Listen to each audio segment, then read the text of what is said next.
Sup, my fellas, don't forget to leave feedback, and enjoy the story. We see the starry sky, a bright funnel and terrible monsters descending from it to the ground. Pandemonium. Demons rushed out after a portal suddenly appeared in this world. And all that was left, a disgusting toothed monster of incredible size chases after frightened people and devours everyone it catches. ... was the destruction of mankind. The guy whose back we see clenches his fist and, gasping for air, prepares to resist. There is animal horror in his eyes. He sees a terrible wolf with burning eyes who is preparing to grab a young man in a suit. The monster, grinning angrily and growling, approaches the guy. "Someone save me," screams the unfortunate man sitting near the ruins of the building. The wolf, whose eyes glow with an eerie red light, comes close. "Is anybody here? Please, someone," the guy screams. The monster opens its toothy mouth wide and a very long tongue falls out of it. However, there are only a few people who could stand up to the demons. We see that a guy in a raincoat comes to the aid of the young man and kicks the wolf in the head. An awakener, shouts a young man in a suit, who is crying, not believing that someone has come to his aid. The savior turns to him and tells the guy to quickly run away from here. We are informed that this is a D-rank awakener named Lee Jun. They were called the Awakeners. The wolf gets to his feet while the hero urges on the guy he saved. "Run before that bastard comes to his senses," shouts Lee Jun. The monster's eyes emit an eerie red light. The hero looks at the monster with fear. It rushes at the hero, and he offers his hand, which the monster immediately grabs. The wolf clenches his terrible teeth, and blood begins to pour out of the hero's hand. "Damn it, was my attack too weak," thinks Lee Jun. "I can't even use my power against such a low-level monster. Does that mean I can't defeat it with my D-rank awakening?" The huge claws of the wolf tear the hero's chest. He reaches for the dagger that is sheathed on his back. Lee Jun strikes with this weapon and, judging by the satisfied expression on his face, successfully hits the target. The hero, breathing heavily, sits on the ground. Next to him lies a killed monster in a pool of blood. The rescued young man quickly runs away. Either a tear or a drop of sweat rolls down the hero's cheek. The hero looks ahead thoughtfully. "I barely managed to defeat it," he thinks. "Even though I've caught only one, I feel like I've used up all my strength." Lee Jun, gritting his teeth in pain, examines his wounds. "Ugh, crap. My wounds are too deep," he thinks. "I can't fight anymore." D-rank. As a low-rank awakener, people, screaming loudly and begging to be saved, run away from monsters that appeared out of nowhere. "I can't do anything but watch people scream for help," the hero thinks. He looks up with eyes full of pain. "Just think," Lee Jun thinks. "That's all I can do. How pathetic." A sound reaches his ears. Jets of white energy appear next to the hero sitting by the trash can.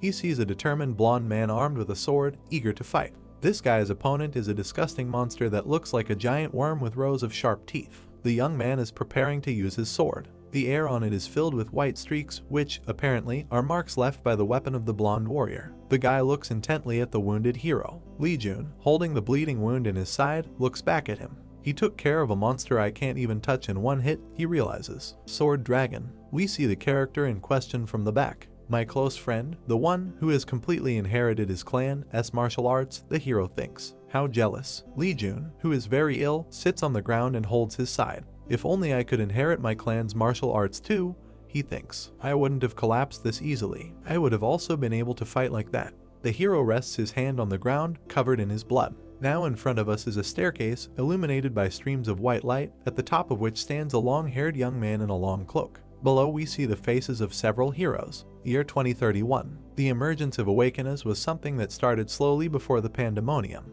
The Awakeners possessed a power mankind never had before, and their descendants naturally came to inherit that power and the ability to use it. However, as a F-rank Awakener, who didn't inherit any power, we see the suffering on the hero's face. "No matter how hard I tried." In front of us are his hands with his fingers bandaged with a plaster. "No matter how desperate I was, I could only reach D-rank." Exhausted Lee Jun sits on the ground, thousands of swords around him, and a very bright source of yellow light behind him. The hero's eyes are very sad. "If only I could inherit the clan's martial arts," he thinks. Lee Jun sees a magnificent sword in front of him, emitting an incredible glow around him. "If I reached a higher awakening rank, could I have lived a different life than I do now?" We see a group of smiling young people. Lee Jun stands in front with his palm raised. Now he is groaning in pain, his mouth parted. Then the hero closes his eyes and lays his head on the stone under which he sits. "What the hell am I thinking about when it's all over for me?" he says. It is clear from the hero's eyes that he is really saying goodbye to life. Suddenly a notification appears above his head.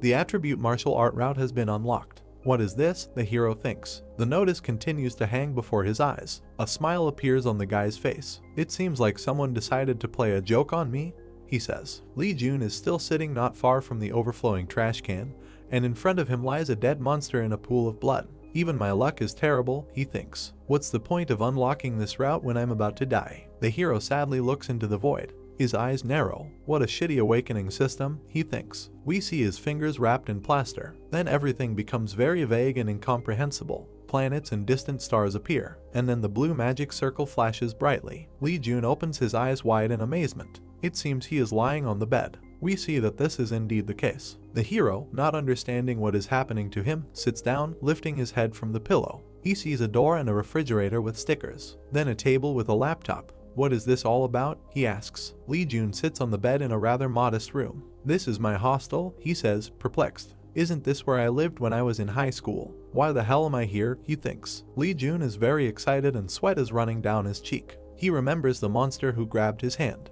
Why the hell am I here? And because of the wound I got after saving a civilian I ended up dying, he thinks. A blue information window appears in front of the hero, which he begins to examine. What he sees there plunges him into a state of shock. Lee Jun sees the date, 2025. 1-2. Today is January 2nd, 2025, he says. We see two guys walking down the dorm hallway. 2025, the hero shouts in amazement. He grabs his head. This is impossible, he says. Lee Jun begins to think. His face shows that he is shocked. Was it a dream? He says. No, this is completely impossible. In this case, the hero gets out of bed. He opens the window. He sees the school stadium and adjacent campus buildings. Students wearing identical uniforms are training on a treadmill. The scene of the Awakeners training that I had seen until I was sick of it, thinks Lee Jun. Another group of recruits are trained in sword fighting and perform a synchronized drill. The scene at that time is now unfolding right in front of my eyes, the hero thinks. There is again intense amazement in his eyes. Am I going back in time 7 years? He thinks. This is impossible, Lee Jun thinks. We see the building of an educational institution. The hero sits on the edge of the bed, resting his head in his hands. Did I really regress? He thinks. Lee Jun remembers the terrible wound the wolf inflicted on him. I definitely died due to the huge hole in my ribs, he thinks. The hero lifts up his white shirt, but does not see any wound there. Until just a while ago I could feel that sharp pain, but now I can't even find any trace of it, he understands. Lee Jun stares at his palm. I went back to the past with my death as the starting point. I can't believe that something that only happens in the novel actually happened to me. The hero grabs his head with his hand. He looks thoughtfully and with suffering in his eyes somewhere to the left and down. What should I do from now on? He thinks. Lee Jun recalls a terrible picture of a destroyed and burning city. A great war will break out in 7 years, he thinks. In front of us is a bloody hand lying limply on the ground. And I won't be able to do anything about it, Lee Jun understands. A blue status window appears in front of him. For now let's check my conditions, says the hero. An information window appears in front of him. Basic information. Title, loser. Name, Lee Jun. Age, 18. Potential, out of ranking. Skills, try principal cultivation technique, try principal sword technique, try principal footwork. Attribute, martial arts route. Please select your route. Then he sees the statistics window. Stats, stamina 10/100th, fitness 10/100th, strength 10/100th, agility 10/100th. Special stats, inner energy 10/50th, mental strength 30/150th. A joyful smile appears on the guy's face. This is the same window that I saw before I died, isn't it? He thinks. However, joy gives way to anxiety. Then how will the unlocked attribute martial arts route look like?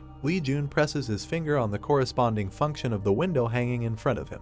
An alert appears. The attribute martial art route has been unlocked. Please select your route. The hero looks at the system window in surprise. Nine Suns Divine Art, Dharma's Tendon Transformation Classic, Heaven Encompassing Divine Art. All of them are matchless martial arts, he thinks. Smiling, he thoughtfully rubs his chin with his fingers. I have to choose one, right? In my past life I couldn't do anything but die in vain, the hero thinks. Having made a decision, he extends his finger and clicks on the option he has chosen.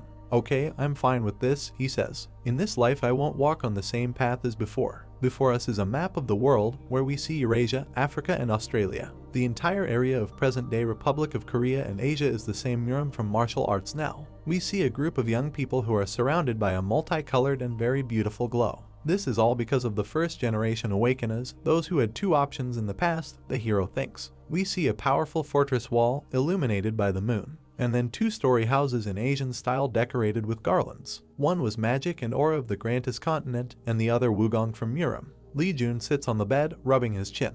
Europe and America chose the Grantis continent, and Asia chose Muram. This is what came down all the way to the present and took root, thinks Lee Jun. The guy's look is very thoughtful. It's all just powerfully influential wugong. I wonder if there's a wugong that doesn't belong anywhere, he thinks. The hero extends his finger to the blue window hanging in front of him. First, excluding the wugong related to any great family, he says, and seems to be onto something.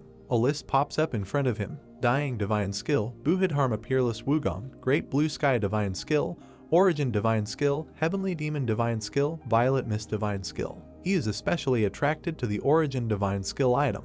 Lee Jun looks at the blue window in surprise. As far as I know, it's a wugong that doesn't belong to either the orthodox, unorthodox, or demonic cult, he thinks. Okay, let's stop there, says the young man. His eyes become round in surprise. Lee Jun peers into the system window, trembling with extreme excitement. In front of us is the window that excited him so much. You have grasped the Origin Divine Skill. You have begun the Origin Divine Skill route. The 3 types from the existing tripartite have been erased. Main Quest 1, Origin Sect Introductory Training has been created. SSS, the hero shouts in amazement. I selected an SSS class Wugong route characteristic, he thinks. The rays of the morning sun illuminate the building of the educational institution. Lee Jun sits on the green grass under the trees. The hero's eyes are closed, palms are on his knees. He opens his eyes and looks down thoughtfully. The vacant lot in the mountain behind the school that I always came to train in the past, he thinks. 2 shadowy figures smile as they look at the hero sitting on the grass. I used it because there weren't any mocking gazes there, thinks Lee Jun. He shakes his head from side to side, driving away unnecessary thoughts. No, let's not dwell on the past.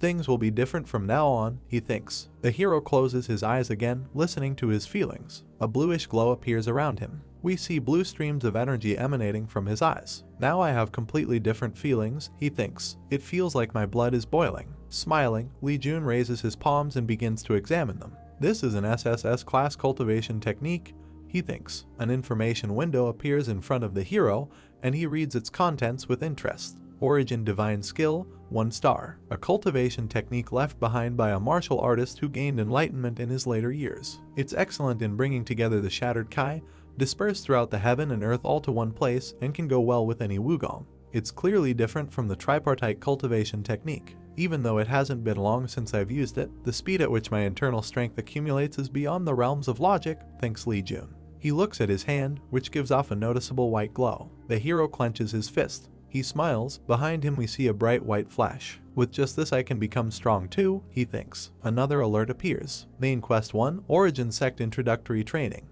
Difficulty 0. Origin Sect is a sect passed down to one person, created in a martial artist's later years as he felt skeptical about the world. To become an official disciple of the Origin Sect, you must achieve a certain level. Conditions for completion: Origin Skill 2 stars. Rewards: Origin Ring, 100,000 tech tree points, opening of the next route. Lee Jun smiles and looks at his fists. Ugh, it's a bit difficult, isn't it? But with my current self I think I can do it, he thinks. A bright moon shines in the night sky above the mountains. The hero sits in the lotus position, emitting a bright bluish glow around him. We see his hand resting on his knee. Suddenly the hero flinches in surprise. He hears someone's voice. You foolish child. You're toddling down like a newborn baby. Enough with that and open your eyes. We see that an old man with a long beard is speaking to the hero. Lee Jun opens his eyes, which emit jets of blue energy. The hero does not understand what is happening. Large drops of sweat are rolling down his face. Coughing, he drops to all fours. Lee Jun covers his mouth with his hand, trying to catch his breath and come to his senses. The hero holds his hand to his throat and looks down somewhere with eyes that see nothing.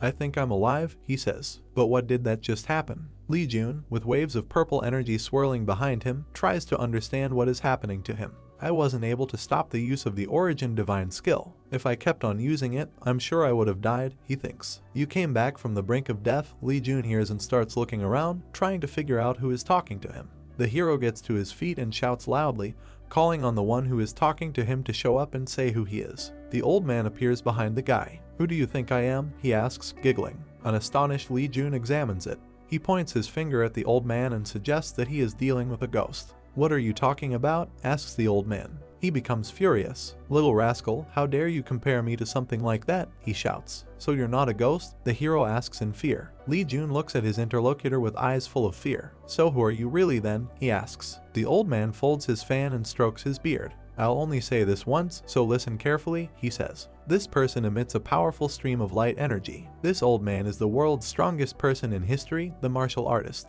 Lee Jun looks at his interlocutor in surprise. Martial artist, he asks. The hero rubs his chin thoughtfully. I think I've heard this somewhere before, he says. I just can't remember where exactly. Judging by the look, Lee Jun remembers what he wanted. These are the words from the notification received. A cultivation technique left behind by a martial artist who gained enlightenment in his later years. He looks in amazement at the old man with the fan. No way, he says. That martial artist who made the origin divine skill. The old man looks intently at the hero. Guess you aren't that brainless of a child, he says. The bearded man unfolds his fan again and covers half of his face. Yes, of course, I'm a ghost, but is it so difficult to recognize me? He asks the hero. He lowers his gaze and begins to make excuses guiltily. I just can't believe it, he says. Lee Jun grabs his head with his hands. The person who made the wugong actually exists, he shouts. I've never heard anything like that before. No, besides that, how can you even talk to me? The hero's amazement only becomes stronger. Don't tell me you clearly aren't alive, he says. The old man straightens the hair behind his head.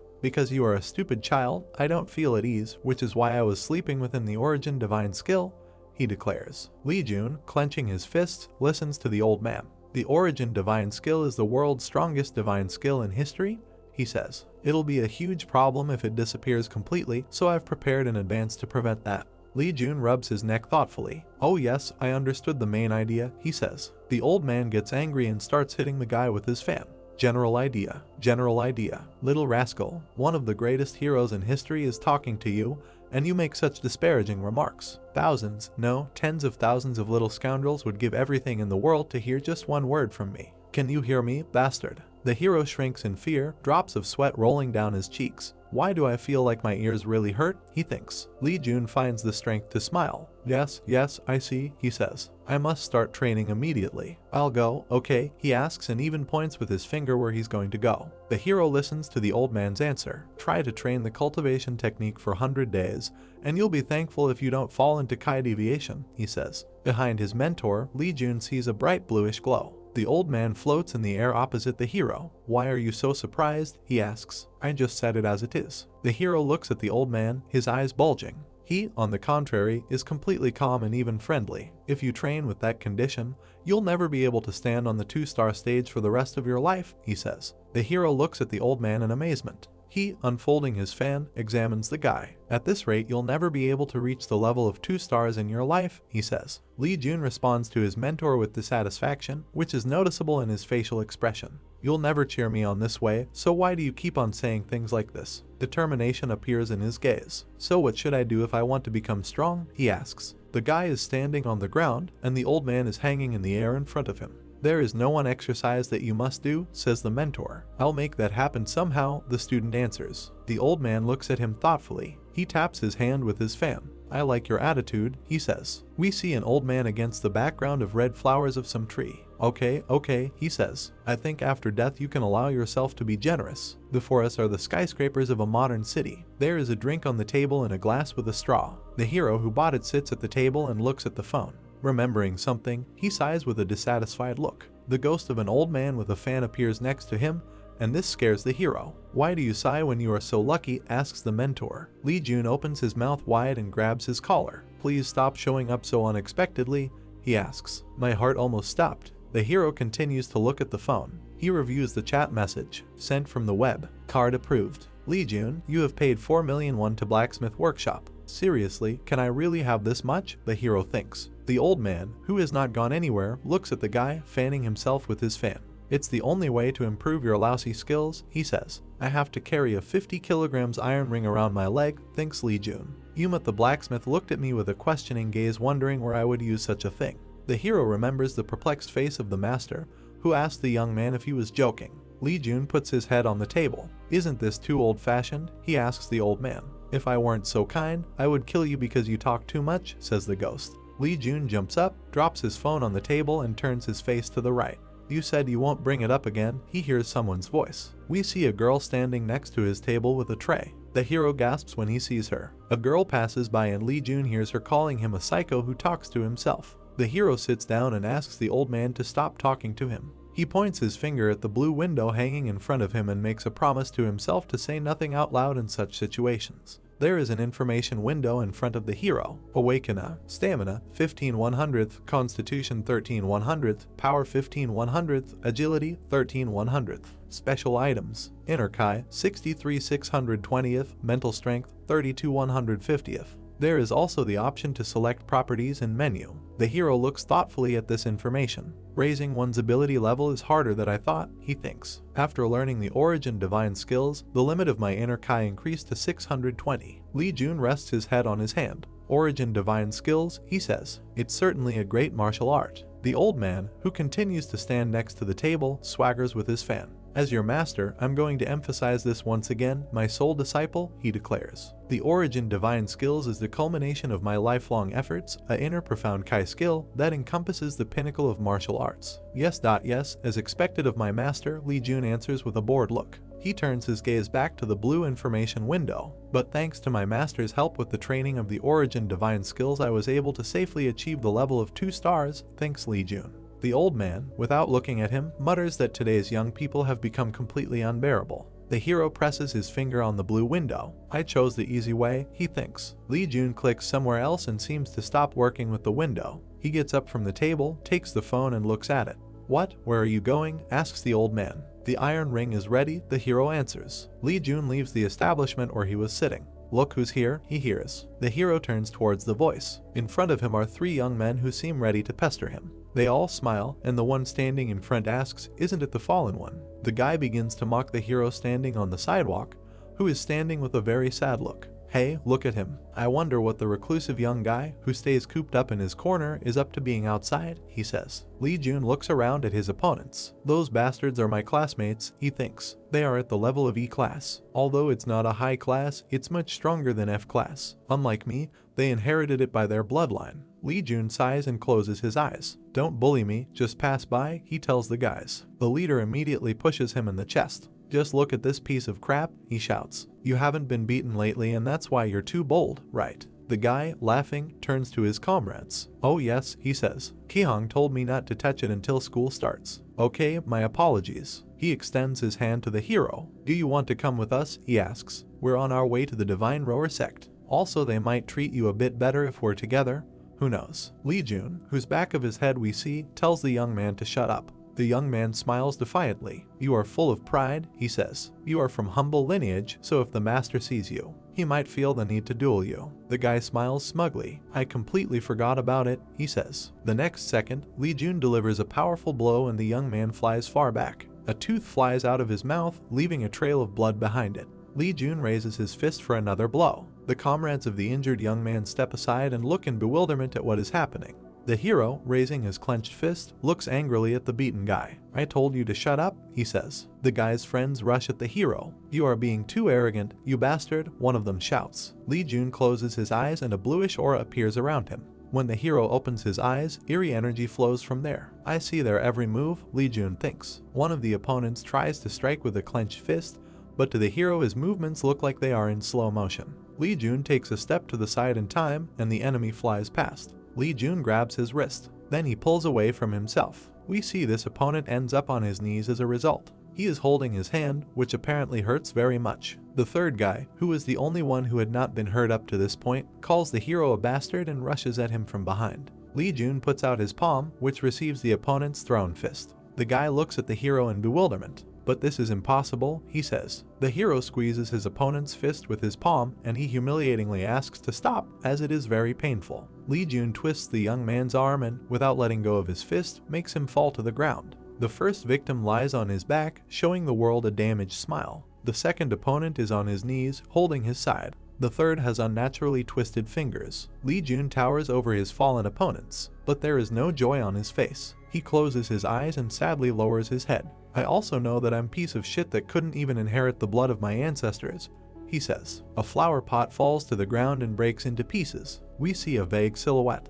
No, not my child, someone screams, clutching his head. Before us is a hero in childhood who is crying, covering his face with clenched fists. It's because of you that I became like this, he hears. You ruined my life. I'll kill you. A woman in a traditional Asian dress is chasing a boy. A crying baby is hiding behind the door. He looks in horror at what is happening outside. Now a man with his hair in a ponytail looks at him silently. Little Lee Jun looks at him, bursting into tears. "Father, mother once," he says. "Please help me." The man looks at his son with complete indifference. He turns away from him. The boy reaches out to his father. "Dad, wait," he asks. "Listen to me, please." His mother's hand grabs him by the collar and drags him deeper into the room. The boy continues to reach out to his father. The door to the room closes. "Everyone threw me away," thinks Lee Jun. He looks sadly at his feet. "In my previous life, I lived only to gain recognition from my family members, but in this life everything will be different," he thinks. From the look of the hero, it is clear that he experiences very strong feelings. "I will not miss the opportunity that has presented itself to me, and I will stop doing meaningless things," he makes a promise to himself. Lee Jun clenches his fist tightly. "On my own I'll build up my strength and stand tall," he thinks. The hero straightens his back and looks forward. "Unlike my past life, I won't let anyone hurt me." His eyes emit powerful jets of blue energy. Last night, the campus is illuminated by a bright moon. Lee Jun, sweat pouring down his face, opens his mouth, trying to catch his breath. Origin Divine Skill is a cultivation skill that originated from chaos, he hears. Green leaves are falling from the tree. It's an immortal cultivation technique that shines only when the body is pushed to the limits. Before us is an old man with a fan who uttered phrases teaching the hero. The hero's foot rests on the ground. "Anyway, is this really the right way to do it?" asks Lee Jun. We see that he is carrying a huge stone on which, in addition to everything, his mentor is sitting. The old man is completely calm. He does not forget to fan himself. "Hush, boy," he says. "I can't believe that you still have enough strength to talk. Save your strength, your journey is still long. Stop talking nonsense and just move forward." Under the dark sky, you can hear the groans of a hero who is carrying an unbearable burden. Lee Jun, completely exhausted, sits leaning against a stone. "Finally the top," he says. "I can't move my arms or legs." The old man approaches him from behind and hits him on the head with a fan. "Hey, you scoundrel," he shouts. "Stay on your feet when you rest. Get up. I didn't let you sit down." "Don't you think you're going too far?" asks Lee Jun. "I don't even have the strength to argue with him," the hero thinks to himself. Barely standing from fatigue, Lee Jun points his finger at the blue window hanging in front of him. We see the information he is considering. Origin Divine Skill has reached 2 stars. Main Quest 1, Origin Sect Introductory Training, has been completed. Reward, Origin Ring, 100,000 Tech Tree Points. Additional rewards will be given due to phenomenal advancement speed. 150,000 Tech Tree Points. The next route will be opened. Lee Jun looks at his palm with round eyes in amazement. It contains a magnificent gold ring. The hero picks it up and, squinting one eye, begins to examine it. "Wow, it's with diamonds," he says, "and the work is very delicate." "That's because this old man has a good eye," the old man tells him. "That's our Origin Sect's Kai item. Hurry and put it on." The hero puts the ring on his ring finger. An information window appears. Origin Ring. Class S description.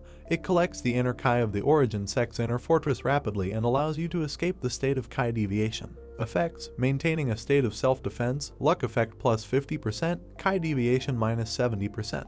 Lee Jun is shocked. "This simply cannot be," he says. He looks at the old man with round eyes and screams loudly, "Master, is this an S-class item?"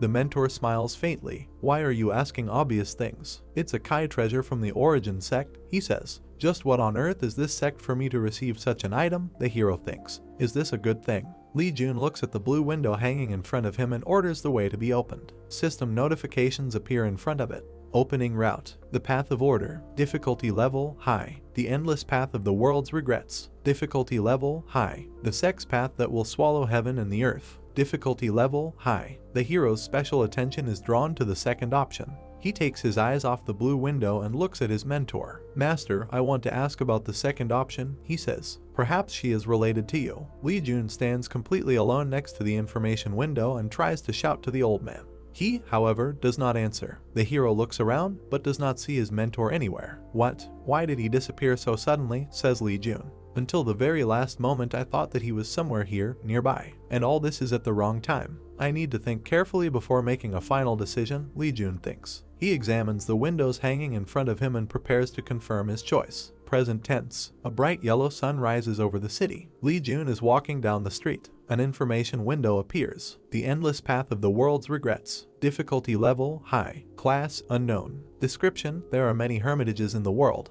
There are those who pursue enlightenment, those who have been publicly driven to hide for decades, etc. Hermits are free and have the power to change the world according to their choices. Effects: all martial arts training speed plus 20%.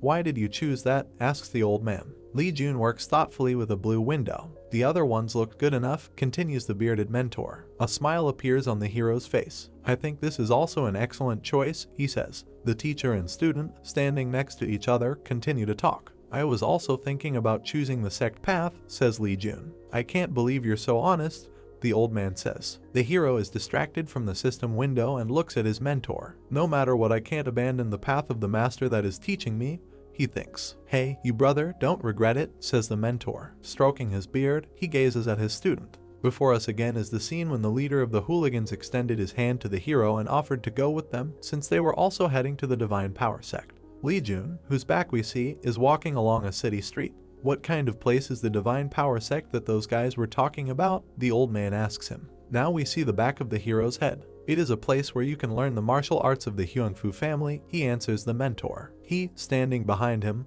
thoughtfully strokes his beard. A sect where you can learn the martial arts of the Hyungfu family. It's tempting, he says. So you haven't mastered the martial arts of the Hyungfu family. The hero sadly lowers his eyes, his fists emit noticeable jets of blue energy. We see Lee Jun is sad. Yes, I wasn't able to receive blood succession, he says. Before us are strands of DNA. Blood succession refers to the 95% probability where the parents' cultivation technique is passed on to their children. If the parents are awakeners, their children are awakened too. They are to be born with a cultivation technique. Before us is a baby with a pacifier lying for some reason in the shape of a fetus. The remaining 5% of them are selected children who inherited the higher cultivation technique. A representative example of this is the dragon sword of the Iron Blood Sword sect. A young man stands in front of an Asian temple whose ground floor is brightly lit. It's a modern family based on the martial arts of the Namgung sect. Before us is the same dragon sword that the hero tells his mentor about. In the public eye they are known as prodigious pedigrees, says Lee Jun. The old man listens attentively to the guy, fanning himself with his fan. Huh, what a mess. In my time I learned martial arts when I met my master, he says. The mentor is shown from the back, and we pay attention to the strange device resting on his head. So, your father abandoned you because you failed to inherit his blood? The old man asks the hero. He, smiling, replies that this is exactly how it is. The mentor folds his fan and hits his palm loudly. What a trivial reason, he says indignantly. The hero looks at him in surprise. I can't believe he abandoned his flesh and blood for nothing. The mentor continues to be indignant. A man like that can't be called a father. Lee Jun, clenching his fist, stands in the middle of the street and seems to remember the insult inflicted by his father. The old man puts his hand on his shoulder. You don't have to worry anymore, he says. I, your master, will teach you all the martial arts I know. Lee Jun, eyes wide open, looks into space. He again remembers his past and, in particular, his brightly lit home. His father stands with his back to him by a huge bright chandelier. I promise you, says the man, no one will trust their backs to you, and you will have no one to trust your back to. That's a given. The father casts a sidelong glance at his son, and it may seem that he simply hates the boy. Since you are a failure, he adds. The old man's hand lies on the hero's shoulder. Laughing, Lee Jun politely takes it off. Yes, I'll leave it to you, master, he says. Turning away from the old man, he tries to change the subject. But why are we talking only about me? He asks. For example, I am very interested to know what you were like in the past, master. The mentor covers the lower half of his face with a fan. You have a lot of questions, he says. Since I have committed many sins in the world, I have lived in seclusion. Lee Jun looks at his interlocutor in fear. In that case, were you a villain? He asks. For example, the head of the demonic sect. The old man hits the hero again with his fan. Get out, he shouts. How dare you call me a sinner? Lee Jun screams in pain and asks his mentor to stop beating him. The sun rises over the city, painting the starry sky in pink shades. The hero, who is being beaten by the old man, continues to scream heart-rendingly. You're a ghost? Damn it, how can you cause me such pain? He wonders. Please forgive me. I'll never do it again. Awakeners here are much weaker than in Muram I am from, says the old man. Lee Jun is training, with a faint bluish glow spreading around him. The mentor watches this happen, and that is because they enhance the proficiency of their martial arts, all thanks to their skill, he says. Yet they do not understand martial arts itself. The hero moves on to the next exercise, his feet leaving bright white marks on the ground. We see the lower part of his face. The legs are now shown wearing laced shoes. Lee Jun quickly steps over, as evidenced by the footprints on the ground. The amount of white energy around him increases. Enlighten the martial art fully, says the old man. The hero puts his hands in front of him in a characteristic way, and on his left we see the recently received ring.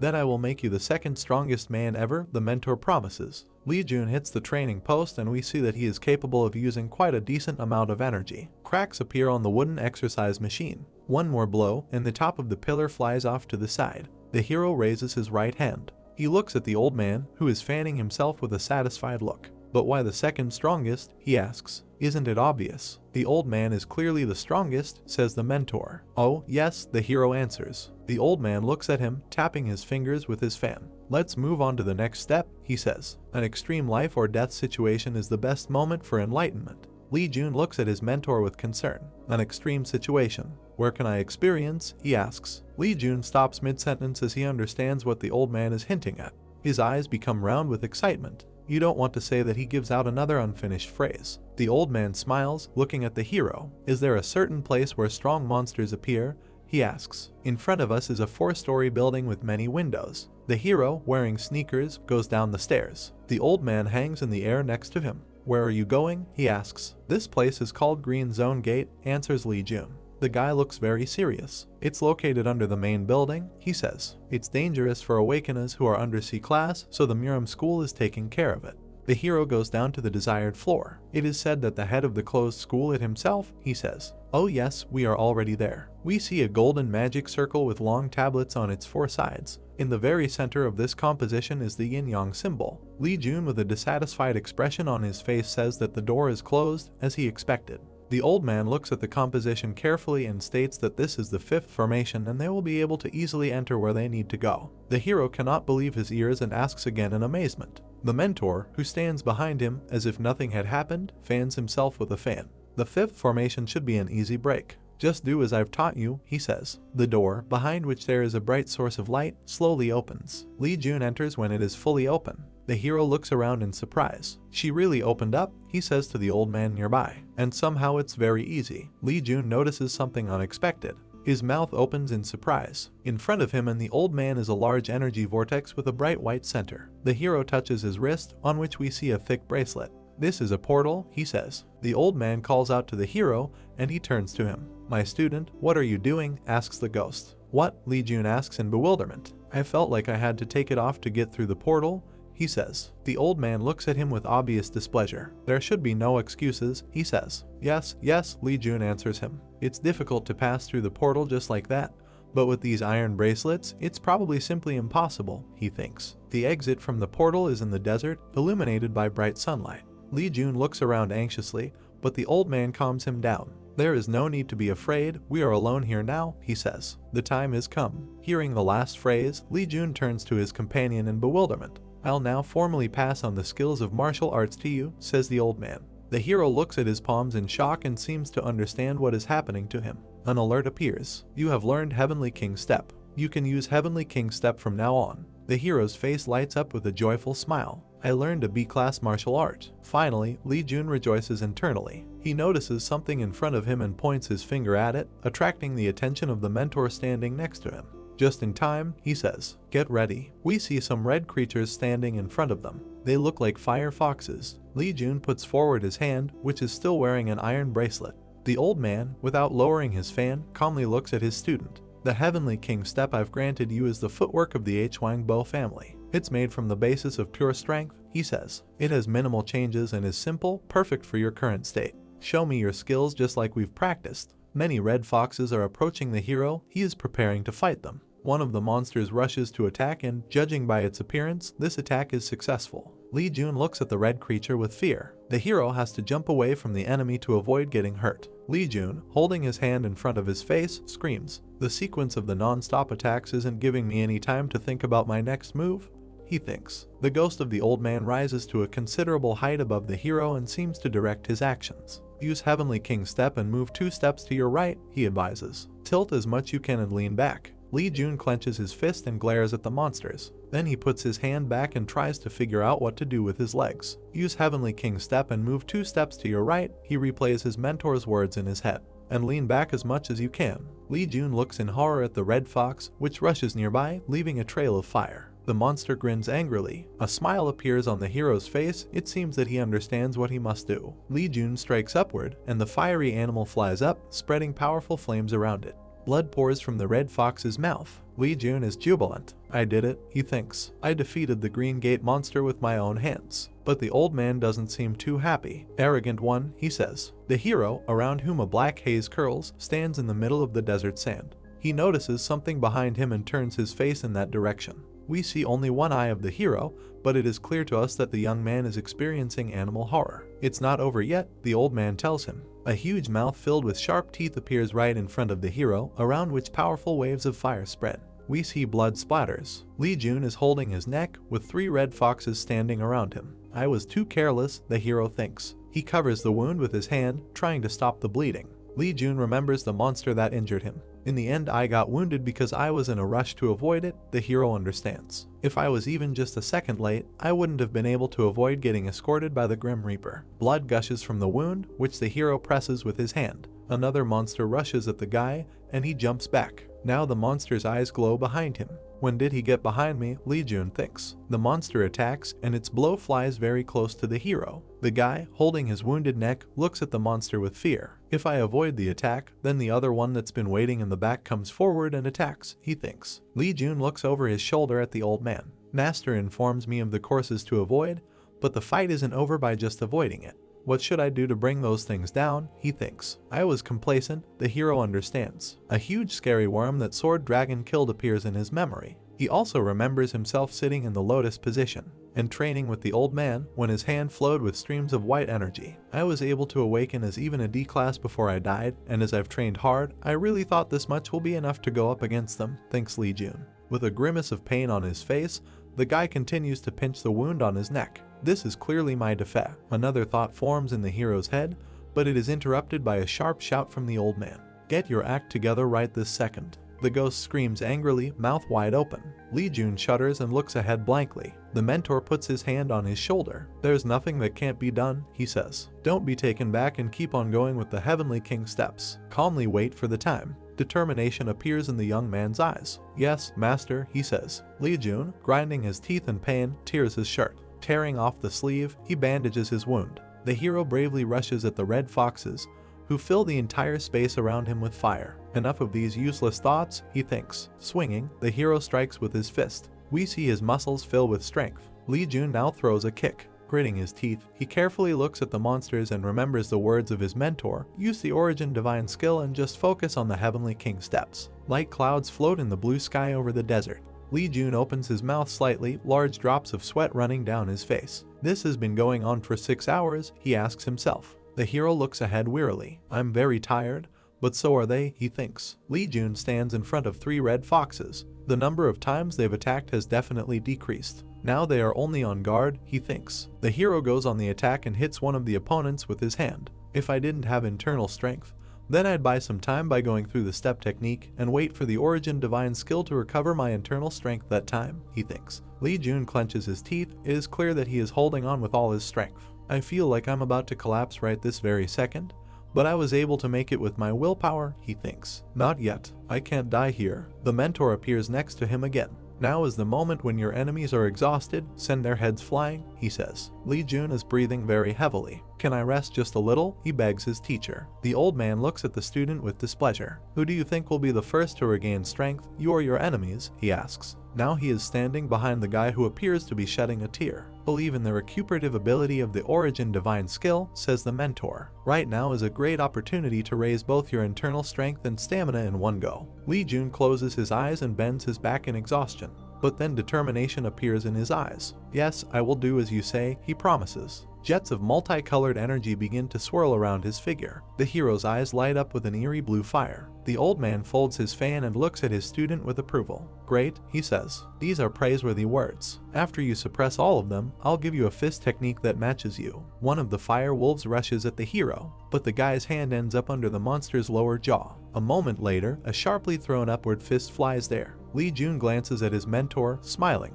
Is this a promise? He asks. The hero is looking intently at something. A source of powerful flame is visible behind him. The guy listens carefully, trying, without turning his head, to understand what is happening behind. There is a fire-breathing red fox standing there, very aggressive. The monster spits out a stream of flame that reaches the hero's feet. The fire quickly rushes towards the guy. It covers the sky. We see a strange gray trail that covers the source of the flame. The monster looks in bewilderment at the place where his enemy should be, but some kind of flash occurs behind the monster. This is Lee Jun, who is quickly approaching the red fox from behind. Gritting his teeth with anger, the hero clenches his fist and raises it to strike. "Get it," he shouts. The blow lands on the monster's back, and a powerful wave of fire rises into the air. A notification appears.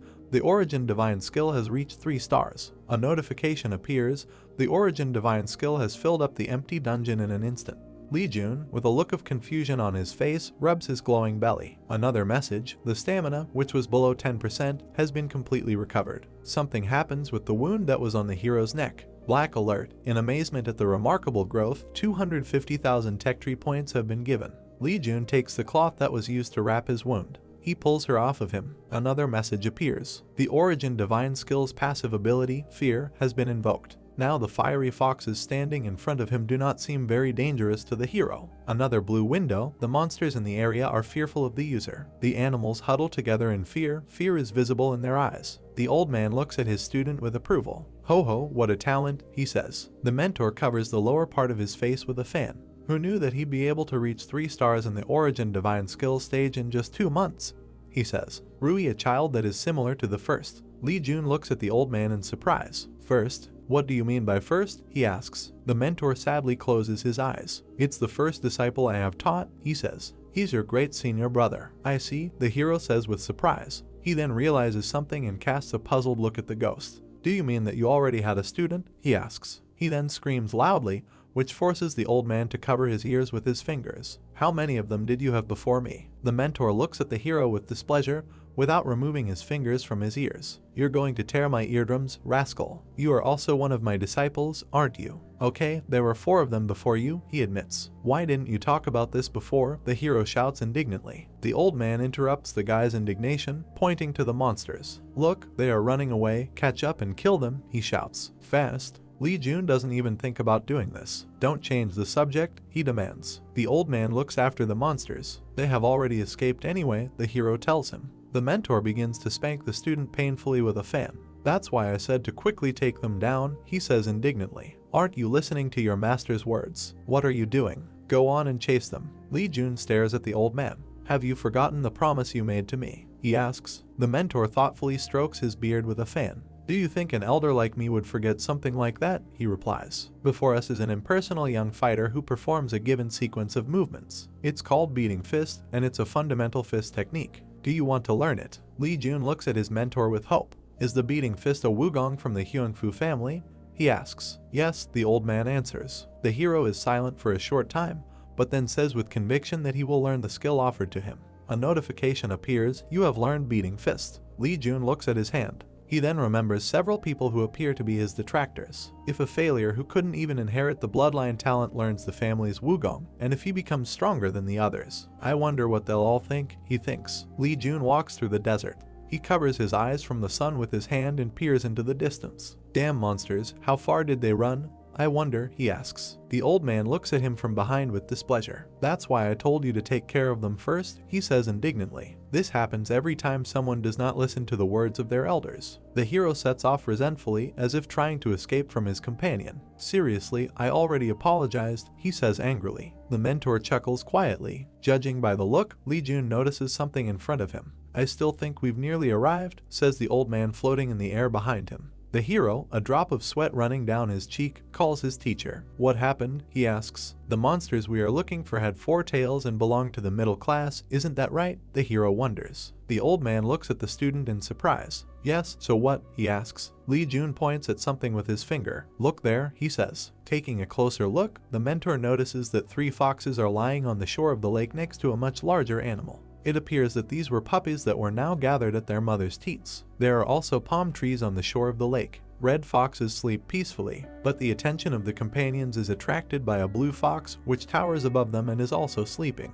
The hero and his mentor look at this creature. "It seems that we have a very strong opponent in front of us," says the old man. Lee Jun peers intensely at the discovered monster. "That's a blue fox," he says. "We see this creature up close, with predatory glowing eyes. Blue fox is the ruler of this gate, the Blue Fox Nest, as well as the boss monster. It can be compared to the Red Zone class monsters in terms of speed, and strong to the point that it's incredibly difficult for even a group of C-class awakeners to go up against it. We see what a battle between this monster and people of the mentioned category would look like. So, it's a being that's on a completely different level from the monsters I've encountered so far, the hero thinks. He looks at his opponent, dropping to one knee. I may die if I make even the slightest mistake, Lee Jun realizes. He looks at the blue fox with concern. Don't be afraid, the old man tells him. The guy turns to him with interest. The mentor, standing in line, looks somewhere to the side. There's nothing more valuable than the experience of hovering between life and death, he declares. What does he mean between life and death? Lee Jun thinks to himself. With fear in his eyes, he tries to object, but the old man does not allow him to do so. The mentor points his hand towards the monster and drives his ward there. Go. Back in my day, no one ever nitpicked and talked back to what their master said. Children these days are just so suspicious of everything. I wonder, will I be able to defeat the blue fox? Thinks Lee Jun. This isn't something that I could get practical help from. The old man shakes his fists, expressing his indignation. If I falter even just once, I can lose my life, the hero thinks. But if I give up now and just run away, what's changed from when I was pathetically weak? Someone is shouting loudly in a room with very interesting windows. Blood splashes. The young man, groaning in pain, is on his knees and holding his hand. He is badly beaten and we see a bruise on his cheek. Having received another blow, the guy falls face down on the floor. He raises his head and we recognize him as a hero. Someone's foot in sports shoes steps on his face. The offender is wearing a kimono and the incident is taking place in the gym. Now that the dungeon is torn down, you won't be able to fight again, he says. Lee Jun, whose head is pressed to the floor, tries to talk to the bastard. Lee Jahong, why are you doing this? There's no way the head permitted this. He allowed, says his offender, and, judging by the look, the hero becomes truly scared. Lee Jahong is not going to remove his foot from the hero's head. What are you talking about? He asks. A smile appears on the villain's face. I'm telling you, he gave me permission, he declares. Beating useless bastards like you is good and natural. The hero looks at his offender from under his foot, which presses his head to the floor. Tears are rolling down from the guy's eyes. Lee Jun is on his knees, crying and holding his head with his hand. I said I would get stronger. I said that I'd get stronger and get revenge on the family, he thinks. The hero removes his hand from his eyes and looks forward. A life that has died once already, he thinks. There's nothing more to be afraid of. It isn't so bad to gamble once more while I've already come this far. Lee Jun rises to his feet and speaks to the old man who is looking at him from behind. I'll go up against it. The red fox is sleeping peacefully. Sensing something, he raises his head and sniffs. A notification appears. The Origin Divine Skill's passive ability, Fear, has been invoked. Lee Jun stands within a bluish aura that spreads around him. The hero looks at the red foxes as if he is going to hypnotize them. Animals begin to back away in fear. Another alert, the monsters in the area are fearful of the user. The blue one's paw appears between the two red foxes. Lee Jun puts his hands forward, taking a defensive stance as some debris scatters around him. Another alert appears. The blue fox's passive skill, Howl of the Chief, has been invoked. The red foxes come to their senses and growl aggressively, preparing to rush at the hero. Another message. The flame fox cub's speed has increased by twofold. Lee Jun looks with concern at what is happening to the monsters opposing him. I did expect for the Origin Divine Skill's passive ability not to work, but who knew that it'd render it useless with just the fox's spirit? This is the blue fox, the hero thinks. A huge monster and his charges stand opposite the hero, ready for battle. The boss walks forward, emitting dazzling jets of blue energy. Lee Jun smiles and clenches his fist, which also generates energy, only yellow. Master, I will start now, he says. We see bewilderment on the hero's face, something clearly does not meet his expectations. Taking a fighting stance, he calls out to the old man again. But it seems that he is no longer around. We see an Asian-style house in which the top 2 floors are brightly lit.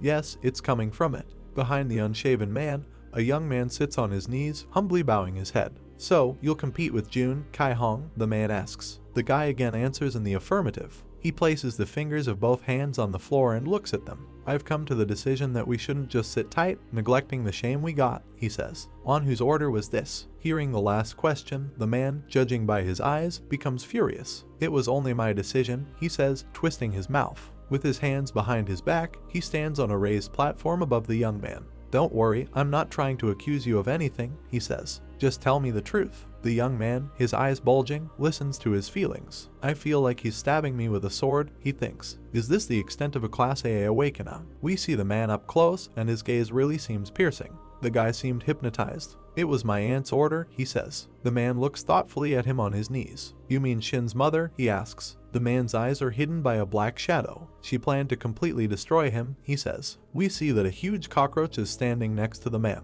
The current world is the survival of the fittest, says the man. The weak is only a hindrance to our clan. He stamps his foot and blood begins to spread from under the sole of his shoes. We must get rid of everything that is useless, he says. We see a coconut tree illuminated by the bright sun. Now the shore of the lake is in front of us. The picture is completed by a flame that devours everything in its path. Li Jun stands in the middle of the fire, covering his lower face with his hand. I can't move freely because everything around me is burning in flames, he thinks. In front of the hero stands a huge blue fox and 3 red puppies, but they don't get affected by fire. That's annoying, thinks Li Jun. Don't panic and let's think calmly. The hero looks intently at the foxes. I'm depending on my knowledge of monsters to fill the gap of my bad martial arts skills, he thinks. The flame begins to destroy the hero's clothes. He raises one leg. I have accumulated the knowledge of monsters, Li Jun realizes. But having theoretical knowledge and real-life experiences are different.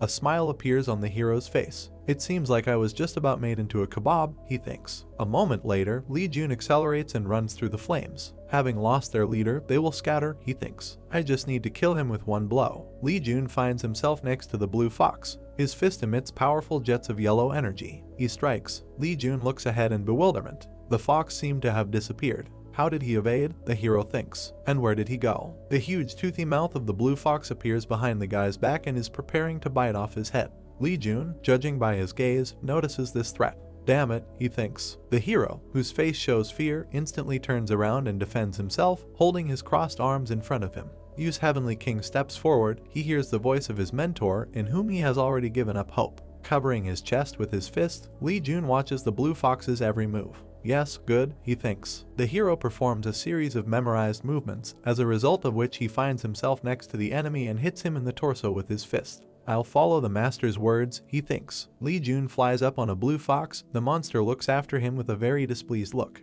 The animal opens its mouth wide and growls menacingly, spewing out flames. The hero's clenched fist glows with blue energy. Li Jun strikes, falling on top of the toothy monster. You think I agree to die in such a place? He shouts furiously. Li Jun puts his right hand forward with his fingers spread and prepares his left to strike. We see a powerful surge of multicolored, predominantly pink energy. Blood soaks into the desert sand. The hero's hand lies in a pool of blood. The young man, who is very tired, sighs heavily. Next time they will definitely kill me, he says. It turns out that the blue fox has been killed and the hero is sitting next to his corpse, from which a huge amount of blood flows. A notification appears. You defeated the boss monster. After which, one more thing, you will receive 500,000 tech tree points for making a secret record, showing respect by granting 25,000 tech tree points to the honorable hunter. And third, Class B magic stone, vampiric magic skill achieved. Before us is the face of a dead blue fox. She begins to dissolve into thin air. Li Jun looks in surprise at where the monster he defeated just lay. But instead of it there is now a stone and a book.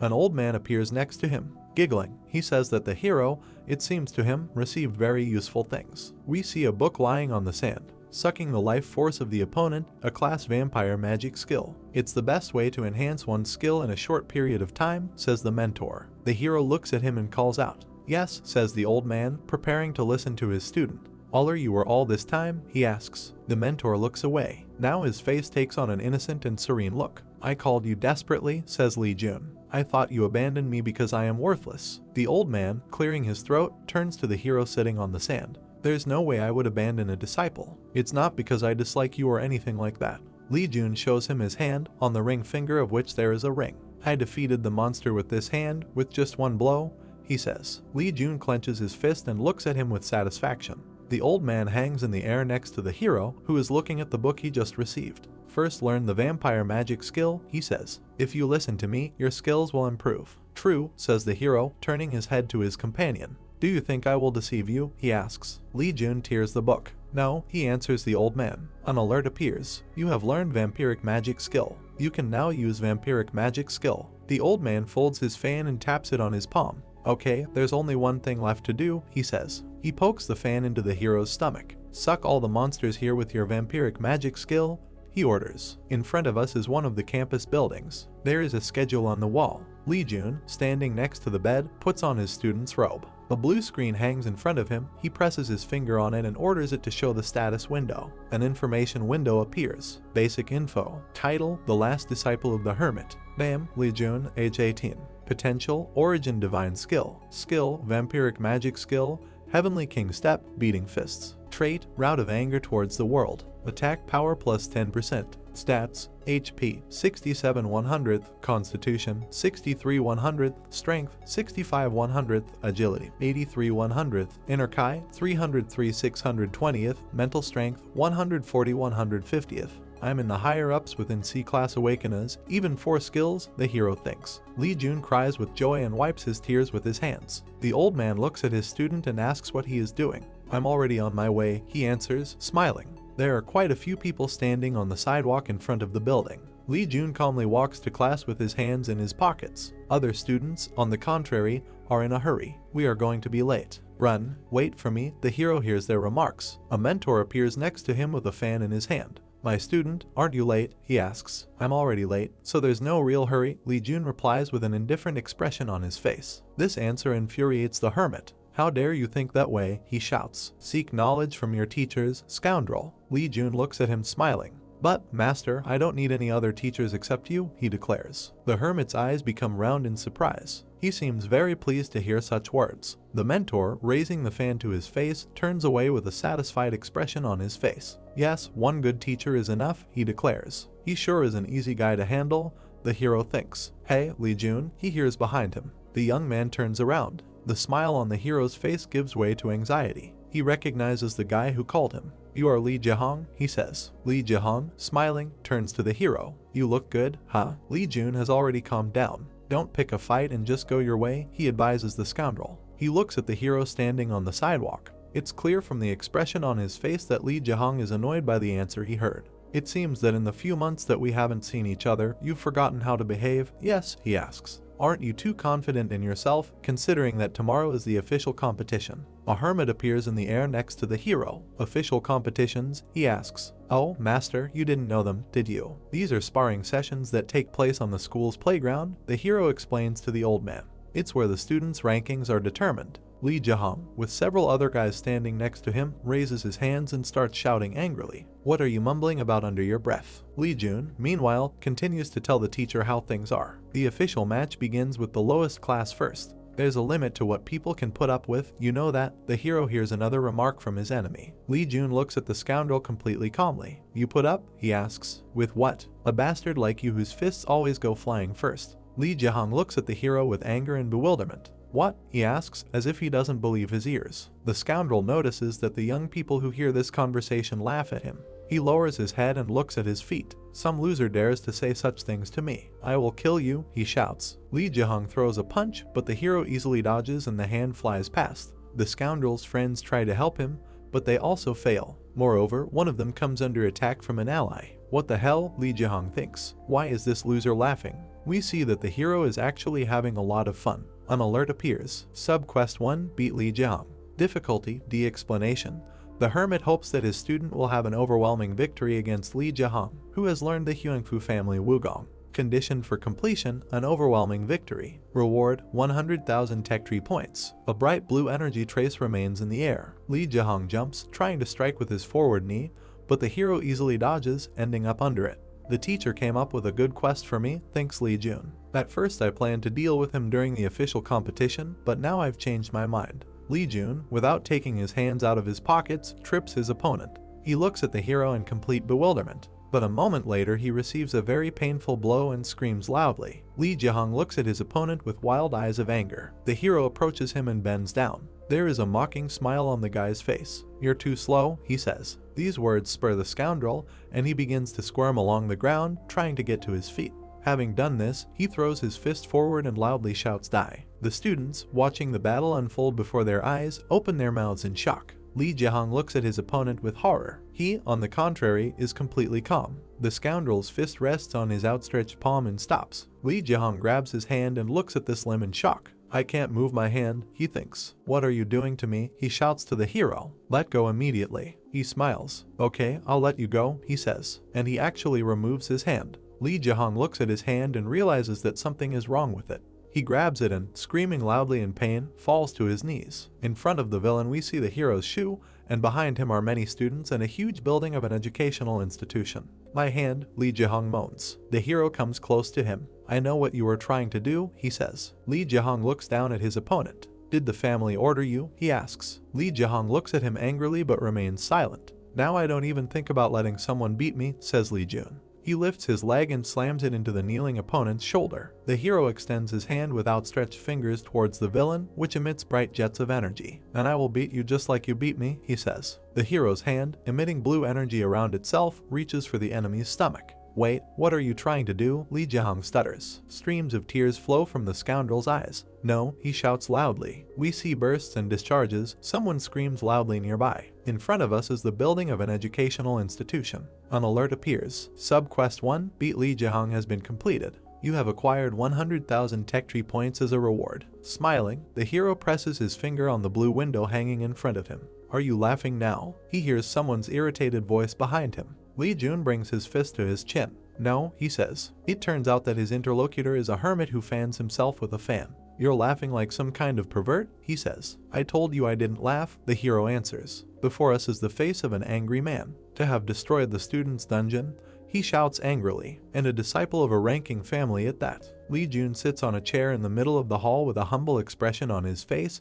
Behind him we see several other students. Do you even know what you did? The man shouts. Tables with people sitting at them surround the young man on all sides. I acted in accordance with the school rules, Lee Jun calmly replies. And where can you find out the rules according to which you act? The man asks him. The hero speaks completely calmly. Article 1, Paragraph 4. When a defender feels a murderous intent from the other person, he is permitted to defend himself. Before us is a page that says exactly what Lee Jun just said. This is a verbatim quote, he states. The man holding the page with the school rules in his hand looks at the guy with undisguised hostility. Oh, you little rascal, he says. A young man present in the hall raises his hand and asks the chairman to speak. Rubbing his chin, he smiles and asks the hero a question. Yes, let's say you defended yourself like you said. Then what are you going to do about it afterwards? Feigning concern on his face, the guy looks at the hero sitting in the middle of the hall. Student Lee Jihong the Tyrant is a famous disciple from a ranking family, he says. I'm sure they won't just leave you be. No. It is reported that this is Han Minsung, chairman of the Muram Military High School, as well as the direct bloodline of the Jai family, which has inherited the Zhuge family's Wugong. Our new acquaintance, smiling sweetly, sits in a chair, crosses his legs, and looks at the hero. Lee Jun looks at this man with concern. That energy, he thinks. I wonder if it's because he's in a class. If it wasn't for the origin divine skill, I may have even fainted. The hero, without getting up from his chair, begins to answer the questions posed. That isn't for the school to worry about, he says. It seems that everyone has forgotten, but I am from a ranking family too. Lee Jun smiles and looks at Han Minsung with a confident look. So I will let our family separately handle this in a critical manner, he says. Lee Jun sits in the middle of the hall and hears those present talking quietly, amazed at his behavior. Han Minsung, smiling, looks at the hero. Who knew there'd be another student besides Sword Dragon who could withstand my energy? He thinks. From what I know, he's a failure that's been abandoned by a ranking family. The man and woman sitting behind the hero look at each other. It is clear that they are very unhappy. A guy and a girl are standing next to the elevator. Who knew Lee Jun has that sort of power, says the young man. Yes, it was surprising, his interlocutor answers. We see the back of the head of a man sitting in a chair. Mr. Kim Tae-young, someone is addressing him. The hearing is over, why don't you leave? I need to finish something here, the man replies. The questioner leaves through the door we see. Really? He asks finally. Then good job for you. Kim Tae-young slams his fist on the table. He starts swearing and doesn't shut up for a long time. We see this man's face and understand that he is simply furious. Lee Jun, that punk, should have been handled at this hearing, he thinks. As the price of looking after the disciples of a ranking family, I got expensive items and money and even Wugong techniques. He stands up and puts his hands on the table, looking furiously into space. But for the punk that's been discarded by the family to completely ruin things. If I leave things as they are, I will not only lose support. The ranking family won't just leave me be, he thinks. A completely insane expression appears on his face. I have to deal with this scoundrel at all costs, he thinks. Lee Jun walks along the corridor of the educational institution. He drinks something from a can and hears other students talking behind his back. It is he, the one who beat the tyrant. How did such a loser manage to do this? A hermit appears next to the hero, who looks at him with obvious approval. Things would have become bothersome if the hearing had ended poorly, but I was able to overwhelm the situation thanks to the origin divine skill, states Lee Jun. The old man proudly lifts his nose. That's an obvious result, he states. Back in my days I was in a similar situation. People from the 9 great sects and 5 great families stood before me and the hero, who continues to drink from a tin can, meanwhile, analyzes what happened. Make sure the hearing was held because of Kim Tae-hyung, the homeroom teacher, he thinks. We see a rope that is held together by just a few fibers. He has incredibly close ties with the ranking family, thinks Lee Jun. Though the balance may have been broken thanks to the problem with Lee Jae-hong's stanchion. The hero notices something and looks in the direction where the sounds that interested him are coming from. He walks to the edge of the balcony and looks down. Yes, it's me, he hears someone's voice. The incident with Jae-hong is unfortunate. In the middle of the sidewalk there is a man talking to someone on the phone. The phrases he pronounces continue to reach the hero. Despite the fact that, thanks to my persistence, the hearings did take place, they ended in vain. I'm sorry, what do you mean stop support? This is impossible and unacceptable. We recognize this person as none other than Kim Tae-hyung. If you give me another chance, then during the measuring of classes, I'll make sure to, he tells his interlocutor. Lee Jun looks at this scoundrel carefully. Looks like they've decided to measure classes instead of holding the official match. He understands. A hermit appears behind him. Besides that, why does the family hate you so much? He asks. There seems to be another reason besides not being able to inherit the bloodline. Lee Jun leans against the wall and sadly lowers his head. It's because I'm a child born on the wrong side of the blanket. My aunt couldn't stand the sight of me as father loved my mother more. The old man folds his fan and looks at the hero with sympathy. It's very strange, he says. If you were the child of the woman he loved, he should have protected you. The hero looks sadly at his interlocutor. His father loved his family more than his mother, he says. The guy looks down sadly. For the sake of his family, he would sell his soul to the devil, he reports. The old man strokes his beard with a fan. You got quite the fortune too, he says, looking sympathetically at the young man. Excuse me, your words are harsh, he replies. But then a smile appears on his face and he takes another sip from his can. But I'm already used to such words, he says. Lee Jun looks sadly over the can. Both before and now, people from my family will do everything in their power to drown me, he thinks. The guy crushes a tin can with a sharp movement. But now I'm not the same as before, he thinks. The hero throws the can on the floor and walks away. Because now I will not allow someone to mock me with impunity. The day of the regular season. Before us is the entrance to the educational institution. Now we see the gym. One of the young people here calls on his comrades to look at someone and even points his finger at this person. It's Lee Jun, he says. Apparently, he wiped out Lee Jae-hong. Just how strong is he? Is it possible for a D-class guy like him to change this much? The hero stands with a phone in his hand and does not pay attention to anyone. An old hermit appears behind him, covering his mouth with a fan. Whose student are you? You catch people's attention everywhere you go, he says to the hero. It's all thanks to you, master, flatters Lee Jun. Kim Tae-hyung appears and immediately starts yelling. Stop chatting and come follow me with your class. He stands in front of the students and points his thumb behind his back. Alright, if you go into this capsule room, I, your teacher, will make you a simulated monster randomly. With his arms outstretched, Kim Tae-hyung looks at the students. You guys can face opponents according to your skill level like always. You will go inside according to the list. He starts to smile. Aside from gates, there's no place better for sudden accidents to happen since you can adjust the difficulty in the control room, he tells those present.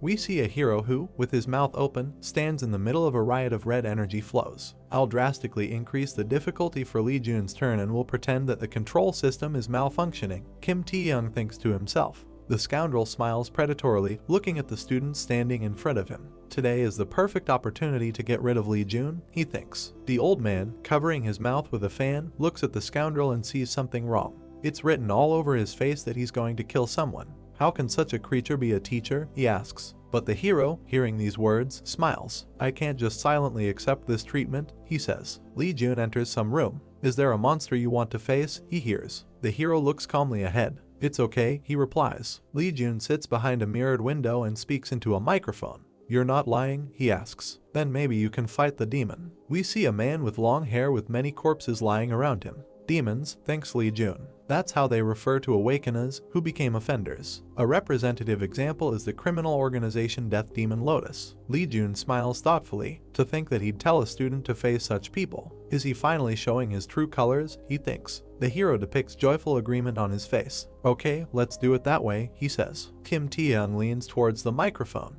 If the situation becomes dangerous, tell me immediately, he says. Yes, sir, the young man answers. The villain presses his finger on the blue window. A magic circle filled with hieroglyphs appears. The hero closes his eyes and waits. He listens to instructions. The generated location is a snowfield, and the difficulty level is D-class. Lee Jun opens his eyes. I wish you good luck, he hears. Lee Jun stands on a high cliff above a snow-covered, wooded gorge. He looks around the area and says that Kim Tae-young seems to really want to kill him. My vision is limited in a snowfield, so it's uncomfortable to move around, he thinks. There is a lot of snow here, and it hides all the signs of the area, including the forest. This field belongs to a higher difficulty level, the hero understands. But more important is a simulated monster. A bearded old man in a white robe stands in front of the hero. He stands with his eyes closed and seems completely calm. It is reported that this is White Eyebrow's Ice Evil. Behind him we see several bald people clenching their fists. He is one of the executives of the demon Death Lotus, called the Seven Evils. This is a real monster, a crazy old man who just likes killing people. To think that he'd make a student face such a person, the hero thinks. Standing under the snow falling from the sky, Lee Jun calmly looks at his opponent. He stands opposite with his eyes closed. Kim Tae-young has definitely gone crazy, the hero thinks. An alert appears. Emergency Quest 1, the youngest is Will. Difficulty, see the hermit wants to see how far the youngest can go. Use the Origin Divine skill to subdue your opponent. Conditions for completion, use the Origin Divine skill lower than level 2. Conditions for failure, use the Origin Divine skill higher than level 3. Reward, Tech Tree Points 250,000, double reward. Lee Jun takes a fighting stance. I have another reason to succeed now, he says. An old man with white eyebrows, closing his eyes, curls his fingers on his arm slightly extended to the side. A blue energy vortex begins to swirl around him. The opponent suddenly throws his arms forward, and a powerful charge of energy bursts out of his palms. The front of the stream quickly appears next to the hero. Lee Jun, judging by his look, is alarmed. The energy charge, having written a gentle arc in the air, flies straight to his head. The blow lands on the hero's shoulder. Lee Jun looks at the enemy with pain in his eyes. Blue discharges spread across his body. Is this skill of the North Sea Ice Palace's martial artist Cold Ice Master? He thinks. The long-haired old man accelerates and rushes towards the enemy. He raises his hand to strike, the fingers of which are still curled. A moment later he is next to the hero and strikes. How fast he is, Lee Jun thinks. I just don't have time to dodge. The old man punches with his left hand and prepares to throw out his right. We see that this man's eyes are still closed. The hero blocks his next attack with his arms crossed in front of his chest. The gray-haired old man's fingers clasp into the hero's hands, and Lee Jun screams in pain. He bounces away from his opponent while still holding the block in front of him. White Eyebrow's Ice Evil, he thinks. Even though he's a simulated opponent, he has incredible skill. We see two crossed hands that emit a vortex of blue energy. Lee Jun clenches his fists and looks determinedly at his opponent. Then a smile appears on his face. This is fun, he thinks. When will I ever have the opportunity to fight such an opponent again? And now he himself rushes to attack. We see blinding white energy around him. The hero finds himself behind the old man who has closed his eyes. He throws a punch, but his opponent manages to dodge. Lee Jun smiles. He says he can't miss this chance. The old man's face is completely calm. The young man runs to overtake the enemy from behind. The old man clenches his fist to greet the hero. Lee Jun does the same, but he has a smile on his face. White Eyebrow's Ice Evil lowers his hands to stomach level and begins to form his own energy vortex with them. The hero, smiling, raises his fist to strike, and the old man prepares to use the sphere that has grown in his hands. Surprise appears on the guy's face. His opponent lies on the ground and appears to disappear into thin air. The demon is disappearing. The hero finds it difficult to believe what he sees. Lee Jun extends his hand to the face of his almost disappeared enemy. In the place where the old man's head had just been, only a small cloud of energy remains. The hero stands on a destroyed section of the floor and looks up. The capsule room, he thinks. Did Kim Tae-young turn the system off? Lee Jun indignantly kicks a stone, of which there are quite a few under his feet. But I was just getting to the fun part, he says. Someone's trembling hand touches the window interface, which for some reason has turned red. In front of us is Kim Tae-young, and we see that he is very shocked by something. What is this all about? He thinks. It seems the system broke because of his Kai. The scoundrel, his mouth slightly open in amazement, looks down somewhere. Since it's simulated, the actual difficulty is probably lower than it should be, but it's at the very least a C class, he thinks. The man looks out the mirror window, behind which he sees an angry hero standing on the rubble of a broken floor covering. Even the most experienced student. No, he's a difficult opponent even for me, thinks Kim Tae-young. Cursing, the scoundrel hits the reddened interface with his fist. In front of us is the corner of a blue rectangle. The hero, whose eyes are closed, stands in front of the door. An alert appears. Emergency Quest 1, the youngest school has been completed. You have received the reward, 250,000 Tech Tree Points. You have also received a bonus, 250,000 Tech Tree Points. The hero, smiling, looks at the system window hanging in front of him. I received the reward despite the fact that I could not complete the battle, he thinks. He extends his hand forward, on the ring finger of which we see a magnificent ring. And I've been measured as the class I wanted thanks to the origin ring, thinks Lee Jun. A worthless F class went up to D class and even took out Lee Jihong, the hero thinks. With this I could sufficiently provoke the clan. Suddenly someone calls out to the hero from behind. He turns around. Who is it this time? He thinks. The hero sees a crowd of enthusiastic students in front of him. They greet him with admiration. Good work on the class measurement. You are really strong. But you saw how it ended, Lee Jun tells them. Yes, it was unpleasant, as if they had cut off a very good film, leaving it without an ending, says one of the young people. The hero looks at him in surprise. He smiles and looks down. Nothing like this happened to me in a past life, the guy thinks. Well, it's not bad, he says, smiling. One of the students looks at the hero with bewilderment. Jun, what did you say? He asks again. The hero responds with a kind look. Nothing, he says. The change began the next day. A whole group of students bows before the hero, calmly eating a sandwich. Hello, senior, they say in unison. Lee Jun almost drops his sandwich in surprise. One of the guys comes forward. I'm Hyosu, a new student, he declares to the hero, taken aback by surprise. Young people stand bending at the waist. The old man hanging behind the hero looks extremely happy. Please, take care of us, asks on behalf of the entire Hyosu group. Lee Jun looks at the young people and tries to understand why they behave this way. Why are they doing this gangster salute in front of me, he wonders. He peers into their faces and cannot believe that they belong to 17-year-old boys. Lee Jun grabs his head. He looks at the students and tells them not to dare greet him like that again. A young man standing in front of the group asks what exactly they did. The hero looks at the guys with bewilderment. Who am I to greet me like that? He asks. I'm not some kind of bandit. The students bow and sink again, but this time they apologize. Stop it, I said. The hero's indignant voice sounds over the campus illuminated by bright sunlight.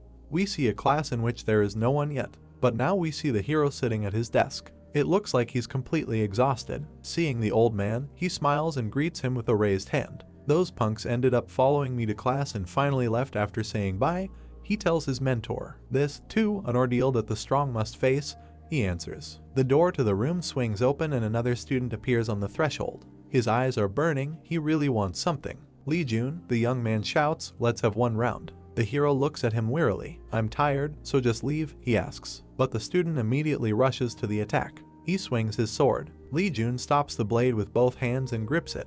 The next second the blade breaks into many pieces. The student, who still has a small fragment of the weapon in his hands, looks at his opponent in amazement. The hero shakes his fist at him. We see a bright flash. The attacker lies unconscious on the floor, and the hero, still shaking his fist, advises him to listen to what he is told. The old man appears behind the hero and begins to giggle. I see you have become a popular person, he asks Lee Jun. He screams angrily. Does this seem popular to you? Another smiling student appears. He shows his fist. Lee Jun, he says, I heard you are very strong. The hero sits at his desk and looks tiredly into the distance. The old man smiles behind him. Perhaps they doubt your abilities, he says, because they didn't see you in action. We see that the class is filled with students. Even if that's the case, it's already spread widely, says Lee Jun. Kim Taehyung appears at the door of the study room and immediately starts screaming. Quiet down. Who's goofing around during the morning assembly? He notices the hero and begins to grin angrily. The guy doesn't pay any attention to him. Kim Taehyung stands at the lectern in front of the board and makes an announcement. Everybody, fill out the curriculum and submit the paper I'll be handing out now. We see the document he is referring to. Starting the next class, you can just the classes written on the schedules you've made, explains Kim Taehyung. The hermit approaches the hero, who gets acquainted with the document he has just received. Is this how you typically take classes? He asks. Typically we have step arts, weapon arts, or light body arts, says Lee Jun. We see 3 heroes practicing each of these 3 arts. You mainly take those 3, explains Lee Jun. You don't know if you'll succeed even if you focus on one wugong, so learning a new one is even more difficult task. The mentor looks at his student and asks what he is going to do. The guy is thinking. I am, he says, and leaves it at that. Students wander around the classroom. In front of us is a girl wearing round glasses. Class prez, someone calls out to her. We see that this is Lee Jun. He hands the girl a piece of paper. I can just give you the curriculum sheet, right? Asks the hero. Yes, you can give it to me, the girl answers. Lee Jun gives the paper and leaves, and the class president puts the document in a pile. She looks at the paper and her eyes widen in amazement.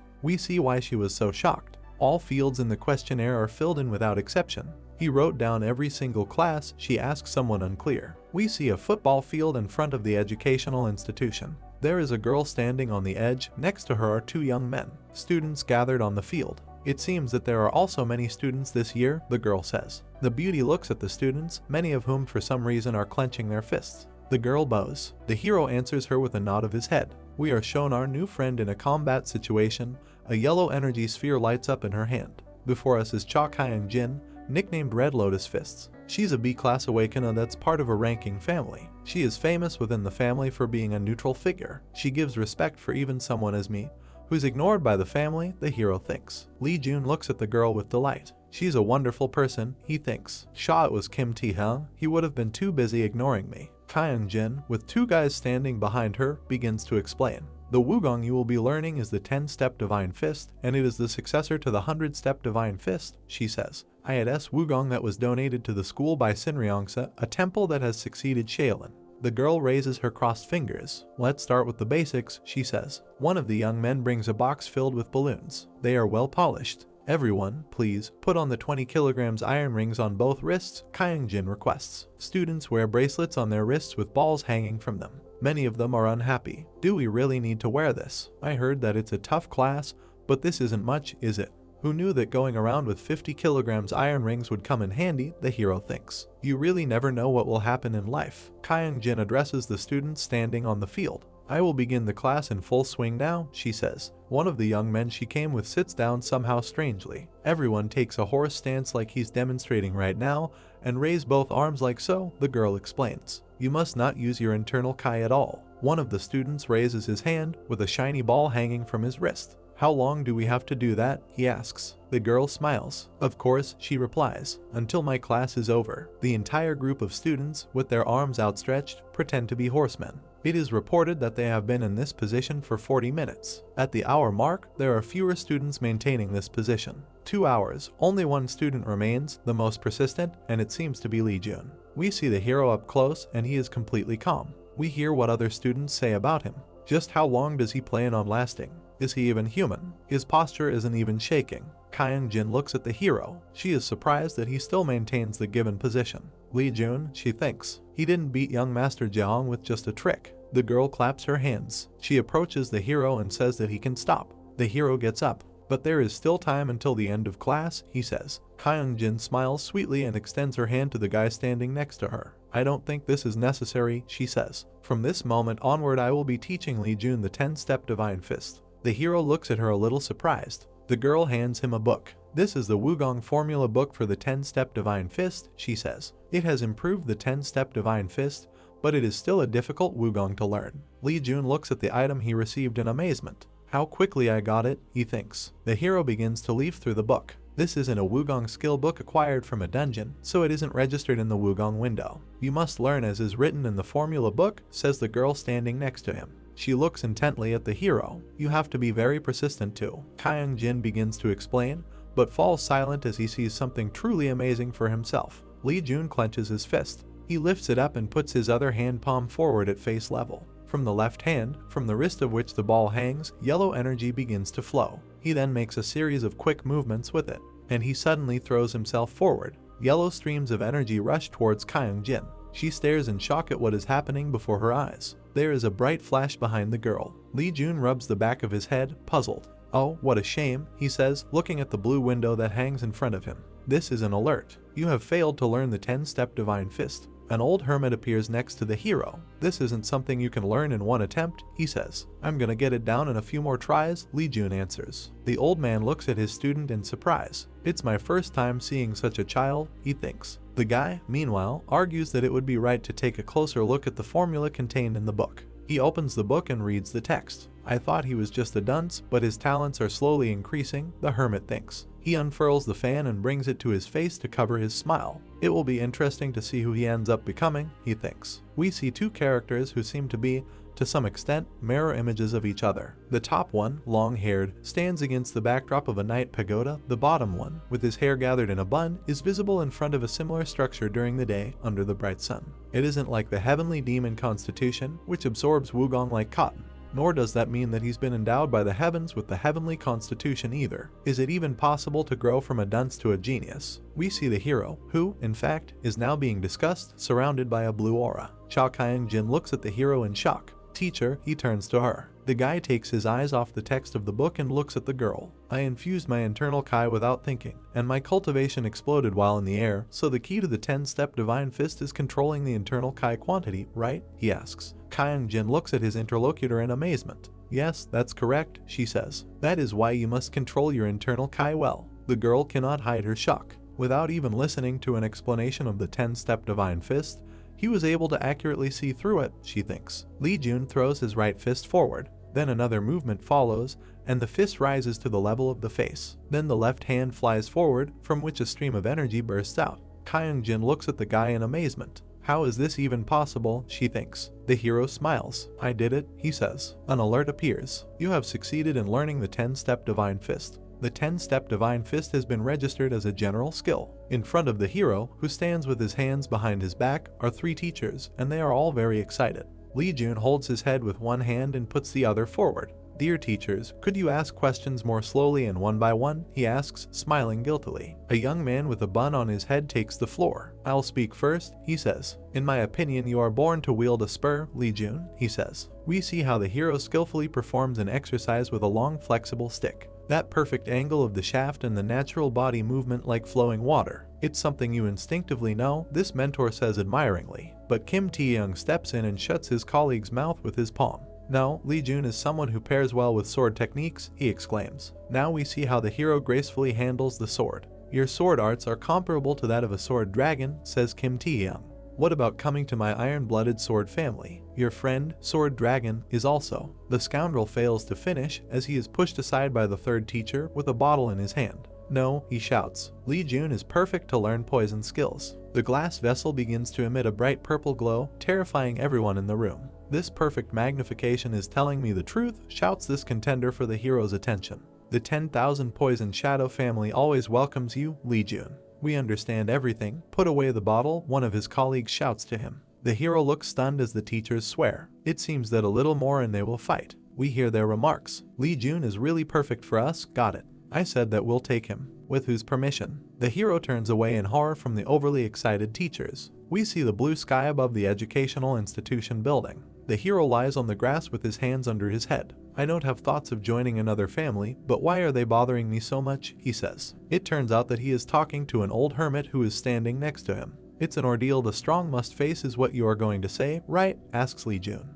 The hermit does not answer. He just looks at the guy sternly. Here you are, where the hero suddenly hears and looks in the direction where the voice came from. A pretty girl approaches him, smiling. Teacher Cha Kyung-jin, says the hero, rising from the grass. He sits next to the stairs where the girl is standing. I was just taking a little break to avoid other teachers, he says. The girl hands him a can of soda. Are your classes fun? She asks. The hero opens the drink given to him. Yes, everything is great, he says. I learn something new every time, thank you. Kyung-jin sits down next to the hero. Isn't it exhausting? She asks. Watching you, it looks like you can train the 10-step divine fists on your own. Lee Jun takes a sip from the can. Not at all, he replies. The hero looks at the girl sitting on the grass. For someone like myself who hasn't succeeded the bloodline, learning even the wugong offered at school is precious, he says. It's 100 times better than not learning anything. Kyung-jin looks somewhere in amazement. The girl turns her head towards where the screams are coming from. Lee Jun, where did you go? We see 3 teachers from whom the hero recently escaped. The guy turns around in fear. Wow, they've already gotten here, he says. The hero starts to run. The girl, smiling, waves her hand at him. I need to run, says Lee Jun. Okay, see you in class, Kyung-jin replies. The hero puts his hand to his forehead and looks up somewhere. It turns out that his attention was attracted by the blue sky above the building of the educational institution. The guy smiles joyfully. How nice the weather is today, he says. Before us is a desert illuminated by the dazzling sun. The hero is holding a red fiery fox by the throat, which bares its sharp teeth before death. One more effort, and the tongue falls out of the monster's mouth. Lee Jun stands over the corpse of an animal that has splattered the sand with its blood. A notification appears. You have absorbed a small amount of magic energy with the blood breath demonic skill. Stamina has gone up by +1. The hero examines the blue window and points his finger at it. Despite the fact that the blue fox, who is the boss here, died, other monsters continue to be generated. And that's very good for me, he thinks. Thanks to this, I can come here and train. Behind the hero's back we see the result of these activities in the form of dozens of corpses of red foxes. Lee Jun looks down thoughtfully, but the rewards are too cheap for all the moves I make, he thinks. Excluding the first time, not even a single mana stone has appeared. The hero turns to the old man standing behind him. "Shall I absorb the mana stone now?" he asks. The hermit looks sternly at his student. "No, I changed my mind," he replies. The hermit holds a folded fan in his hands. "As your growth is faster than I thought, let's make a bigger gamble," he declares. "Gamble?" Lee Jun asks him again. A bright white flash occurs behind the hero's back. "The turbid energy of a gate that floats in the air," explains the mentor. "Aren't you curious as to what will happen if you consume it using the blood breath demonic skill?" The guy looks at his companion in amazement. "What? Is that something that can even be absorbed?" he asks. Strange purple streaks appear over the desert. The quantity of magic energy burst out from a gate is immense, the hero thinks. "If I could just absorb it, it itself is a panacea." The old man strokes his beard. "It may have been impossible if it was just the blood breath demonic skill, but as you also have the origin divine skill, it's worth trying," he says. "The problem is your body is already saturated with the consumed energy." Lee Jun looks up somewhere in surprise. "If you try to absorb large amounts of energy in this state, there is a 90% chance that you will get sick," the hermit tells his student.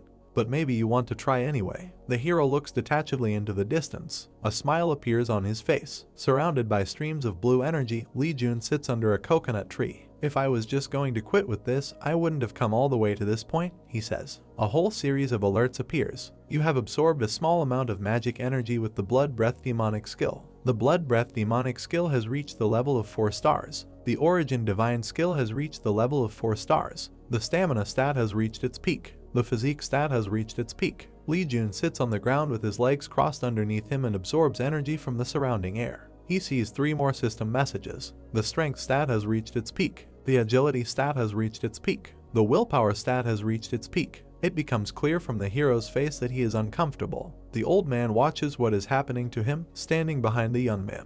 "The first time using the origin divine skill I was uncertain when he had fallen into an impersonal state," he says. The hermit strokes his beard with a fan. Now he's trying to overcome the first-rate wall. Lee Jun is looking at something with his eyes wide open, from which streams of blue energy rise. The hero sits on the sand with a shocked look, white waves spreading around him. A very loud sound is heard over the desert. The old man approaches the young man lying on the sand. "So, how was it?" he asks. Lee Jun smiles. "I feel like I'm back from the dead," he says. The hermit looks into his eyes. "From the way you talk, you can handle it," he says. Another series of notifications appears. Modifications have all been completed. The ceilings to all your stats have been adjusted. You have been awarded 500,000 tech tree points for achieving an unprecedented record. Main Quest 2, the hermit's training has been created. Lee Jun, smiling, touches the blue window with his finger. "Even though I keep on closing messages, there's no end to them," he thinks. Something greatly surprises the hero. This is the content of the next information window. "You have absorbed all of the magic energy bursts from the gate.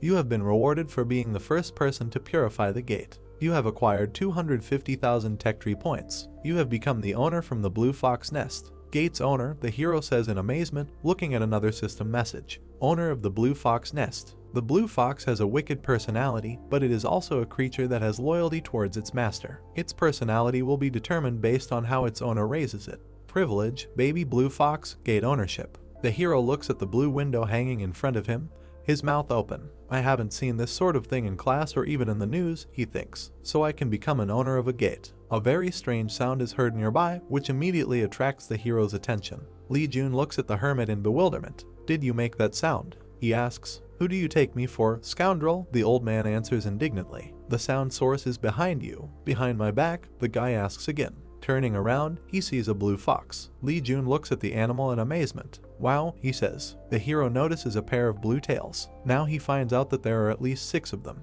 It is reported that in front of the hero is baby blue fox. "How cute he is," Lee Jun enthuses. The guy takes the animal in his arms. "Looks like this is what the baby blue fox privilege means," he says. "That rascal is quite cute," says the hermit standing next to him. "It'll be a reliable source of power once it's all grown up because it has 10 tails." Lee Jun, smiling, looks at the little fox, which he brought to his face. "Will this baby really be that huge when he grows up?" he says. The old man looks with emotion at the student holding the fox cub in his hands. "Don't you think you should give him a nickname?" he asks. Lee Jun smiles and looks up from the cute creature. "What about Blue Eye?" he asks his mentor. The animal, judging by its appearance, is very unhappy with this choice, but the hero does not notice this. The hermit looks at the hero doubtfully. "My dear student, maybe you can think of something better," he asks. "But it's such a cute name," says Lee Jun. He shakes the little fox. The old man smiles. The hero does exactly the same thing. The hermit closes his eyes. Call it what you want, he says. Lee Jun is sitting on the sand playing with his new pet.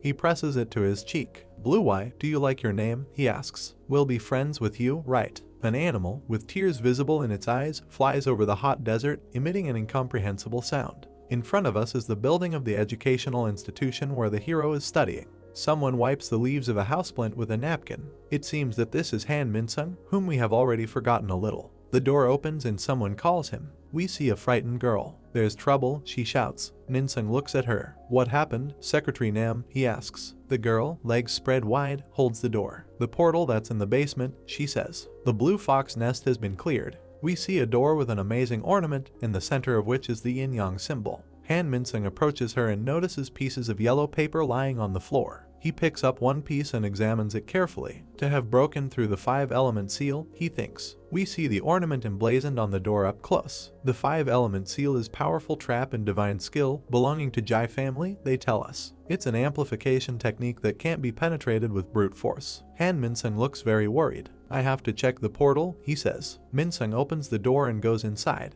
We see this man's shoe. The school principal walks very carefully, leaning on the wall. A system alert appears in front of it. You are not the owner of the blue fox nest. Outsiders not permitted by the owner cannot be let in. Min-sung looks at the message in amazement. What is this? He asks. Has the portal started to belong to someone? The school principal turns to the door he recently entered. Secretary Nam, he says. Yes, sir, the girl answers. The man turns to her. Find out who cleared this portal, he says. The previous evening. In front of us is a multi-story building.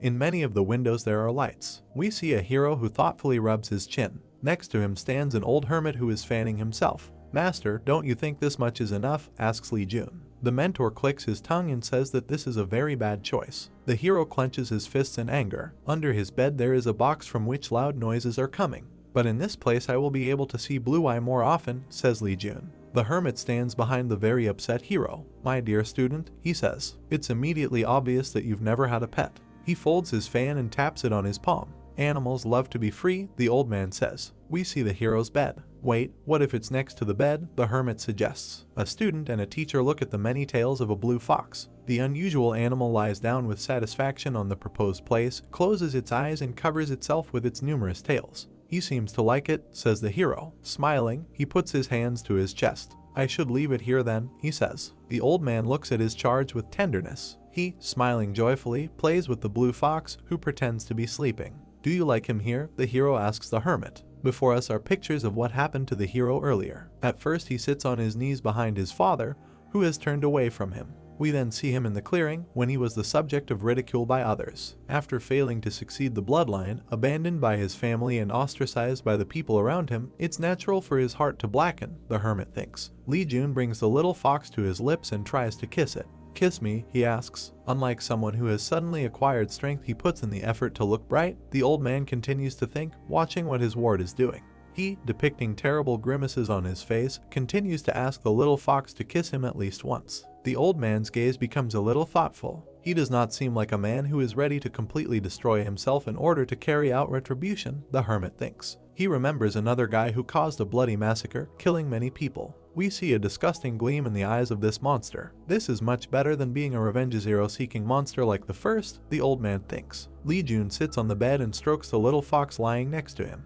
He purrs, closing his eyes. Smiling, the hero looks at the sleeping pet. There's only one last thing left now, he says. Lee Jun looks at his hand, which is flowing with energy. After the modifications, the vessel storing my internal Kai has grown larger, and the Kai's flow was also unblocked, he thinks. I can definitely feel that I've grown stronger, but in terms of numbers, just how much have I changed? Lee Jun calls up a window that can show him relevant information.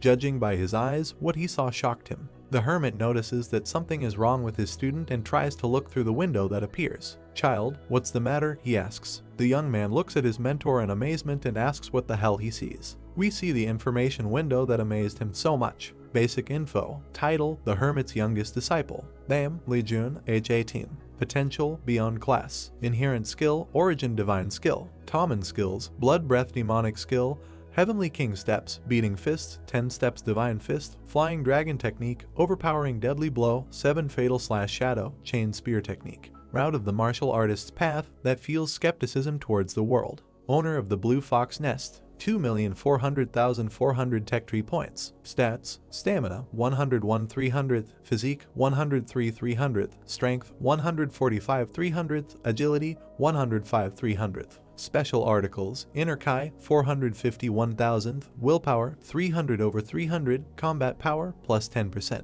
We see 5 very serious individuals standing with clenched fists on the stairs of a typical Asian temple. According to what is already known, AA class Awakener's maximum stat value is 300, thinks Lee Jun. And that's the value for the 5 kings, which refers to the heads of each family. The hero looks in amazement at the blue window hanging in front of him. My stats are at the same max value as them, he thinks. The hero imagines himself at the foot of a staircase, at the top of which 5 figures are visible gathered together. That means that if I just do well, I could be on the same standing as the 5 kings, he realizes. The hermit, smiling, looks at his student. What are you looking so blankly at? He asks. Quickly raise your tech tree. Oh, right, I have points, don't I? Says Lee Jun.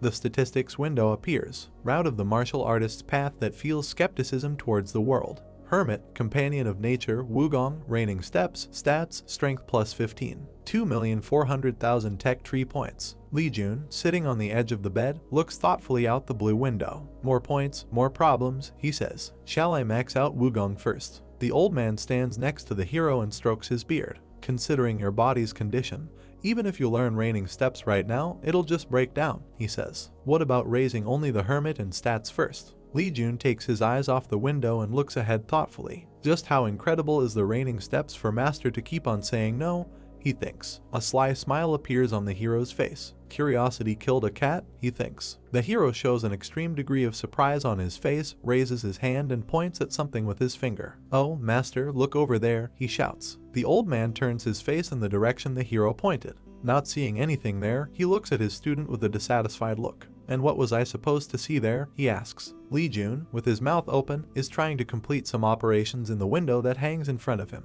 We see how very worried the young man is. An alert appears. You have understood reigning steps. A new article has been opened up. The endless spear technique has been created. Lee Jun plugs his fingers into his ears. Realizing that nothing is happening, he opens one eye and looks around him.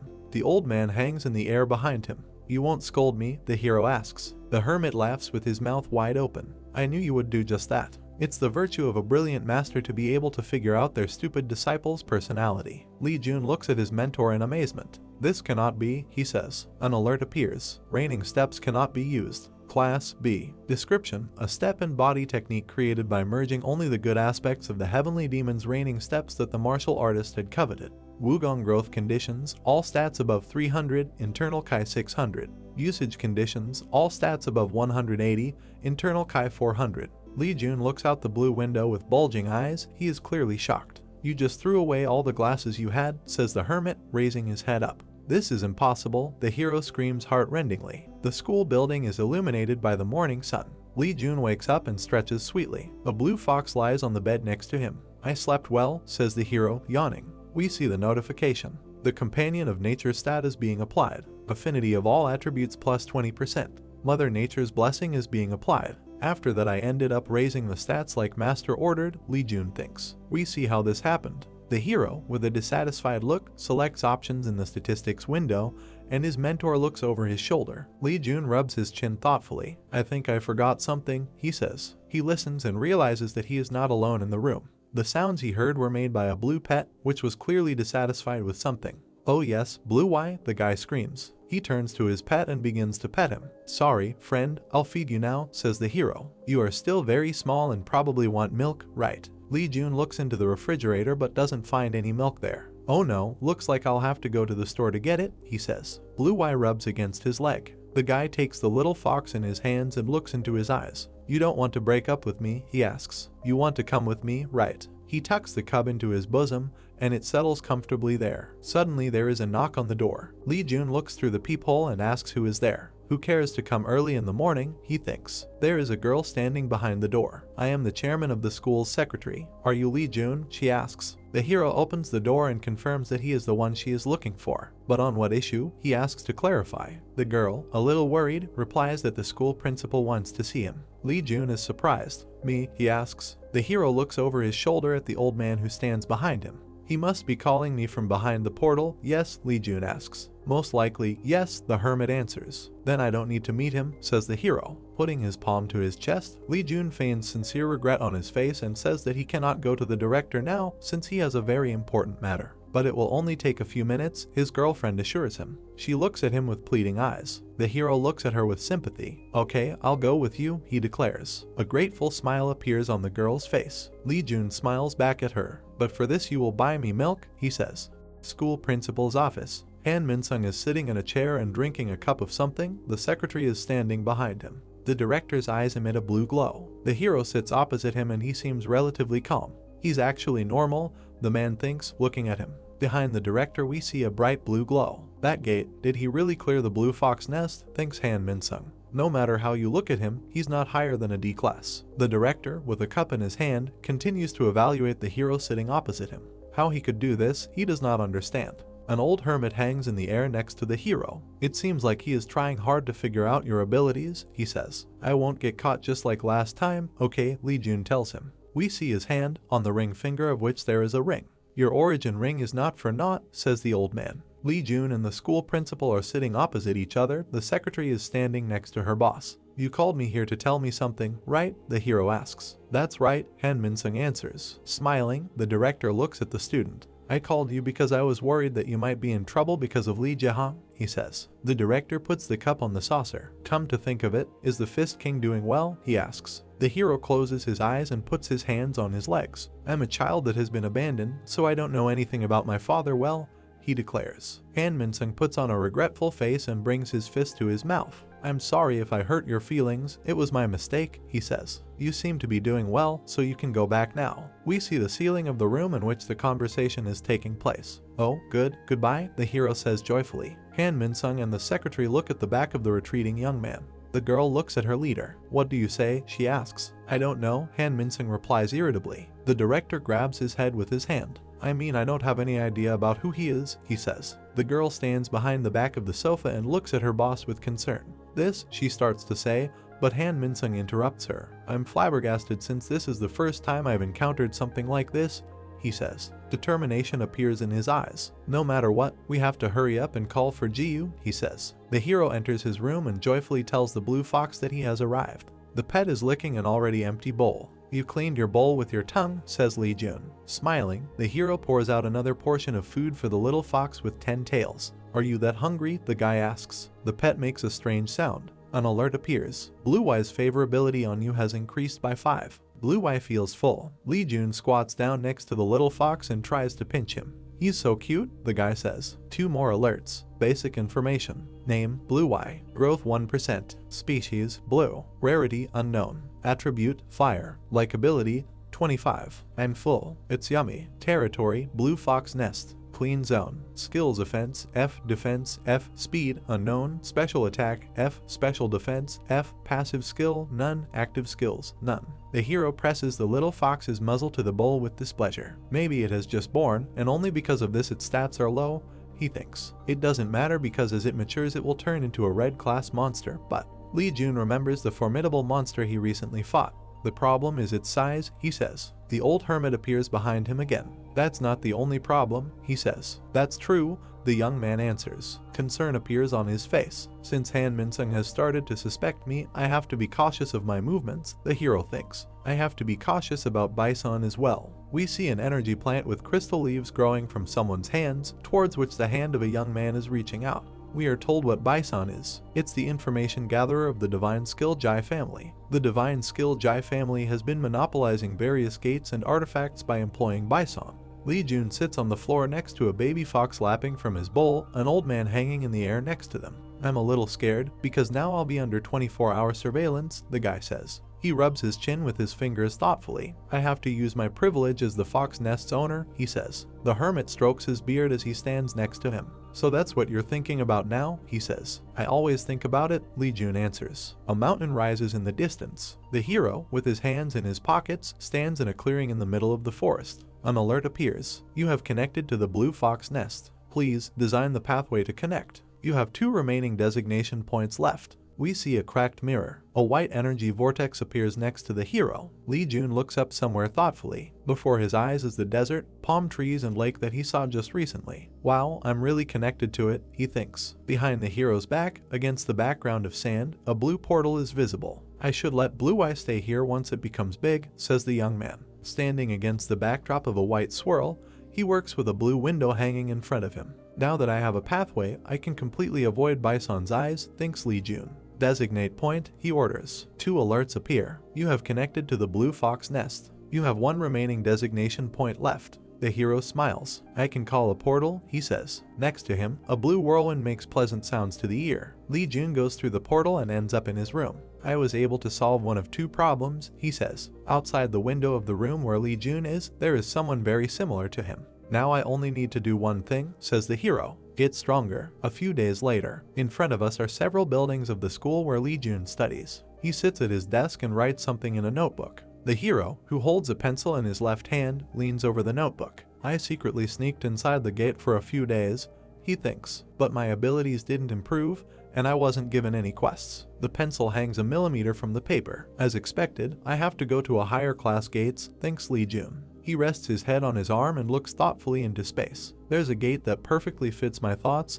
the guy thinks. We see an orange crystal spreading flames around itself. Cave of Chloride, thinks Lee Jun. It's a green zone class gate where an artifact called Stone of Fire is hidden. We see a guy in a t-shirt being tortured by the very stone in question. Before regression, a monster timer discovered this stone of fire and fed it to a monster, the hero thinks. We see what the feeding process looked like. Then a terrible toothy monster appears in front of us, which emits powerful waves of fire around itself. From a white class weak monster it grew to the level of a blue class at once, the hero recalls. He smiles, resting his head on his palm. I'm going to make Blue Eye eat the fire of stone, he thinks. Lee Jun looks at 2 students who are standing by the window. Someone is walking down the corridor, whose legs we see. It's the ice flower, says one of the students. Young people look at the approaching character with their mouths open. We hear their remarks. It's the ice flower, Han Jihu. Why is she here? We are shown the girl's shoes again. Lee Jun, who, unlike the other students, is sitting at his desk, looks at the girl in amazement. She comes up to him and stands next to him. The girl smiles sweetly. Are you Lee Jun? She asks. The hero's surprise only intensifies. What? Yes, he answers hesitantly. You already know who I am, and I've also been assigned to class 6, states Jihu. What does Lee Jun ask, not believing his ears? Standing in front of us with slightly bulging eyes in the pose of a model is Han Jihu. She's the eldest daughter of the divine skill Jai family, who inherited the martial arts of the Juge family. She is a B-class awakener whose nickname is Ice Flower. Lee Jun sits at his desk looking completely shocked. She should have been originally assigned to the elite class 1, he thinks. But why is she in class 6 where E and F class students are gathered? The future has been changed, but it has been okay so far. A drop of sweat runs down the hero's face. The girl extends her hand to him. Let's be friends and not quarrel, she says. Lee Jun rejects this gesture. Please, just ignore me, because I don't want to make any friends, he declares. Jihu is silent. The hero looks up at her. We see that the hero's new acquaintance is furiously clenching her fists, trying to restrain herself and not do something stupid.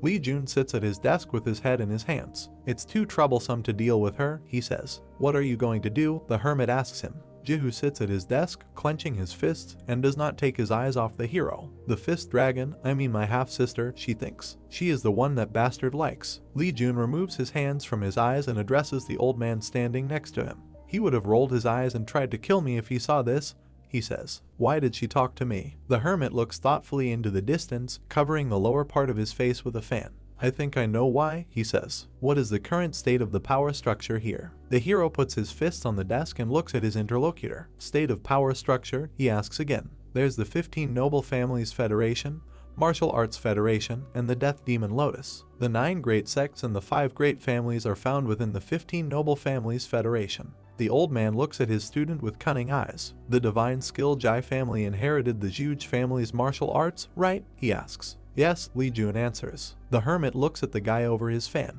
It is unlikely that the divine skill Jai family was able to keep up their power only by pure force, he says. Those bastards, aren't they just gathering talents like crazy? How could you know about this? The hero asks in amazement. We see a young man in a traditional Asian costume standing on a rock, and a dozen identically dressed guys kneeling behind him.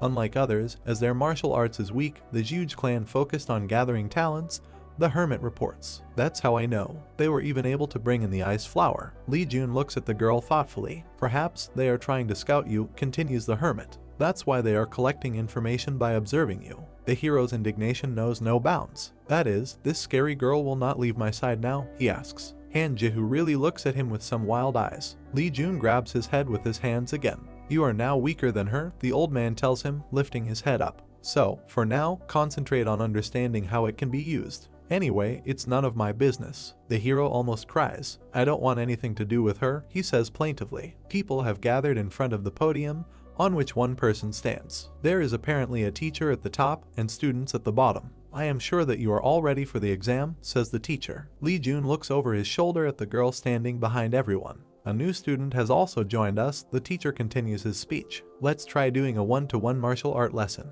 The teacher stands with his arms crossed over his chest and asks if anyone wants to volunteer first. One hand goes up. This is Han Ji-hoo. She states that she is ready to speak at the beginning. We understand that standing at the podium is none other than Kim Tae-hyung. Fine. Who do you want to see as your opponent? He asks the girl. She points her finger at the hero. I wish to spar with Lee Jun, she says, smiling. There seems to be a threat lurking in the girl's gaze. The hero looks at her with concern. Han Ji-hoo puts his sword in front of him. The hero standing opposite, on the contrary, had not yet taken it out of its sheath. Smiling, the girl looks at her opponent. Are you ready? She asks. Lee Jun unsheathes his sword halfway. Why the hell did she choose me? He thinks. I'm not ready yet, he says out loud. Kim Tae-hyung, with students standing behind him, asks a girl and a guy if they are ready to spar. Without waiting for an answer, he gives the command to start the battle. Ji-hoo, holding his sword forward, looks attentively at the hero. Lee Jun notices that the girl is not in the place where she was just standing. Has she disappeared? He thinks. To the hero's horror, Ji-hoo appears at his feet, about to strike with her sword. The guy looks at the girl in amazement. How fast she is, he thinks. Han Ji-hoo looks at the hero with determination. She throws a punch and hits. Lee Jun flies away, holding out his hand helplessly. The girl strikes again, her weapon leaving a bright blue trail in the air. The hero puts his sword forward, trying to cover himself. A smile appears on the young man's face, and his sword begins to emit a blue glow. Lee Jun tries to fight back her opponent. Bright jets of blue energy swirl around the sparring participants. Ji-hoo strikes again. As expected of a B-class awakener, the hero thinks, she is stronger than I thought. It's slowly becoming too much for me. With an expression of extreme tension on his face, he thrusts his sword forward to block the blow. Suddenly, a blue glow appears in the hero's eyes. I seem to be able to block some of her blows, he thinks. As time passes, Han Ji-hoo's sword arts. We see around him many marks from his rival's sword. The young man's gaze becomes creepy and threatening. I can see her kicks, he thinks. Lee Jun stares at the girl who has just thrown another punch. The glow emanating from his eyes grows brighter. Lee Jun stands inside a white circle with flashes of the exact same color visible around him. The girl looks at the hero in amazement. What the hell? She screams. He's only picking out the weak spots in my iron-blooded sword technique and attacking, thinks Han Ji-hoo. Has he already become familiar with my attacks? The fight is already going on evenly, if not with the advantage of the young man.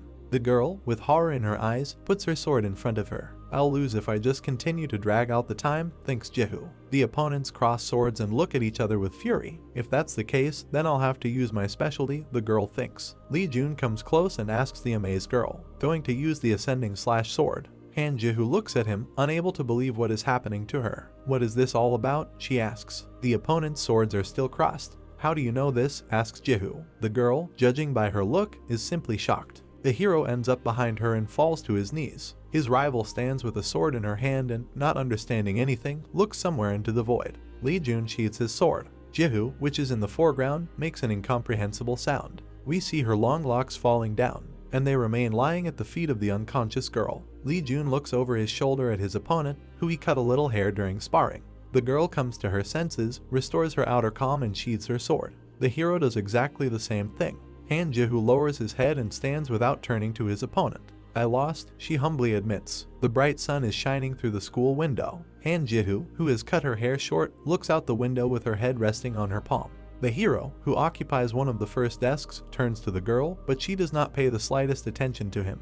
Lee Jun, judging by the expression on his face, he is very surprised. She became like this after sparring, he says. Was she really that shocked? Naturally, his interlocutor is an old hermit who again covers the lower part of his face with a fan. So why did you cut her hair? He asks. Aren't you afraid that she will harbor a mortal grudge against you? I already said that it was a mistake, says the hero. We see a guy and a girl in traditional Asian battle garb standing back to back in the middle of a fire, getting ready to fight someone. The divine skill Jai family, together with the iron-blooded sword family, are the only ones who are hostile with them. The day will come when they'll unite and fight back against them, the hero thinks. Sitting at his desk, he thoughtfully rubs his neck. I need to maintain good relationships, he thinks. In front of us again is the school where the hero studies, and we see that not far from it there are low mountains. The hero, wearing a long cloak, walks along the sidewalk with other students. Suddenly someone calls out to him. Looking back, the guy notices Han Ji-hoo, who is standing with a stern look, crossing her arms over her chest. The girl comes close to him and asks if he is busy. No, Lee Jun answers. Confusion appears on the girl's face. Then let's have lunch together, she suggests. Okay, the guy answers, excitement visible on his face. What is it?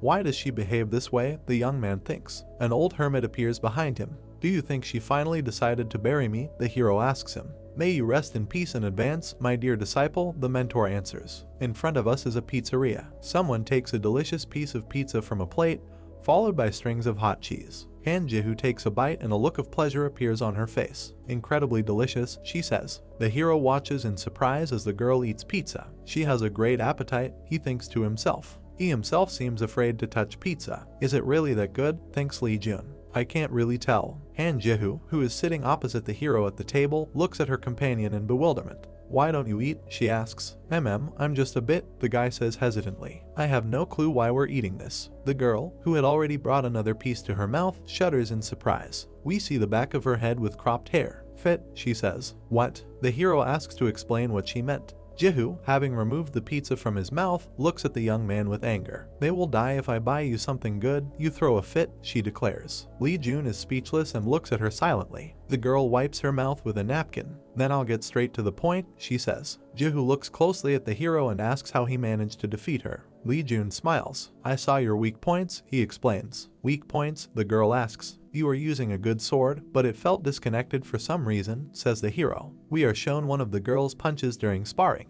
And now before us is a hero standing inside a white circle. I simply chose these places and attacked, Lee Jun tells his companion. She, sitting on a red chair, looks at the hero with bewilderment. Do you mean that you managed to take advantage of these tiny pauses? She asks. The young man looks away and closes his eyes. It just happened to work out perfectly like that, he says. The guy and the girl continue to talk while sitting at a pizzeria table. Since I answered your question, Lee Jun says, won't you be mad at me for what happened to your hair? Hair? The girl asks. Why should I be angry? The hero looks at her with round eyes in surprise. Ji-hoo smiles sweetly while touching his hair. I feel better with short ones and I like the way I look, she says. The girl looks completely happy. I've always liked short hair better, she says. The moon illuminates a traditional Asian house, brightly lit by lanterns. One of them falls to the floor and breaks, the fragments injure someone, and a loud cry of pain is heard. We see a young man kneeling, holding a sharp piece of glass in his bleeding hand. Lee Jun, he shouts, I'll rip this bastard's limbs off. A mustachioed man approaches the guy from behind, clearly frightened by what he sees. Young Master Jihong, please calm down, he asks. Your hands are bleeding. A young man, in whose eyes tears are visible, looks at this man with some kind of crazy look. What? He asks. The villain strikes with a shrapnel and inflicts a deep cut on the man's cheek. Do you think I'm a weakling? Jihong shouts angrily. The wounded servant sits on the floor and begins to crawl away from the madman he sees in front of him. And just because my body was damaged by a stupid piece of glass, Jihong continues to scream. And you're asking me to calm down. My Danshin. The bastard picks up a sharp fragment and raises it over the man as if he wants to kill him. My Danshin has been shattered to pieces, shouts the distraught scoundrel. However, someone intercepts his hand. Jihong looks over his shoulder and recognizes who stopped him. This is a bearded man with a very unpleasant expression on his face. Father, says the young man. The parent leans towards his offspring and calmly asks him to pull himself together. Jihong puts his head on his chest and begins to sob loudly. Don't worry, his father tells him. He takes his son by the shoulder. Your father will fix your Danshin, the man promises. Father and son are kneeling and hugging each other. I have found a panacea that will help you recover, says the eldest of this couple. True, the younger one says hopefully. We see a stone with fiery streams swirling around it. It's called the Stone of Fire. It's a panacea with an incredible fire energy, says the father. He places his hands on his son's shoulders. If you eat that, it's said you'll be able to restore your Danshin in an instant. I'll get that for you, the parent promises. Jihong clings to his chest and begins to sob again. "Father, thank you very much," he says. He looks into the distance with a fierce gaze. "Lee Jun," he states, "that worthless little. How dare you? I'll make you regret hurting my son." The sun rises over a traditional Asian house. The hero in his long cloak walks down the corridor. He goes into the toilet. Some sounds are heard near the entrance to the bathroom. It turns out that the hero is being followed by a guy with an earphone. The object entered the toilet, he reports to someone. "Keep an eye on him," comes the answer. A young man sees an open door to the toilet. "Yes, I see," he says. The spy looks at his watch. Then again, and, judging by the chronometer readings, more than 40 minutes had passed. The guy, without taking his eyes off the toilet door, informs the person with whom he is in contact about this. "Maybe he has diarrhea," he suggests. The spy, worried, looks into the toilet door. Unable to withstand the tension, he goes inside. "I have a bad feeling," he says. "I'll go check what happened." "What are you doing?" sounds into it in the earphone. Shadow workers should not make contact. The young man's hand reaches out to the stall door, but the next moment the hero sharply opens the door, which hits the spy painfully. Jun looks in amazement at the guy sitting on the toilet floor, holding his face with both hands. "Are you okay?" asks the hero. "I didn't know you were standing outside the door." "I'm fine," the spy answers in a trembling voice. "Is it true?" "Well, good," Lee Jun tells him, "because I should already be running to the next lesson. Next time be more careful." The injured guy, almost crying, holds his broken nose. "I was worried for no reason," he hears in his earphone. "Excuse me," says the spy. "I'll see you soon," the invisible interlocutor answers him. Lee Jun grins and looks over his shoulder at the spy. The hero walks along the corridor, the old hermit hangs next to him. "Phew, that was close," says the hero. "It took longer than I expected. But you achieved what you wanted," the old man notes. Lee Jun smiles. "That's right," he agrees. "It seems they couldn't even imagine this, right?" Someone's hand is holding a payment report, which details the sale of mana of various classes at one price or another. "The fact that I slipped out of the gate in selling mana stones," says Lee Jun. We see one of the points of the mentioned report. Class B mana stone sold, 100 million. We see that the document is in the hero's hand, and he gets acquainted with it. "It was a great call to make several different designation points earlier," says Lee Jun. "I've got to do this much to trick the shadow workers." "But are you fine with this?" asks the hermit. The hero looks at him a little surprised. He reaches into his bosom with his hand. "With what?" he asks his companion. "The document you signed to sell the mana stones," explains the old man. "In front of us is a girl with a butterfly on her neck who holds out a tablet with a pen and paper. You agreed to grant the family union the rights to view it," the mentor reminds. "We have before us the document in question. The text is illegible, but below we see two signatures, one of which belongs to the hero. At the very bottom you can see the name of the institution that compiled the paper, Divine Skilled Finger Family Bank." The old man calls on his student to pay attention to the last fact. The hero laughs joyfully. "It's okay," he says. "I'd rather have them more confused." We see a blue stone emitting a bright glow around itself. "The Class B mana stone I sold mostly appears at blue zone class gates," he says. "They will never believe that such a loser like me can get money there, and it will confuse them." Jun laughs, raising his hand. "Let them assume all they want," he says. We see a room in which many people are sitting at tables. It's a dining room, and the character is sitting at one of the tables, having lunch. A guy appears behind him. "Hello, Jun," he says. "Can I sit next to you?" Another tray of food is dropped onto the table with a loud sound.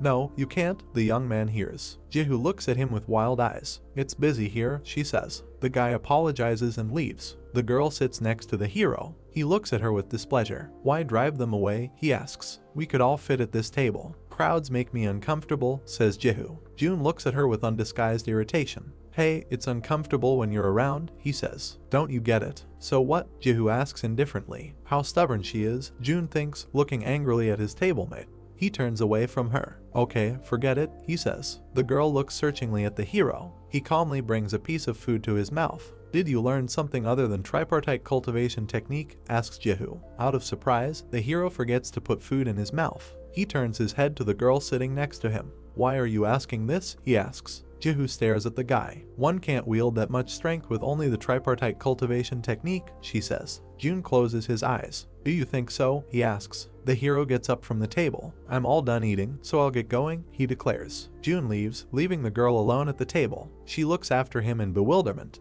In front of us is the school building where the hero studies. The teacher stands at the blackboard behind the pulpit. "So, a training session is planned for next week," he says. One of the students raises his hand and asks where exactly it will take place. We see some kind of horned minotaur sitting on a throne. The locations are the mystery treasure chamber. Now we have a purple octopus in front of us, the beach of despair. Finally, we see the rat family, and the cave of inferno completes Tiang's list. Two students are talking to each other. Where do you want to go? I'm fine everywhere. June looks thoughtfully into space. Nice timing, he thinks. I'll head to the cave of inferno for training. The hero rests his head on his palm. But how convenient, he thinks. Is this really a coincidence? Jihu, sitting at the desk behind the player, looks at his back with irritation. The guy feels this look and he is very uncomfortable. He eventually turns to the girl and screams angrily. What? Why? You must say something. A fancifully folded piece of paper flies towards the hero. He catches it, unfolds it and reads the following: I'm watching, just ignore it.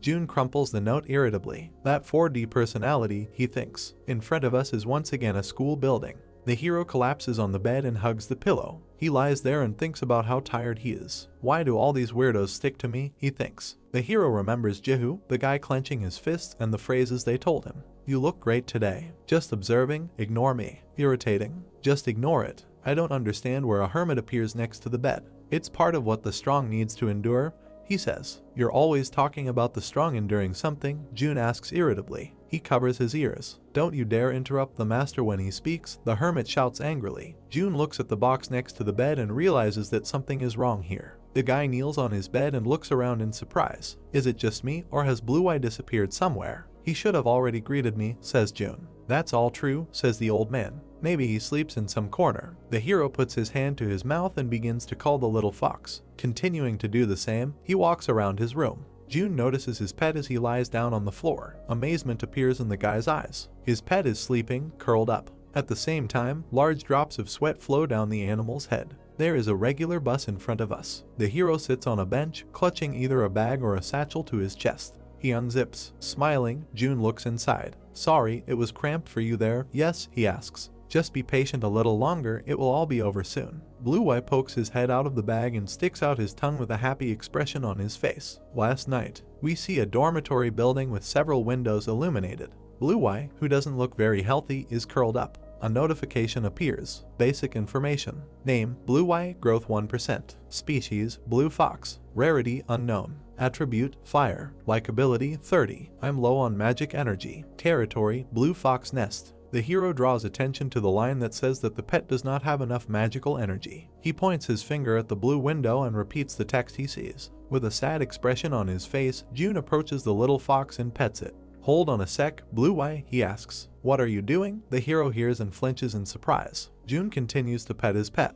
I was going to give Blue Eye magic energy, he says. Don't do it, the hermit asks him. Sha the Kai erupts from the Kigong, there will be a problem. The hero is close to despair. But what should I do then, he says. The old man looks at him with kind eyes. He isn't that weak of a fox, so he'll be able to endure it until the practice day, he says, and take him to the practice site. June strokes the little fox and says that he will do as the hermit advises. Back to the present, there is a bus station in front of us. The little fox, leaning out of the bag, looks around the surroundings. It's a relief that Master shared his energy with Blue Eye, the hero thinks. Now he looks much better than before. June smiles while sitting on a bench. It'd be good if your condition gets better when we go back to the gate, he says. What do you mean? Someone suddenly asks. The hero quickly puts the little fox back into the backpack. It squeaks in surprise and fear. Looking over his shoulder, the hero sees Jehu. You scared me, he says. What are you doing? You are not going to get on the bus. The girl looks at the guy suspiciously. I'll get on the bus when you get on, she declares. As you wish, the hero answers, smiling. June gets on the bus. At the door he stops in surprise as he hears someone's voice. Have you arrived, Sunbeam? June looks in surprise at the young man who addressed him. Who are you? Asks the hero. Oh yes, I don't think I've introduced myself yet.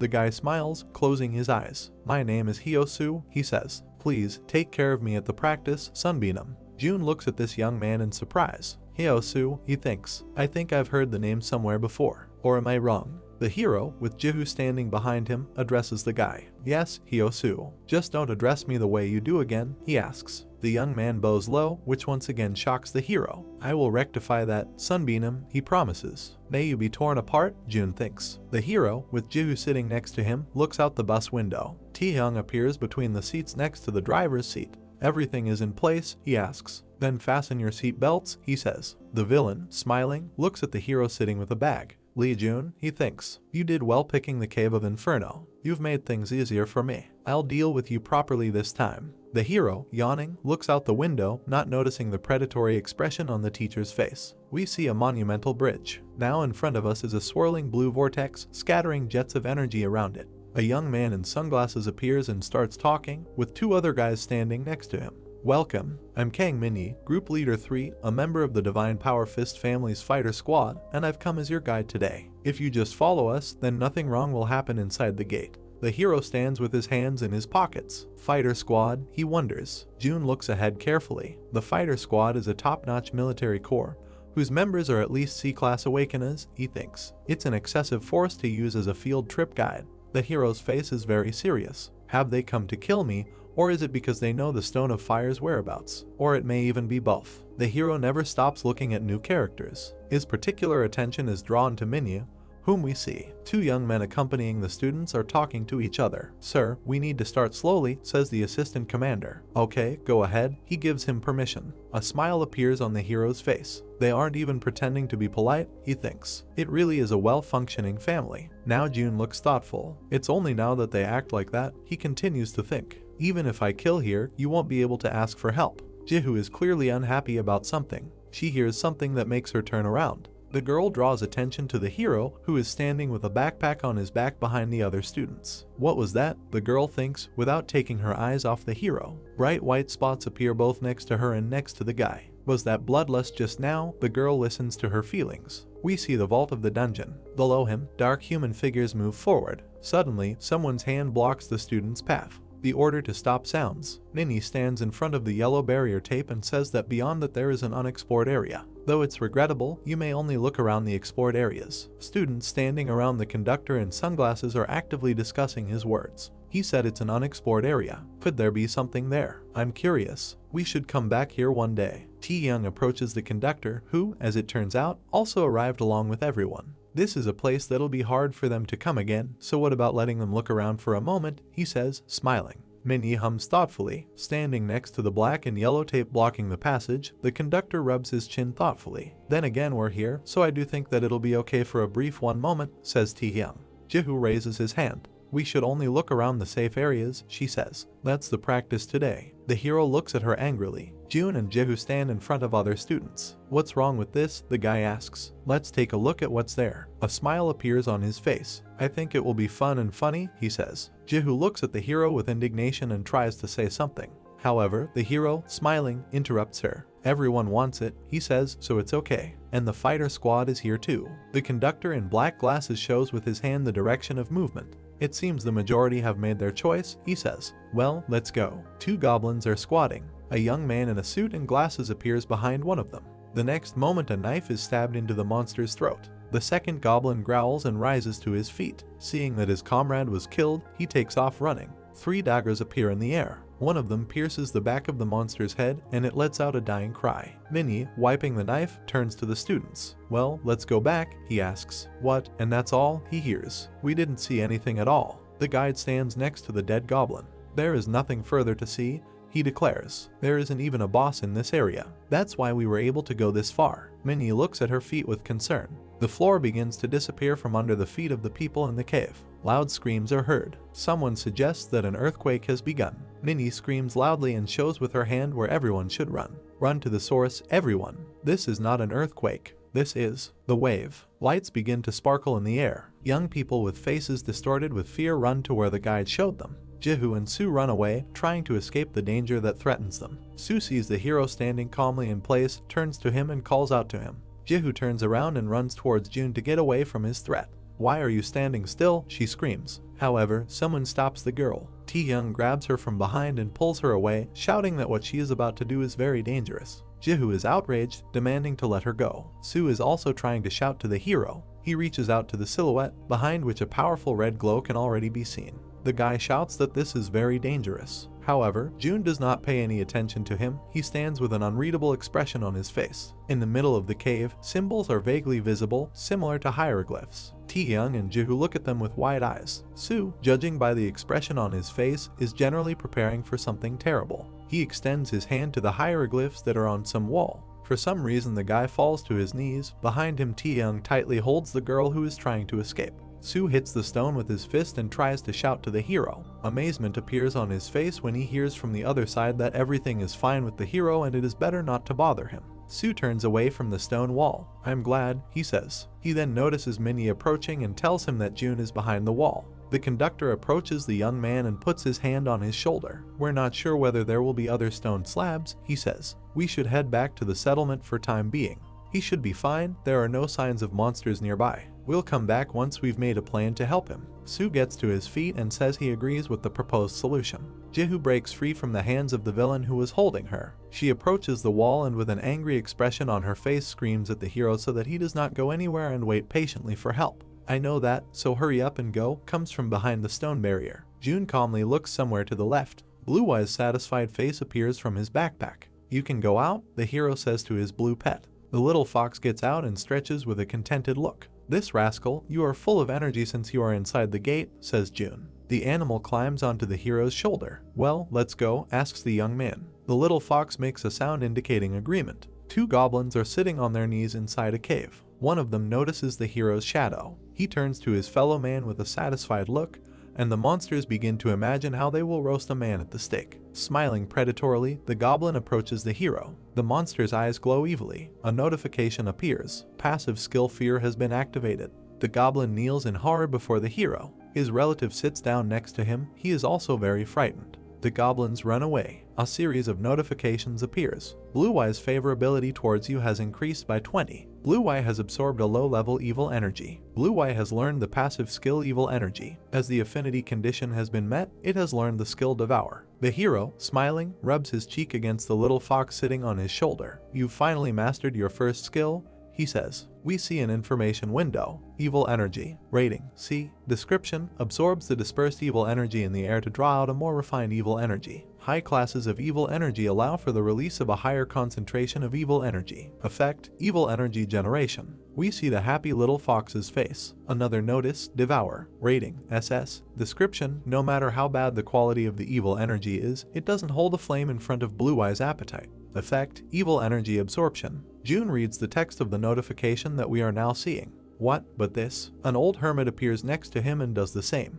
"This seems like a blood-sucking martial art, doesn't it?" says June in amazement. "I guess so," the old man answers. "For an animal to resemble its owner. Is it a divine beast? I don't think it should become like you, though." Smiling, the hero turns his head to his mentor. "Am I not your student?" he asks. June, judging by his gaze, notices something. And indeed, right in front of him there is a yellow stone that flows with reddish energy. We see this artifact up close. June takes the stone in his hand. He examines it along with the little fox that sits on his shoulder. "So this is the stone of fire," says the hero. An alert appears. "You have gained the stone of fire. Do you want to use it? Yes or no?" June reaches out with his finger towards the blue window. "I'm going to use it," he says. The old man, who hangs in the air next to the hero, tells him that he senses someone's presence. "As expected from my master, there's nothing he doesn't know," says the young man, smiling. He approaches the wall and raises his right hand. The hero places his palm on the stone. A fire stone appears in his hand, emitting a red glow. We see the alert. "You have found the hidden place of the Cave of Inferno. As a reward for finding the secret dungeon,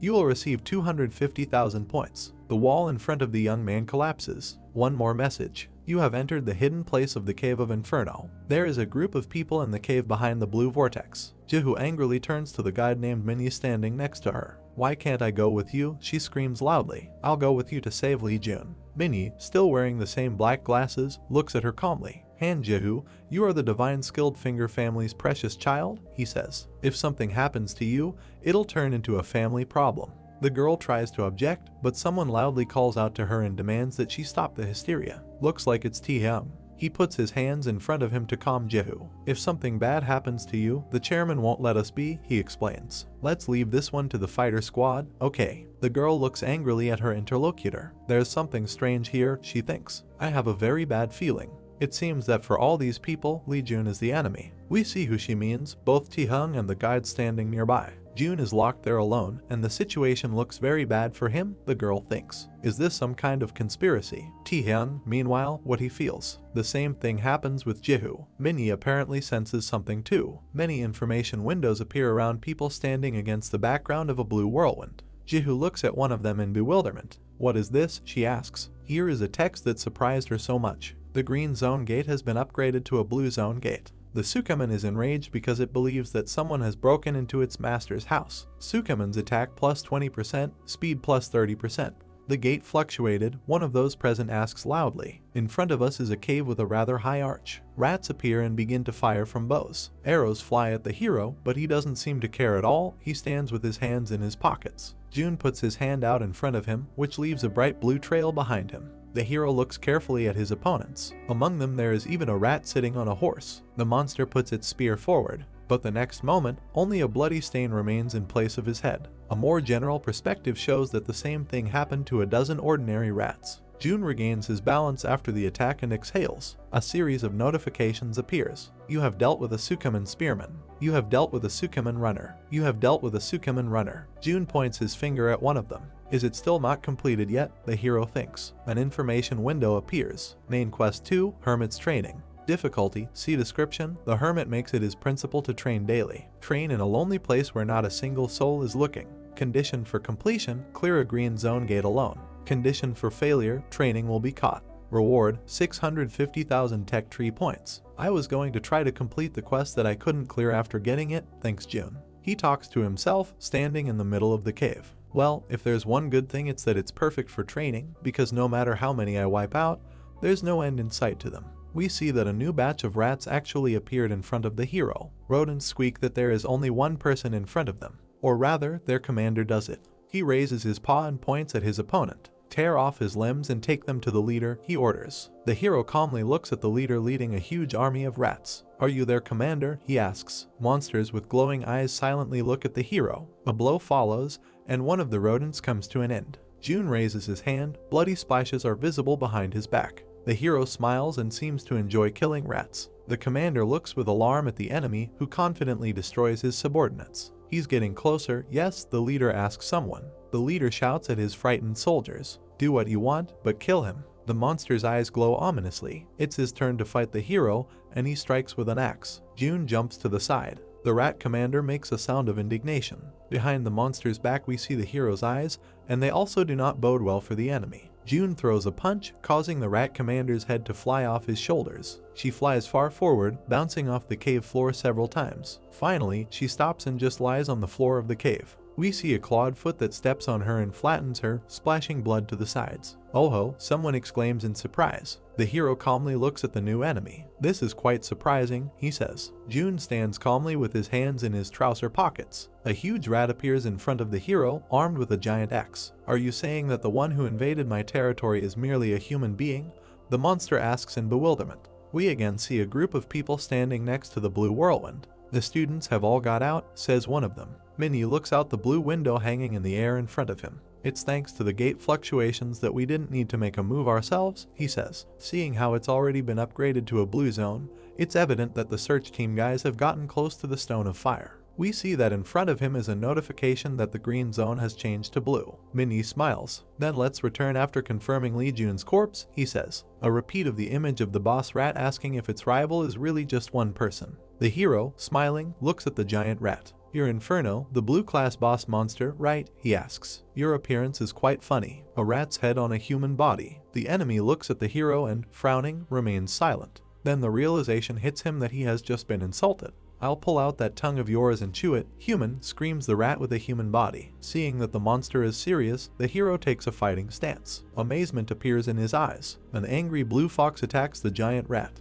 Blue, why? This is dangerous. The hero shouts loudly, trying to stop his pet. The monster, seeing another enemy, strikes with its axe. But the little fox seems to have no fear. His eyes burn with the desire to kill the rat. An alert appears. Blue Eye has used the Devour skill. The 10-tailed fox, spreading powerful energy currents around itself, opens its mouth. The huge rat smiles predatorily. This little pathetic monster dares, she begins to say, but the phrase remains unfinished. The monster is covered in a stream of blue energy. What are you doing? Asks the monster. With his mouth open in surprise, the hero looks at what is happening before his eyes. I can't die like this, a huge rat with a human body says with despair in his voice. A moment later, she is already lying on the floor of the cave in a huge pool of blood. Jun smiles. Compared to my resolve, it just ended like that, he says. The hero approaches the little fox and begins to talk to him. I was so surprised, because you suddenly burst out like that. I told you to wait in a safe place. Jun takes the pet in his hands. Don't ever do that again, he asks. The hero, who took the little fox on his shoulder, looks out the blue window.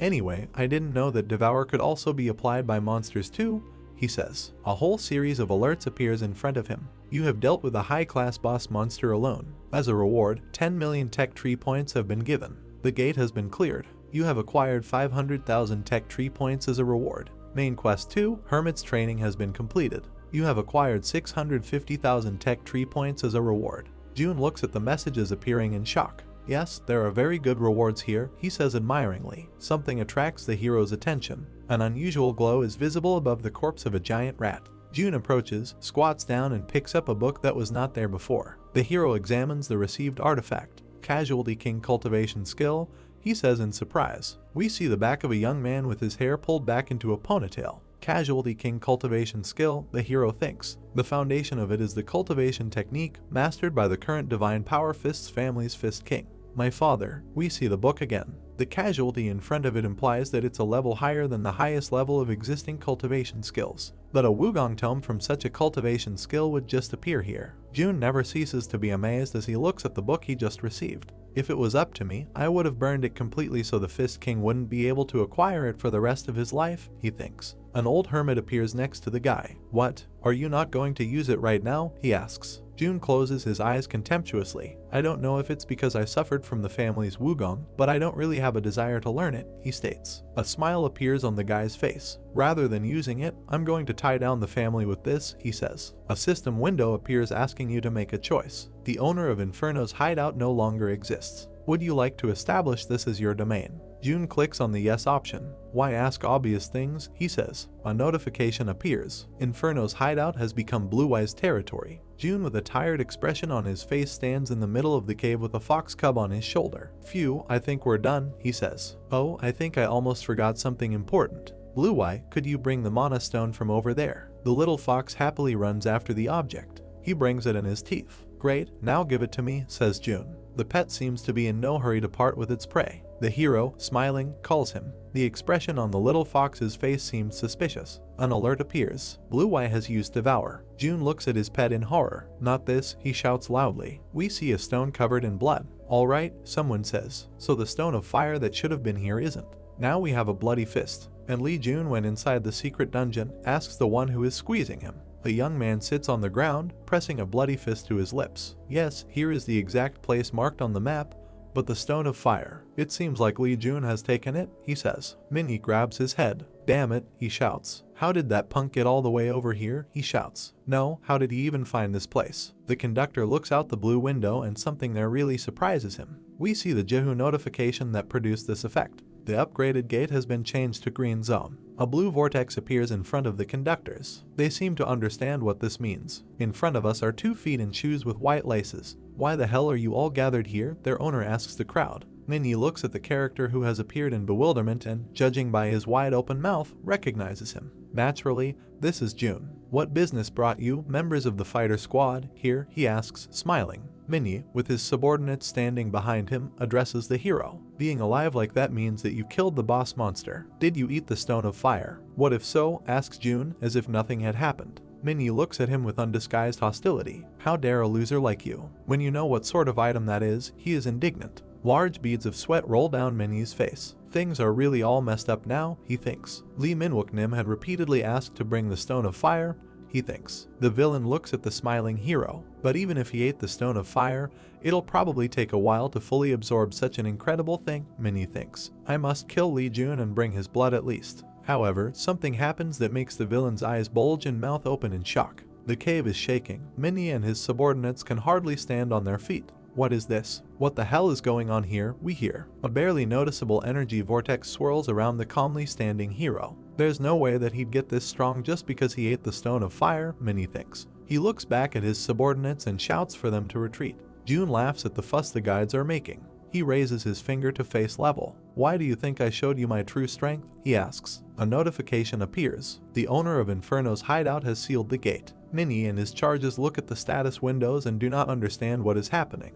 Didn't the boss monster die? Asks Minnie. The hero towers over them menacingly. From this moment forward, you guys won't be able to take a step out of this gate, he declares. In front of us is a huge bridge, which we have already seen before. We see many human silhouettes in front of a blue whirlwind, which is bound by thick chains. Among those present we see both Jihu and Sue. The girl is clearly annoyed. Can you stand still calmly? She asks the guy. How you piss me off. Sue apologizes sheepishly. Jihu looks at the chain portal, taking this opportunity to feel out Lee Jun's abilities wouldn't be too bad, she thinks. The girl recalls the story of her communication with the hero, acquaintance, lunch at the pizzeria, then lunch in the dining room. Jihong comes to mind, and white eyebrows his ice evil. To gauge his abilities, I did keep following him around, but I wasn't able to find anything, thinks Jihu. He overpowered, beating tyrant Lee Jihong, and went up against Master Bing Ak during the class measurements. With her arms crossed over her chest, the girl looks ahead. On top of that, he beat me, Han Jihu. The hero has his back to us. That means he's most likely hiding his actual skills, the girl continues to reason. Lee Jun, he'll definitely survive and make it out and prove that I wasn't wrong. We see a portal intertwined with chains close up. It glows brightly and the chains seem to disappear. That's right, the blue vortex in front of which the students are standing is now free from its shackles. Jihu looks at him and says that the portal has finally opened. The vortex glows brightly. Blood begins to drip from him. The students look in horror at the man who just came out of the portal. Jihu runs up to him. Look here, she shouts. Are you alright? The girl takes a closer look and seems to recognize the young man. He raises his pained face. This person is Lee Jun, understands Jihu. We see the students standing in front of the blue portal again. How much time has passed? Someone asks. About 3 hours, comes the answer. It turns out that the interlocutors are a journalist with a microphone in his hands and a cameraman. It's lasting quite long. I wonder if it's because the Jungian's fighter squad from the Divine Power Fist family had gone in, says the first of them. Is that so? Asks the second. The journalist looks to his left. Typically, when a fluctuation occurs, it'll end in at most 15 minutes, though many finish even earlier. The fighter squad is sure is amazing, the operator answers. Forget amazing, says the reporter. Suddenly, the two notice something that makes their eyes widen. Quickly turn on the camera, the journalist with the microphone shouts. The portal has been cleared. A vortex glows very brightly in front of those gathered, emitting jets of blue energy. The reporter notices something unexpected. Wait a minute, what is this all about? He asks. Chains appear on top of the blue vortex again. The portal closes again, the reporter asks in bewilderment. A few hours ago, we see a stone pillar standing in the middle of the cave. Opposite the hero are a dozen opponents from the fighter squad. One of them turns to his comrades and shouts that no one warned him that the hero would be so strong. I'm leaving, he begins to say, but does not have time to complete the sentence. A blow follows, blood splashes flying to the sides. His comrade looks in amazement at what is happening. It was so fast I couldn't even see it, he thinks. Minnie points his finger at the hero and tries to inspire his players. What are you all doing? Are you scared of some high school student? Kill him. The squad members actually rush at the hero. He bends his right leg at the knee, and then he stomps on it. Enemies are engulfed by a powerful wave of blue energy. They scream loudly in horror and pain. Minnie looks at what is happening to his charges in shock.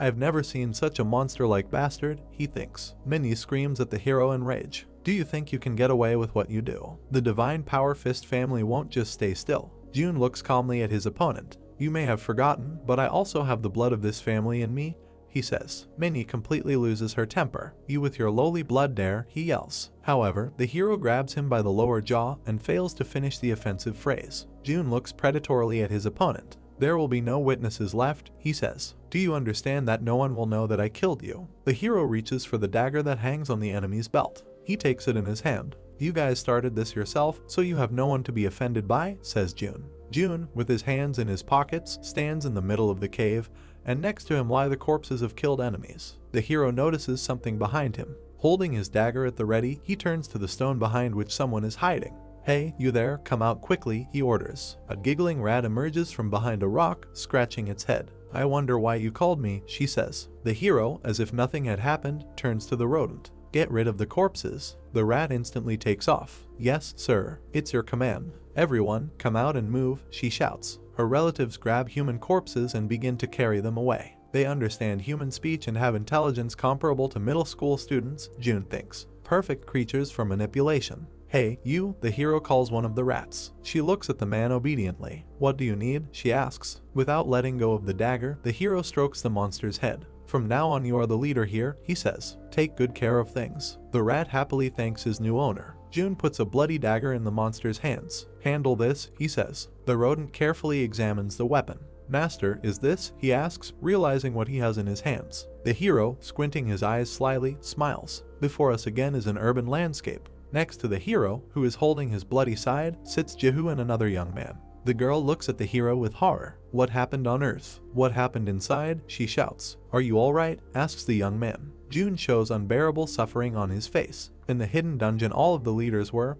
he begins to say. Stop, don't say another word. The guy standing next to him interrupts. An old hermit appears behind the hero, covering his face with a fan. You are going to ruin your eyes if you keep drawing like this, he says. I'm ashamed too, so please don't talk to me, June replies. Damn it, the hero thinks, I told this rat not to inflict a very deep wound on me. He remembers the monster's grinning face. I got carried away because it felt satisfying, she said, after which she apologized not very sincerely. How messed up is this, thinks June. It hurts so much. Let's see how it goes. Those gathered look in horror at the wounded hero. Well, thanks to this I'll receive less suspicion, thinks June. A journalist looking into the camera is reporting. This is the entrance to the Cave of Chloride Gate. Currently the sole survivor is one student and the members of the Divine Power Group. A long-haired guy appears next to the reporter, who unceremoniously pushes him and demands to get out of the way. A group of people appears in front of the journalists and other gathered people, apparently led by an arrogant young man. One of the journalists recognizes him.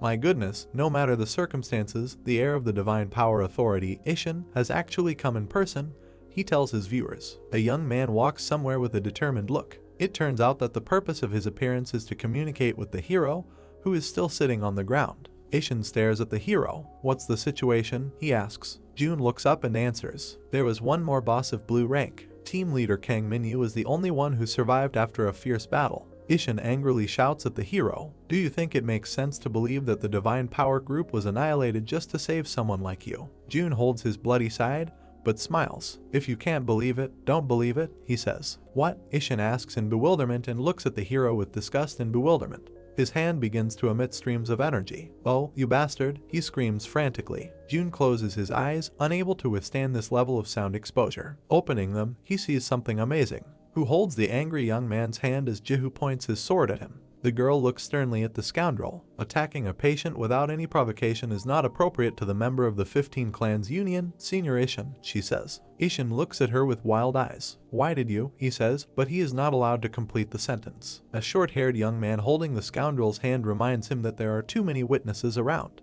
Ishin pulls his hand out with a sharp movement. Let me go, he shouts. The long-haired young man, baring his teeth, looks at the hero. He answers with a calm look. From this point on we, the Divine Power Authority, will control this gate, declares the young man who has just stopped the hand of his leader. Those gathered look in surprise at both him and his boss, who is rubbing his hand. We see that Kim Tae-hyung is also present here. The short-haired guy looks at him. Tell the chairman that we will handle the situation ourselves, he says. The hero, holding his bloody side, leaves the scene, leaning on the shoulder of the guy who initially came to his aid. Lee Jun, he hears and turns around. It turns out that Jihu called him. What? Why are you calling me? He asks. Jihu stands next to the hero, arms extended along his body. Are the things you mentioned that happened inside really all there is to it? She asks. Sue, who is supporting the wounded hero, looks at the girl with indignation. Is that all you have to say to someone who narrowly escaped death? Isn't it a bit too much? He asks. I knew you were mean, but... The girl indignantly hits the guy who offended her with her elbow. Anyway, it's fine, she shouts. Take care of yourself. Sue screams in pain. Senior, you, please come see this patient here,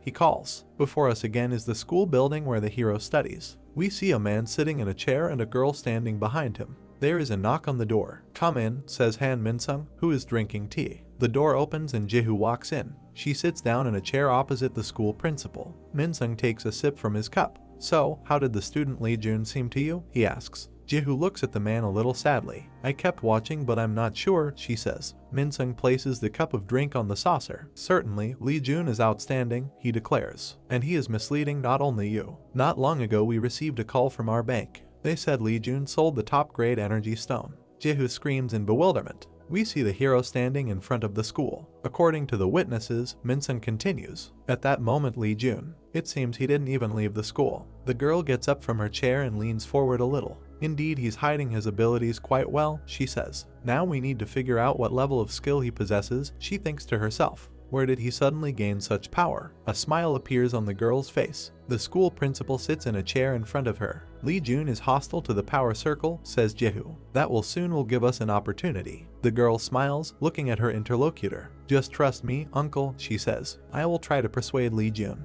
Before us is an already familiar oasis in the middle of the desert, with a blue lake and palm trees. Before us is Blue Eye with a not very happy expression on his face. Okay, sit down, the hero tells him. The little fox sits down and offers his paw. Excellent, Jun praises him. There are yellow stones hanging in front of the monster. Come on, eat them, says the hero. Several notifications appear. Blue Eye safely consumes the fire stone. Blue Eye's level has increased. Current level 35%. All ability scores are being readjusted. Learn the skill Flame of Death. Jun is holding a little fox in his hands, which seems to have eaten to his fill. Well, did you like it? Asks the hero. He looks at his pet and thinks that he should have grown at least a little, but his size has not yet increased. An information window appears. Flame of Death. Grade S. It's an unextinguished flame. It continues to burn until the opponent's life is extinguished. Effect, Flame of Death creation. Then one more. Basic information, name, Blue Eye, growth, 35%. Species, Blue Fox. Rarity, unknown. Element, fire. Affinity, 85. Territory, 2/2. Blue Fox's Nest, refuge of the. Ability scores. Attack, 0. Speed, unknown. Special attack, 0. Special defense, 0. It's strange, thinks Jun. The ability scores should have increased at least. A hermit appears behind the hero. It's possible that despite having a high rank of B or above, the growth might be low, which could explain the situation, he says. If I feed him artifacts like the Firestone, we should be able to find out, right? Asks Jun. That's right, the old man answers. More importantly, don't forget that you need to make an effort as well. No matter how much you try to hide your identity, the longer the tail, the easier it is to reveal. The hermit rubs his beard with a rolled-up fan. Until you are discovered, you need to become as strong as possible, he declares. Jun, who has a little fox in his arms, looks attentively at his mentor. Yes, I will remember this, he says. And you're late, says the old man. Concern appears on the hero's face. He turns his head from side to side. What, is it already time? This can't be happening, he shouts. He puts the little fox on the ground and runs away. Blue Eye, I'll run to school and be back quickly, the hero promises. Jun comes out of the school toilet. Behind him, a guy named Su bows obsequiously. Senior, did you come out? He says. The young man straightens up and stands at attention. I'll correct my behavior, he promises. This one really never changes, the hero thinks. Smiling widely, Su begins to ask his interlocutor not the smartest questions. Did you have a good night's sleep? Is your wound healing? The hero looks at the guy with suspicion. He noticeably tenses up. Jun stands opposite the young man with his hands in his pockets. But speaking of you, you have only seen my face maybe once or twice, and all I can remember is our formal introductions. Why are you so concerned about me? He asks with utmost frankness. Su smiles and raises his right hand to face level. Lee Jun shared stories of taking down seniors who were bullying other students through martial arts, explains the young man. Here are some illustrations of what he means. I am deeply impressed by that, says Su. I came to respect Lee Jun Sr. He smiles, rubbing the back of his head. Jun smiles. It's clear, he tells the guy, I was just being lazy, so that's why, he thinks to himself. Suddenly the hero's facial expression changes. Wait, there was someone like this in my past too, he recalls. The face of a young man who looks a lot like Su appears in his memory. Jun-ah, I'll introduce you to my first right-hand man, Gwangmaha Il-su, someone is talking about him. Then this same Il-su approaches the young blonde man from behind. My lord, please omit the date in the middle, he says. Oh, it's you, Jiyu, he says. A second later the guy's master runs away. Jiyu, where are you going? He yells, trying to catch up with someone. A young man, very similar to the hero, stands next to Il-su. Seriously, he says. You should finish introduction before leaving. That's for sure, says Il-su. After this, he begins to scream enthusiastically, clenching his fists in delight. You are really impressive. To carry out righteousness, one must not yield to the surrounding environment. Indeed, you are the master. Ah, yes, you have found a good master, Il-su, the hero tells him. The guy turns to him, smiling. Even I think so, he says. Oh, and I am not Il-su. My real name is. The hero didn't remember what this name sounded like. Jun stands with round eyes in surprise. He hears someone calling him senior. Jun looks at Su, next to the guy he sees Il-su from the past. What's wrong with you? The young man asks. This is some kind of madness, the hero thinks. This is Hyo Il-su, isn't it? He starts yelling loudly at the stunned guy standing opposite. Park Hyun-jin is crazy, who introduces people by changing their names. Before us is a pumped-up young man whose entire body is covered with scars. Although his personality is similar to Baek Chang-ho's, in the future the crazy person will rise to AA rank, the hero thinks. He puts his hand on the shoulder of the guy standing opposite him. He smiles joyfully, not believing what is happening to him. "Let's get along well from now on, Hyosuya," says Jun. Of course, the young man answers him. Two guys walk down the school corridor, hugging each other like old friends. The hero hears a name similar to his own and looks around. He recognizes who called him. "It's you," he shouts in fear. Under the window pane, behind which trees are visible, a muffled scream is heard. Jun sits on the floor and looks at someone in fear. "What the hell is this?" he asks. Park Hyuk-jin. We see a smiling blonde man who extends his hand forward. It seems that the hero remembered him quite recently. "Are you weak as ever?" he asks. The guy picks up the hero who has fallen to the floor and asks who this guy is who is standing next to them. "My cherished junior," answers Jun.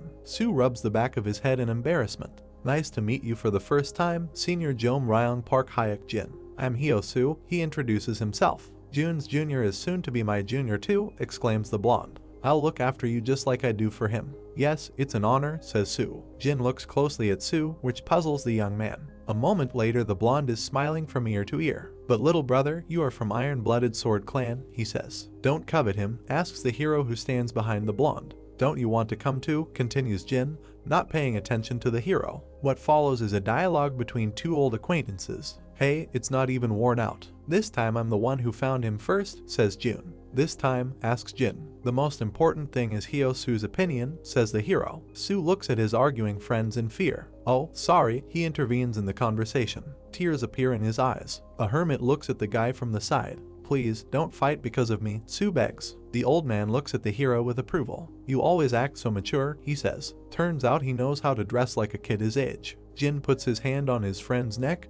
Both laugh happily. In front of us is a school building. The hero sits thoughtfully with a bun in his hand. "There's definitely a committee meeting during lunchtime," he says. Jin brings his bun to his mouth. "You won't go there?" he hears the hero ask. Smiling, the blonde points his thumb at the girl sitting next to him. "I'll miss it, and so will she," he says. "Because I want to be with you." We see Jehu eating a bun with an indifferent look. Jun looks with bewilderment at the guy and girl sitting at the same table with him. "One more stalker," he says. "Jehu, are you a stalker? My colleagues have increased." Jun jumps up and points his finger at Jehu. "No, it's not a joke," he shouts. "This hand Jehu as soon as she comes to school always follows me around like a shadow. Seems like she's interested in you," Jin calmly answers. The girl, as if nothing had happened, brings another bun to her mouth. "That's right, Lee Jun is very interesting to me," she says. Jin rises to his feet and places his hands on his tablemate's shoulders. "Jehu, you still have a bright future," he says. "I can't let you get involved with this asshole." "Do you want to die, Park Hyuk-jin?" the hero asks the blonde. He sits down at the table again and rubs the back of his head thoughtfully. "Since we're on the subject, let's not delay any longer and make a decision," suggests Jun. "Han Jehu, what the hell do you want from me?" The girl calmly wipes her mouth with a handkerchief. "What do I want?" she asks. She points to the object of her desire with the index finger of her left hand. "I need Lee Jun." "That is you." The hero looks at her hand in shock. In front of us is the school building where the hero studies. "Damn, it sounds from there." The girl in the black cloak furiously hits the table with her fist. "What do these guys think of the committee?" she shouts. There is also a guy and another girl in the room, but they are much calmer. They just casually skip the meeting with two people. The chairwoman continues to be indignant. And even Han Jehu is with Lee Jun. The second girl smiles serenely. "Maybe get my guys involved?" she asks. "Kim Seulgi, you." "That's a bit," says the chairman, but the guy doesn't see anything wrong with actually entrusting this case to Seulgi. "Choi Tae-min," the chairwoman shouts angrily, rising above the table. "You know she doesn't know how to stop in time." "Shin-ah," the guy objects. The opponents are Park Hyuk-jin and Han Jehu. Smiling, he rubs his chin thoughtfully. "Giving in a bit with Seulgi should help establish dominance," he says. Shin-ah grabs his head. "All right, handle Jehu gently and stomp on Lee Jun without mercy," she asks the girl who volunteered to act as a teacher. Seulgi, sitting in the chair, looks at her with a completely calm look. "Leave it to me," she says. Jehu gets up from the table and points his finger at the hero. "What I want is you, Lee Jun," she says. We see the same Messian scene from above. "If our family can recruit you, I promise to grant you everything you desire," says the girl. "Just tell me what you want." The guy looks at her intently. It's a bold condition, he thinks. "I don't want to be tied to a faction, but I do need an allied force to help me. It would be even better if that force will have excellent intelligence." Jihu looks at him carefully from behind a mountain of buns. But now is not the time for this, the hero thinks. A feigned indifference appears on his face. Okay, I understand, he says. Jihu looks at the guy intensely. What I want is, he begins the phrase. Jun raises his finger and points it at the girl. It's you, Jihu. The girl is ready to cry. What? She asks in bewilderment. The hero, behind whom there is a window, laughs. I was just joking, he says. Forget it, says Jihu. Suddenly she boils with anger and puts her foot on the table. I will kill you, she shouts angrily. Jun puts his palms out in front of him, trying to calm the girl down. What? I was just joking. I was just following you, he makes excuses. Where did Park Hyuk-jin go again? He says, noticing the absence of his friend. Wait, Jihu, excuse me, the hero shouts. In front of us is the school building again. We see the corner of the roof. Phew, I already thought that the end had come for me, someone says. This is a hero and he is sitting on the roof. Next to him is a hermit. I have to meet Jihu during the next class, he says. Surely she won't brandish a sword in the classroom. No man will do this, says the old man. Well, even she must have some sense, expresses Hope Jun. Jin appears behind the hero, who scares him again. How did you end up here? Asks Jun. How long have you been here? Just arrived, Jin answers. I thought that you decided to disappear again like then, says the hero. The blonde, smiling, points his finger behind his back. More importantly, Jihu has been searching the entire school for you, he says. It's almost time for class, Jun answers him. Friends are sitting on the roof. By the way, your swordplay earlier didn't look like a joke, says Jin. She said you defeated Lee Jahong. Our Jun has become incredibly strong. The blonde rubs his chin thoughtfully. But to be honest, you don't seem very strong to me, he states. This is because I am wearing a very good artifact, the hero tells him. He shows the ring on his ring finger. This is a gift from someone who appreciates me, says Jun. A ring that hides my energy from strangers. Jin examines the ring and cannot hide his amazement. Someone gave you such an amazing item, he asks. Who is this? This is a man whom I sincerely admire, answers Jun. The hermit seems to be very hot. He is actively waving his fan.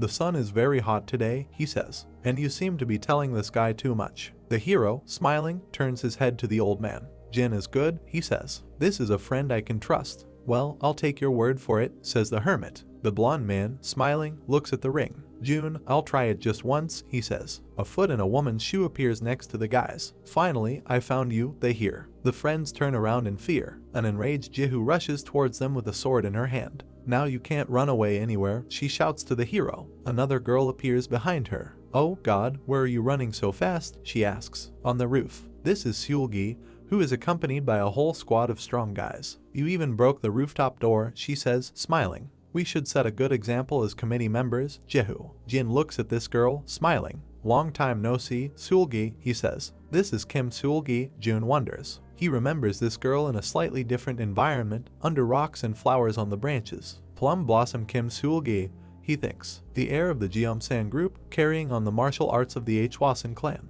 Why would she look for Jihu? The hero turns to a girl who, for some unknown reason, came to his roof with a support group. What's going on? He asks. Well, since you didn't come to the meeting, Shina got really angry, Seulgi explains. Rubbing her chin, she smiles cheerfully. This time she ordered to teach you a good lesson, the girl says. She's talking about me, the hero is perplexed. Seulgi extends his finger towards the 3 students who missed the meeting.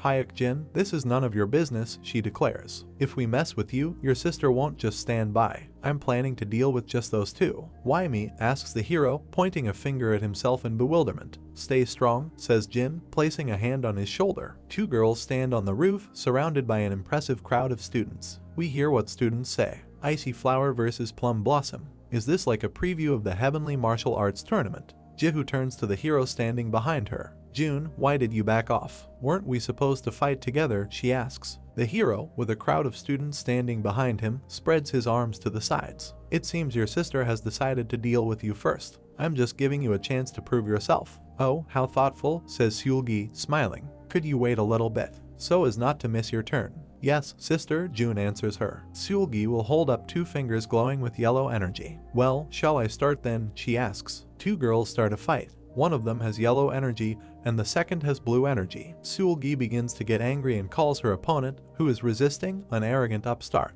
Jihu fights silently and with a very serious expression on his face. The rivals make mutual attacks. The sword of one of them flies off and falls on the surface of the roof. Seulgi, who apparently lost this battle, sits on her knees in front of him. What do you think? The hero asks the hermit standing next to him. Plum Blossom swordsmanship is a martial art that deceives the opponent's eyes, says the old man. We see a couple of fighting stances performed by Seul-gi, but that kid relies solely on strength. That's no longer Plum Blossom swordsmanship, declares the hermit. Jihu stands behind the defeated opponent. I have nothing to say to you, senior, she says. Please, don't bother me. Seul-gi is shaking and looking at Jihu with hatred. Is this how it ends? She says. Seul-gi shouts furiously at his charges, who watch in fear what is happening. Will you just watch? The girl asks. There is only one enemy in front of you, attack all at once. The young people, taking out their swords, rush to attack. Jihu, with an indifferent expression on his face, takes out a sword. She puts it to work, and a powerful energy vortex appears around her, which lifts young people up like a tornado. The guys fall to the ground and get pretty seriously injured. Jihu moves his sword to the side, simultaneously injuring one of the enemies. It didn't cut deep, she says, but if you come at me again, who knows? Seul-gi, sitting on his knees, looking at Jihu with a completely discouraged expression. Was Jihu really this strong? She thinks. I can't believe it. Experiencing a feeling of deep disgust, which is clearly imprinted on her face, the girl listens to the remarks of the people present next to her. Icy Flower is truly powerful, seems stronger than the lower level teachers. In contrast, Plum Blossom, it seems like she's regressed, right? We see two guys discussing a girl sitting on their lap. She's neglecting her training and tormenting weaker ones. She didn't train at all during the vacation, she just played around. And she expects any progress. The veins on Seul-gi's arm swell with anger. It's a waste of martial arts. She hears another assessment addressed to her. The girl looks with hatred at the opponent who defeated her. Han Jihu, she says with naked threat. Let's see how long you can hold your head high. The next second, a ball flies towards Jihu at great speed. We see an energy trail in the air. Jihu suddenly raises his sword. She cuts the ball into two equal halves. But literally right there she sees a lot of needles flying at her. Needles, she thinks. There are too many of them for me to avoid. The girl tries to cover herself with a sword in her hands. Blood spills onto the roof of the school. Jin, whose face shows terrible concern for the girl, calls her loudly. We see blood splashed on the roof. Jihu looks at her opponent with fear from behind the sword she was hiding behind. You are quite amazing, she hears. Even though the needles were flying straight into your face, you didn't even blink. We see that the hero took all the needles into his hand, covering his girlfriend.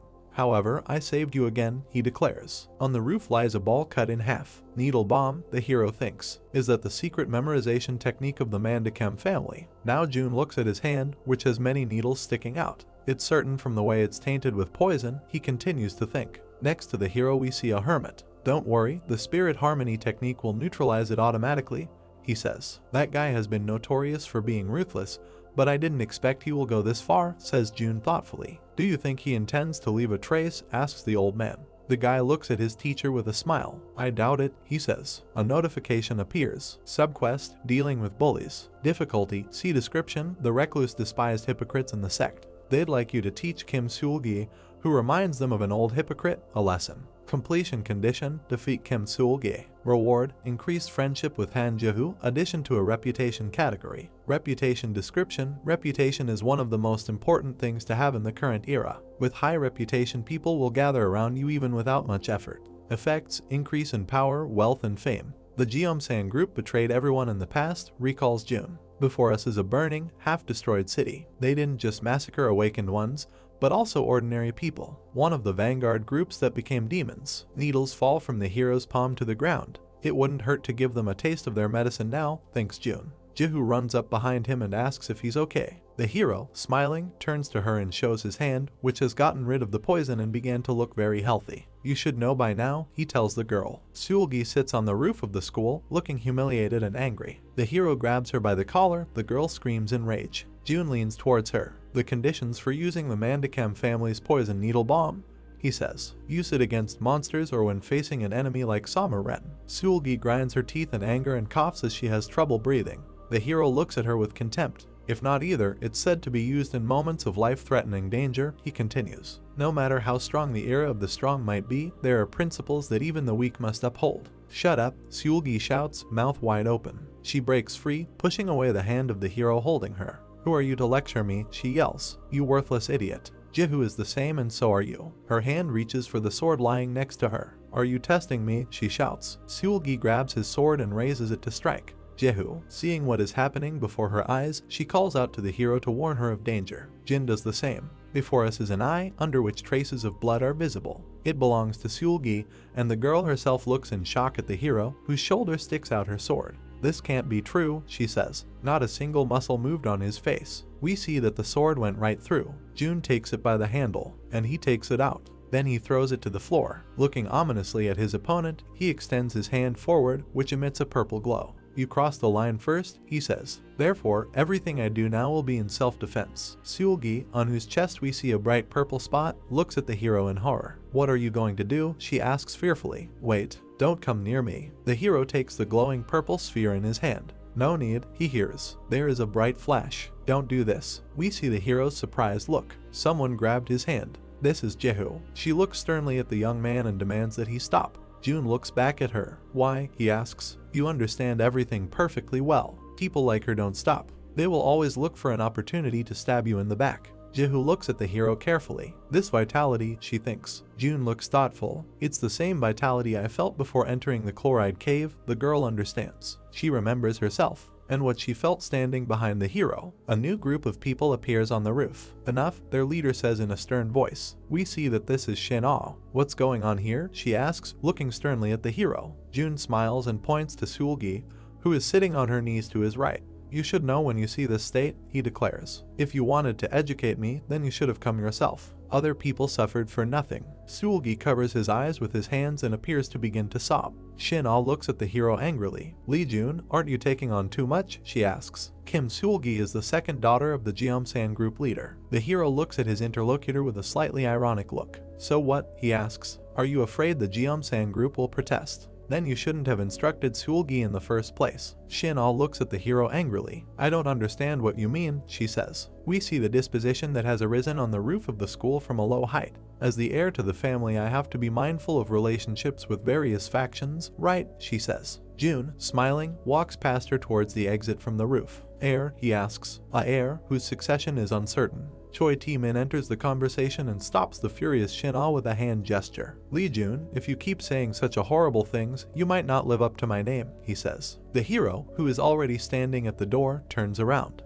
"I might live longer than you, senior," he declares, smiling. In front of us is the school dormitory building. The hero is sitting in a chair at the table and watching something on the laptop screen. These are its own properties. Health 206, physical 208, strength 220, agility 210. "I finally have a reputation score," he says. A blue screen shows what is being said. Special category: internal energy 451,000, mental power 300/300, reputation 1,000. Solid-looking men hold out small sheets of paper, banknotes falling down above their heads. When you reach a rank or higher, you gain reputation, the hero thinks. The higher your reputation, the better treatment you receive from clans, guilds, and governments. We see splattered blood. There is fierce competition among organizations to recruit talent. Jun thinks. Reputation is indeed a crucial factor for awakened individuals. The hero, with a hermit hanging in the air next to him, is about to click on something on the screen. "It's a new beginning from now on," he declares. "Well, to follow in the footsteps of your master, who is the best in the Golden Peak, you still have a long way to go," the hermit tells him. The guy looks at the laptop, not paying attention to the old man. "There was a time when I was a formidable presence in Gangho." The mentor seems to be immersed in pleasant memories. Jun selects the right option. The hero stretches sweetly. "I'm going to check on Blue Eye," he says. "If you move your arm like that," the hermit tries to warn him. "It's going to hurt quite a bit." But it's too late. The hero grabs his hand and silently endures terrible pain. An angry Jun turns to his mentor. "You couldn't tell before," he says indignantly. "You should be blaming the one who farted." "It's you," he replies. "What did you say?" Jun asks angrily. Here is a video on one of the video platforms. We see the title and description. Breaking news: Martial Arts Academy High School leaked video. Chingo vs. Blue. 40,000 views in 5 hours. We see the beginning of a confrontation on the roof of a school between Jehu and Seulgi. "Oh my god," says someone who sees this picture. "Wow, this is intense. Is Icy Flower fighting Plum Blossom? Seriously?" The next picture is a ball being thrown at Jehu's back. "What's that? Did Plum Blossom throw something?" I stopped and zoomed in. "But what kind of projectile is that?" asks the observer. The ball opens and many needles fly out of it. "That's the Mandicam family's poison needle bomb." A comment follows. "She threw that at a person." "At Icy Flower. What's going on with the Jeomsan group?" They are in trouble, haha. In front of us is a laptop with a broken monitor. What the heck is this? Someone shouts angrily. We see a discussion taking place between a man in a suit sitting at a table and a guy in a shirt standing in front of him. Father, the news is already actively spreading, says the young man, and public opinion is outraged. The man clenches his fist and grabs his head with his hand. Who shot and uploaded this video?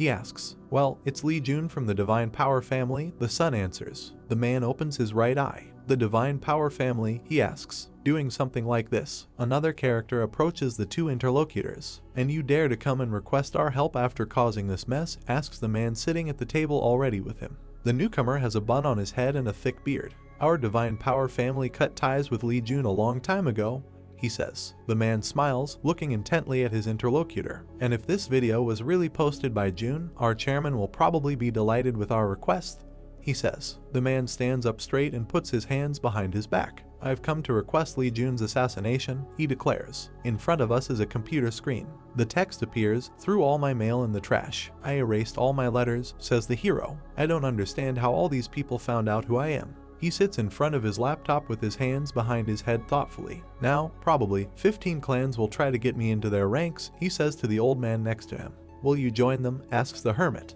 Joining a faction only narrows one's options, the young man answers. The old man, fanning himself, looks at his charge. Do as you please, he says. You'll become strong enough to stand alone. You say wise things, Jun notes. He smiles looking at the old man. Still, I might consider taking out insurance, he says. Let's make the most out of this pawn for now. Do you have a plan? Asks the hermit. Jun rubs his chin thoughtfully. Yes, before asking for the martial arts manual from the pawn I intend to obtain the flower of succession, he states. We see the flower he is talking about. The flower of succession. It is also known as the flower of the gods. It's an incredible artifact that resets learned martial techniques. Jun sits in a chair and thoughtfully rubs his chin. From now on, Hyosu will have to learn specific martial techniques, he thinks. We see the young man in question doing exercises with a sword. Performing the Grand Ascension Emperor technique with the previous ones won't just result in reduced power, but it could also risk Hyosu's life if his vital energy gets tangled. Jun thinks. The flower of succession only grows in the black zone, in a harsh place. We see the flower in question again. I know the location of an unsprouted flower of succession, thinks Jun. Before us is a desert, over which the sun shines as always. The little fox throws itself on the hero's chest. Blue Eye, are you okay? He asks. Rat ears appear in front of the hero holding the pet in his hand. How are you? Asks Jun. Is it possible to live? We see the leader of the rodents and his charges. Have you come, master? Asks the leader of the mice. Under the sand dune there is a small settlement with wooden houses. Thanks to the materials provided by the owner, we live very well, the leader answers. I'm very glad to hear this, says the hero. By the way, what's your name? Tegger, the leader answers. Smiling, the hero pats the rodent on the shoulder. Okay, Tegger, from now on you will be in charge here, he says. However, something is clearly wrong with the rodent. It seems to be afraid of someone. Why are you trembling? His hero asks. Are you afraid I'll hit you again? Jun, smiling, rubbing his fist. I've already taken revenge for my injured side, he says. Your face is already a mess, there's no place left to hit. Do you understand the task? The master told us to survive, the rodent timidly asks. Jun with a fox on his shoulder stands in front of the mice. Anyway, you'll lead the other mice and create passages between the different gates, he explains the task to the leader of the rodents. Yes, I'll work hard, he answers. The mice raise their hammers. It's the master's order. Move quickly, Tegger shouts to them. A hermit appears behind the hero. What are these guys trying to do? He asks. Jun, who has Blue Eye perched on his neck, answers over his shoulder. The flower of succession withers as soon as it goes outside a gate. To move it to my gate, there's no other way than using the warp gate technology that the mice are creating. Rodents work enthusiastically, carrying out the orders they receive. The hermit rubs his beard with a fan. Why don't we bring Hyosu here and feed him the flower directly? He asks. Master, you really? The hero laughs. That's quite a wicked proposition. He points at himself with his thumb. I'm your student, right? I have a great plan, he declares. The sun rises over the city. We see the walls of brick buildings. Boss, I found the target, someone says. We see a gloomy man and a girl in a business suit. Where is it? Asks the boss. The subordinate stammers. The boss, as if nothing had happened, cuts off his nail. The target has entered the blue zone gate pleasure great plain, says the girl, gathering her strength. The man, like the last pig, puts his foot on the table. The pleasure great plain, he asks. Isn't that an unconquered gate? Why did he go in? I'm not sure about that part either, the girl admits. The man stands up abruptly, his chair flies back. Okay, none of that matters, he says, because the chairman wants everything done as quickly as possible. The doors open and several strong young guys stand behind them. Their leader sets off, saying a few words for his charges, whom we see behind him. Let's show that kid from the Divine Power family what happens if he pushes his luck with us. Two birds that look like pigeons fly above the green trees. Now there is a deer in front of us. The animal hears something and turns towards the sound. Seeing a man, the deer runs away. The hero has difficulty moving through the swamp. How difficult it is to walk here, he thinks. But what I'm looking for should already be nearby. Looks like June notices something. A joyful smile appears on his face, and indeed in front of him is what he came here for. I found the flower of succession, says the hero. June stands next to the flower, streams of blue energy are visible around him. Gate summon, he orders. Mice appear in front of the hero. Master, you have finally arrived, says Tegger. We've been waiting for you. June points his finger down to the ground. Dig a warp gate underneath this flower, he tells the leader of the rodents. What is this? He asks. This doesn't look like an ordinary artifact. It's the flower of succession, explains the hero. The rodent's eyes seem to pop out of their sockets. This is the flower of succession? Tegger asks in amazement. Yes, since you can't bend it, you have to move it whole, says June. The mouse grins sinisterly, holding its lower jaw. With just this it will be the end for the humans, she thinks. The hero's hand rests on the rodent's shoulder. June leans over to the mouse and asks how interested she is in this. I don't dare, answers Tegger. We see a blue portal behind the backs of the two interlocutors. You never know though, says the hero. If things go well, maybe I'll share some with you. I'll work hard, the rodent promises enthusiastically. June leaves, finally saying that he really counts on this ally of his. Aren't you coming with us? Tegger asks him. The hero smiles, looking at the mouse over his shoulder. I'll arrive later, he replies. I still have many things to deal with. In front of us are tree-covered hills. It seems like something is flying over them very quickly. We see a small settlement in the middle of the forest. At the feet of a boar armed with an axe with a human body stand two vile monsters with pig snouts, holding glowing rods in their hands. I found them, someone's voice is heard. The hero stands on a tree branch and looks around the surroundings. Where should we look? He asks. 1, 2, 6, 7 of them. Quite a lot. June disappears from the branch and leaves fall down where he had just been. At the wooden gate stands a monster with a spear, who appears to be dozing. Suddenly he notices something and growls loudly, opening his mouth slightly. A hero runs in front of him, smiling. We see a notification that the king's command skill has been used. June greets the monster like a random passerby during his morning jog. Other monsters with boars' heads also notice him. What is this, man? They wonder. We see the face of one of the monsters, from which it is not entirely clear whether the creature is angry or laughing. The hermit, closing his eyes, fans himself with a fan.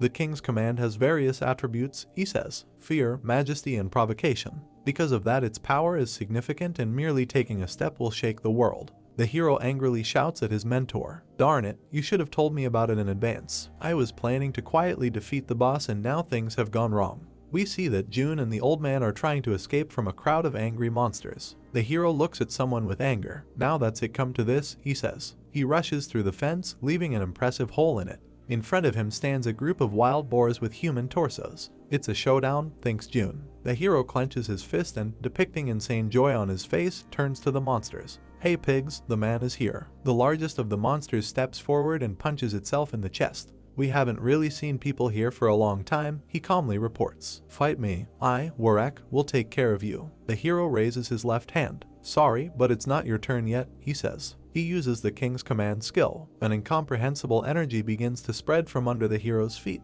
June rushes forward, leaving a bright pink trail behind him, and monsters caught in this streak begin to fly away in different directions. One of the monsters puts forward his rod, emitting red energy. A message appears indicating that the orc shaman is using the cancel skill. June reaches his hand to the neck of this opponent. A second later, he lowers the lifeless body to the ground. This was the first, he declares. White clouds appear above the lifeless body of the shaman lying face down. We see that June is already in the air, and he is ready to fall on the opponents below. The hero rushes down and strikes one of the monsters. The guy flies past the huge leader, leaving a bright blue trail behind him. He moves away in fear. Warak, who has already prepared a huge axe for battle, looks at the hero in bewilderment. Hey, don't you dare ignore me, he growls. Where are you hiding? Come out. Something happens not far from the leader. The monster shudders in fear. June appears among the boars with human torsos, and two of them fall lifeless to the ground. That's already 3, says the hero. A huge hole appears in the body of one of the shamans. Then the two monsters collide heads so that both of them seem to explode from the inside.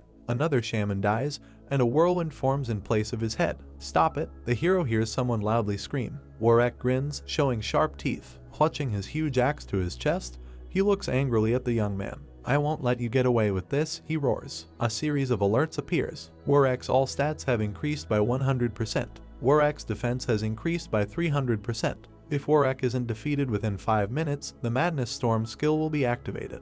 "Do you have time to use your skills and chat like this?" asks June. He stands next to a wooden box with a large hole visible in it and holds something in his hand. It turns out that it is some kind of small bore doll. The hero squeezes this figure in, which seems very scared. "The illusion body and the real body are quite different," says June. "The real body seems so weak, I feel like I could break it with one hand." Warwick raises his hands helplessly. "This cannot be," he says. The hero looks at him with sadistic joy. Maybe he's screaming. We see another series of alerts. "You have defeated Warwick, the boss monster of Warwick Plains. As a reward, you have gained 500,000 tech tree points. You have cleared the notorious Blue Zone Gate. You'll receive tech tree rewards based on the gate's notoriety. Gate's notoriety, 790,000. You'll receive 1,580,000 as a reward." June looks with satisfaction at the messages hanging in front of him. "Clearing these notorious gates really brings amazing results," he says. The hero glows with joy. "At first I was upset that I didn't get the martial arts manuals, but those are also very good rewards," he says. We see that in front of him is a whole mountain of shiny trophies. Before us are 2 received artifacts and their descriptions. Warren's leather vest. Grade B description, not an ordinary leather vest. It's enchanted by the great sorcerer Merrick. Options: fire resistance plus 30%, water resistance plus 15%. Warwick's crimson double-edged axe. Grade B description, an axe drenched in the blood of hundreds. Warwick's weapon. Options: strength plus 45, attack power plus 500. June picks up an axe that has a strange crooked handle. Even among B-grade items, these are top tier. I bet they'd cause a commotion at the auction house. Should I grab some other equipment too? He thinks. Another system window appears in front of the hero. This time it asks him to make a choice. The owner of Warwick Plains has disappeared. "Do you want to become the owner of the gate?" "My inventory is full, but sure," says June. An alert appears. "You have exceeded the number of gates you can possess." The hero performs some manipulations in the window hanging in front of him. "But it can be moved," he says. 2 more alerts. "You have abandoned the Cave of Inferno. You have become the new owner of Warwick Plains." A hermit appears behind the hero. "Is it really okay to decide this so easily?" he asks. "I've relocated all the schemers and the flower of succession will be raised in Blue Fox's gate," explains June. "We should tidy up what's unnecessary. That should be enough, and now I can go back." The hero looks out the blue window in front of him and sees information there that is very unexpected. "What is this?" he asks. We see what exactly puzzled him. Unauthorized individuals have intruded into Warwick Plains. June enlarges the picture and sees a group of young people passing through the portal. They stand still and don't seem to know what to do. We see the face of one of them. "Ghost killers," June understands. The old man hanging behind the hero's back covers his mouth with a fan.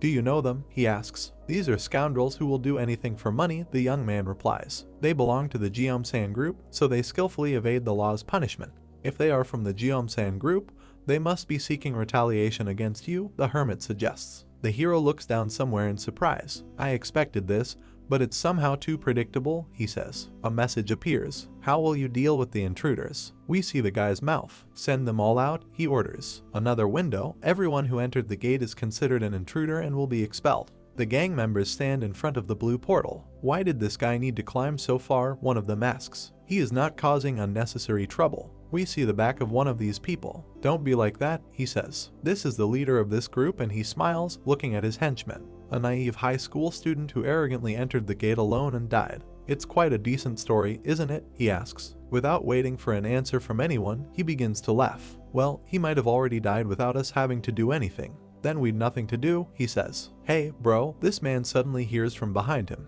"Yes," he answers and turns around cautiously. He sees other bandits standing, bound by ghostly chains and trying to figure out how to get rid of them. "What is this?" one of the subordinates asks the leader. Shackles also appear on the leader's legs. "Iron chains?" he asks with a puzzled look on his face. We see many thick chains flying towards us. The common center for them is the portal, and it begins to suck in everyone who ended up here without permission. "This can't be," the bandit leader shouts, disappearing into the portal. "No, it comes from this passage when we stop seeing anyone." June, smiling, waves to the guys. "There are idiots," he thinks. "Goodbye, ghost killers." We are on a busy street in the city at night. Music is playing. There was a line out to a place called Reborn. A young man approaches the guard, his head hidden by a hood. The security guard puts out his hand and stops the guy. He tries to make out the young man and look into his eyes. "You're not a student?" he asks. "Can you show me some document?" The guy is silent. Suddenly the guard hears something very surprising and his face changes. "It's been 40 years since the revenge of money,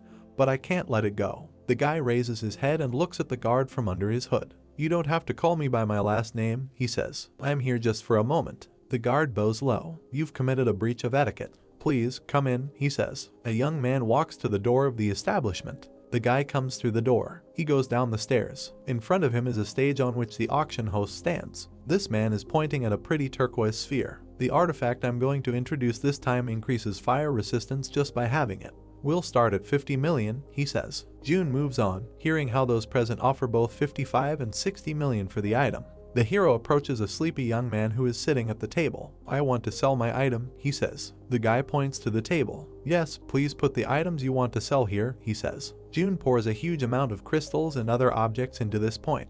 "You want to sell all this?" the young man screams in surprise. In front of the hero is a whole mountain of valuable items. "Yes," he says, "sell them as soon as possible and transfer the money to my offshore account." "Offshore accounts are highly secure," the guy says in surprise, "but there is a 50% commission for them.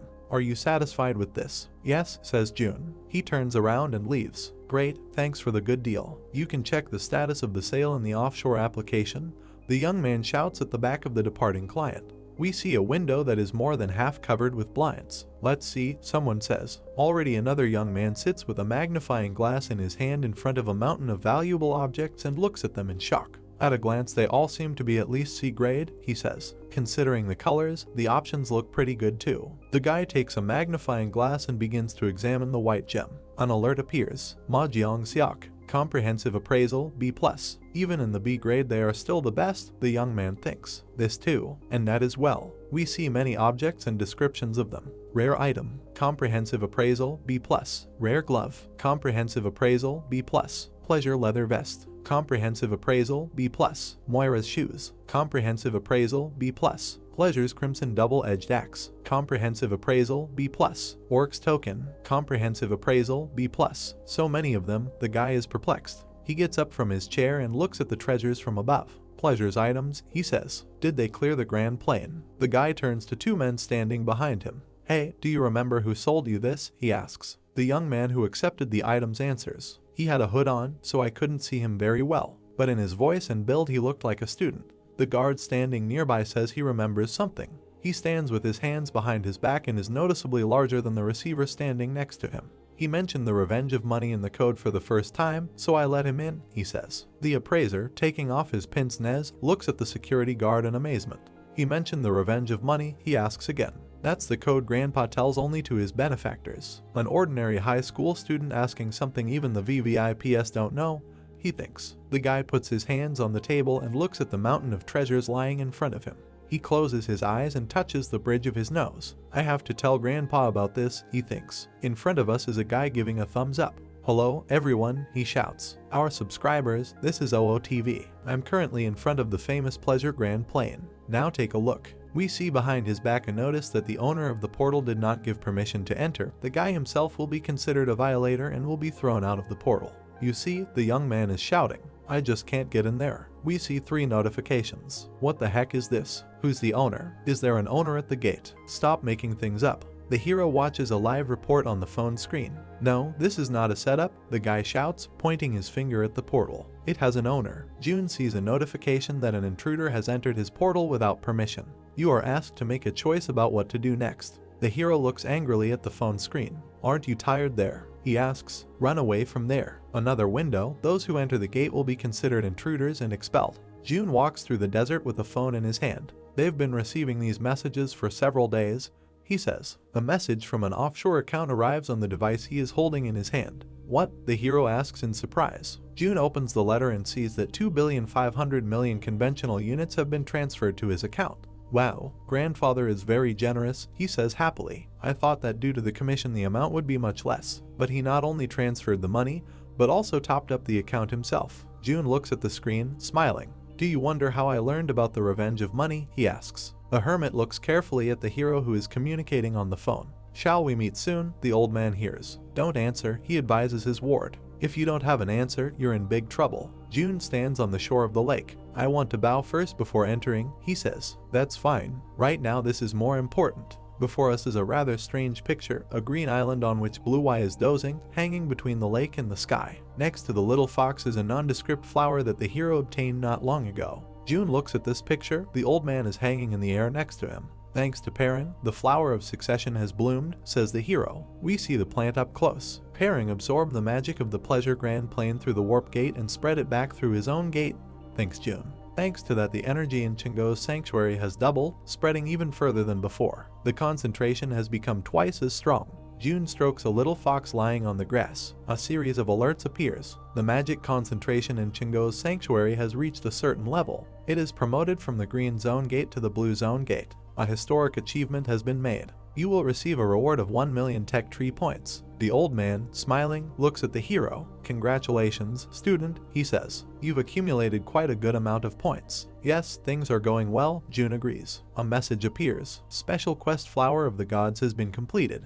The sky above the hero begins to crack like glass. He screams loudly. 2 messages appear in front of it. Something unimaginable has happened. The owners of the black zone gates are in shock. June is shocked. Not believing his eyes, he looks at the window hanging in front of him. What? Black zone? Wait a minute, what's going on here? He asks in bewilderment. It seems that the desert together with the lake is being shattered into smithereens. June flies head down, flying through stone walls and buildings, a volcano and forests. He sees countless alerts, some of which are shown to us. The owner of the frozen land is wary of the owner of Chingo's sanctuary. The owner of the nest of brilliance is wary of the owner of Chingo's sanctuary. The owner of the ruins of wickedness is wary of the owner of Chingo's sanctuary. The owner of the noble castle is wary of the owner of Chingo's sanctuary. Enough, the hero shouts. We see his hair, from under which sweat is pouring. Enough. The hero looks somewhere in shock. He hears someone calling him. June gets down on all fours and we see that he is in the desert. The hero notices a hermit hanging in the air next to him. Where am I? He asks. You received an award, the old man declares, and are still dissatisfied with something. You stared into space for so long that your mentor thought you were crazy. June glances sideways at the blue window hanging in front of him. What? He asks the hermit. Just now the status window said something about a black portal, but now he's gone. We have a warning. The magic power in Chingo's sanctuary has reached a certain level. It is promoted from the green zone gate to the blue zone gate. A historic achievement has been made. You will receive a reward of 1 million tech tree points. June looks at this text in shock. You're grumbling again? The old man reproaches him. I knew that someday you would understand how nice it is. Am I wrong? June asks himself. No, I couldn't be wrong. What the hell was that? I have never heard of such a phenomenon. Before us is a blue-violet portal. There are at most 20 black zone gates in the world, the hero thinks. I couldn't examine it closely, but the black zone gates I just saw were far more than 20. It's going to be chaos when this gets out. June addresses the hermit who is standing behind him. What's wrong with you? He asks, fanning himself. The hero turns to face his mentor. He is clearly worried about something. Am I the type who makes things big on my own? He asks. Before us is a desert, over which the sun shines brightly. Now you understand? The old man answers the hero. The next day, it's a clear day over the city. We see the school building where the hero studies. Someone's foot is in front of us. The guy studies at this school. Its owner asks someone. It becomes clear that these are bandits who were thrown out of the portal a little earlier. A prestigious school where the elite children go. What's the strategy? Asks the leader. I found out about this in advance, says the guy standing behind him. Okay, says the commander, taking out his sunglasses. This is the chance that came after the first assassination attempt failing miserably, he thinks. If we fail again this time, there is no face to show to the chairman. The main bandit looks ahead with the most serious look. Our target is Lee Jun from the Shinryuken, he says. The hero and his 2 comrades are in the classroom. Search thoroughly, someone's voice sounds. Yes, someone says. Jin, who is standing behind the hero, laughs cheerfully. We see the school building where the hero studies. Jun sits alone at his desk and looks at the information window. We see it too. Basic info. Title, Disciple of the Hidden Master. Name, Lee Jun, age 18. Potential, grade external. Unique skills, vampiric martial arts. Domination palm, infinite spear technique. General skills, vampiric martial arts, celestial martial arts, tyrant's prowess, 10 forms divine fist, dragon serpent technique, 10,000 poisons, 7 principles supreme fist, connecting rings spear technique. Traits, the path of infinite discontent, master of celestial refuge. Tech tree points, 2,330,000. Another information window. Attributes: health 236 300th, body 238 300th, strength 250 300th, agility 240 300th. Special attributes: inner energy 495 1000th, mental power 300 over 300, reputation 2000. Status: combat roar plus 50%, all elemental affinity plus 70%, magic resistance plus 35%, inner energy recovery plus 15%. The path of infinite discontent, hidden one, heaven and earth elemental body. Martial arts, infinite spear technique. Attributes: inner energy plus 15. Tech tree points 2,330,000. The look of the hero analyzing this information is thoughtful. The required points keep increasing, he thinks. Jun closes his eyes tiredly. Here you need to pay attention to improving any attribute, he thinks irritably. Jihu sits on the floor in front of his desk, looking intently at the hero. God, I'm going to explode, Jun shouts. Why do you always look at me? Shouldn't you have gone to the diner with Jin?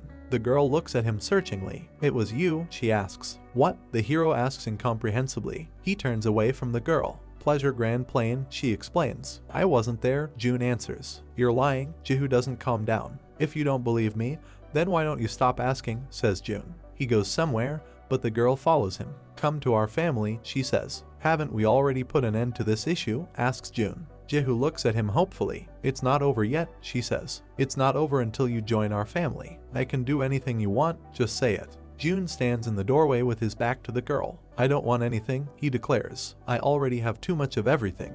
If you keep acting like this, I can't help it, says Jihu. What? The hero asks in surprise, turning to the girl. She stands with her arms stretched out at her sides. I'll tell everyone that you are the owner of the portal, she says. Jun looks at her angrily. Bring evidence, he demands. A guy and a girl are standing opposite each other. Even with just a suspicion, the 15 clans, alliances, and the Council of Sama will all take an interest in you, says Jihu. It seems you don't really like being in the spotlight. Jun and Jihu look at each other silently. The guy raises his hand as a sign that he gives up. Okay, I admit I lost, he says. Let's form a union of equals. Anything else is impossible. Jihu smiles, covering his mouth with his fist. Okay, that's enough, she says. Jun takes out a spear from the closet and tells the girl that she is incredibly stubborn.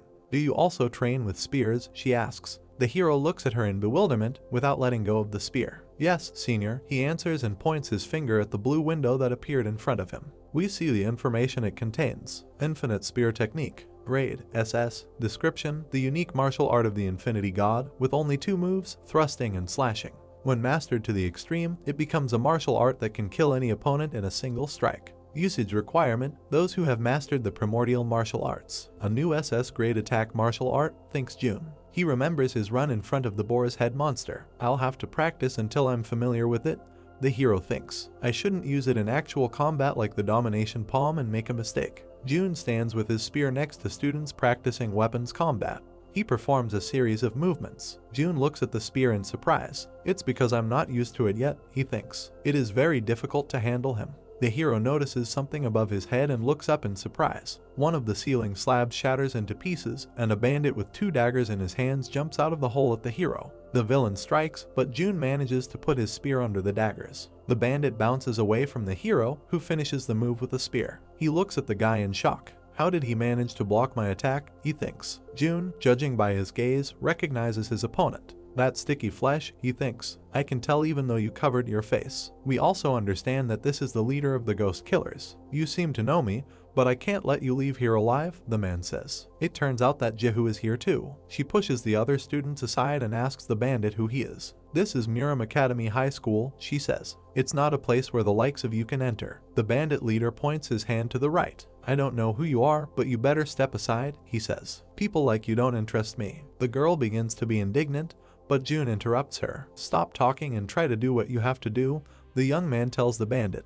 Jets of violet energy appear around him. Boasting about blocking one attack, says the scoundrel. That's why rookies are easy to kill. The information said he was between D and C grade, the bandit thinks. Not only Jihu, but also other students become close to the hero. Jun calmly looks at the enemy. Looking at him in person, he seems to be at least a B-class awakened person, the phantom killer thinks. But you still can't compare with me. We see that he, in his violet glow, was behind the hero's back. The bandit crosses his arms, in each of which we see a dagger, and prepares to cut off the head of the hero, who, noticing the danger, looks around. But judging by the scoundrel's face, something is going wrong. He jumps back. The bandit looks with bewilderment and anger at the hero, who has already turned to face him. What just happened? The killer thinks. My instincts warned me. If I struck, something terrible would happen. Jun, smiling, looks at his opponent. You have great instincts, he says. If you tried to strike, I would cut off your hand. The killer becomes enraged. Arrogant punk, he calls his opponent, grinning angrily. He jumps into the air. The villain again finds himself behind the hero and is again ready to strike.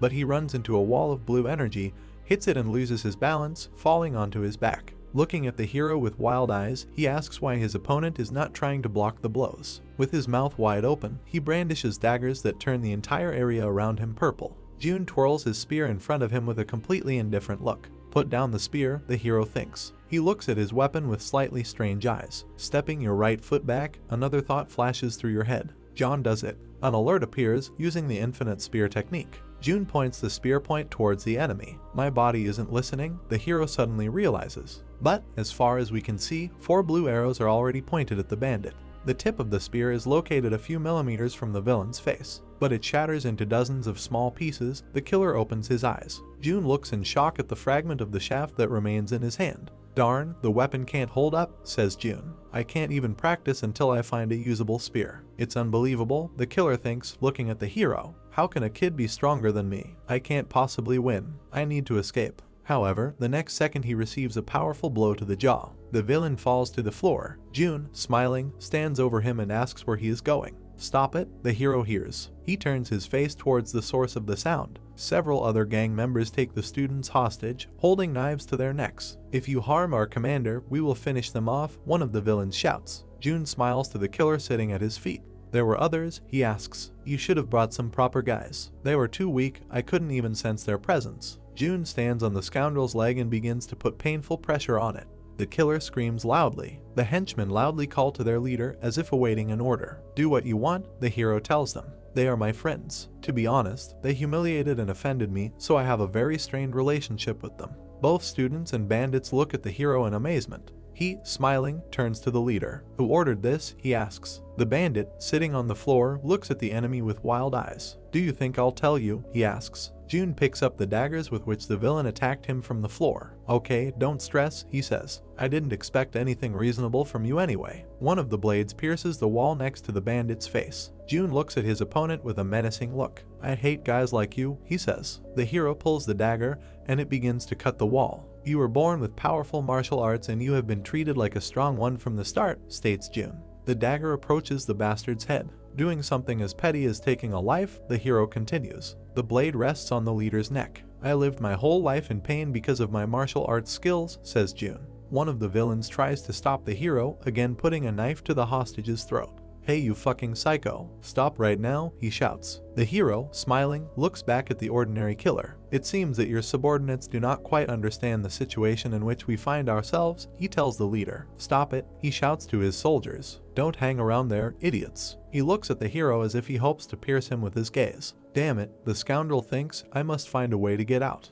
I can kill this guy later. He will be on his knees and beg for my mercy. The bastard imagines Jun groveling before him. The locked door is knocked down from the outside. The formation is broken, but it was a good decision to come in time, someone says. Han Minsung appears in the gym along with a dozen strong guys. Quickly, everyone throw down their weapons, he shouts loudly, and let someone just try to make an extra movement. Jihu happily greets his uncle. Jun lets go of the dagger and it flies down. Minsung stands in front of the bound and kneeling bandits. The leader looks sadly at the school principal. He frowns back at him. All the students are safe, and the only one injured is the ghost killer, Minsung thinks. Did Jun subdue the ghost killer first? That's a clear response. I knew he was strong, but it seems he was more than just a monster. The director does not take his eyes off the bandit. I'm starting to doubt if he is really a high school student, thinks Minsung, next to whom the students who have experienced a real shock are trying to recover. The leader, tied up and on his knees, begins to laugh. What made you laugh so much? Minsung asks him. The bandit looks at the director almost with gratitude. I'm glad you showed up on time, he says. This psycho almost killed me. Minsung stands over him and says that the villain will have to answer for what he tried to do. Is that really the case? He asks. The director looks at the scoundrel with disgust. That arrogant guy, he thinks. He knows I'm going to be under pressure from his seniors and elders. Min-sung turns his face towards the hero standing nearby. June, let's take over now, he says. Will that be alright? No, the hero answers. Min-sung looks at the guy with concern. I haven't completed my task yet, he says. These words seriously frighten the bandit leader. June, smiling, approaches his enemy. Please wait a couple of seconds, he says. Loud noises are heard inside the building we now see. Someone is severely beaten and screams out in pain over and over again. A knocked out tooth is visible on the floor. We see the bandit leader tied up and begging for mercy. But the very next second someone's foot flies into his jaw. The scoundrel, whose face is disfigured beyond recognition, looks at his offender. Fine, I'm sorry, he shouts. Isn't it enough for you to make me like this? What more do you want? We see June beating him. Nothing special, he says and strikes again. The bandit's subordinates watch the beating. One of them is trying to shout to his big brother. Han Min-sung watches the hero's actions with concern in his eyes. What are you planning to do from now on? He thinks. You can't survive in this world with strength alone. Mercy is not given to those who harm themselves. You never know when or what kind of future will come. Firm and resolute eyes, confident that their choice was not wrong. The director sees how mercilessly the hero beats his bound victim. He remembers the man whom the hero reminds him of at the moment. I know someone with the same eyes, Min-sung thinks. A man known as Ilch, the leader of the Iron Blood Sword clan and the only S-rank awakener in South Korea.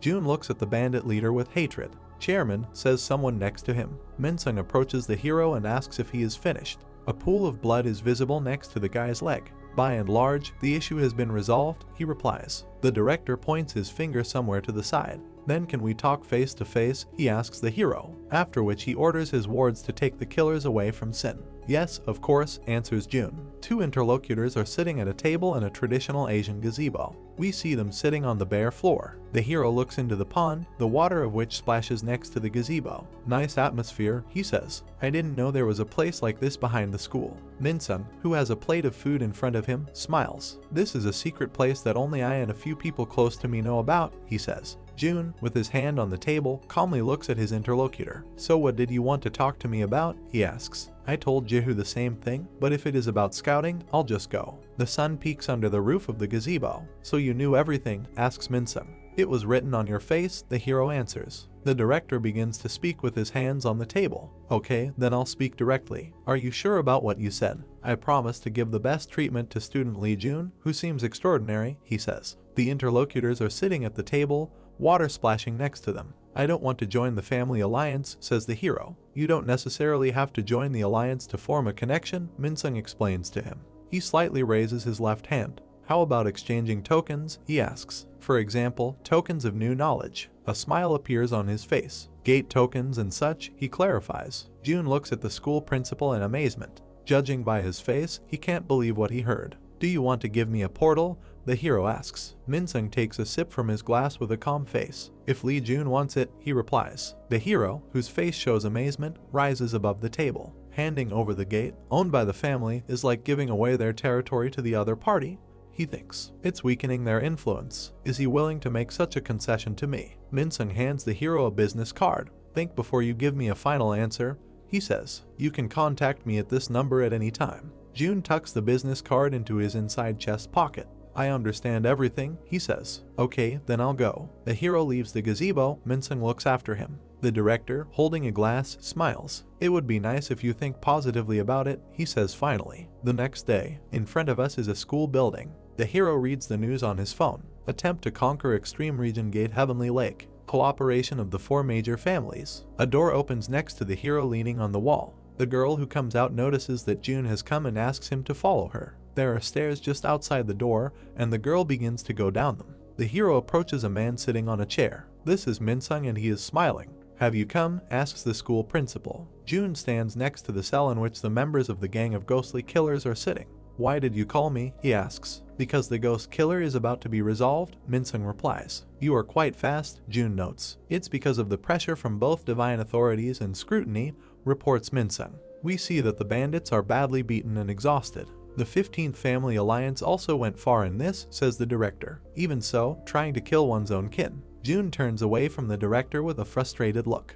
Chairman, you also know well about my family. It's nothing unusual, he says. The hero looks behind bars where the murderers are sitting. A power domain belonging to the 15 Family Alliance, he thinks. A group of cold-blooded individuals without pity for blood or tears. Even if you have strong power, you still need protection. Can you survive against such a group alone? Minsung sits on a chair with his legs crossed. Is it okay? I'll meditate, he says. It's okay, answers June. Since it's noisy due to the attempt to conquer the Heavenly Lake for a while, you probably won't have time to pay attention to me, right? Minsung looks somewhere to the side. In that case, I'm relieved, he says. June looks at his interlocutor. You are quite an amusing old man, he thinks. Even if I'm an outstanding talent, it's funny that you are sincerely worrying about me like this. And I must say, it's quite nice. There is a smile on the hero's face. Director, I want to ask you something else, he says. Minsung looks at him expectantly. Continue, he says. June, who is standing in front of a barred cell, turns his face to his interlocutor. It's about time for them to fail and come out, the hero thinks. Before they come out, it would be good to lay the groundwork in advance. Could you spread a very important rumor? He says out loud. Before us is a luxurious pagoda in which the windows of the 2 upper floors glow. A naked man sits on the floor between 2 columns. Waves of violet energy rise up from it. Only the sound spreading around him changes. Suddenly this character hits the floor with his fist. That's not all, he shouts loudly. In the place where the fist hit, there are cracks on the floor. Why? Why can't it be completed? He yells. This man looks completely insane. It's been 5 years since I started searching for a solution to the Sumi Heavenly King's art, he thinks. And no matter how hard I tried, the ideal solution was never found. The man grinds his teeth in anger. I can only conquer the gates where the Sumi Heavenly King's divine art is lacking, he thinks. Before us is a landscape with a lake, forest, and mountains. I have checked almost all the portals, and now there is only one place left, the Heavenly Lake, this character thinks. If it is not found there, it will mean that someone has obtained the Sumi Heavenly King's divine art. This shouldn't happen. Some sounds are heard not far from the training man, and he turns in their direction. A short-haired young man stands in front of the door to the room. Didn't I tell you not to come when I enter seclusion? He hears. The man puts outerwear on his very pumped-up torso. I came with urgent news and bowed my head for this report, says the guy. I'll listen and make a judgment, says the man. The attempt to conquer the Heavenly Lake failed, his assistant reports. This information makes a man think. He opens the sliding door and comes out to the guy. As expected, it was too much to handle, he says. He walks down the corridor, the assistant follows him. Inform the 2nd Conquest unit to prepare, and this time include the 5 Elements unit to double the overall strength, the man orders. I see, the guy confirms. And one more thing. What else is there? The man asks. The assistant stops and stretches his arms at his sides. It's reported that Master Lee Jun subdued the Ghost Killer, he reports. The man turns and looks sternly at the guy. Ghost Killer, the rank awakener from the Jumsen group? He asks. Yes, if reports are to be believed, he defeated the entire squad single-handedly. He did not try to save the hostages, but he beat the squad leader very badly, the assistant reports. Ha, says the man, turning to his subordinate. He starts laughing loudly. The guy lowers his gaze and looks at his feet. The man, grinning, rubs his chin thoughtfully. Did he really do that? He asks. Now he truly lives up to being our successor in the power domain. Thanks to him, the reputation of our family has risen even more. The assistant answers, not daring to look up at the man. Well, that's not entirely true. There is talk on the internet that someone tried to kill Master Lee Jun. It was Power Domain who sent the Ghost Killer. That's the rumor. The man looks at the guy incredulously. Who is spreading these unsubstantiated lies? He asks. All this is confirmed by facts, the assistant answers. He demonstrates submission with all his appearance, standing opposite his master. It's said that leader Lee Min-wook actually requested the Jumsen group to assassinate Master Lee Jun. The guy says. The man frowns. Min-wook. That guy has really stirred up trouble, he says. The man rubs his chin thoughtfully. From the look it becomes clear that he is making some important decision. A tiger can't give birth to a wolf cub, says the man. Let's see how Lee Jun has changed. I'll find out personally. Jun, standing on a hill, looks at a small city located in the middle of the desert. It's well done, he says. The hero puts his hand to his forehead to shield his eyes from the sun. No wonder demons kept capturing a bunch of people from schemes and putting them to work, he says. It is visible even from afar. Jun looks at the book he is holding in his hand. Then I guess I should do my job too, he declares. We see the inscription on the book, Supreme Celestial Dragon Art. Originally, I was planning to use this as bait to manipulate the power struggle, thinks Jun. Can I really make good use of this? Many hands are reaching out to the hero, emitting a purple glow. What if it's discovered somewhere I hide it? The hero thinks. What if someone entrusted it to me and it gets stolen? As expected, the safest way to not get robbed by others is. The hero tears the book in half. An alert appears. You have learned the Supreme Celestial Dragon Art. Jun may appear to be floating in the air with his eyes closed. 2 more alerts. You can now use the Supreme Celestial Dragon art in the future. As a reward for mastering the S-tier martial arts, 5 million points will be awarded. We see the hero's eyes. He tears the book into small pieces and seems quite disappointed. It's not as impressive as I thought, he says. I had high hopes for the S-tier martial arts that King Kwon so desperately wanted. But it's just a strong energy circulating inside me, thinks June. Scraps of the book fall onto the sand. To think I've been treated like a scavenger all this time because of this mediocre martial art. I can't believe it, the hero thinks. He enters the door with his face twisted with anger. How angry I am, he shouts loudly. Before us are Jehu and Jin, who greets the hero. Are you here? The guy asks, smiling. June, without hiding his irritation, approaches them. Did you get to school okay? He asks. Well, there were a lot of people along the way, Jin answers. So this means that the recruiters are only after me, the hero asks. We see that he had to fight his way through the annoying crowd.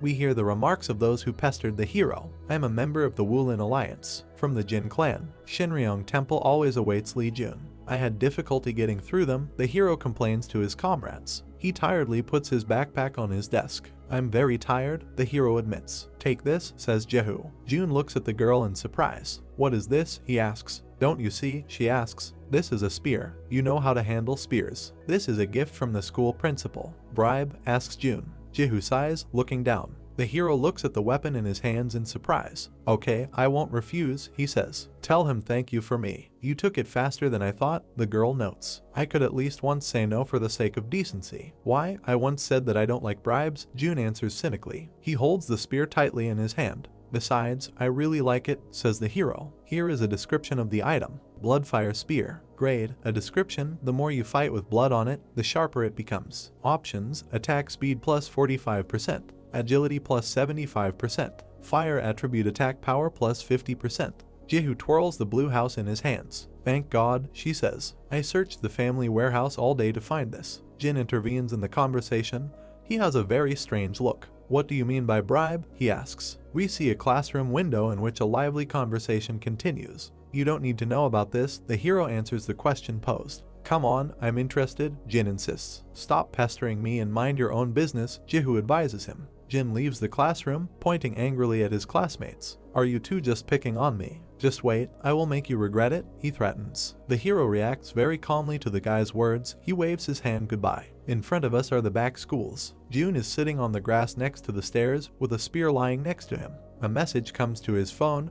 I really want to see you. He can't wait to meet me, says the hero. He turns to the old man, who, according to tradition, hangs behind him. That's why popular guys are tired, right, master? Asks June. I don't know, he answers. But I see that you are upset about something. This is somehow all too much, the hero answers. Someone stops in front of him. June looks at this man a little warily. This is a short-haired assistant to a pumped-up man with a beard, and he is not alone, but with a whole squad of young people. The patriarch, the head of Celestial Sect, wishes to meet Lord Lee Jun, the guy says. He bows with his hands folded in front of his face. It's well done, he adds. June looks at the spear he holds with both hands. One of the squad members shouts in the rudest manner towards the hero, taking a step forward. Hey you, the patriarch wants to see you. The next second the spear stops a centimeter from the young man's nose. No need to be rude, explains June, pointing his spear at the guy. He looks intently at the squad leader. The Celestial Sect has insulted the direct lineage of the power authority, says the hero. Who will pay me for this? A short-haired guy covers his ward.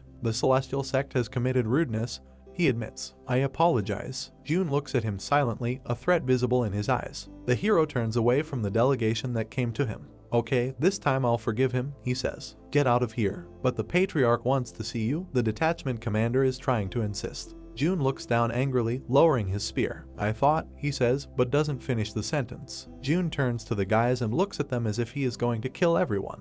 I told you to get out, he says. The squad leader looks at the hero in fear. He bows and covers his fist with his palm. I understand, he says. See you again. June walks along the sidewalk. Impressive resilience, he hears someone's voice. Behind the hero stands a young man with his arms folded on his chest. It would be better if you just killed him, this character says. Tolerating this is unacceptable and unpleasant. June stops. I don't know what you're talking about, he replies. His interlocutor laughs. Stop pretending, he says. We see the young man up close and notices a very confident look. I am called Joe Minsiak of the Sama faction, he introduces himself. June looks over his shoulder at the guy. One of the 7 evils, the ruthless of the butchers, he thinks. Your precious body has stumbled, June says out loud. I have no intention of joining the Sama faction. Minseok smiles while looking at the hero's back. Let me make you the strongest assassin, he says. He extends his right hand forward. If you take my hand, he declares, you won't have to endure like this anymore. We see dozens of people kneeling with their heads to the floor. Imagine it, the young man continues. Everyone kneeling, crawling like worms, begging for your forgiveness. Isn't that the sight you desire deep in your heart? Don't you miss it?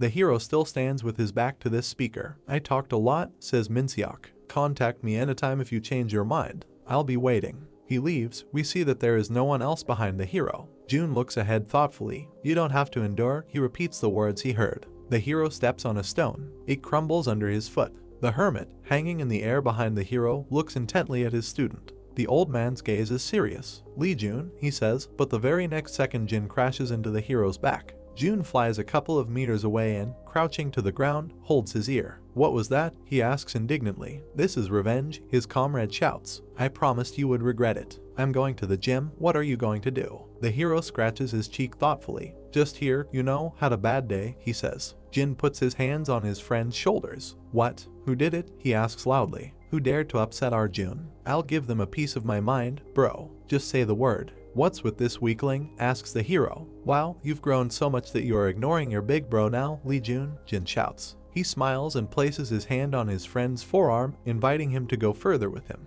Young people walk along the path, the hermit looks after them. There is a smile on the old man's face. Such a precarious child, he says. The teacher looks at the back of his student. I wonder how many emotions are bottled up in that small body, he thinks. As teacher I wish I could guide him to the right path, but... The hermit raises his right hand. In front of us is a cracked stone that the hero stepped on. Sometimes a presence that's just there can be more comforting than an ethereal one, the old man understands. A very bright sun is shining through the window. Jun, did you do the survey? They ask the hero. Two friends are training in the gym, one with a spear, the other with a sword. What survey? Says Jun. The midterms are coming up, says Jin. You should start checking out which gate you'll go to. Oh, that's it? The hero says with relief. He looks thoughtfully at his spear. And where should I go? He asks his friend. A hermit appears behind him. What kind of martial art do you need? He whispers in his student's ear. If I had to choose, it would be the mountain cricket art that should be given to Hoso, the guy answers. Then go where your mentor advises you, says the hermit. And where? Go to the fairy's flower garden. The old man covers his mouth with a fan so that no one else can hear him. Jun answers the hermit too loudly. To the fairy's flower garden, he asks. This puzzles the second guy, who repeats the same phrase. Okay, Jun answers the hermit. If the master says so, then I will obey. Jin sheathes his sword and turns to his comrade. The blue zone gate in Jongno, right? He asks. Teams can have up to 5 members, is that okay? Enough about me, where are you going? Asks the hero. Jin, holding his chin with 2 fingers, looks at him. I've decided to the Ice Wall Gorge, he reports. This isn't time to worry, you are also quite risky. Who am I? Aren't I the genius swordsman ranked first in the school? Don't worry. Jun looks at his friend with concern. I know, but, he says. We see concern on the hero's face. Aw, Hayek Jin, want me to tell you something interesting? He asks. Jin, smiling, looks at the hero. Yes, tell me, he asks. Jun puts his hand to his mouth and speaks as if in confidence. It's about the Ice Wall Gorge. A young man enters the class. Please, everyone, sit down, he says. I have an announcement for you. Students sit at their desks and begin to listen carefully to the speaker. You all know that the upcoming midterm exam will be competitive for all grades, right? You'll be taking the test in groups of 5 with white, green, and blue zones. If you want good grades, choose your team well and clear a high-ranking gate, he says. The teacher stands at the lectern in front of the blackboard. Don't be too greedy or you'll put yourself in danger, he warns. The students, not far from whom we see the hero, begin to talk. Where will you go? Join me. The hermit hangs near the ceiling. Who will be with you? He asks his student. It seems that no one wants to come with us, he replies. This is all because you scared them very much last time, says the old man. We are reminded exactly what he means. Students kneeling before a bandit who threatens to stab them to death. Well, how can you be proud of not having friends? He asks. Jun sits at his desk, resting his head on his hand. It's not that I don't have them, I just decided not to have them, he says. And then I can go there alone. However, from the look of the hero it is clear that he is a little upset. This is unacceptable, here's Jun. Jihu sits on his desk. You will come with me, the girl declares. We see a corner of the window next to which communication is taking place. Who told you that you can decide for me? Asks Jun. You are quite daring, replies Jihu. Haha, you know me well, the hero thinks to himself. A guy and a girl are looking at someone. June, Jihu, the one they are looking at, calls their names. A timid girl in round glasses stands in front of them. Can I join your squad? She asks. We see the girl's face up close. Team leader Park Yoon-bai. The hero recognizes the student. Surprising, I didn't expect her to approach first, he thinks. Even though she is E rank, she is in the top ranks academically in class 5, and she is smart too. June calmly looks at the girl. Well, it doesn't matter, he says. We see another half-dozen students and hear their remarks. I want to be with June too. Jihu, include me too. Guys, I want to be in the same team. The hero looks at Jihu with concern. What's going on? He asks. Why did they suddenly start acting like this? If we are on the same team, we are guaranteed first place. Everything is obvious, the girl explains. She folds her palms in front of her face. Jihu, sitting on his desk, looks at the applicants. Yoon-bai will be the engineer, Hai-jai is the healer, and the remaining spot will go to Nam Sunho. Any objections? She asks. No, someone answers her. The hero looks at the girl a little surprised. She has very strong charisma, he thinks, seeing how the other students listen to her. The selected young people sincerely thank Jihu. Thanks for choosing me. I'll do my best to heal. I'll do my best so you won't be burdened. No need to thank me, Jihu replies. I just filled the empty positions. The three lucky ones happily discuss what happened. It's quite a good combination, thinks June. Even among the lower ranks there are some decent skills gathered. Although my opinion wasn't considered at all. I have to be the top scorer this time, so the team members are important. Smiling, June stands in front of the student lockers. The person who gets the top score in this midterm exam will receive a special reward. The authority to choose one item from the school museum. Before us are several rarities that are kept in this establishment. It's an opportunity to obtain an artifact of at least grade A, the guy thinks. There's something I must get there. He looks back towards the window behind him. So, I'm sorry to Hyukjin, but I must be the top scorer in this midterm, thinks June. Midterm exam day. We see a man standing in front of a football field. He puts the microphone to his mouth and asks if everyone is ready. Before us is Han Min-sung. You all seem full of energy, he says. Show confidence without nervousness, the principal is pleased. The students stand at attention in front of him. Today could be a dangerous day for all of you, they hear. I can only say to you all to be careful. Instead, make me a promise. The students listen carefully to the director. Once you clear the gate and come out, there will be a healing space available, he says. And a reward for the team that ranks first overall. Before us is a young man and a girl. I'll make sure to prepare these two things thoroughly, so feel free to showcase your skills, Han Min-sung promises. A rather impressive crowd lined up in front of the director. Now depart to your chosen gates, he shouts loudly. Clouds float over city high-rise buildings. I'm not sure if I should really believe your words, someone says. There are 5 students standing next to the glowing blue portal. Apparently this is the hero's squad. Don't worry too much, says one of the girls. Just trust me and follow me everywhere. June looks at the newcomers and addresses them in a calm voice. You know that we have no choice if we want to take first place. Don't worry, trust me and follow me. Jihu looks sternly at his allies. Are you satisfied with everything? She asks. Yoon-bai, speaking on behalf of the newcomers, resolutely raises her clenched fist. Yes, she says. We make a promise. We will trust you and follow you. Jihu scratches the top of his head thoughtfully. If it's too dangerous, she says, we'll just leave the portal. Okay, let's do it, says the hero, smiling.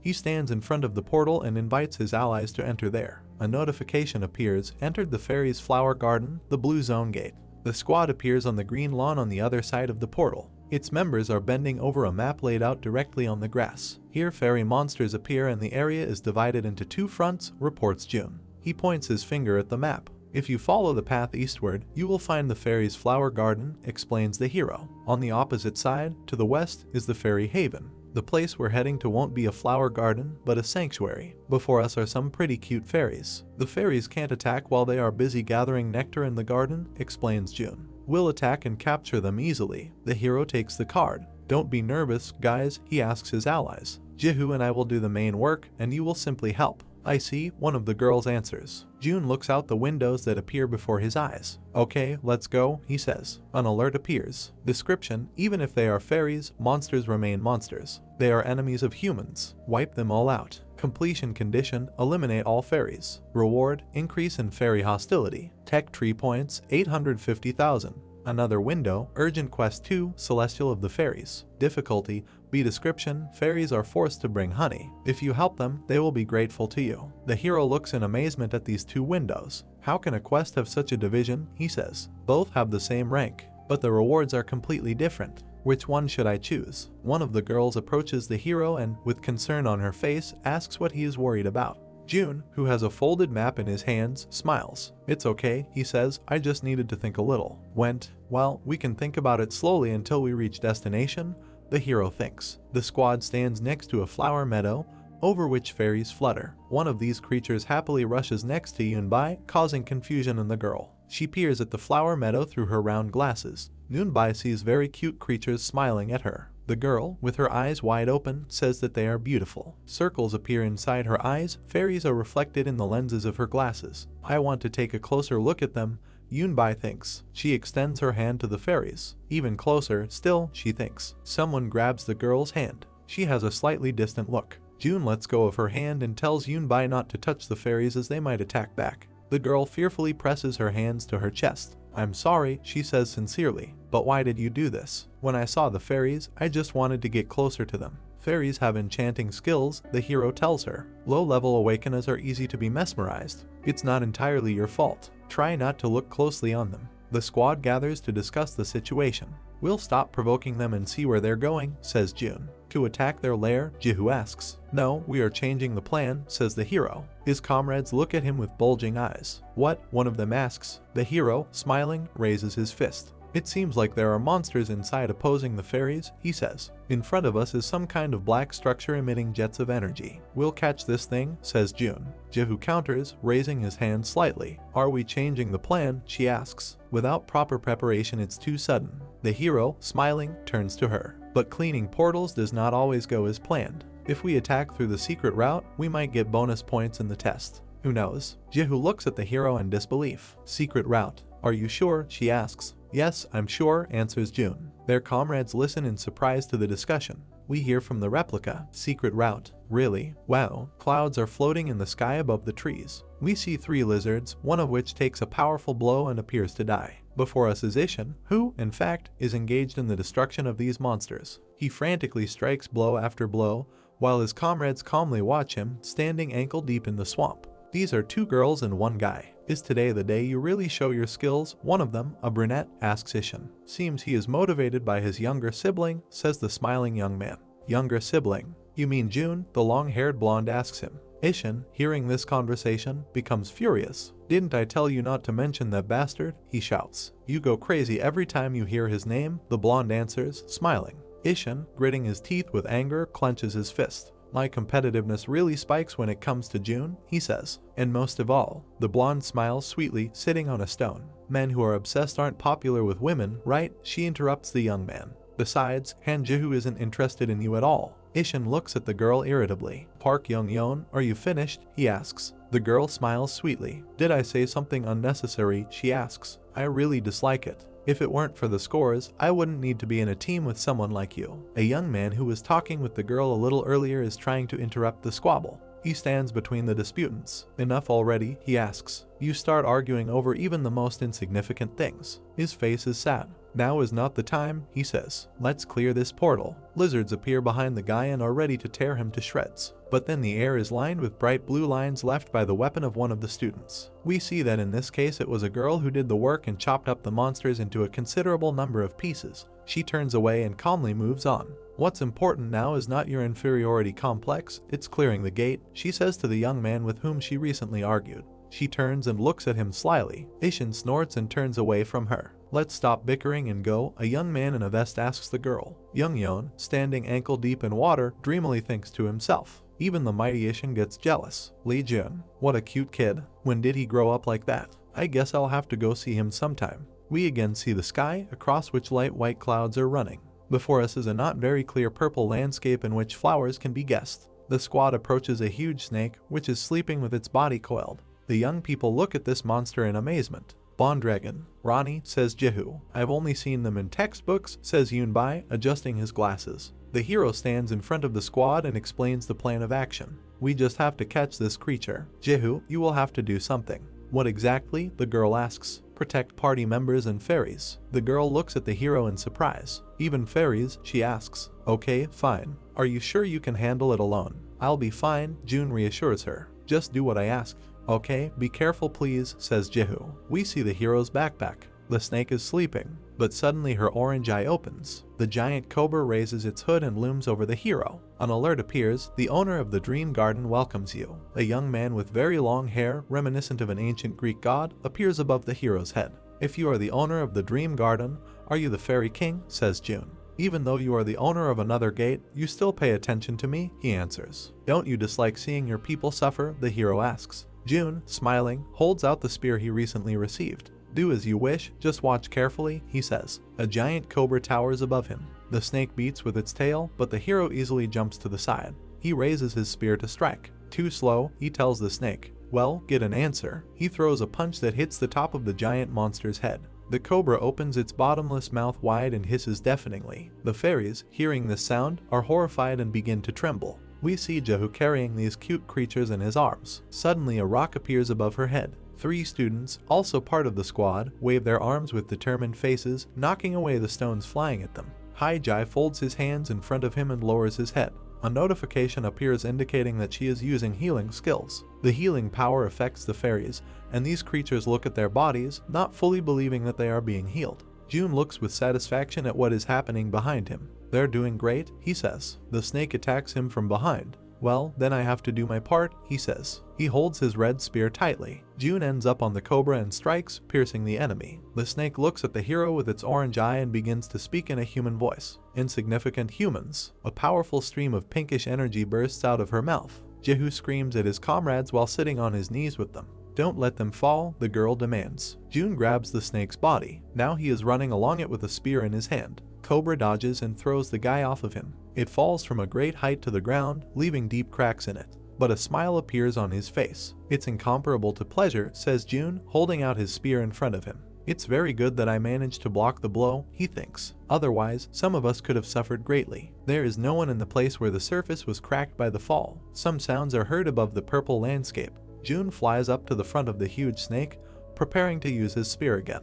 Jehu looks at this battle and cannot believe his eyes. Incredibly, she says. Such overwhelming power, the girl thinks. What kind of martial arts did he learn? I'll surpass June someday. A sword appears in her hand. No, I can't go that far, thinks Jehu. I will not bow to June. I will surpass him. The girl watches the hero prepare to attack the giant cobra. A snake, whose eyes glow menacingly, looms over the enemy. I will send you all to hell, she hisses. A powerful stream of pink energy bursts out of her mouth. June swings his spear, forming something like a protective dome over his head. But some of the pink energy breaks through this shield and leaves a huge hole in the sleeve of the hero's robe. Damn it, to be able to exude the aura of death just from his appearance, thinks June. He runs, and anxiety is visible on his face. Everything didn't go as I planned, he thinks. Before us are the remaining members of the squad, who are doing everything to protect the fairies. Jehu might not know, but the other members and fairies won't be able to withstand this attack, the hero thinks. He opens his mouth and shouts loudly to his comrades. Everyone, watch out.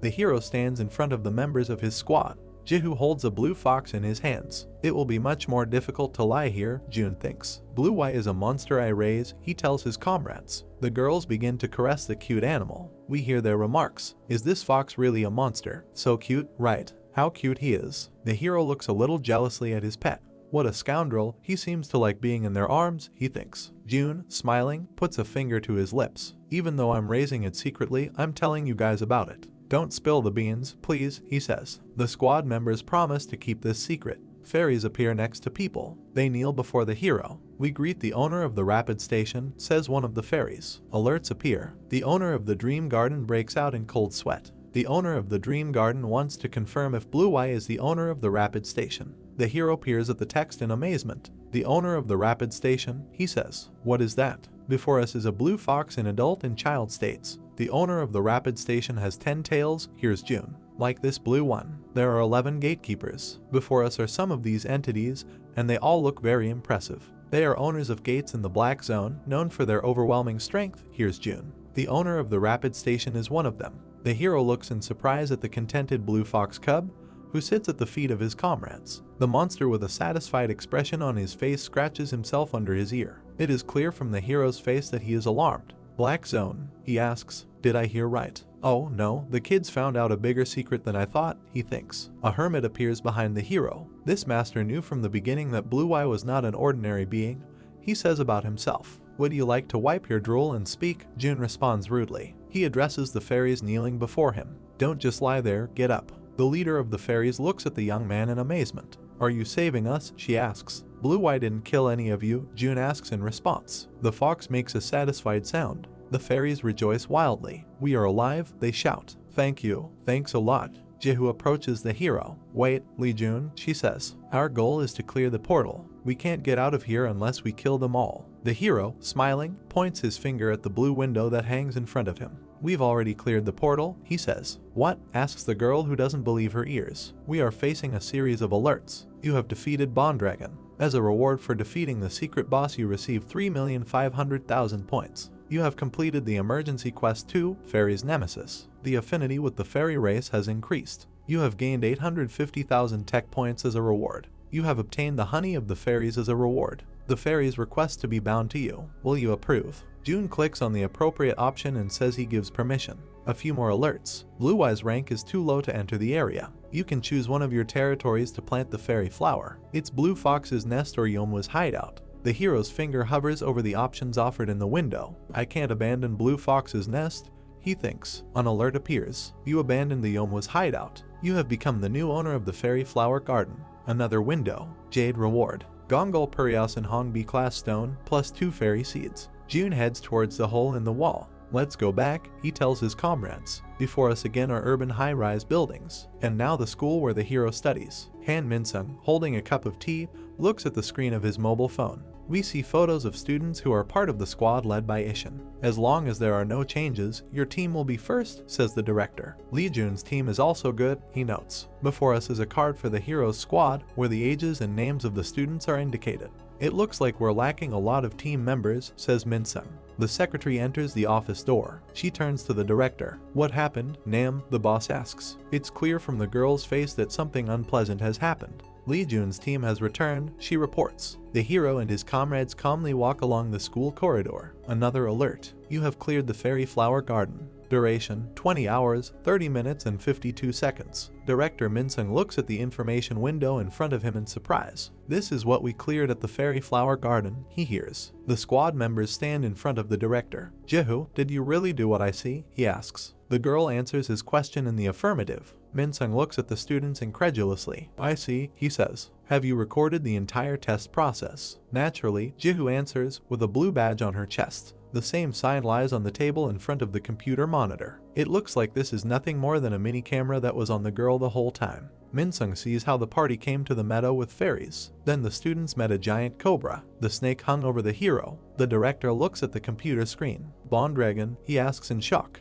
What the hell was that monster doing in Fairy Flower Garden? The director sees June thrusting a spear into the top of the snake's head. Blood is gushing from the wound. The cobra emits a powerful stream of energy from its wide open mouth. The director's eyes become round in surprise. He watches the attack of the cobra, which promised to kill all the members of the squad. Then the picture disappears, and in its place there remains only a white spot, similar to an asterisk. Minsung stares at the computer screen in amazement. A loud scream is heard above the school building. Why did the recording end? The director shouts loudly. Someone, most likely the secretary, is trying to calm him down. June is going somewhere, with a hermit following on his heels. Who is discussing me there? Asks the hero. So many unusual things have happened that it would be very strange not to talk about you, the old man answers. The guy turns to face the mentor. Master, I have to ask you something, he says. Yes, what about? How did you know that the Bondragon would come out of the fairy flower garden? Asks June. The hermit looks at the hero carefully. Then, covering his mouth with a fan, he turns away from the guy. I have no idea what my student is talking about, he replies. June clenches his fists in anger. You told me that if I want to obtain the Gongan Mihasan skill, I should go to the fairy flower garden.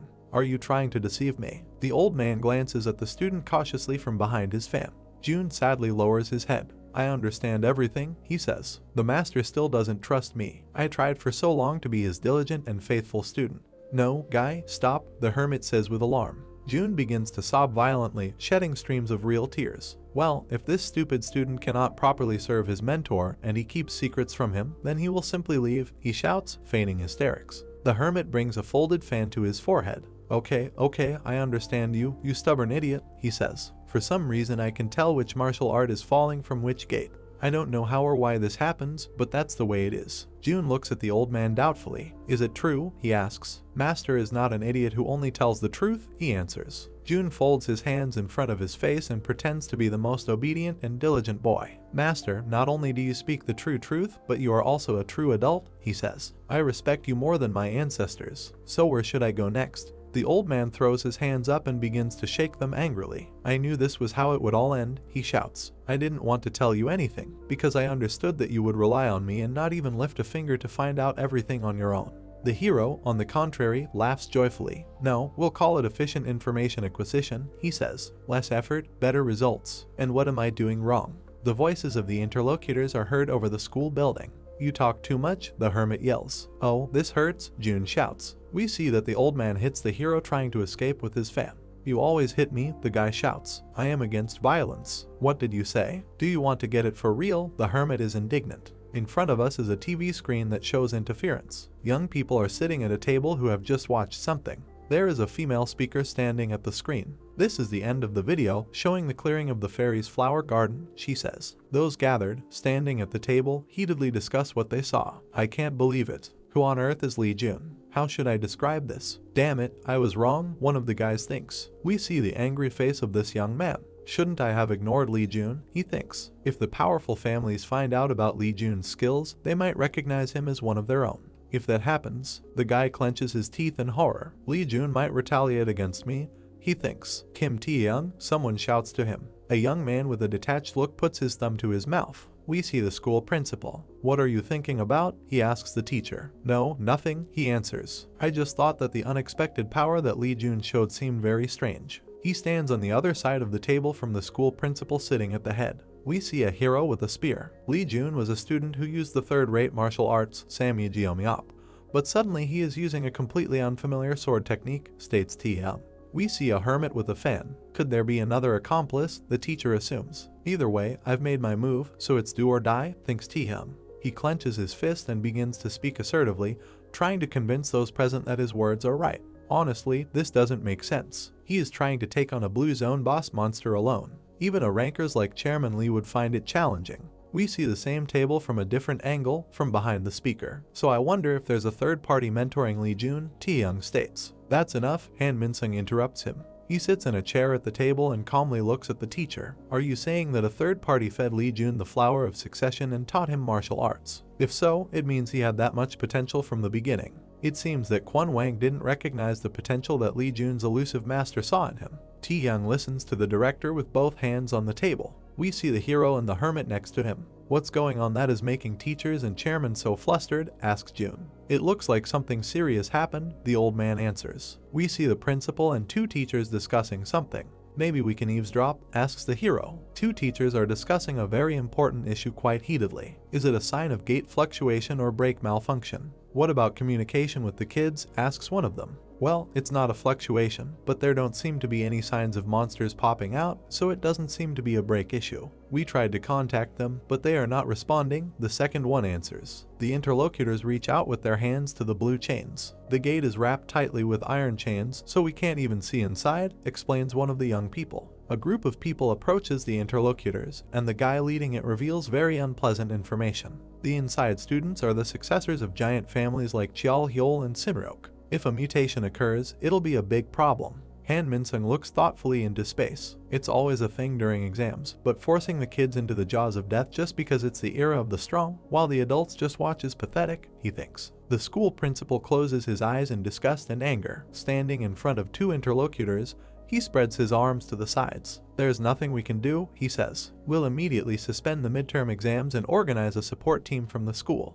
We can't enter the gate, but we can be on standby for any situation. Both of his interlocutors make it clear that they understood the director's words. June listens to the conversation, leaning out of the second floor window. Something seems to have happened to Ishin's group, he says. The hero looks down thoughtfully, resting his head on his palm. He wonders if something like this has happened before, he thinks. In my past life there were no deaths and injuries were extremely rare, but it's a good thing that Ishin is in danger, but Young-yeon is also there, says the hero. Park Young-yeon, June thinks. She's Park Hyuk-jin's sister, always taking care of me. He remembers how the girl mocked him. She tested new skills on him, forced him to eat mountains of buns. She didn't give up, she tortured me to death, the hero recalls. But it was a different kind of torment from being ignored or despised. The girl covers the hero from other students. Can you guys not bully Lee Jun? She says. Then the girl laughs loudly, pointing her thumb at herself. Only I can bully Lee Jun, she declares. We see a young man who really doesn't like all this. The hero, leaning out the window, looks up dreamily. Still, since she is Park Hyuk-jin's sister, should we go out for a drink? He says. White clouds float across the blue sky. We see a lizard with a spear, which is accompanied by many relatives. One of the monsters notices something, turns its head and makes a loud sound, drawing the attention of the other lizards to its discovery. Ishin, with members of his squad sitting next to him, turns around in alarm.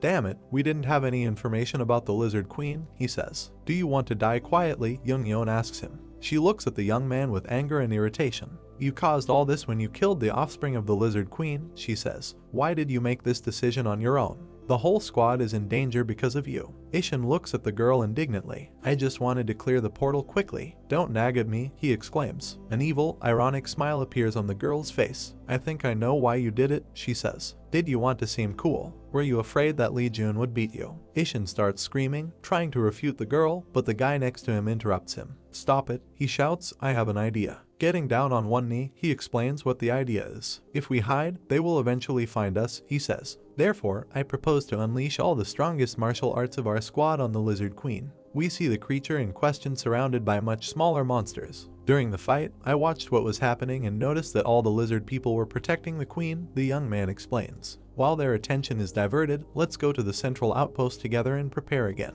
Ishin looks at the guy with some strange look. The squad members rise to their feet. Let's go, we have to finish this exam without casualties, says the young man who proposed the plan of action. We're back in the city. In front of the portal, wrapped in thick chains, stands a stern young man in a suit. It seems that this is a security guard. He has a very stern face. He raises his hand, stopping the approaching hero. Jun grabs the lapel of his jacket with his fingers. We see a naked guard tied up behind him. Was it necessary? Asks the hermit hanging next to the neutralized man. Interfering in another team's exam is prohibited, says Jun. I'll make sure Young-yeon is safe and then come out, but you never know, right? The hero approaches the portal and touches one of the chains. A notification appears. The gate of the Twin Swamp is closed. Then two more. The owner of the Blue Zone stronghold is trying to break into the gate. Entering another zone will incur the wrath of the gate owner. Will you still go in? Jun presses his finger on the option he needs. I'll come in, he says. A warning appears. You are an owner of another gate. By forcibly opening the door, the owner of the Twin Swamp is considered an enemy. The chains move apart, allowing the hero to enter the portal. Jun comes out on the other side of the portal, with a blue window already hanging in front of him. He sees a series of alerts. The owner of the Twin Swamp has activated privileges to block intruders. The owner of the Twin Swamp can use the skill differentiation. The owner of the Twin Swamp can use the skill branching. Jun carefully examines the information window. Branching is the skill of the Lizard King, and explosion is the skill of the Lizard Queen, he thinks. Did they appear together? We see the formidable Lizard King fighting his opponents. The Lizard King attacks intruders who invade the gate, thinks Jun.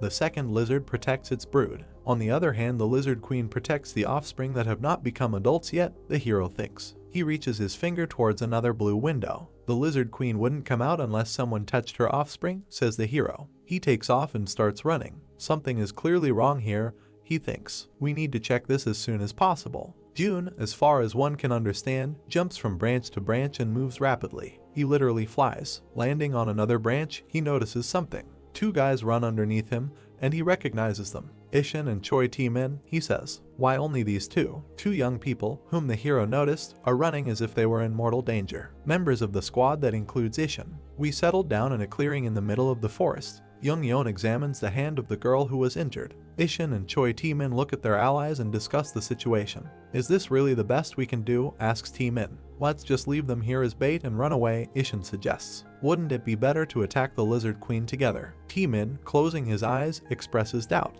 It will take us hours to reach the entrance through the underground passage, he says, and there is no guarantee that monsters won't catch us along the way. We are also low on internal energy. We have no choice but to survive. Pretend to attack and then retreat. Got it? Ishin looks at the guy with concern. I understand everything, he says. He becomes lost in his own thoughts for a second. Yes, they don't matter, Ishin thinks. Only my life is important. Many lizards approach the two girls. Behind the smaller monsters are the king and queen. The girls prepared for battle. Young-yeon, leave me, says the one who is injured. You don't need to die because of me. Sometimes it is better to remain silent than to say stupid things, Young-yeon replies. It's clear from the girl's face that she is very angry. What a fool I was when I believed them, she thinks. Young-yeon shouted after the fleeing young people where they were going, but they simply abandoned her. True, both scoundrels said parting words that they must survive, and they will definitely avenge the girls later. The Lizard Queen roars deafeningly and orders her soldiers to destroy the girls. Young-yeon puts his sword forward.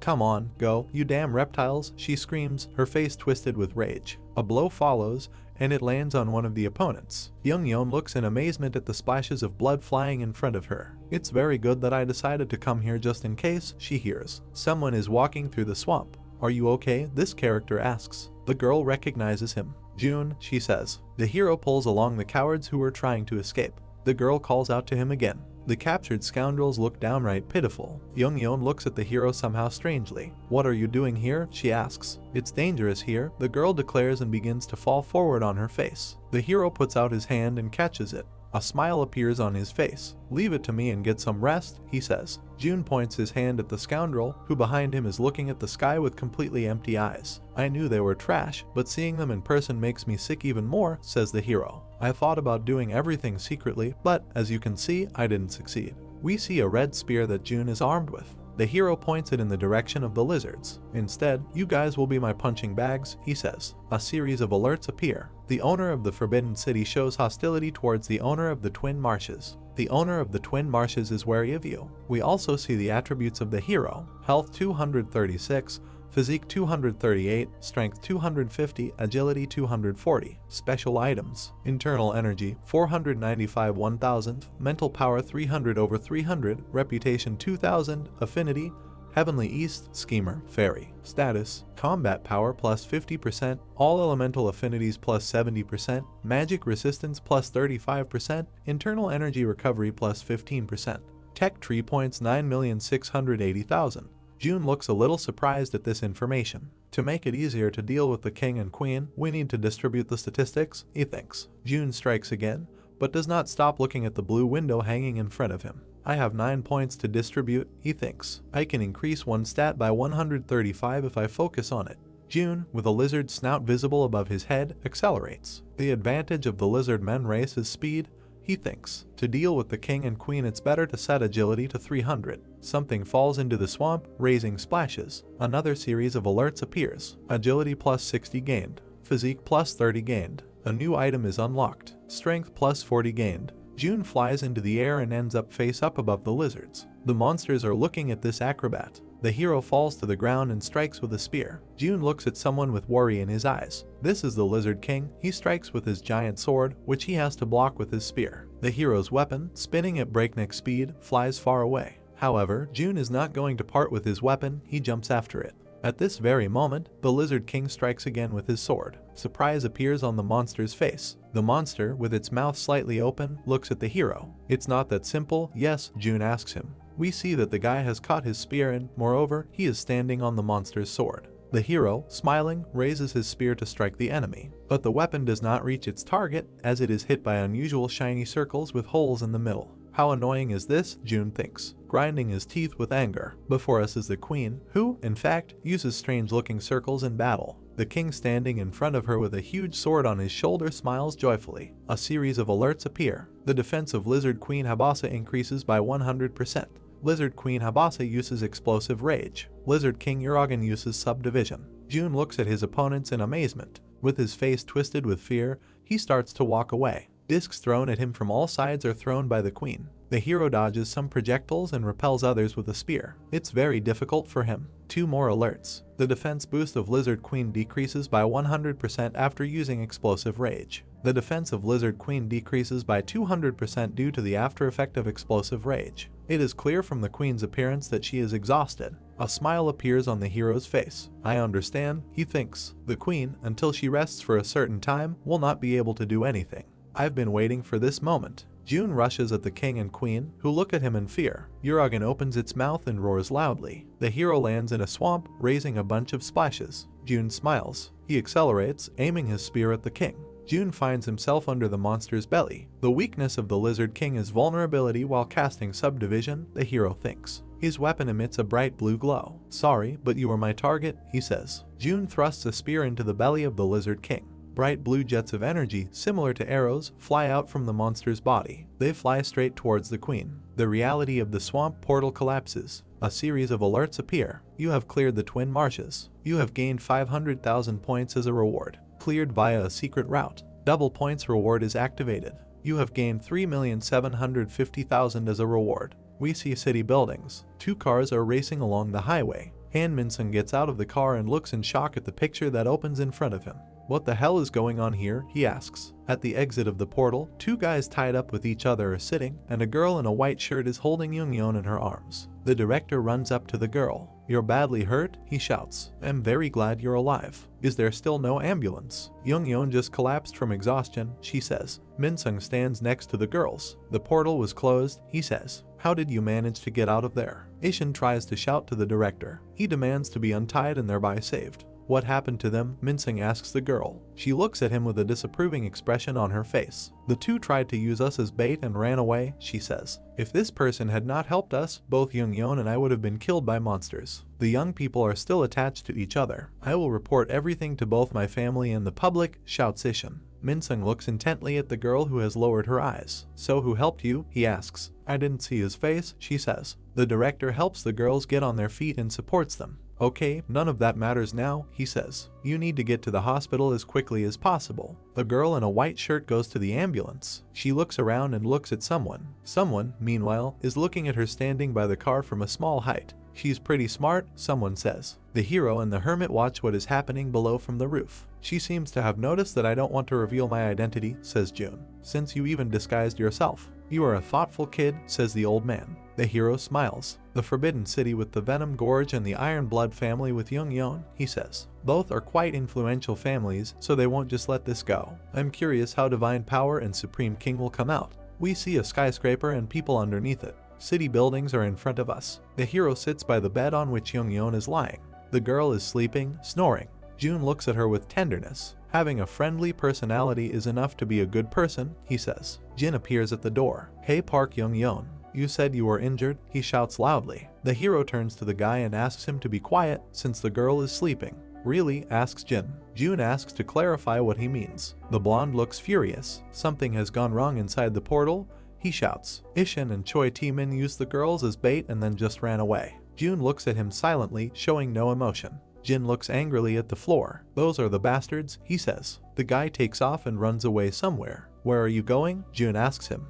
"I must take revenge on them," says Jin. "You don't have to be like that," the hero tells him. Jin looks at his friend with indignation. "If I don't do this, then who will take revenge on them?" he asks. Then he falls silent and looks at the hero in amazement. He, sitting on a chair, looks at his interlocutor. "Let me do this," he says. June looks at his interlocutor with a slightly mysterious look. "Because you never know, something might happen," he says. Jin looks at the hero in amazement. "With this spirit will he overwhelm me," he thinks. "I knew that Lee Jun got stronger, but I didn't expect it to be this strong." The hero looks intently at the blonde. "Is it because you have found the poison with her?" he hears. Both young men jump in surprise when a groan is heard next to them. Young-yeon woke up and sat on the bed. "Are you okay?" Jin asks her worriedly. "Where am I?" the girl asks. "This is the school's medical room," the blonde answers. "It was almost a big deal." Young-yeon quickly comes to her senses. She is already angry. "Poison," she says. "What about Gina? Is she okay?" June, standing next to the bed, looks at the girl. "If it's that kind of poison, she'll be safe," he says. "Is it true?" "It's a big relief," Young-yeon tells him.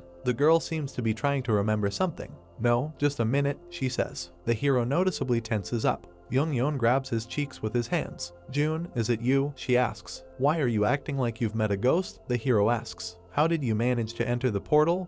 the girl asks. June tries to remove other people's hands from his face. The portal has been opened, meets the girl Jin, who is standing behind him. "Yes, it was open, and I just entered it," the hero confirms. Young-yeon grabs his head. "I have a lot to ask, but I'm very tired," she says. "Yes, you need to rest," says the hero. "You've come to your senses, Jin is next to you, so I'll go." Jin expresses surprise at seeing this behavior. "What happened?" he asks. "Can't you stay for a while? Enjoy your time together," June replies. "But no one invited me here." Jin and Young-yeon silently watch as the hero leaves the room. Jin gets angry again. "That's why I told you to be friends only with good people," he tells the girl. "You didn't listen, and what's wrong with you now?" "It's not that I really wanted to go with them," explains Young-yeon.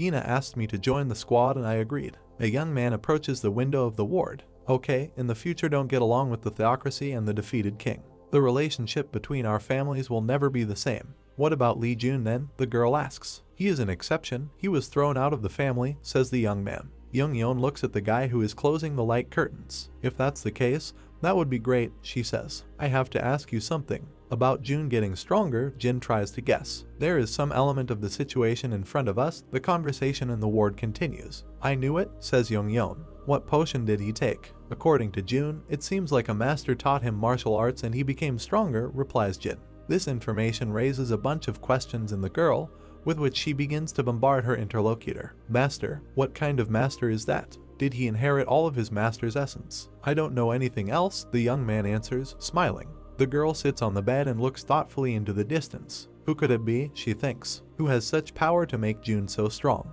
I wish I could meet someone like that. Jin is also deep in thought. Whoever gave him such power must be no less strong than my grandfather, he thinks. And we see that he means the old hermit. In front of us are counters and vending machines with food. Glasses of drinks rise up. Congratulations to June's team for earning first place in the midterm exam, someone says. Congratulations, other voices say in unison. At the round table there are students, many of whom we immediately recognize. The hero, smiling, brings the glass to his mouth. Don't deny yourself anything, he says. Hayek Jin pays for everyone today. Jin is horrified. What? He shouts. You said that today you pay. What has changed? You became second thanks to me and you're still indignant? The hero asks. And don't you see how happy everyone is to be here? Don't disappoint them. The students look expectantly and a little sadly at the guy who refuses to pay. Okay, I'll pay, he shouts angrily. Food and drinks appear on the table. Hyo-soo takes some kind of bar and begins to greedily eat it. He is about to take another bite when he hears someone asking him to go to the roof without attracting too much attention.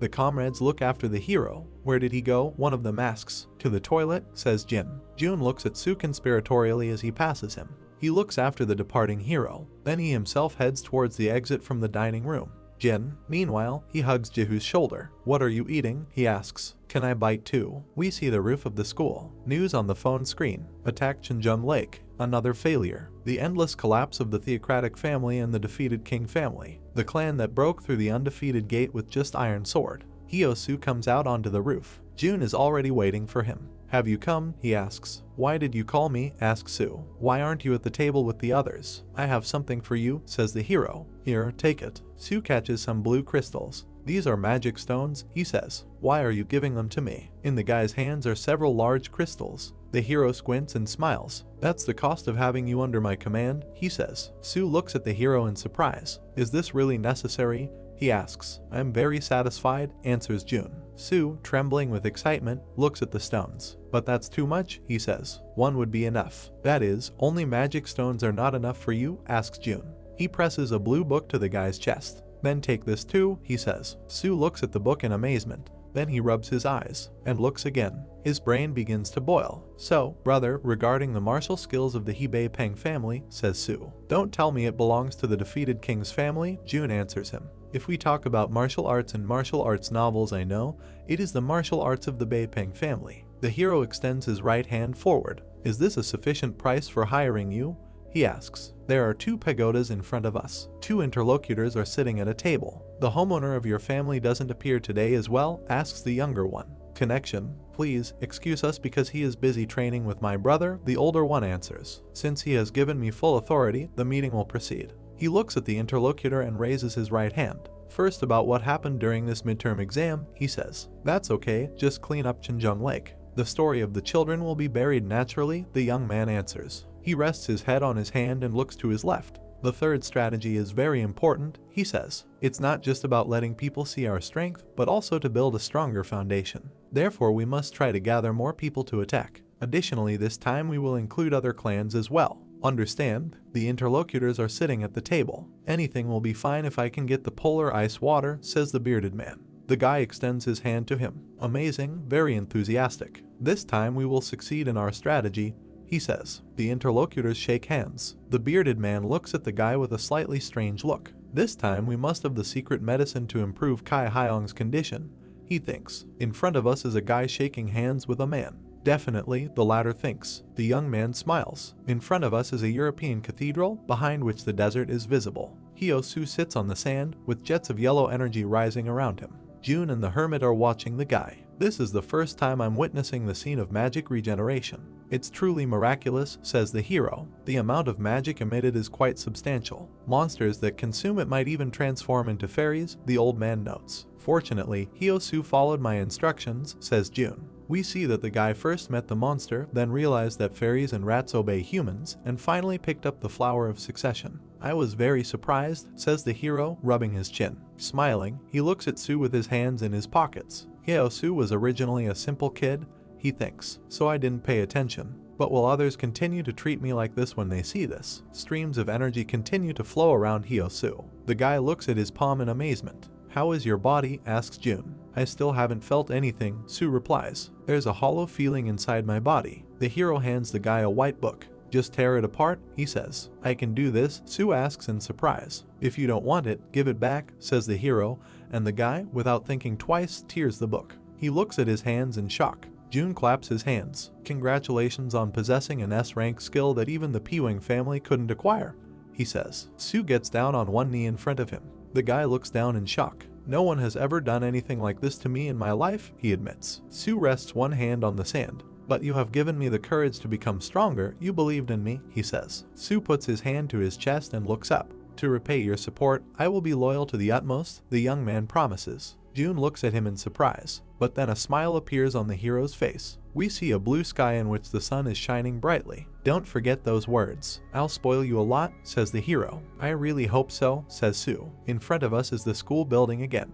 The hero walks along the corridor. A hermit appears next to him. Do you really like him that much? He asks. Naturally, June answers. It's very difficult to find a nice guy like Hyo-soo. Sure, he has muscles. If he's trained well, we can use him, says the hermit. There is a window in front of us. Initially, I was going to give him with fighter skill only, declares June. But he was so brilliant, I thought to find some other skills. You seem to really favor him, the hermit notes. What skills are you thinking of? The hero glances sideways at his companion. I'd like to give him Yeonwon P-Wing, he replies. The old man covers the lower part of his face with a fan. Do you know how to get it? He asks. I am getting older and older because of you. June approaches the guy and girl. It turns out that in front of them is a detachment led by a short-haired guy already familiar to us. The entire squad shows a sign of respect for the hero. We are honored to see young Master Lee June, says the commander. He stands opposite the hero. What is it this time? Asks June. There are some words from my master, the young man explains. The hero turns away and opens the door to enter. I don't want to hear it, he says. The short-haired guy calmly looks at the hero's back.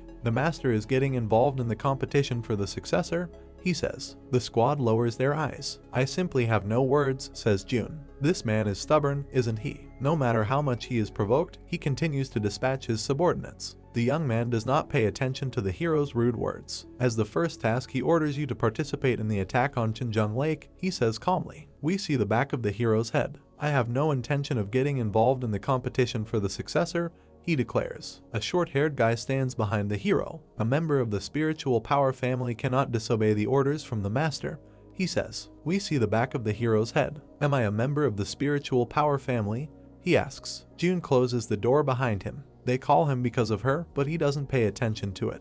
The hero sits down at his desk, and from his posture it is clear that he is very irritated. Resting his chin on his palm, June looks out the window. You are good at pissing me off, father, he says. We see that the hero is sitting at a desk on a board for some kind of board game. Anyway, I have to play the game my father has created, he thinks. I feel so annoyed. How can I get rid of my father's control in the Shinryuk family? June looks somewhere to the side thoughtfully. What happened here? Why is there such an atmosphere in the class? He hears someone's voice. June turns around and sees three girls. Han Jehu, he thinks. Yeah, there's a place called Amazing Land. The girls are talking animatedly with each other. The hero approaches them with a decisive step. Jehu, could you talk to me alone? He asks. June looks into the girl's eyes. This is a very important issue that I mentioned earlier, he says. Jehu looks at the guy silently. Then she turns away and walks towards the door. Follow me, she says. Two girls who are not invited anywhere look disappointed as they leave. Is this something important? One of them asks. In front of us is the school building again.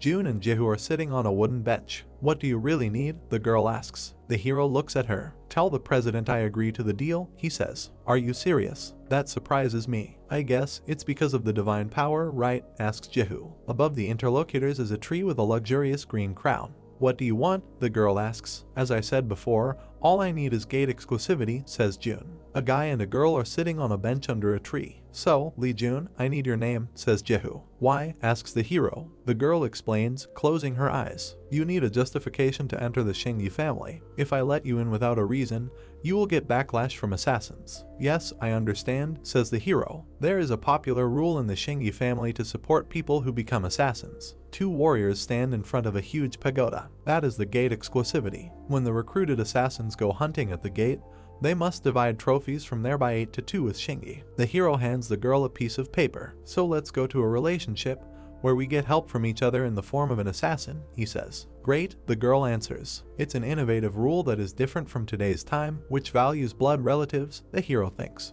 The girl dials a number on the phone. I have to tell my uncle about everything, she thinks. The hero looks at her sideways. But there is a pretty big downside, he thinks. For a good relationship in the future, I'll help solve a problem in your family, he says out loud. The girl looks at him in amazement and asks again, afraid that she misheard. You know, the recruited assassins have been attached to other families, she hears. Jehu looks at his interlocutor with round eyes in amazement. She jumps up. How do you know? She screams in bewilderment. Lee Han-seong is in contact with Pyeongdoga, while Baek Di-jun is in contact with the Shinryuk family, the hero calmly states. You have to find a solution as soon as possible, right? We see a scroll. I can give you the blood loneliness I've been looking for years at Shingi, says Jun. Jehu looks at the hero in amazement. Do you really have one? She asks. The hermit glances sideways at the hero, and he looks back. Jun, smiling, raises the fingers of his left hand. You may say so, he says. There is a kettle and a cup of tea on the table. Jehu and Han Minsung are sitting at the table. The man's face is reflected in the tea. Jehu, is it true? He asks. The girl is sitting on the sofa in a very tense position. Yes, Lee Jun, she says. I know our family's situation. Minsung, rubbing his chin, analyzes the situation. The truth is that the assassin is in contact with another clan. I specially managed this so it wouldn't be leaked out, but after all, what should I do? He thinks. And they said they would let us know the blood solitude technique on the condition of being involved in our family, says Jehu. Minsung jumps up after hearing these words. He looks at the girl with excitement. Is Lee Jun holding the blood isolation technique? He asks. But if so, wouldn't Lee Jun suffer even greater losses? Jehu replies with his head down and his eyes closed. Shingi's side will read out special information at any time, they just need full support. That's what I'll pass on. What are you going to do? Asks Jehu. Minsung is deep in thought, resting his head on his clasped hands. A smile appears on his face. Isn't it obvious? He asks. Please tell Lee Jun to ask for his help in the future. There is a desert in front of us. Jun, smiling, looks at someone. Oh my god, someone has already arrived, he says. Hyo-soo sits under a palm tree in the lotus position, with yellow energy spreading around him. The guy looks very focused. A hermit appears next to the hero. We can't practice everywhere, he says. I opened a portal in a virtual room. How can I enter the gate? It's like you are the only one who lives here. It's good to see your hardworking image, says the old man. Jun notices something. Amazement appears in his eyes. What is this? He asks. Very powerful energy flows rise around Sue. Is it because magic power is pouring out at the gate? The hero asks. He didn't know that he had reached the 2nd level. The hermit, soaring higher than usual, explains what's what. That's right, his pure and clear spirit is completely different from his magic power. In other words, it differs from the pure magic lingering in Chingo's home. That is called courage. The hero raises his right hand with an inspired look. Pure magic is flying in the air, yet I think I have the same capacity to help him, he thinks. The hermit, with a dissatisfied look, holds out a rolled fan in front of him. That's why I said, if you want to practice, practice here. Stop wandering around, he says. Yes, I know, Jun answers. I will work harder. The hero calls up a status window in which his characteristics are described. Almost reaching AA level, he thinks. If I increase all the parameters to 300, can I reach AA level? The old man looks into the status window over the hero's shoulder. So what should be increased first? He asks. First you need to raise all abilities to 300, says Jun. The hermit snorts contemptuously. He laughs quietly, turning away from the hero, and he irritably asks what exactly amused the old man so much. Nothing, do what you want, says the hermit. The old man flashes behind the hero and openly mocks his student, who, seething with anger, is trying to make the right choice. Can you do that? Are you really going to do that? What? Are you crazy? Jun puts on a smile on his face, although in reality he would strangle the old man. Stop mocking me and help me, please, he says. Student, you shouldn't have that attitude when you ask me for help, the hermit answers him. Jun, internally seething with anger, makes every effort to appear polite and obedient. Master, please, teach this stupid student, he asks. You are lucky to have a very kind mentor, says the old man. You don't need to use up all your pints, just internal power is enough. Jun looks at the hermit with bewilderment. Internal power, he asks again. The hero clicks on the appropriate option. Alerts appear. Internal power plus 15. New category will be opened. You have reached 5 stars. The hero is pleasantly surprised. It sees another message. Jun has been unlocked. This information, judging by the hero's huge eyes, causes him a real shock. Jun begins to emit a strange red energy, and a small red sphere appears in the area of his stomach. New alerts appear. The internal power in Danjin began to penetrate Jiangjin. The internal power is moving towards Yongdanjin. It felt like stabbing my heart with hundreds of needles. Before us is the heart of a hero. A warning appears stating that the spirit of chaos is gradually exploding. Jun covers his mouth with his fist, looking like he's going to be sick. I can't stop vomiting. Judging by the look, the hero is very scared. If this doesn't end, I'll die, he thinks. Jun clenches his teeth, trying to withstand the pain. He grabs his chest with his hands, which emits a bright reddish glow. Not this, Jun thinks. I can't die so stupidly. An alert appears. Your endurance is constantly increasing. The hero's heart, judging by its appearance, already feels much better. He sees another series of alerts. Yongdanjin has been expanded. The limit of tolerance has increased. All abilities increased by 50%. Receiving the body's new improvements. Restoring the internal energy that has been consumed. Jun looks at his hands in shock. He falls onto the sand and throws his arms to the sides. I will die, he says. The hermit frowns at his student. How does it feel to upgrade to 5 stars? He asks. So dizzy. Almost died again, answers Jun. Now only Sangdanjin remains, says the old man. Does that mean I have to go through the same thing again? Jun asks indignantly. It cannot be compared to the previous one, his mentor assures him. The hero sighs heavily. He really feels very bad. There's nothing to worry about, the hermit reassures the guy. That is a very far away vision for you. Jun once again confirms the choice by touching the window with his finger. What a relief, he says. An alert appears. Physical power. Rank, SS. Description, a blessing, reserved for only a few who enjoy fighting. You can predict your opponent's movements in advance. Effectiveness, plus 100% combat power. Instant resistance plus 100%.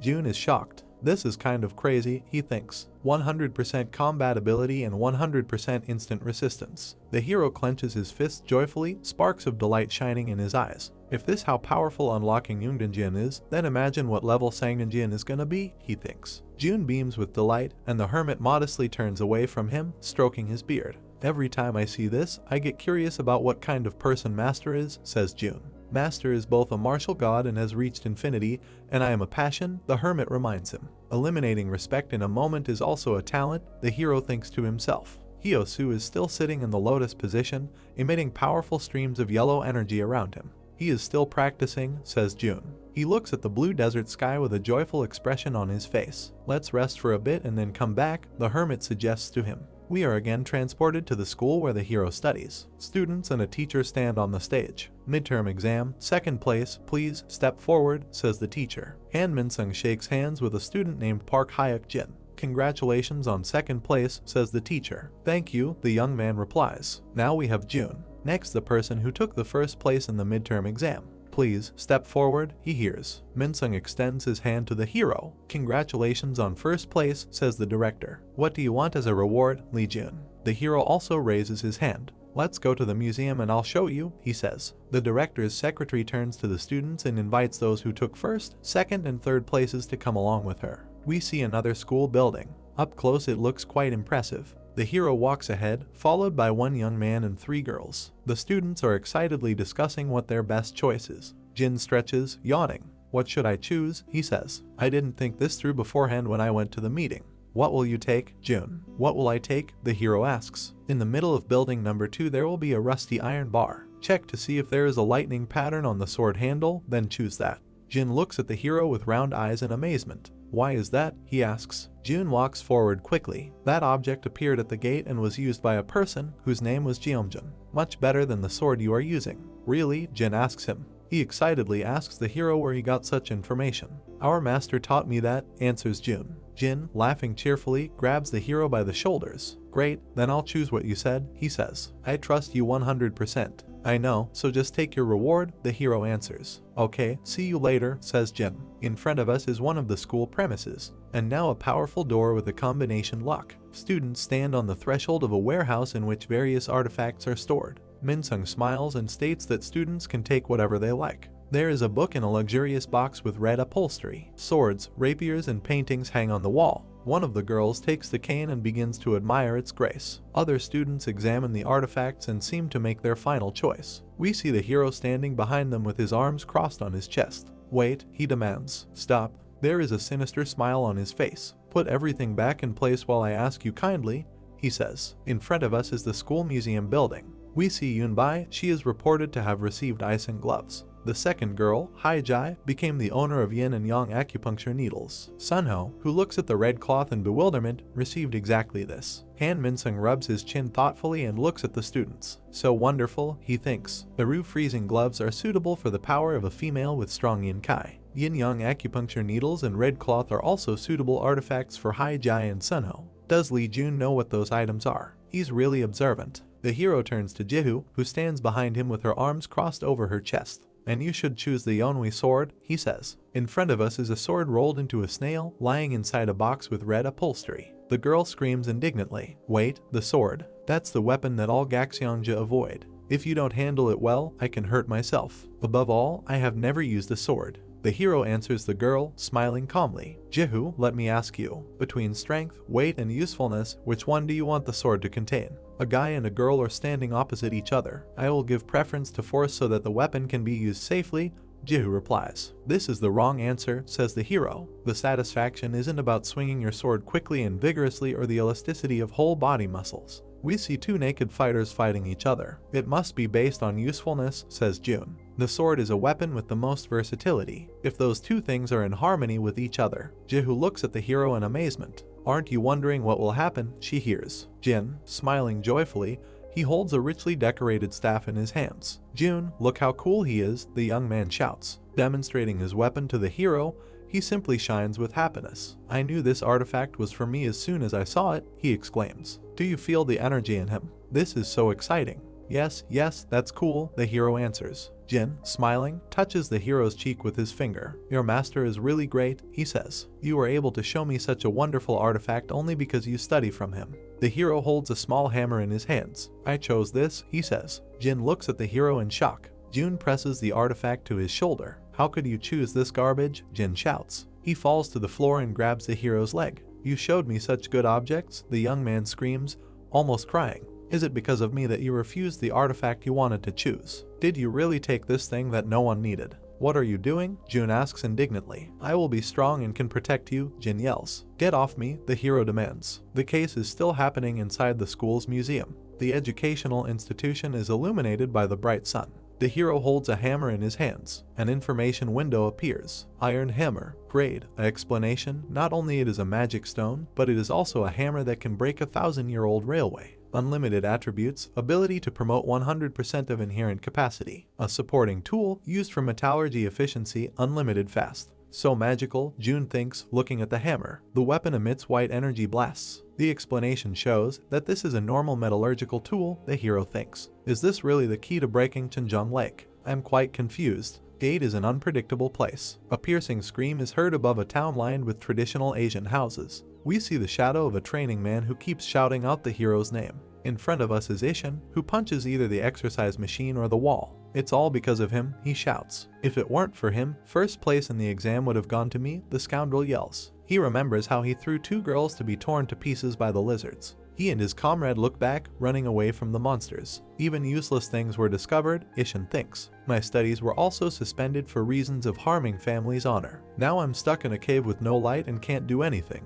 The scoundrel's face is disfigured with rage. The door of the room in which he is located opens. A man appears in the doorway. Sir, it's time to go out, he says. It seems like a long time has passed, says Ishin. What's out there? The man talks, closing his eyes. The homeowner brought Lee Jun into the competition for the successor, he says. Lee Jun also participated in the third attack on Chenjong Lake with you. Ishin clenches his fists furiously and begins to scream loudly. How could my father allow me to compete with this piece of crap? Lee Jun must have attracted his attention, says the man. Perhaps that guy was stronger than you. These words infuriate the scoundrel, and he reaches out with his hand to the interlocutor's face, trying to grab him. But he grabs the guy's hand and twists it, forcing the scoundrel to fall to the floor. Ishin is not going to calm down. He raises his right fist to strike. Don't talk nonsense, he yells. How can someone who doesn't inherit the bloodline be stronger than me? The man lets go of the scoundrel's hand and thoughtfully rubs his chin. This is, of course, just a guess, but maybe. Lee Jun must have touched Magang. He completes the sentence. Ishin freezes upon hearing these words. He looks at his interlocutor in amazement. Magang, he asks. Those who don't inherit the same blood can only become strong that way, says the man. That's right, Magang. Obviously, it's Magang, shouts Ishin. I must immediately inform my father about this, he says and tries to walk past his interlocutor. He puts out his hand and stops the young man. Is it so necessary? He asks. The man puts his hand on the scoundrel's shoulder and, smiling, looks into his eyes. If you have to directly handle the matter, your father will directly meet you again, he says. The man hands the guy a box in which there is a blue ball on a red pillow. I have prepared this for you, sir, he says. We see the blue sphere up close. This is the power you need, Ishin hears. The scoundrel opens his mouth in amazement. The strength I need, repeats Ishin. He takes the blue ball in his hand. A helicopter hovered over the city street from which it was reporting live. The day of the third Qingjung Lake attack that everyone has been waiting for has finally arrived, the reporter tells his listeners. According to the attack team's spokesperson, the portal attack is in real time. Many people are rushing to the front gate.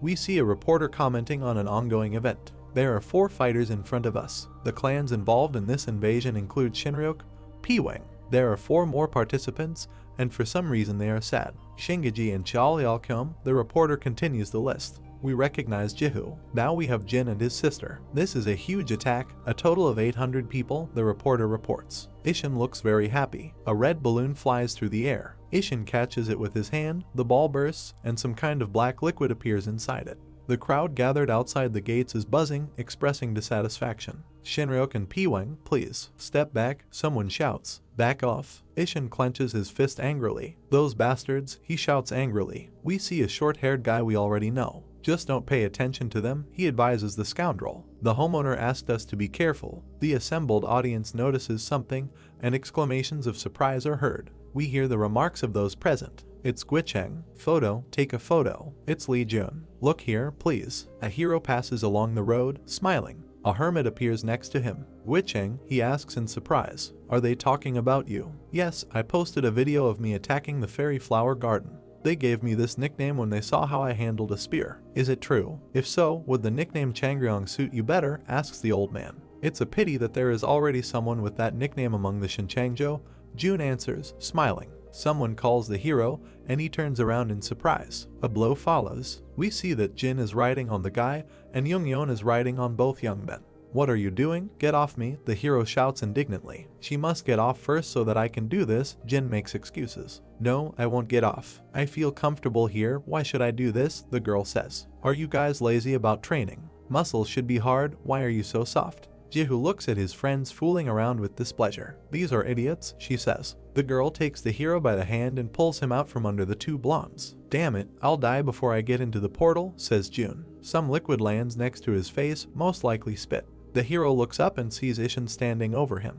The scoundrel looks angrily at his enemy. Forget it, take care, he says. Jun, without getting up from the ground, puts on a friendly expression on his face. Are you worried about me? He asks. Are you awake yet? Ishin turns around and leaves. You can think what you want, he says finally with a threatening look. Qingjung Lake will become your grave. Jun looks at his opponent with pity and contempt. He talks like a down-on-his-luck villain from a bad movie. He notes, skyscrapers are in front of us. A blue portal appears next to them. Jun, along with other fighters, goes to him. The light is so bright that the hero has to cover his face with his hand to protect his eyes. A notification appears, you have entered Qingjung Lake. In front of the hero are snow-capped mountain peaks. A notification appears. The Heavenly Lake's owner is staying alert. The hero stands thoughtfully with his hands in his trouser pockets. Since Blue Eye became the owner of the Forbidden Zone, all the gate owners are taking caution of me, he thinks. Well, it doesn't matter. I'll also clear this place soon anyway. An elderly man in a business suit appears among the fighters. Let me officially introduce myself, he says. I'm Gyung Choi, the Apostle Wind. I will lead the 3rd expedition team. I'm sure everyone here is already aware of how to clear the Heavenly Lake, so I'll skip that, but please keep a few things in mind. The hero listens to him with his hands in his pockets. Unpredictable things always happen inside the portal. The speaker continues. We see his face in profile. Someone is always dying there. And if this happens to you, then you will have to blame your own weakness. I hope you will remember this. The hero, smiling, looks at the old man. He makes a hand gesture as if trying to calm the speaker. Isn't he old enough to be ashamed of admitting killing intent in an official event like this? He's indeed Timon Choi's grandfather, he says to the hermit hanging in the air next to him. I like how popular my student is, he replies. Snow-capped mountains are visible behind the portal. It is reported that this is Heavenly Lake, an undefeated gate. We see terrifying monsters that are some kind of hybrid of snakes and lizards. In the first round of clearing this gate, monsters appear from various areas, June thinks. Nappas, a blue-level monster, lives in the gate's shallow waters. Once we kill the swarm of Nappas that appear from different places, a portal to the next stage opens. Loud sounds are heard over the snow-capped mountains. We see a bloody whirlwind in the stomach of one of the monsters, and in place of the second head. Die, die, everyone, someone shouts. Ishin, whose face is twisted with anger, clenches his fist. How dare you scums attempt to challenge me, he shouts. The short-haired guy turns and says that the task is to help, since the commander must hunt in a comfortable environment. He is informed that the order has been understood. June sits on the ground with his spear and watches what Ishin is doing. Look at him wasting his internal force just because it's being live-streamed, he says. What if he runs out of it near the end? A monster appears behind him, preparing to strike with a trident. Something white cuts through the air, looking like paper tape. Rushing past the ear of the shocked hero, it cuts through the lizard. June, who is shaking with fear, jumps to his feet. You're okay, he hears. Jihu, you almost killed me, he shouts. The girl, who has a very strange sword in her hands, calmly looks at her comrade. It's your own fault for relaxing, she says. June, smiling, stands in front of Jihu. Are you getting used to the whip sword? He asks. Yes, a little, the girl answers. I'm still having a hard time with it, but I'm able to wield it a little faster now. The hero looks back in bewilderment at the bloody cloud that hangs behind him. It doesn't look like a little to me. I didn't feel her sword coming towards me, he thinks. It was really fast. The hero remembers how a curved blade whistled past his ear. The girl, smiling, examines the sword, the blade of which actually most closely resembles paper tape.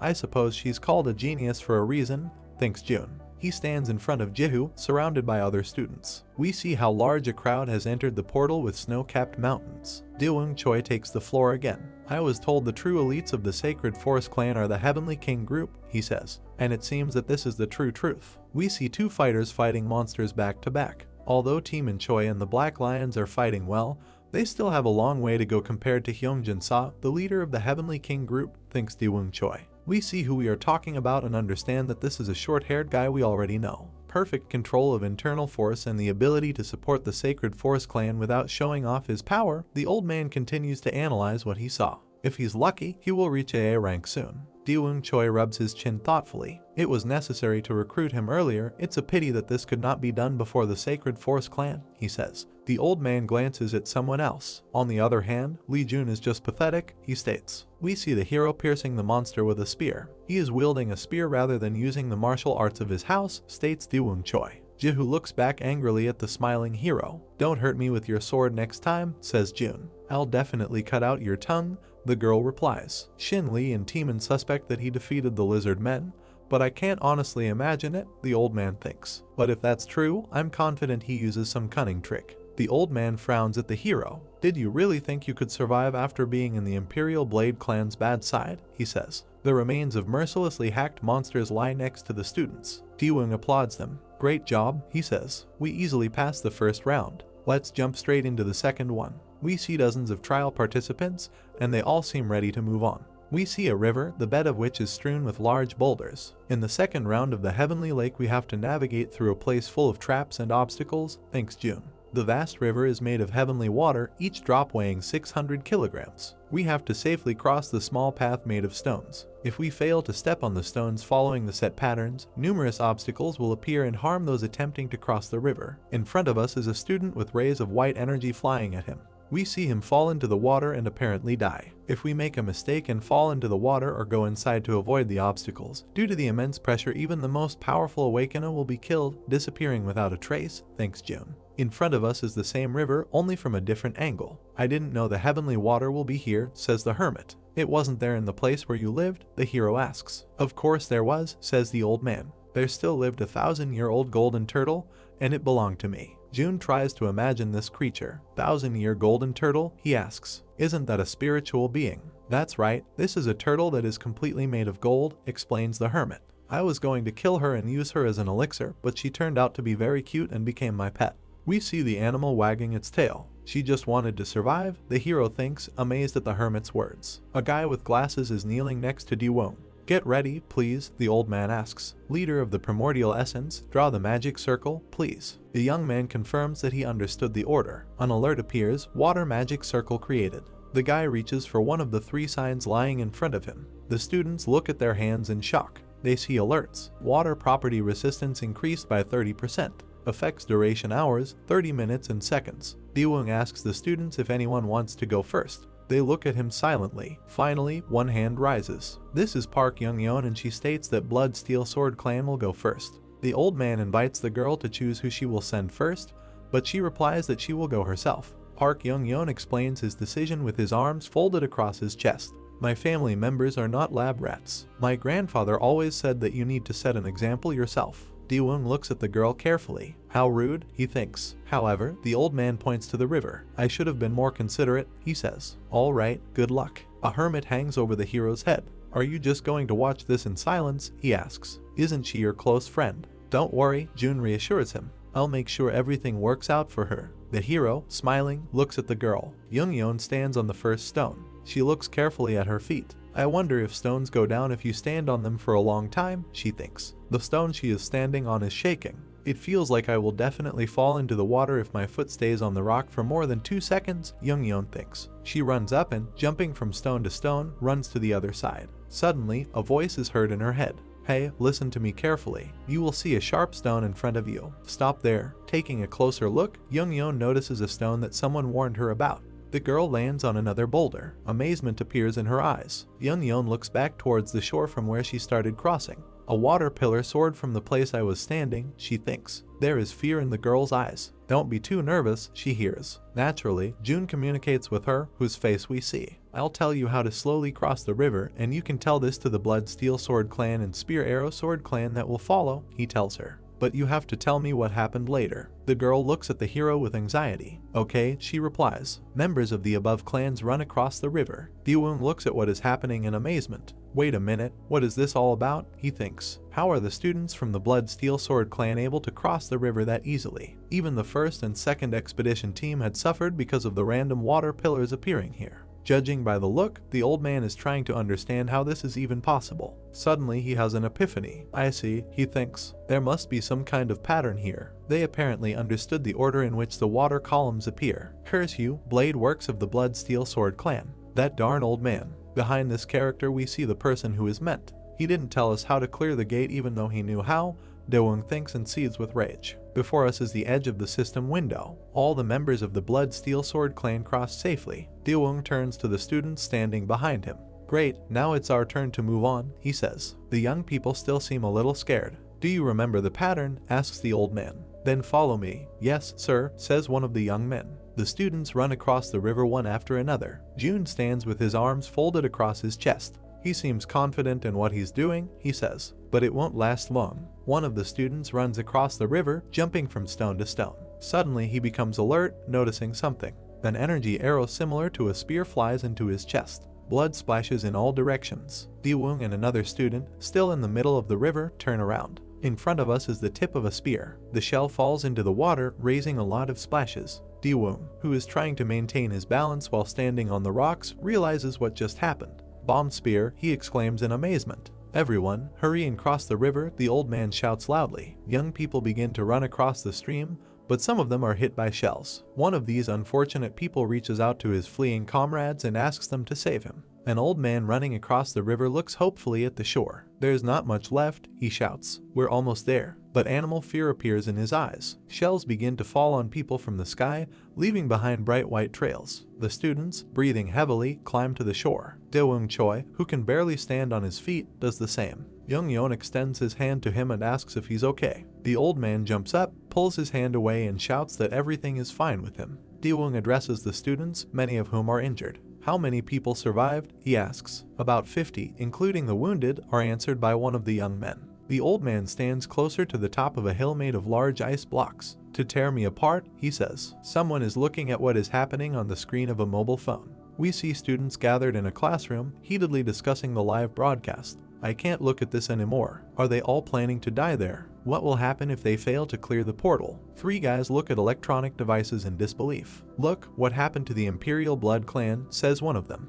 And who is next then, asks the second. The students who have not yet crossed the river remain silent. They are shaking with horror. A man with a beard and a knot on his head asks who will go next. The hero, who is sitting on the very bank of the river, replies that he will do it. The man objects sharply. What? You can't make these decisions on your own. We're not ready yet. June looks at him in surprise, standing on one knee. What the hell? He asks. I didn't say I'd go with you. I'm going with the Divine Skill Clan. The man shouts angrily at the hero. I won't allow this. You must come with us. If it weren't for the cameras, I wouldn't mind, this man thinks. But if Lee Jun doesn't come with us, everyone could question the leadership of the Sacred Force Clan. The man looks around at the reporters standing behind him. June squats down and smiles. Okay, don't be indignant, he says. I'm just kidding. He looks back at Jihu, who is standing nearby with her clan members. June smiles at the girl. She nods in response. She approaches the hero and puts her hand on his shoulder. So, we'll go next, she says. June, you must go with your clan. Okay, the guy answers. The head of his clan, standing behind him, sighs with relief. The hero remembers how the previous clan crossed the river. After a certain number of people crosses the river, these stones upgrade their pattern, he thinks. The Imperial Blade clan took a big hit,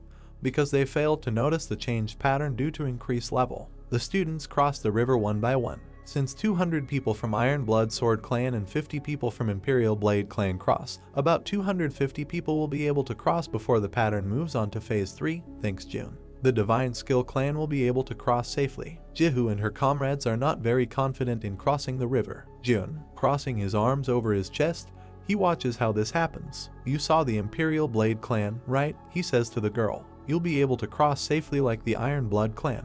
Just trust me. Jihu, who is jumping from stone to stone, answers him. I know. We wouldn't have come this far if we didn't trust you. The girl is reflected in the river. Aside from my personal trust, it's reasonable to trust June according to my experience so far, she thinks. Jihu ducks and 3 spears fly over her head. But how does he know how to go through the Heavenly Lake, she thinks. June stands with his arms crossed over his chest. He is friendly to us and tells us useful information, but he doesn't trust us yet, thinks Jihu. Just like how I trust him, will he be able to trust me enough to tell me everything one day? The girl runs further along the stones across the river. Finally, she steps onto the other side. Jihu sighs in relief, her clan members visible behind her. A worried Jin runs up to the girl. Are you okay? He asks her. She says yes. The old man, clenching his fists, looks at the young people. Have you crossed everything? Asks Jin. Are there any dead or injured? No, everyone is fine, says Jihu. Daewon seems ready to burst with rage. He is simply scary to look at. How is the Divine Skill Clan unscathed? He thinks. Only we have suffered multiple casualties. I'm certain there's something I don't know about. We see stones lying in the river. The hero puts his palm to his forehead and looks at the other side. Now that the Divine Skill Clan crossed, is it the Sacred Force Clan's turn? He thinks. The water flowing between the stones glistens. The pattern will change after 50 people, thinks June. Phase 3 has the worst difficulty level. The hero rubs his chin thoughtfully. The pattern changing in the midway is the most dangerous, he thinks. Well, I guess it doesn't matter. Students standing on the bank are reflected in the river. Since it's annoying for me to take care of all of them, I better take advantage of the gate, thinks June. The head of his clan addresses his wards, standing on the bank of the river. The Divine Skill Clan crossed safely, so we should be okay as well, he says. The hermit frowns at someone. I have a very bad feeling about him, he says to the hero standing next to him. Who are you talking about? Asks June. In front of us is a long-haired guy with an unkind expression on his face. That guy, Shin Lee, explains the hermit. The young man is reflected in the eyes of the old man. I can sense a familiar energy from him, says the hermit, but I can't quite figure out exactly what it is. Keep your eyes on him, please. The clan members step carefully on the stones. 3 spears fly at the bearded man. However, they all break down at the same time. It turns out that the mortal danger was eliminated by Hyungjun, who intercepted the projectiles with his hand. The guy throws away the spears and asks the head of the clan if everything is okay with him. He stutters and answers in the affirmative. The head of the clan smiles as he continues crossing the river over the stones. This is easier than I thought, he thinks, if we can keep crossing safely like this. June, who is behind the man, chuckles. It's starting, he thinks. There is a roar over the river. On the sides of the boulders on which people stand, ominous circles appear in the water. Creepy, frightening sounds are heard from them. Young people panic and try to run faster over the stones. The head of the clan shouts, urging everyone to calm down. Don't be scared. Keep moving through the water pillars. Shinli, his face twisted with fear, runs along the rocks. Suddenly he notices someone's ominous red eyes inside the water column. A spear flies at the young man, but he manages to dodge. Shinli kicks and breaks the projectile in half. The toothy monster watches as the guy tries to keep his balance on the rocks and not fall into the water. Shinli looks with round eyes in horror at the monsters that appeared in front of him. Sharkor, he wonders. We see monsters with pumped up human bodies and shark heads. The fins of these creatures quickly approach the young man standing on the stone. How come a red level monster Sharkor appears here? Shinli thinks. They are known to appear only in the top tier gates. The guy clenches his fist to fight back the monsters rushing at him. But it is not possible to engage in battle since the monsters are scattered to the sides by the head of the clan. A man with concern in his eyes asks the guy if everything is okay. Uncle, Shin says in amazement. The man turns to his nephew, not noticing that someone's head falls off his shoulders in front of him. Now that the water pillars are gone, let's quickly take care of it and get out of here, he says. The relatives look in shock at what is in front of them. These are pieces of the bodies of members of their clan mixed with fragments of spears. What happened here? Asks the shocked man. There is animal horror on his face. Did they get killed by the Sharkors hiding inside the water pillars? He thinks. Still, there is no way this many people would be dead. What actually attacked the Heavenly King group? The monsters get down on one knee. In 2 rows, opposite each other, their commander appears, who is noticeably larger in size. The alert says that this is the miniboss monster, Sharku. This creature begins to roar, which is confirmed by another alert. Shinli and his uncle cover their ears to prevent deafness. A few more windows, Sharkor's water property attacking power increased by 30%. Sharkor's water property magic power increased by 30%. Sharkor's speed increased by 30% in water. A red glow appears behind the back of the terrifying monster. In the heavenly lake, due to the characteristics of the landform, Sharkor's become a monster higher than red level, the hero thinks. He stands behind the students, shocked by the terrible sight, with his arms crossed over his chest. Let's see how they handle the worst case scenario, he thinks. June hears the ringing, and then he looks in amazement at the information window that appears in front of him. What is this? He thinks. We see the alert. The gate owner's features have been activated. Opponent's buff is neutralized. Feature 1, Abyss, has appeared. The unique ability of the Primordial Divine Arts, Fear, is activated. The Fear skill of the Primordial Divine Arts and Abyss is combined. June looks at the information in surprise. The Fear passive skills activated. But why now? He asks. The hero hears the splashes and looks in amazement at where they are happening. We see shocked monsters. A series of alerts appears. Sharku is keeping alert to the owner of the Forbidden Zone. Sharkors are afraid of the owner of the Forbidden Zone. The sounds of splashes continue to be heard. June looks at the system message in bewilderment. What is going on? He thinks. Now only Sharku stands in front of the students, and he is incredibly scared. The hero looks at the indecisive monster in rage. Why are you running away? He thinks. They are standing right in front of you. The hero's eyes glow ominously. Attack them, he thinks. Kill the Death Leap. Sharku is shaking in horror. The monster jumps into the water and quickly swims away. 2 notifications appear. Sharku ran away from you due to fear. You broke the unprecedented record. The hero is trembling all over. The hermit, covering his mouth with his hand, tries to hold back his laughter. Another series of alerts. You obtained a double reward. You obtained 2 million points as a reward. You obtained additional 2 million points as a reward. Damn it, guys, June is indignant. It's snowing over the river. Another blue window. You obtained the title Gray-Eyed Slayer. Huh, it's a good title, says the hero. We see the alert text. Gray-Eyed Slayer. Rank, S description, you instantly defeated red level monsters with a glance. Effect, CP towards Sharkors plus 200%. Water property defense plus 100%.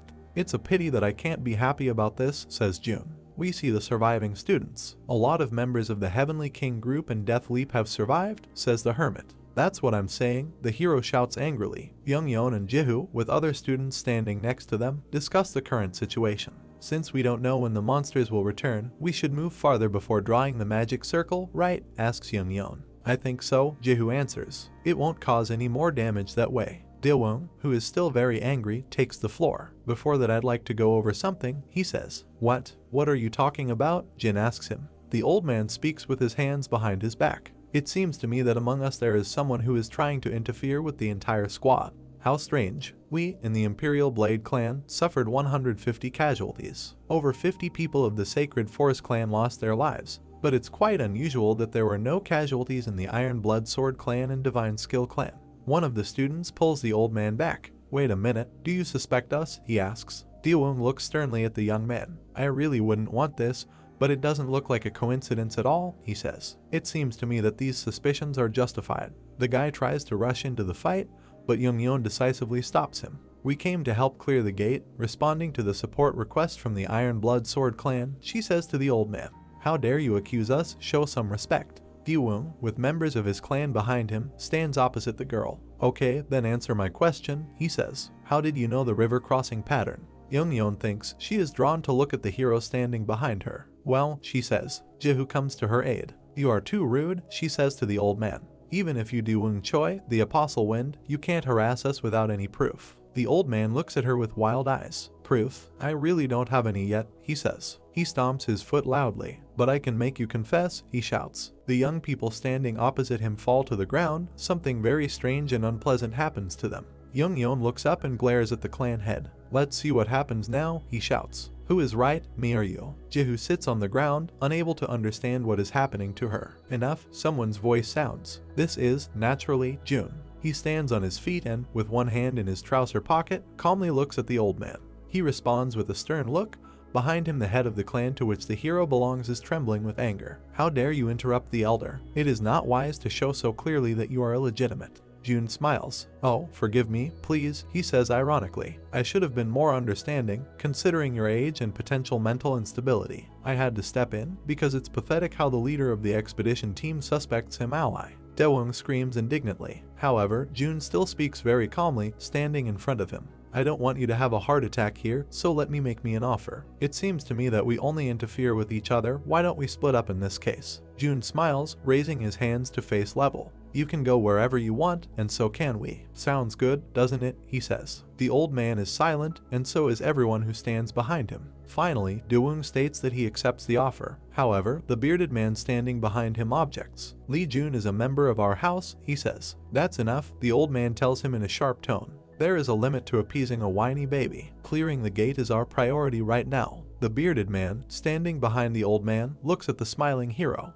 He is right, he thinks. It can't even be live streamed anymore since the cameras were destroyed while everyone was crossing the river. It might be great not to take him with us. Jun offers his hand to Young-yeon, helping her get up from the ground. "I wanted to be close to him and kill him at the right opportunity," the bearded man continues to think, "but there will be many more of these chances." Representatives of the two squads stand opposite each other at a respectful distance. "We will concentrate on the sea cave in the west," says Daewoo. "Then we'll look around the glacier gorge on the east," Jun answers him. The old man looks appraisingly at his young opponent. "What an idiot," he thinks. "The sea cave was explored during the first and second expeditions. I can't believe he chose such a dangerous place where anything could happen." "Good luck to you," Daewoo says out loud. The hero smiles ironically in response. "I won't lie," he says. "I wish you luck." In front of us is the entrance to the cave. Food is cooked in the cauldron. Jihu, who is holding a ladle in her hands, asks the hero if he misses the clan he left. He gives the girl a plate so she can pour him some soup. "This was my plan anyway," he says. "The sea cave is much more dangerous. I am just trying to survive.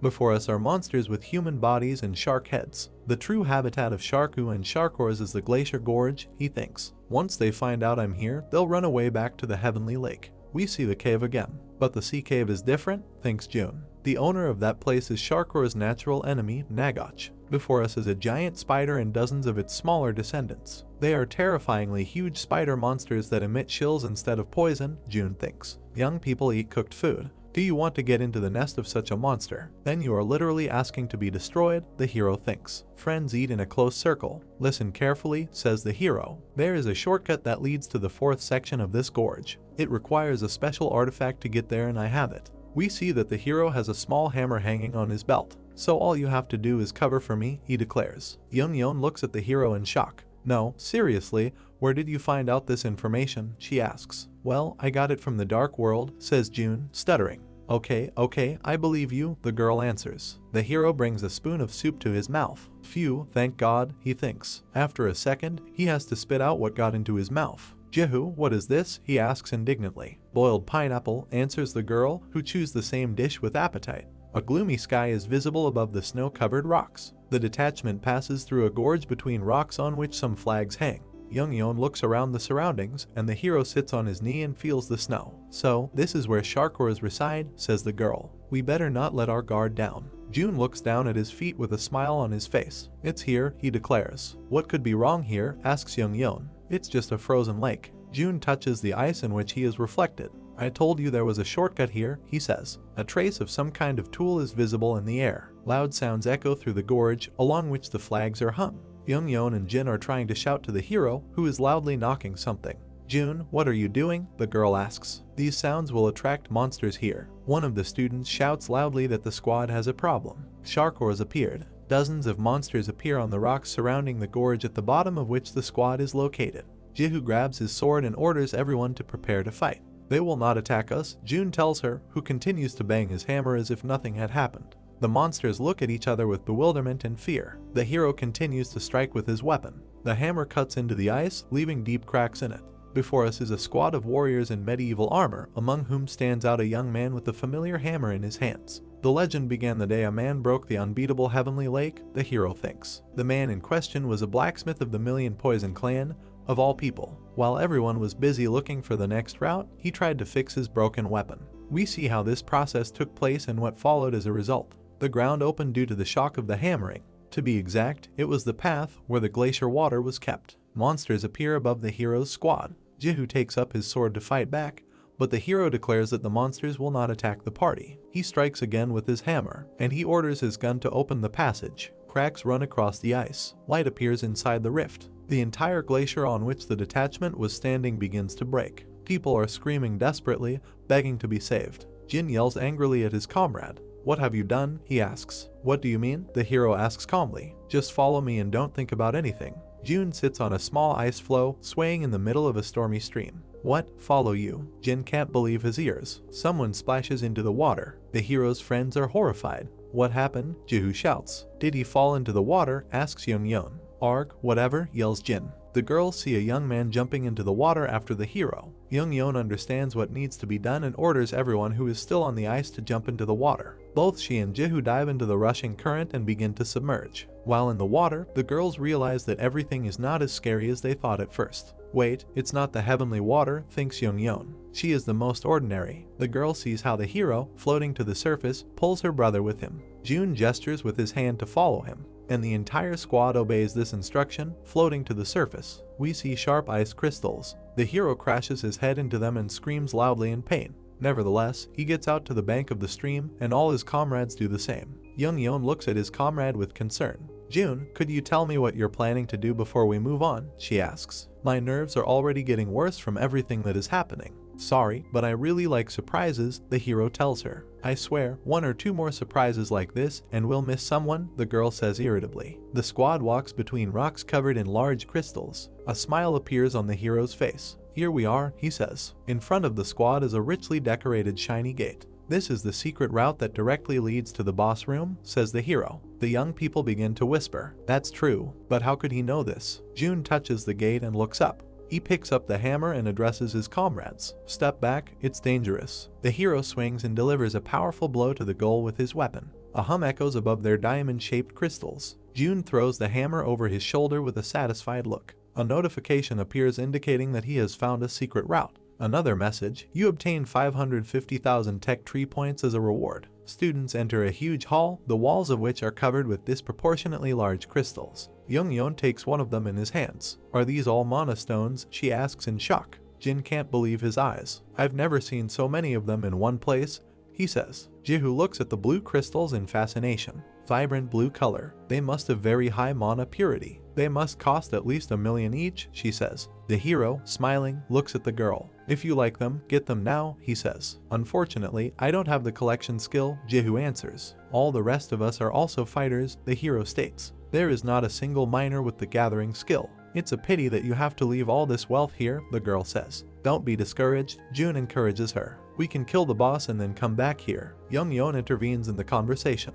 "Jun, do you think we have enough people?" she asks. "It's the Heavenly Lake boss. Shouldn't we bring more people to defeat him?" The hero smiles. He is completely calm. "No, we have enough people," he says. "More than enough. Before us are 2 greenish slits, which seem to be the eyes of a turtle. Right now it can't attack us," says Jun. It becomes clear that the squad's enemy is indeed a turtle. We see a gloomy sky and a narrow gap between high rocks. A squad of people is surrounded on all sides by hundreds of spiders. Monsters entangle one of the fighters in a web. "Don't come near," the guy shouts. "Help." We see animal horror in the eyes of this young man. His comrades watch in horror as the spiders devour the victim caught in the net. We see fear and disgust on people's faces. Monsters, making terrible sounds, step on people. The bearded man takes off running and shouts at the students to retreat. "We can't," the young people answer. All paths are cut off. The head of the clan looks around the battlefield with eyes round in horror. The expedition team that was 200 people has already been reduced to half, he thinks. On the other hand, the number of Nagachas keep increasing. The spiders are steadily approaching him. Suddenly Daewoo starts talking. "Lee Min-wook, do you have it?" he asks. "What?" the bearded man asks in bewilderment. "Answer me telepathically," he hears from the old man. "I asked if you have the return stone." "Yes, of course, Shin also has one," Min-wook answers. Daewoo pushes back the edge of his jacket. "Then get ready," he says. "I think we should use our subordinates as bait and utilize the return stones." In front of us is a pink crystal, which is what Daewoo is referring to. Return stone, a single-use item that saves life at a critical moment. Before us is a gray-haired old man in a monastic robe, surrounded by young disciples. It's an extremely expensive emergency item that a sorcerer house abroad created. Therefore, regular awakeners don't even get a chance to touch it even once in a life, and only the main figures of houses that enter dangerous gates can obtain it. Min-wook looks at the crystal in his hand. He suggests using them now, the man thinks. He is overcome by doubts, he cannot take his eyes off the stone. "Just us?" he asks the old man telepathically. "What about others? Do you want everyone here to die?" Daewoo asks a counter question. "That's not what I meant," Min-wook defends himself. "Ordinary fighters, meanwhile, fight spiders." "I know what's bothering you," the old man conveys his thought. "If the entire Death Leap dies, your position within the house will collapse." Daewoo puts his hand on the bearded man's shoulder and whispers conspiratorially in his ear. "But you can always build a foundation. I'll help you. I could do anything if I can survive out of here." Min-wook looks at his interlocutor humiliatingly. "Please keep your word," he pleads. The students hear a strange sound and fear is visible on their faces. The young people look in amazement at their commanders, around whom a blue glow appears. "Mr. Daewoo," one of them shouts, "are you leaving us?" The villain, who holds the crystal in his hands, smiles meanly. "I will definitely avenge you someday," he says. Weak sparks remain hanging in the air. The young people remaining in the cave are surrounded on all sides by spiders. Before us is Hyungjin-sa, who, apparently, remained in charge here. "I can't believe it. What should we do?" he hears from his comrades. He calls a crying guy named Woogun. Hyungjin hands him something. "Mr. Shinli always seemed to look favorably on you," he says. It turns out that Hyungjin gave the guy the return stone. "I need to do something here," he explains. "He'll be sad if you die. You should go instead of me." Woogun is shaking all over with excitement. "Boss," he says in a trembling voice. A strange smile appears on the young man's face. "Thank you very much, boss," he thanks his savior. Woogun disappears, and Hyungjin looks at where the guy was just with a kind smile. The remaining fighters are crying and clutching their heads. It seems to them that they are doomed to death. But after hearing Hyungjin's voice, they seem to come to their senses. "Death Leap, listen," says the guy. "Don't forget, our mission is to serve the Sacred Force clan." Hyungjin opens his mouth wide, his eyes burning. "Now we will go to confirm if Mr. Jun Lee is alive," he shouts loudly. The soldiers listen to him, their mouths open in surprise. "Everyone, grab your weapons and fight. Those who fail will not be forgiven," shouts Hyungjin. His speech inspires the fighters. They again pick up their weapons and rush into battle. "We will follow you to the end, boss," they shout. Hyungjin fearlessly faces the hordes of enemies. The hero, behind whose back there are crystals hanging, hears some knocking. His comrades look around in fear, and only the hermit understands that this is the energy of the Hwangbo clan. The hero looks ahead thoughtfully. Hwangbo clan's sacred power, he thinks. "There is no one who can properly use Heavenly King divine arts other than my father. Although Shinli is also learning it, he isn't able to control energy this strong." A surprised expression appears on the hero's face. "Wait a minute, there's one more person," he says. "The leader of the Heavenly King group who is originally the vice leader of the Divine Fist Alliance. Hyungjin-sa." We see the back of the named character. Next to the hero hangs in the air a hermit who calmly fans himself with a fan. "But it's strange," says Jun. "A Nagach isn't enough to make Hyungjin-sa reveal his power. There must be something else," the old man says. Jun, smiling, turns to his comrades. "Since the boss doesn't attack us here, we should try going," he says. "Where are you going?" asks Jihu. "I'll go and scout out the situation," the hero answers. "Wait," says the hermit. "Why hasn't the boss of this location made himself known yet?" This is incredibly strange. She's probably unable to come out of the water since she is laying eggs, says the hero. He tries to say something else about the golden turtle, but receives a nasty blow to the ear. June grabs his ear and screams loudly at the hermit. You scared me. What's wrong with you? Didn't I tell you? Asks the old man. I had a 1,000-year golden turtle as a pet. Oh, sorry, says June. He clears his ear, which he can't seem to hear, and suddenly realizes something. Wait, you don't mean to say that this is the same turtle that was your pet? It logically doesn't make sense. It was 1,000 years ago, and it was very far away, in China, when you were still alive. Hey, you call me Chinese, the hermit shouts indignantly. Your master is a man from the brilliant and great Goryeo. The old man's face takes on a majestic expression, and a drawing of a strange bird appears above his head. The hero screams like some kind of crazy person, and Young-yeon asks worriedly what happened to him. June smiles, raising his hand, and says that everything is fine. Then he covers his ears with his hands and addresses the hermit. Wait, isn't a man from Goryeo the most powerful man in the Murim world? He asks. You can't assume without seeing it yourself, the hermit answers. If Goldeni was here, she would be your senior. Goldeni asks June in bewilderment. The sun is shining brightly over the gorge. Let's go to Hyungjin-sa first, says the hero. That name is worse than Blue Eye, he thinks. We see a hand covered in a web. On the ground lie the corpse of a spider and a human figure, completely entangled in a web. Hyungjin and several of his comrades stand in fighting poses, preparing to continue the battle with the monsters. A spider rushes at them and immediately receives a serious blow. The young man's hands are wrapped in cobwebs. It seems that he cannot move, and terrible monsters are approaching him from all sides. Hyungjin, whose lower face we see, tries to resist to the last. We see his hand trying to break the web, and it seems that the young man manages to do this. Behind him is a terrifying monster with sharp teeth and many red eyes. Hyungjin turns to the monster and punches. The spider seems to explode, scattering into many small parts. In front of us is the entrance to a cave, from which dull blows can be heard. Wow, someone exclaims. June sits on one knee and touches the cave wall with his hand. A Nagacha's thread is so strong that you can't rip it using your force, but he still managed to do it, he says. He has no choice but to use his force, notes the hermit nearby. The hero, standing on a high ledge, sees that spiders have surrounded a detachment of students from all sides. But why don't I see others? Asks June. I can't even feel my uncle's energy. Daewon Choi is not here either. Hyungjin fights monsters himself and inspires his comrades to fight. Nagachas eat very little, June thinks. After satisfying their hunger, they retreat to their nest and don't come out for a while. Guys like Daewon Choi and Min Wooklee would try to survive, feeding their subordinates. Knowing that, I was going to clear it once I find them struggling to defeat it. Judging by the expression on his face, the hero realizes something. Oh, now I understand, he says. We see the scoundrels who have escaped. They left, using their summon stones, June thinks, and they used their subordinates as bait. The hero laughs loudly, the hermit looks at him in surprise. June looks up sadly. He scrapes his fingers along the cave wall. Are they even people? He asks. How could they escape, leaving their subordinates to be torn to pieces? The hero takes the stone and crushes it in his fist in a rage. These scum have no place on Earth, he says. Another spider grows behind Hyungjin. The monster wraps a web around the guy's neck and begins to choke him.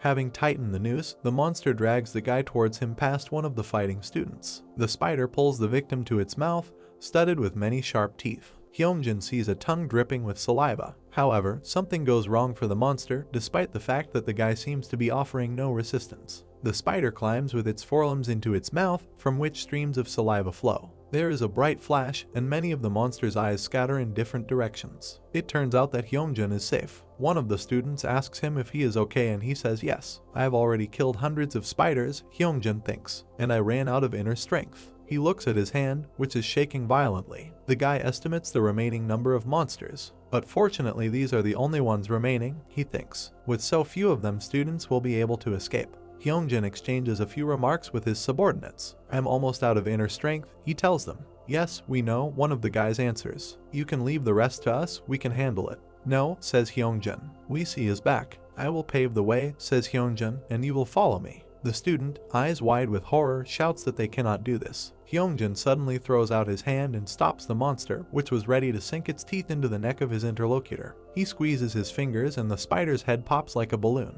Hyungjin smiles and looks at the student.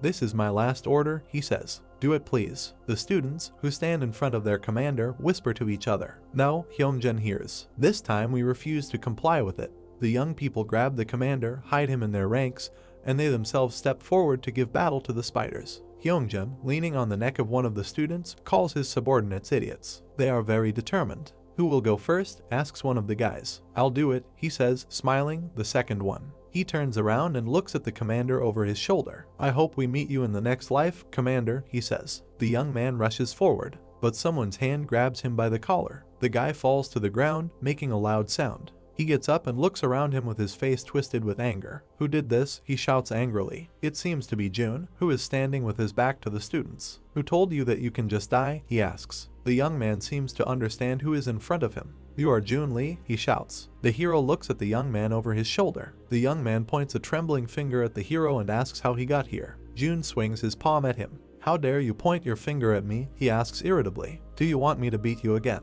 The students, who had just been very brave, begin to tremble with fear, not of spiders, but of humans. Hyungjin, who has no strength left, sits on the ground and holds his hand. Just look at what's happening here, says Jun. He approaches the squad leader. He looks at him, smiling. Are you alive? Hyungjin asks in a weak voice. Jun looks at him with kind eyes. But you're almost already dead, he says. Don't have any medicine. I used everything I had, Hyungjin replies. Jun rubs the back of his head thoughtfully. I didn't take anything with me either, I thought I wouldn't need it, he says. Okay, that means I have no other choice. The hero thrusts his red spear into the ground. Smiling joyfully, he looks at the spiders. I'll have to kill them all so they don't destroy you all, he declares. Jun looks thoughtfully at the army of spiders facing him. So what should I do with you? He asks. A hermit appears next to the hero. Are you not going to use the primordial divine arts? He asks. No, I'd rather show them something else, Jun replies. Flexing his fist, he looks bloodthirsty at the monsters. It would be better if I showed how powerful my new skill is, he states. A blue glow appears around his torso. A notification appears, Celestial King Divine Arts is activated. Jun rushes at the monsters with passion. He delivers one blow after another, and each of them turns out to be fatal to the spider he hits. Blood flows like a fountain all around. The hero uses his legs, and they turn out to be no less effective. Jun grabs another monster by the head, and in one motion he tears it off. The students look on in shock at what is happening. What the hell? Someone asks. It's the Heavenly King Divine Arts. Hyungjin is as amazed as the others. No, that movement isn't possible with Heavenly King's scroll alone, he thinks. That has to be Celestial King Divine Arts. Jun looks at the spiders, warming up a bundle of energy prepared for them in his hand. The monsters, trembling in horror, cling to the ground. They seem to be running away, but Jun catches up with one of them. The hero grabs one of the spiders by the head. He is shaking with horror. Where are you going? His hero asks. The young man smiles as he holds one of the monster's legs tightly. If you wanted to live, you shouldn't have attacked anyone, he says. I'm right, he adds, smiling slyly. Jun finishes off his victim, who makes a very strange sound. The hero rubs his neck tiredly. He stands in the middle of a small stone island in the middle of the cave, with corpses and individual body parts of defeated spiders lying around him. I didn't think that I would waste my energy in this way. The students stand with their mouths open. They cannot believe what is happening in front of them. Jun calmly approaches them. What are you doing? He asks. Are you going to continue to just stand still? Don't you want the objects that fell out of them? Yes, sir, we do, one of the students exclaims. The hero approaches the commander, who is sitting wearily on the ground. Hyungjin, how are you? He asks. Circulating my energy helped a little, he answers. Why do we listen to him at all? One student asks another. Maybe because we want to live, he answers. That martial arts skill? Asks the hero Hyungjin. It's Celestial King Divine Arts, right? Jun opens his mouth in surprise. Wow, how did you recognize him? He asks. Hyungjin, who is sitting on the ground with his legs folded under him, replies. I was skeptical at first, but I was right. How did you get to learn the Celestial King Divine Arts? Jun smiles, placing the spear on the back of his head. It just happened, he says lightheartedly. Hyungjin, who is towering over the hero, leans forward a little. But why did you show me this skill? He asks. Jun looks at him intently. Because it was you, he replies. Before us are students who are simply dying of fatigue. Your subordinates would no longer serve Min Wook Lee and Shin Lee, who abandoned them. And you are not one of those people who would not give a damn about their opinion, says Jun. He extends his hand to the squad leader. Hyungjin, would you like to join me? He asks. The guy looks in amazement at the hand extended to him. Then he shakes it. Jun lifts the squad leader to his feet. I'll think about it, he says, responding to the hero's proposals. But don't delay, okay, says the hero. He looks at his interlocutor carefully. Are you going to tell my father everything? He asks. Hyungjin nods. Okay, that's exactly what I need, says Jun. He puts his hand on the guy's back. Now go to your subordinates, he says. Look how worried they are about you. The guys are afraid that you will collapse again, exhausted. Do something about it. We see that the students are actually shaking with excitement, standing at a short distance from the participants in the conversation. Hyungjin smiles and glances at his comrades. "Thank you, Mr. Lee Jun," he says. The commander approaches his subordinates, and they, shedding tears, greet him. A hermit appears behind the hero. "Why did you let him go?" he asks. "Wouldn't it be better to take the chance and convince him to join you?" "It's okay, he won't change his mind anyway," says Jun. He glances furtively at the short-haired guy. "He only serves my father," the hero declares. "He is the only person with loyalty in the house, and I'm not the one they wanted anyway. But what I do want is the downfall of Shin Lee." Jun imagines his enemy on his knees, with everyone around him turning away from him. The withdrawal of support from the Heavenly King group, the organization that guards the hair, will have a great impact on Shin Lee, says the hero. The old man covers his face with a fan. "I will be happy if you achieve what you want," he says. Jun, smiling, tries to look into the old man's eyes, which are almost invisible because of the fan. "Were you worried about your student?" he asks. "How lucky I am to have such a kind mentor." "Don't you dare tease me, you bastard," the old man shouts. In front of us is a gorge wall with large icicles hanging from it. Everything went pretty easily here, Jun thinks. Wonder what's going on outside. We see the corner of a high-rise building. Between the skyscrapers, right at the pedestrian crossing, there is a portal in front of which stands a crowd of people. People peer intensely into the center of the white vortex. Someone comes out from there. These are the scoundrels who left their people to die in a cave with spiders. "It's the expedition team, they are back," someone in the crowd shouts. Daewoo Choi takes the microphone and prepares to report what happened. Reporters start asking questions. "What's happened? Why are you already out? Where are the others?" The old man shows sadness on his face. "I'm afraid the third clearance attempt also ended in failure," he reports. "Dozens of cameras are filming it. Broadcasting became impossible midway since the cameras got destroyed." Daewoo continues his story. "Despite that, we continued to clear the gate and tried to save everyone, but..." He is interrupted by one of the reporters. "What happened to the Iron Blood Sword Clan and Divine Skill Clan?" the question sounds. Daewoo looks at the journalist with an icy gaze. "I am not sure," he replies. The portal continues to glow behind the old scoundrel. Seeing that they weren't able to use the return stone, Daewoo hints at the worst. Those present begin to scream and sob.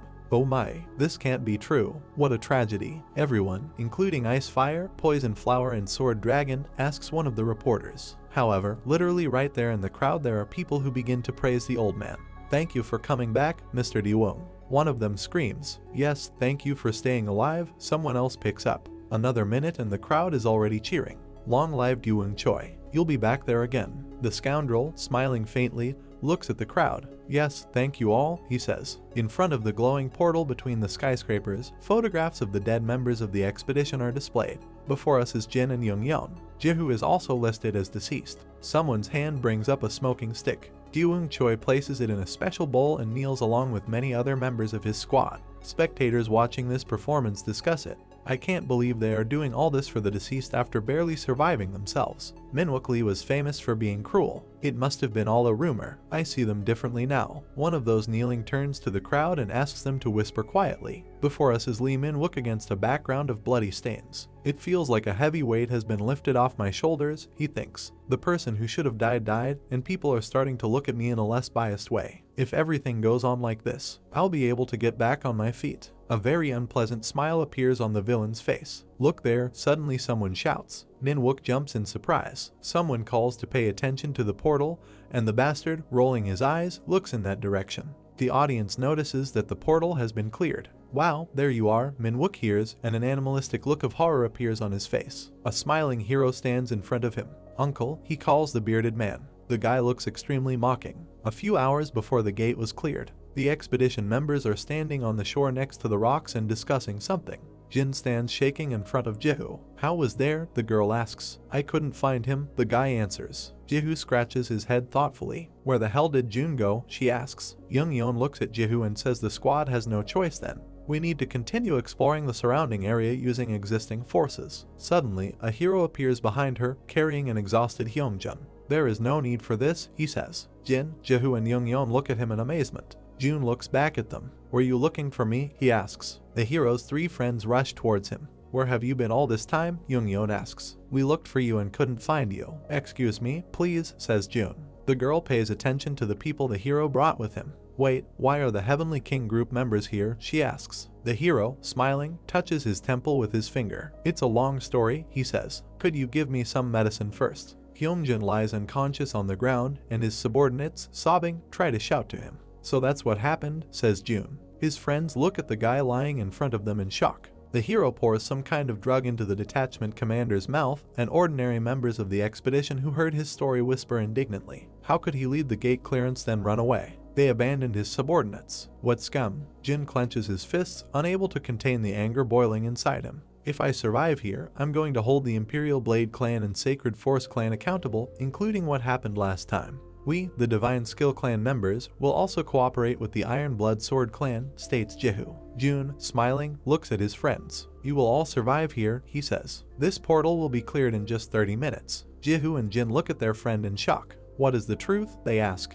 "Why lie to me?" the hero answers. He points his finger at the stream on the bank of which the expedition members are standing. "I'll jump over there now and do whatever needs to be done," he says. Jihu screams loudly, trying to stop the young man. "Wait, that lake is made of heavenly water." The hero takes off his robe. "That's why I'm going in there alone," he says. "Only I can bear the weight of this liquid." He takes off his robe, which immediately ends up in the hands of Jihu. The hero, smiling, asks the girl to take care of his clothes. He dives into the water, raising splashes. Jihu looks anxiously at the lake where her comrade has just disappeared. "Nis, someone is calling her." One of the expedition members approaches the girl. "I understand that you are trying to keep an eye on him, but I'm afraid you have come under too much of his influence," the man remarks. "In front of us, most likely, is a girl." "No need to say that," Jihu replies. "If it weren't for him, we wouldn't even get through the second stage." Tightly clutching the hero's robe, Jihu thoughtfully looks off into space. "When the portal is cleared, June will gain a reputation and fame that I'm afraid to even imagine," she says. June sinks to the bottom of the reservoir. Next to him is a hermit who gives advice. "Keep protecting your body using the primordial divine arts. You'll turn into powder the moment you stop." Below, at great depths, a sound is heard that the hero hears. It's there, he thinks. June sees a hole in the bottom of the reservoir from which gas bubbles rise. The hero swims to this hole. A drop falls from a stalactite. June comes ashore. He wrings out his shirt and addresses the hermit standing next to him. "I feel like I've swam more here than in my entire previous life." The old man thoughtfully looks around the cavity in which they find themselves. "Memories are slowly emerging in my mind," he says. "My Goldeny also lived in a cave like this." "It's not you, Goldeny," June tells him. Drops of water flow from the stalactites. "Why are you so sure of this?" asks the hermit. "My cute turtle wouldn't die so easily. I want to say that the probability that this is the same turtle is very small," says the hero. Smiling, he looks at the old man. "Well, we'll see whether it's Goldeny or not." The companions see a huge turtle whose shell is covered with mud. "She is resting, preparing to lay eggs," June says. The hermit, meanwhile, recognizes his pet. "Goldeny," he shouts loudly. The hero is angry. "Don't lie to me," he shouts. "This can't possibly be Goldeny." The old man shakes his fists angrily. "What's the point in lying to you?" he shouts. "If you really can't believe me, try using the primordial divine arts." Goldeny loved the energy of my primordial divine arts. The hermit taps his folded fan on his forehead. June looks at his companion from under his brows and points his finger at him. "If it's not Goldeny, I'll kill this turtle," he shouts. A young man looks at a yellow shell covered with algae. We see the narrow slits of the turtle's eyes emitting a greenish light. "Martial God?" the question sounds. The turtle pokes its head out of its shell and looks at the two people standing on the dais. "Martial God, is it really you?" she asks. The old man rushes towards the turtle, from whose eyes tears flow. "Goldeny," he shouts excitedly. "Martial God," says the monster in response, who is also very moved. Two old friends are sobbing, clinging to each other. "Where did you go without me?" asks the turtle. "I've missed you so much all this time." "Excuse me, Goldeny," says the hermit. The hero, with his mouth wide open, looks in amazement at the touching meeting. "This cannot be," he says. June is truly shocked. "I can still admit that the turtle lived for 1,000 years, but how did it end up inside this portal?" he thinks. With the title "The Owner of the Gate." The old man looks at his pet with tenderness. "How have you been?" he asks. "I returned home after trying for a very long time and unsuccessfully to find you, but the world has turned upside down," the turtle reports. June looks with wide eyes at the good conversation between two old friends. "I made you experience so many hardships," says the old man.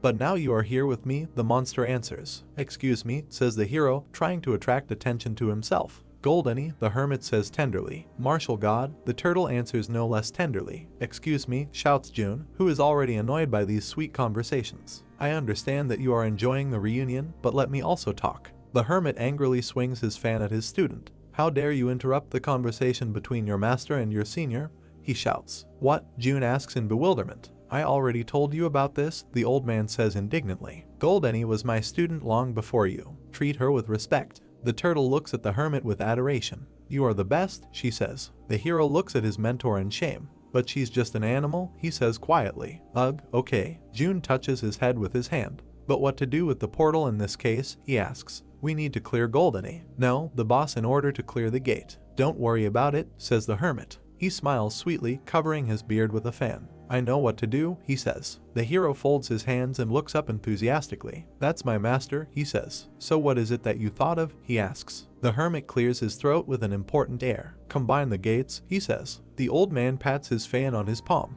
June, not believing his luck, clenches his fists. Wait a minute, this. The mentor throws a fan with all his might at the hero and hits him right in the forehead. Why are you mumbling there? He shouts angrily. This is the easiest and most practical way. What else do you need? No, I thought you would offer something more spectacular, the guy justifies himself. He looks at the old man with fear and thoughtfully rubs the back of his head. But you can only own 2 gates, he says. I even promised the fairies that I'd send them back home once the situation calms down. Then why don't you ask them, says the hermit. He pushes his student in the back. If they refuse, you'll come up with something else, okay, says June. Yes, great, go ahead, ask them, the hermit demands. The fairies, giggling, fly around the rat, which does not know where to get away from these creatures. A hero appears from the blue portal in front of them. Girls, he says. Master, they ask in amazement. June scratches behind his ear. I don't have very good news for you, he says. Fairies flock from all sides and look at the hero with alarm. What happened? They ask. One of the fairies remembers a poor rat begging for help.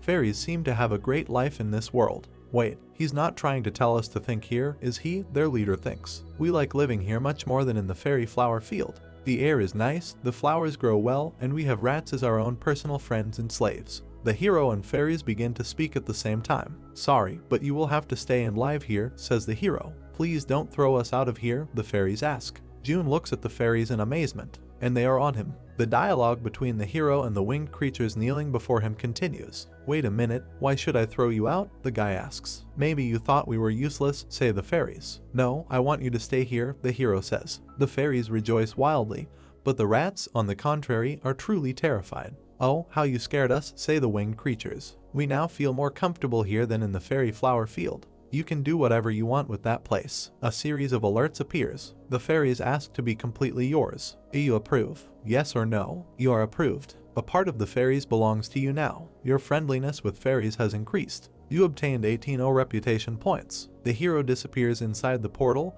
not noticing how the paw of the rat shaking goodbye to him. Thanks everyone, says June. Continue doing what you are doing here. Okay, the fairies shout to him. The old man lovingly pats the turtle's shell. What did they say? He asks the hero who appeared in front of him. Thankfully, they like the blue fox habitat, June replies. It looks like I can abandon the fairy flower field. The hermit looks intently at his student. Well, great, he says. Quickly become the owner of this portal. Okay, the hero answers. Alerts start pouring in. The 1,000-year golden turtle of the heavenly lake requests to become entirely yours. Do you approve? You cannot expand your area due to Blue Eye's rank. You can choose the heavenly lake by abandoning one of these areas: blue fox habitat, fairy flower field. June clicks on one of the options. We are seeing new messages. You abandoned the fairy flower field. You became the new owner of the heavenly lake. You obtained the items that belong to the gate. A rank monostones +5. June looks at the book he just received in surprise. This is reported to be the Imperial Supreme Chain Blade.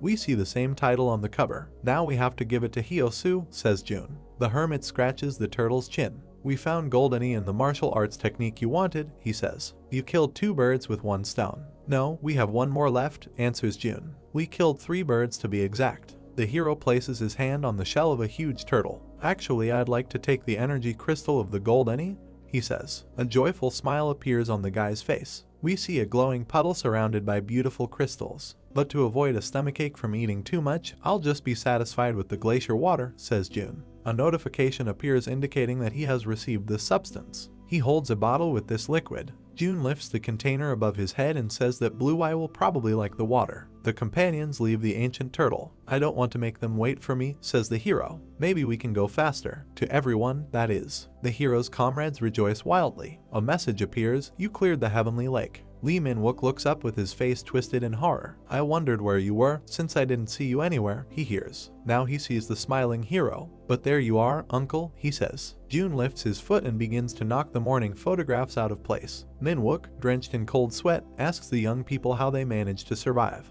Jun theatrically raises his right hand. What do you mean how? He says. We got the boss monster and survived. The reporters who are at the portal begin to talk animatedly. Did you hear that? The heavenly lake has been cleared. What are you doing? Interview them now. Journalists begin to photograph the expedition members and bombard them with questions. Did you clear the heavenly lake? What kind of monster was the boss? The expedition team leader mentioned that a team member was sacrificed. Please tell us what happened. The hero takes the microphone and begins to answer. I don't even know where to start, he says. You simply won't believe what happened inside. The escaped scoundrels look with fear at the guy who continues his speech. To begin with, I want to talk about the people who left the portal before us, says Jun. Min-wook feels that something terrible is about to happen.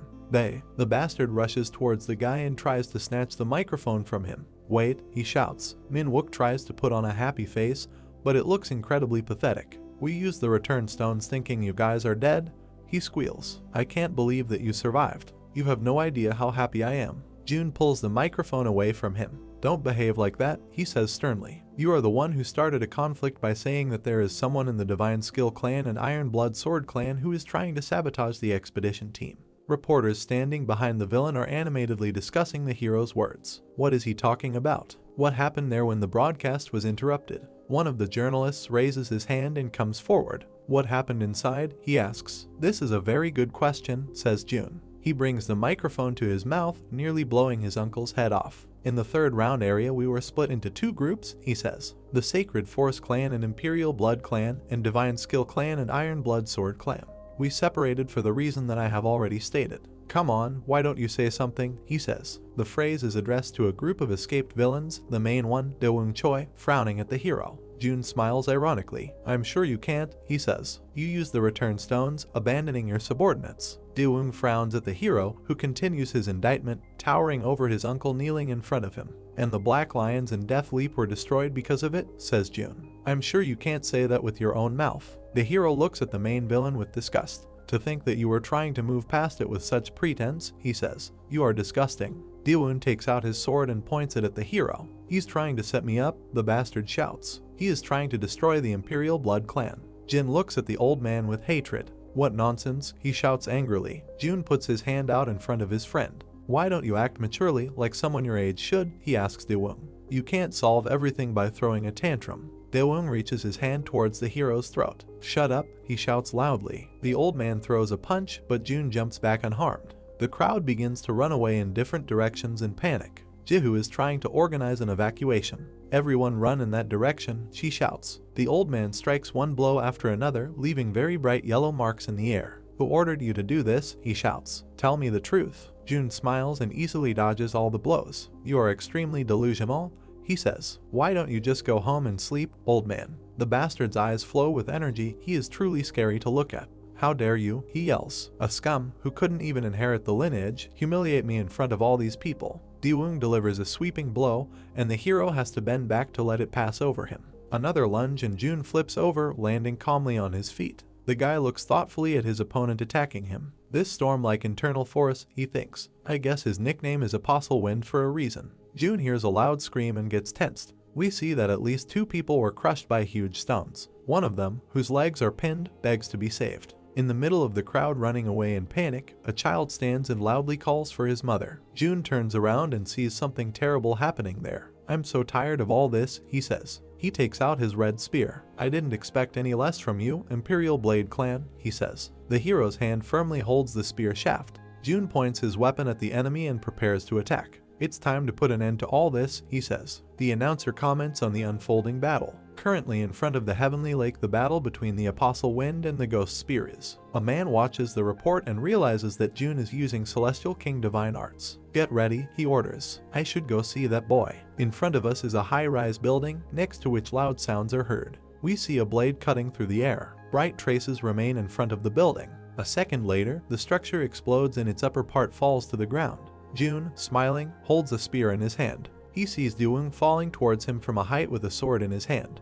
The old man raises his weapon above his head and prepares to hit the guy. Die, he screams loudly. Jun smiles ironically. No, he says. The old man strikes, but the hero repels him. Opponents look into each other's eyes. Jun smiles with a spear in his hand, and Daewoo falls on him again, only this time riding on a stone. The hero notices something and looks over his shoulder. There is a group of people standing on the roof of a nearby building. Wait a minute, this is. Jun realizes that this is his father. This man stands in front of his squad and looks towards the hero. Jun spins his spear to protect himself from the enemy's attacks while he looks at his father in bewilderment.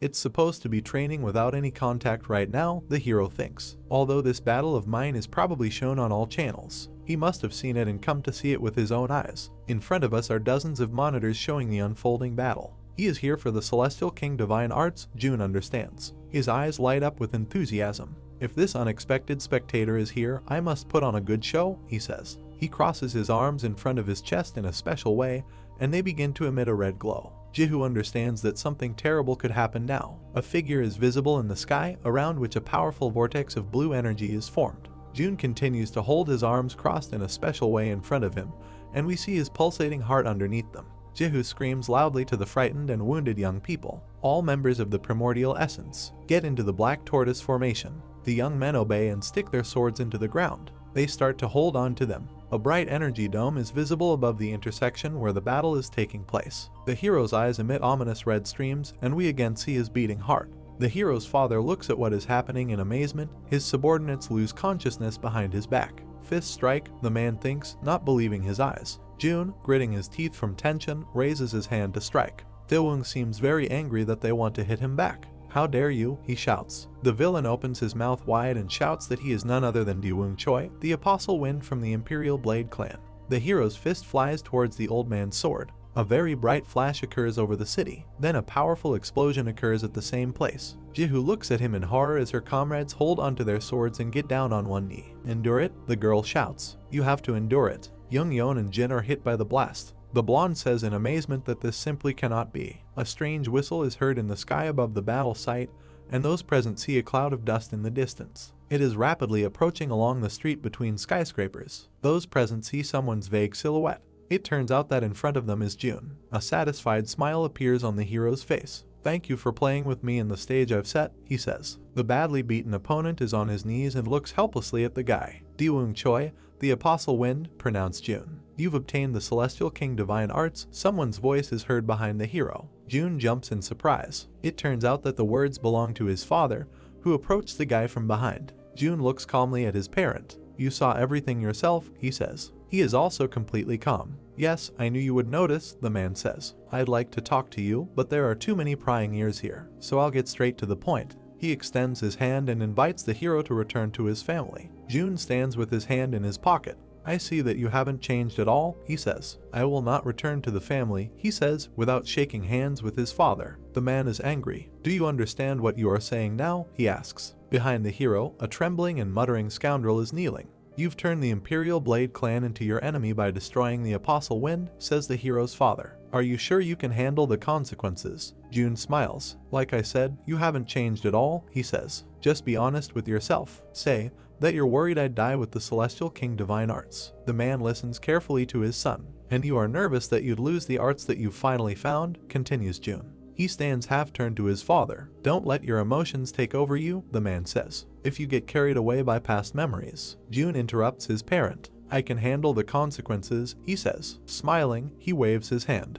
The Divine Skill Clan agreed to accept me as a member, the hero reports. He turns around and leaves. I have nothing more to add, says Jun as he leaves. I need to go. His father frowns after him. Nothing can change the fact that you are my son, he says. In the end, you will still return to your family, no matter what. The hero leaves. His father sadly looks at his back. We see a skyscraper from which voices are heard. Say something, someone shouts and hits the table with their fist. We see a blonde man who is incredibly angry. You think that if you remain silent, everything will be resolved by itself, he shouts. Divine King, this man adds. The hero's father, to whom these words were apparently addressed, closed his eyes. We are finally introduced to him. Head of the Divine Power Family Legion Mu. Tyrant King, the blonde shouts to another one of those present.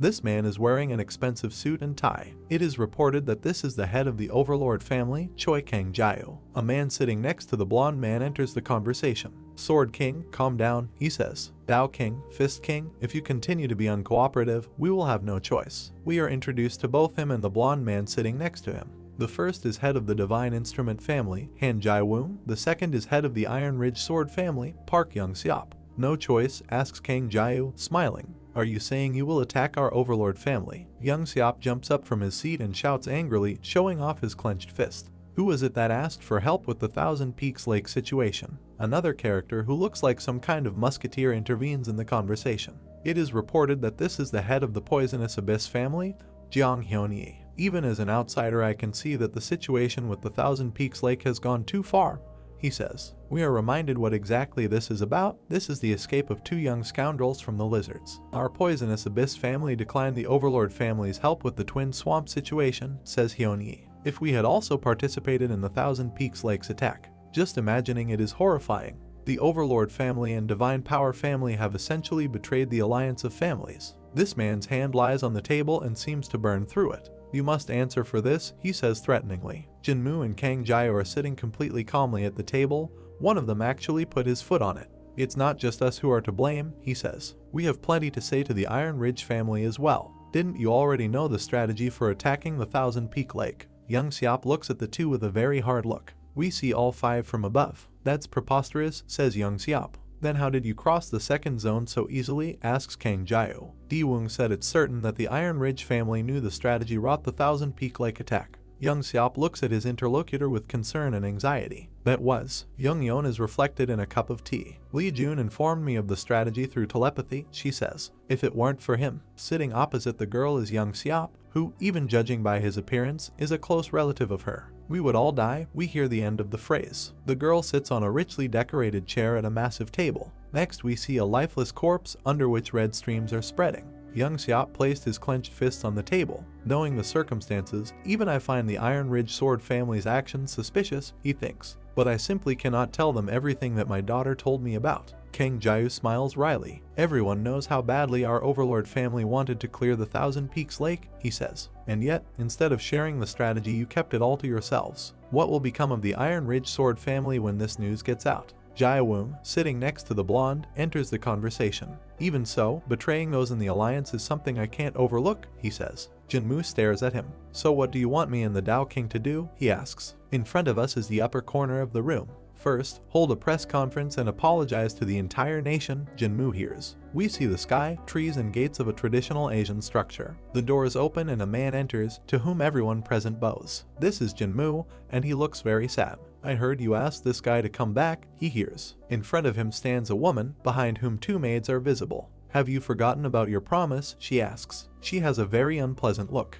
It is reported that this is Choi Mai-jin, the wife of the head of the Divine Power family from the Overlord family. A man with a guilty look passes his outerwear to a servant standing next to him. June has learned Mount Sumeru Heavenly King's divine art. There was no choice, he says. I don't care, his wife screams angrily. The woman trembles with anger and taps her palm with a small fan. You promised that if you abandoned that child, you would spare his life, she says. But now you want to bring him back home. That lowly illegitimate child who harmed his uncle. I won't tolerate you bringing him into this house. The man turns away in disgust from the fury screaming at him. Mai-jin falls to the ground and pushes away the maids who try to support her. I won't stand for this, she screams in hysterics. The room is littered with broken glass and scattered objects. How could he do this to me? Mai-jin yells. How dare he? The woman puts her face on the bed and sobs. Even if I wanted to tear that child apart, I held back for the sake of our promise, she complains to the maid standing nearby. She wipes her tears with a handkerchief. You'll ruin your beautiful face, she warns her ward.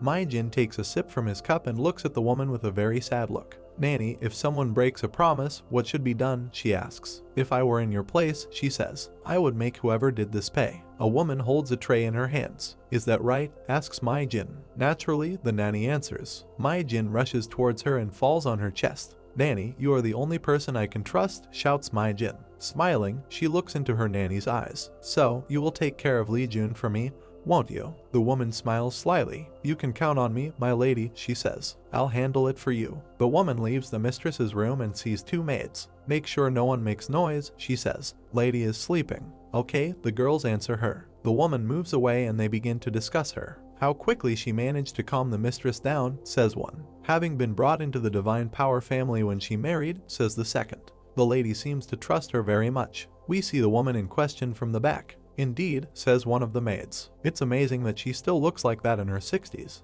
The mistress's nanny leaves quickly. By the way, you know what they say, the girls continue to discuss it. What? The maid whispers in her colleague's ear. They say that she became the lady's nanny when she was just born. Now we have a front view, and since then she has not changed at all. The maid reports a rumor she heard somewhere. The sun is shining brightly over the school where the hero studies. 3 friends are sitting under a tree and reading the news on the screens of their mobile devices. Spear Lord Lee Jun, learning the Mount Sumeru Heavenly King's divine art, a feat even the Fist King couldn't achieve, read by Jin. Choosing the Divine Instrument clan over his own divine power family. Crushing the Windstorm Blade. What is his power? Jun is shaking with irritation, but remains silent for now. Eventually his patience runs out and he yells at his friend who is laughing too much. Stop it. Aren't you tired of reading this nonsense? If you are interested, read about yourself. But Jin is not going to give up. It's clear from his facial expression and clenched fist that he's just happy. Hey, but it feels so good to see our Jun's potential being recognized by everyone, he says. He hugs the shoulder of the guy sitting next to him.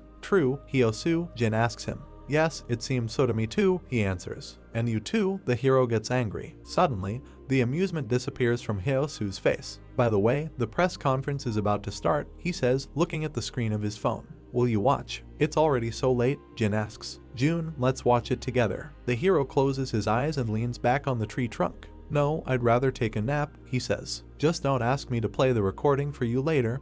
He hears. 2 friends look at the phone screen where a press conference for the Thousand Peaks Lake attack is being broadcast, in which representatives of the Divine Power family and Overlord family are taking part. The event has started and we see 2 people sitting in front of the journalists. Everything that happened at the Thousand Peaks Lake was entirely the fault of our families, says Lee Jin-moo. We see his dejected face. I apologize on behalf of my brother and my son for the unforgivable actions they committed, says Jin-moo. One of the journalists raises his hand. Do you apologize to the families who went there with you? He asks. Or for deceiving the public? Answered by Kang Jiao. It was all due to our negligence. The reporter, who still hasn't given up, doesn't let up. So, you are saying both reasons are correct. Kang Jiao turns away from him in irritation. Are there any more questions? He asks. Jin and Sue laugh at what is happening. Wow, look at that blatant disregard, says the blonde. It's a real shame, his comrade agrees. Another hand goes up. Yes, I'm listening, Jin-moo says. A journalist raises his hand and asks a question. Is it true that as a gesture of apology the Overlord family is offering the Demon Sword as a prize at the upcoming Heaven's Martial Arts Tournament? Jin-moo looks at the reporter silently. Yes, it's true, he says, ending the theatrical pause. Those present begin to look at each other animatedly and whisper to each other. Jin and Sue are also amazed. Did I hear right? The blonde asks. The prize for the Heaven's Martial Arts Tournament is the Demon Sword. This is what his comrade is screaming, not believing his ears. Suddenly Jin receives a very strong blow to the jaw. His phone ends up in the hero's hands. This can't be real, says Jun. His face is twisted with excitement. The Demon Sword, he asks loudly. The young people are rejoicing. We see the presenter with a microphone. The winner of this year's Heaven's Martial Arts Tournament without any casualties is Sword Dragon of the Iron Ridge Sword family, he announces. The face of the jubilant young man seems familiar. Park Hyuk Jin, the host announces, confirming our expectations. The winner has a rolled-up scroll in his hand. The prize is a map of the Black Zone gate called the Blood God's Tomb and the Jangbo Sword, shouts the man with the microphone. Behind the jubilant young people, a guy standing alone on the podium claps his hands. He is badly beaten, but smiles. We recognize him as a hero. Jun, not believing his eyes, looks at the phone screen. The prize for the tournament was supposed to be the Jangbo Sword, he thinks. It's one of the reasons I stayed in school. Why was the prize changed to the Demon Sword? Before us is a card, to which many hands are reaching out. Without the Jangbo Sword, it's impossible to enter the Blood God's Tomb gate, thinks Jun. And because this item was something they also coveted.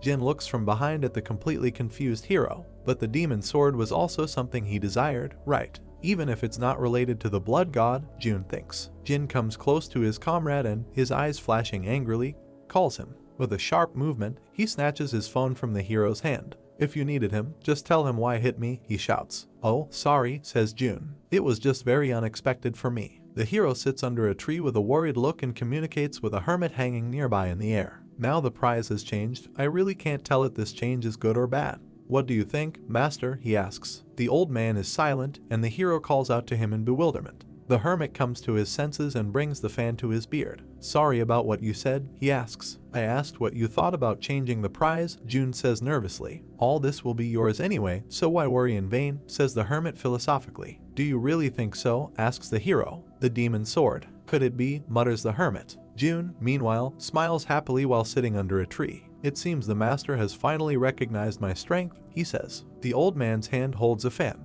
"Okay, we'll find out about everything soon," the old man thinks. Before us is an idyllic picture with a blue river, bright sun, and lush plants. June calls the blue fox. Fairies appear next to him, who joyfully greet their master. Concern appears on the hero's face. Where could he be hiding, he thinks. Behind the leaves, the eyes glow predatorily. Something quickly flies over the hero's head, and he raises his head in amazement. The next second, the hero has a rather large animal in his arms, grinning joyfully and trying to lick him. "There you are, Blue Eye," exclaims June. The blue fox looks devotedly at the hero and with all his appearance shows that he wants to play with him. "No, we'll play hide and seek later," says June. The fox howls in disappointment. He looks sadly at the smiling guy. "Don't be upset," the hero asks his pet. "I'm offering you a much more exciting activity." A bottle of liquid appears in the guy's hand. "Are you ready?" he asks. June removes the stopper from the vessel. Then he pours water on the ground. "Here, drink this," he says. The blue fox looks in amazement at being offered a drink. However, he begins to lap. A notification appears. Blue Eye has ingested the yin energy of the celestial water. Then one more. Blue Eye begins to absorb the yin energy. The animal is transformed, and streams of blue energy spread from it in all directions. A white whirlwind swirls around Blue Eye. June covers his eyes with his hand to protect them from the very bright light.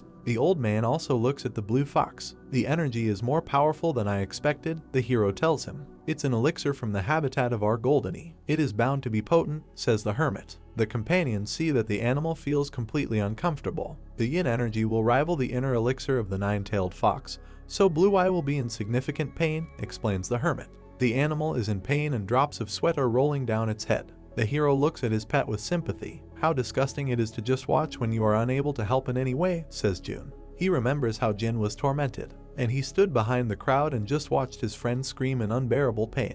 "How tired I am of all this," he thinks. Powerful streams of energy erupt from the fox's mouth. The animal opens its mouth wide. All 10 of its tails stick out in different directions. We see snowflakes against the blue sky. June catches one of them in his hand. Then he squeezes it. The blue fox lies on his back and breathes very heavily. "You did well, Blue Eye," says the hero. A notification appears. Blue Eye's rank has increased. Then one more. The gate, which was a blue zone, has been upgraded to a red zone. A new skill has been learned, an achievement that no one else has accomplished. A reward of 10 million points has been granted. June strokes the fox's stomach as he lies on his back. "Great job," he says. "Rest a little, and after that we will play hide and seek as much as you want. Now you've used up all your energy and you've shrunk a little." June looks at the system message in surprise. "Well, there's a continuation here," he says. Some of the text is hidden by the hero's head, but we see the most important thing. The owner of the forbidden territory has grown. A reward to merge 4 gates has been granted. We see several different types of landscape. "What is this anyway?" June shouts in amazement. The hero looks out the blue window, mouth wide open. "I can't just increase the number of gates I possess," he says, "but merging them? Can this really be done? Should I try?" Before us are desert dunes, illuminated by the sun. A notification appears. "Please select the direction to merge, east, west, south, or north." "I can choose," the hero asks. Then to the south, an alert appears. The southern area will merge with the Thousand Peaks Lake Gate. Everything around the hero and the blue fox lying next to him begins to shake. The animal, trembling with horror, rushes into the hands of the young man. June looks somewhere anxiously. He sees another message. The southern area of the blue fox's lair has been merged with the Thousand Peaks Lake Gate. The hero sees high mountain peaks rising above him. He is shocked to the core. "My God, the portals really merged?" he asks. "Divine warrior," someone is calling to the hermit standing next to the hero. A turtle appears in front of the old man, clearly discouraged. "Oh, it's you, Goldeny," says the hermit. "What's going on here?" asks the ancient animal. "The portals have merged," the old man explains. The turtle cannot believe what he heard. "What did you say?" she asks again. "This means this is the first time for you," the hermit concludes. "I've never heard of anything like this," the reptile confirms. The hero, who is holding a blue fox in his hands, looks out of the blue window hanging in front of him.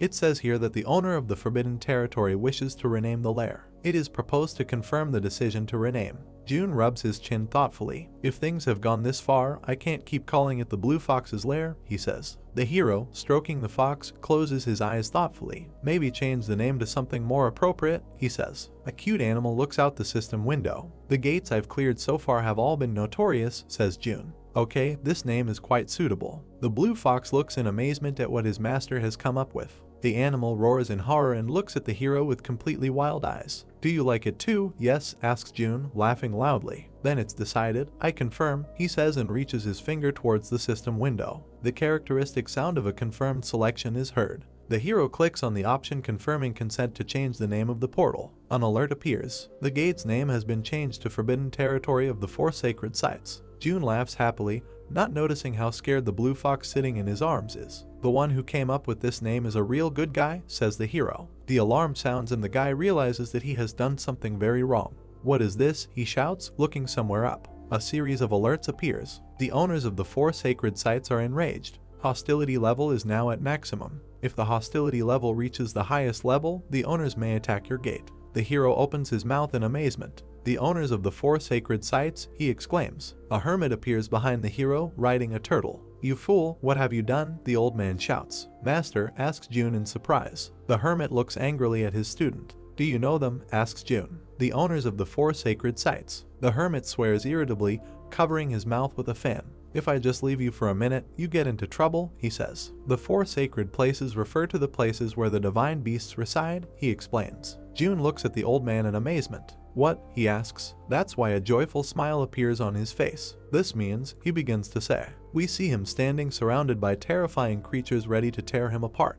Azure dragon, white tiger, vermilion bird, and black tortoise. You have suffered the wrath of the four divine beasts, explains the hermit. June screams loudly, unable to contain his irritation. And you're telling me that they became hostile just because I changed the name. What pitiful creatures. Another alert appears. The hostility level of the owners of the four sacred sites has increased further. June is shaking all over with indignation. Before us is a strange landscape with red sky, sand, and blue rocks. Oh, how this all irritates me, the hero's voice resounds above him. Hyungjin stands on one knee inside a traditional Asian house. You are withdrawing from Shin's guard, someone tells him. The entire heavenly squad. The person the guy is talking to is lying down. Yes, sir, Hyungjin answers him. We see that the young man's interlocutor is the hero's father, Lee Jun-moo. It's because of Lee Jun, isn't it? He asks. This is not entirely true, the guy answers. He gets to his feet and holds the curtain over the sofa on which the man is lying. I apologize, says Hyungjin. We haven't discovered much yet. Nothing at all, asks Jun-moo. Before us is a hero clenching his fist during a fight. Lee Jun used the Mount Sumeru Heavenly King's divine art, but he also used unknown techniques in various martial arts, the guy says. The hero holds a spear behind his back and looks carefully towards the enemy. The interlocutors walk along the path past the house. It is developing incredibly quickly, and it is clear that this requires a very good mentor, continues Hyungjin. But we never managed to find out who it was. Jin-moo looks up thoughtfully. And this guy is not stupid at all, he says. The man raises his hand as if trying to grab the moon. If he has learned the Mount Sumeru Heavenly King's divine art, he could certainly become stronger than me, states Jin-moo. The veins on his fist stand out. He lifts him up and with a very angry expression on his face tells the guy to do whatever is necessary to return the hero to the family. I must have it, at all costs, he says. Wow, the hero thinks to himself, looking at the blue windows. This is information regarding the blue fox. From significant, growth rate 70%, rarity black, but currently red, attributes, fire, water, affection level 100.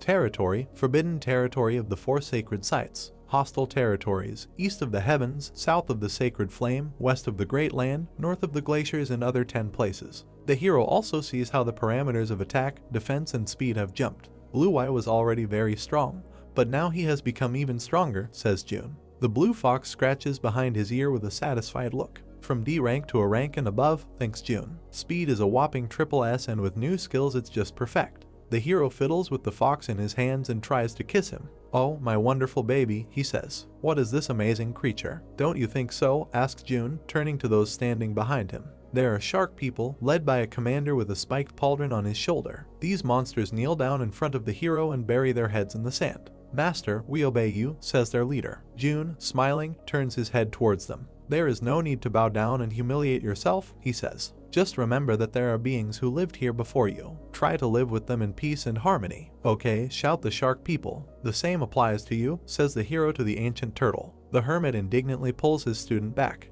Then, apparently, comes a blow to the hero's ear. Be sure to beat me every time, June shouts indignantly. Call her big sister, the hermit orders. The hero tries to pronounce this, but he fails. June opens his mouth and screams indignantly. Can there be a senior-junior relationship between a person and an animal? The turtle laughs at the argument between the two people. You are a very shameless student, the old man shouts. Besides, Golden can't learn martial arts, June yells back. What you said, the hermit demands to repeat. In the end, the turtle stops this squabble. Master, please stop, she says. You always bring your students to tears. Okay, if that's what you want, the old man replies. The turtle also addresses the hero. Lee Jun, you two stop, please, she asks. I'm content with being called Golden. Well, okay, the hero answers hesitantly. Let's all live peacefully, necessarily, and only the shark people do not fully understand what exactly they should do. This is a very strange situation, their leader thinks. Even though we serve the new master, wouldn't it be wiser to serve the old one too? The moon is shining over the city. Young people are standing outside an entertainment venue.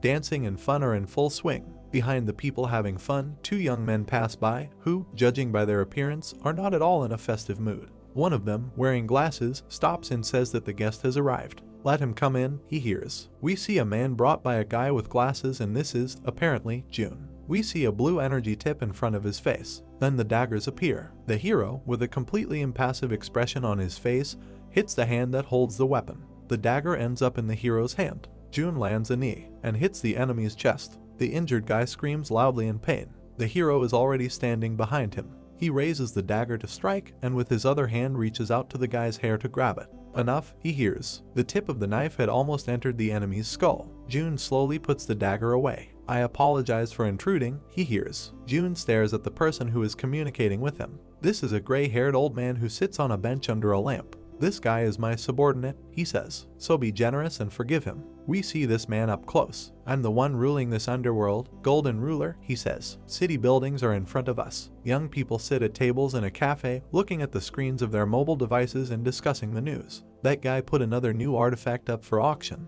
This time it's Uragan's crown, right? That's the item that drops only after defeating the Lizard King and Queen in the Twin Swamp. So it was true that he only sells artifacts from unexplored gates. The discussion is also going on among people standing on the street. It was sold for 1.5 billion this time. What? Just who is that seller? He sold items from Wirek last time too. We see a field on the phone screen where it says that the seller's name is Fallen One. We are reminded of the events when the hero with a dagger in his hand found himself next to the old man. He frowned as he apologized. And, sitting on the bench, he asked to forgive the guy who attacked the hero. The old man then introduced himself as Golden Ruler. June places the dagger on the table in front of the old man. Nice to meet you, Golden Ruler, he says. Today I came with a proposal. I don't want to waste time, so I'll get straight to the point. June sits down on a yellow bench and clasps his hands in front of him. Is the revenge still valid? He asks. The old man, closing his eyes, is silent for a short time, after which he says that the offer is still valid. June takes off his hood. I'm glad to hear that, he says. The old man recognizes the hero and opens his mouth wide in surprise. Spear Lord Lee June? He asks. The guy smiles. I can't believe it, says Golden Ruler. I would never have thought that Fallen One was you. June crosses his legs and places his clasped hands on his knee. The old man, bulging his eyes, looks at his interlocutor. I thought that at my age it was impossible to surprise me with anything, he says. The old man's assistant pours a drink from a teapot into a glass. I'm too young to be trusted, the hero asks, smiling. No way, says Golden Ruler. In this world of survival of the fittest, everyone who has the ability must be respected, regardless of age. June, smiling, looks at the old man. Do you remember the incident at Thousand Peaks Lake? He asks. It was because of him that I offered my help in carrying out revenge. Golden Ruler takes the cup from his assistant. But this alone is clearly not enough, he says. Aren't you a descendant of the Divine Power family? The old man, closing his eyes, takes a sip. I heard that you cut all ties with them and joined the Divine Instrument family. There are no guarantees that you are not a spy, he says. The old man's assistant brings the cup to the hero, who takes it and ironically asks if poison is mixed in there. The young man indignantly replies that no. If you leak assassination information to Overlord family, they'll use that as an excuse to swallow my underworld, continues Golden Ruler. And I have been creating this place all my life. I can't let it be destroyed. June calmly takes a sip from his cup. Before the holidays, a major fencing tournament will be held at school. he says. I know, the old man answers. Above the head of the hero sitting on the bench we see two fighters crossing swords. The major fencing tournament is an official ranking match determined solely by skill, explains the young man. I'm attending as one of the representatives of the divine instrument family. That's how much they believe in me. June shows the old man the empty cup. And I want to maintain a good relationship with you, he says. It's night in the city, the moon is shining brightly in the sky. We hear someone breathing heavily. This is a young man pulling a suitcase on wheels. He looks around and we realize it's Kim Tae-young, who hasn't been heard from for a long time. He is trembling all over with fear, but somehow smiles strangely. I need to run, he says. I must save myself, find solitude in the rural wilderness and forget about this world. And I will definitely do it. Two people appear not far from him. One of them, who is standing a little in front, is Lee Min-wook, and he is very angry. Mu-yeom, one of these two, thinks. The young guy grabs the victim by the leg and tries to drag him somewhere. Minuk, sir, he shouts. Please have mercy on me. I will do whatever you say. The suitcase lies on the ground. Next to it there is a bloody stain. Please have mercy, Tae-young sadly asks. Then he screams in pain, asks to be saved, and falls silent. The sun is shining brightly over the school. June sits at his desk and looks at his phone. We see the text on the screen of his device. Money slave, then I'll prepare for the Namsan area gate and Dream Garden.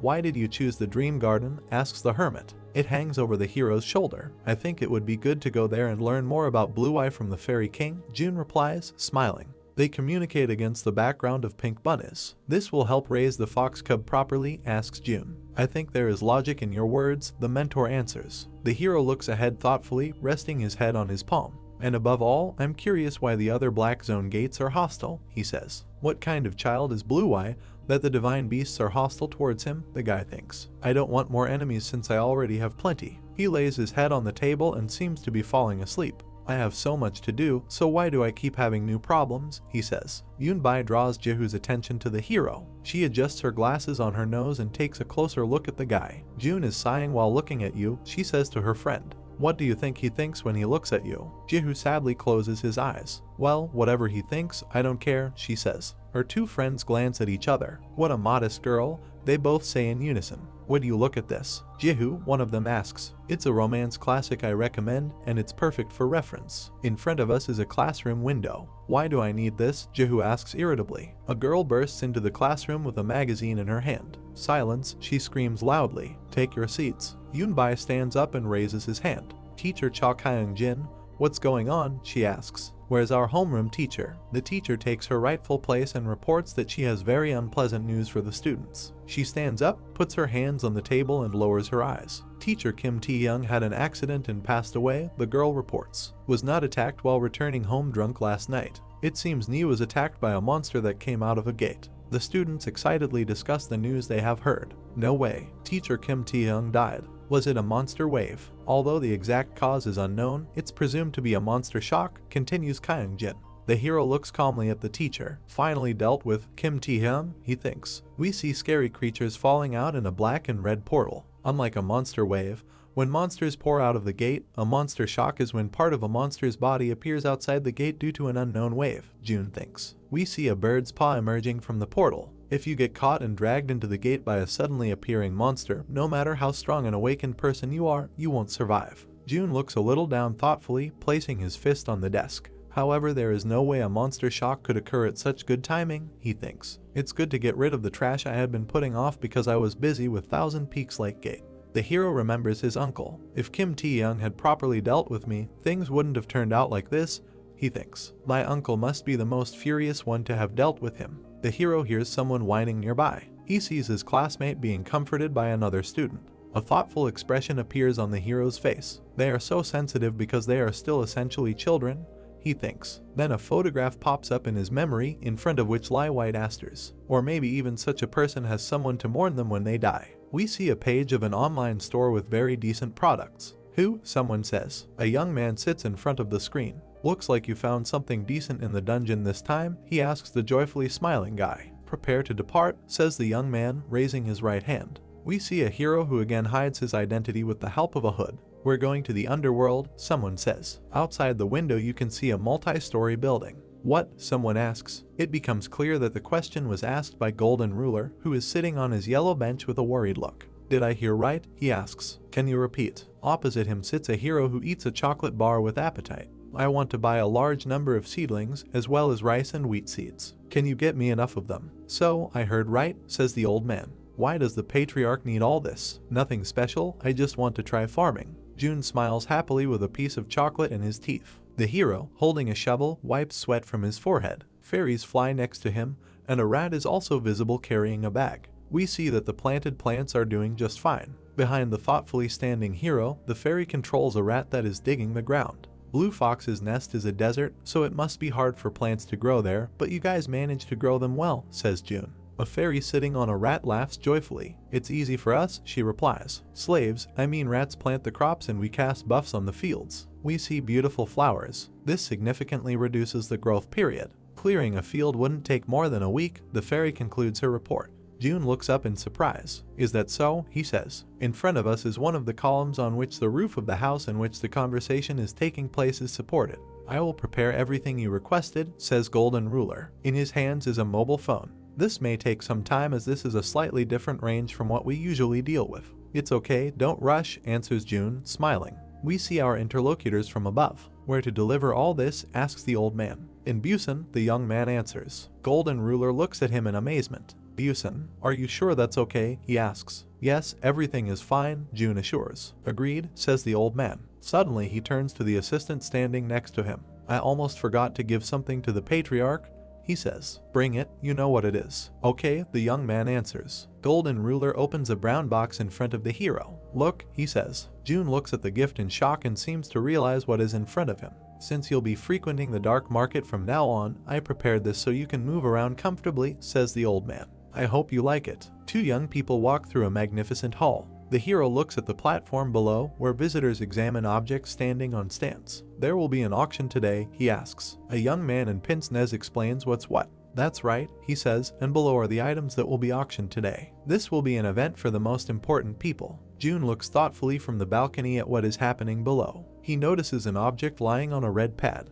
That's Demon Slayer, the hero thinks. Was it hidden here? We see this weapon split a strange bald character in half. Demon Slayer, the hero thinks. A sword meant to cut down demons, it can be used for good or evil depending on the owner. In the future it's widely known. I remember it being carried by a ghost from the Sima clan. June, smiling, looks away from himself. What should I do? He says. The hall in which the auction will be held is beginning to fill up. A young man in a white shirt sits in one of the chairs, cleaning his ear with his little finger. How much money do we have? He asks the assistant standing next to him. About 2 billion, he answers. The young man smiles, looking at his little finger, which has just been in his ear. That's more than enough, he says. It is reported that this is the future ghost of Sima clan, Gil Pilseong.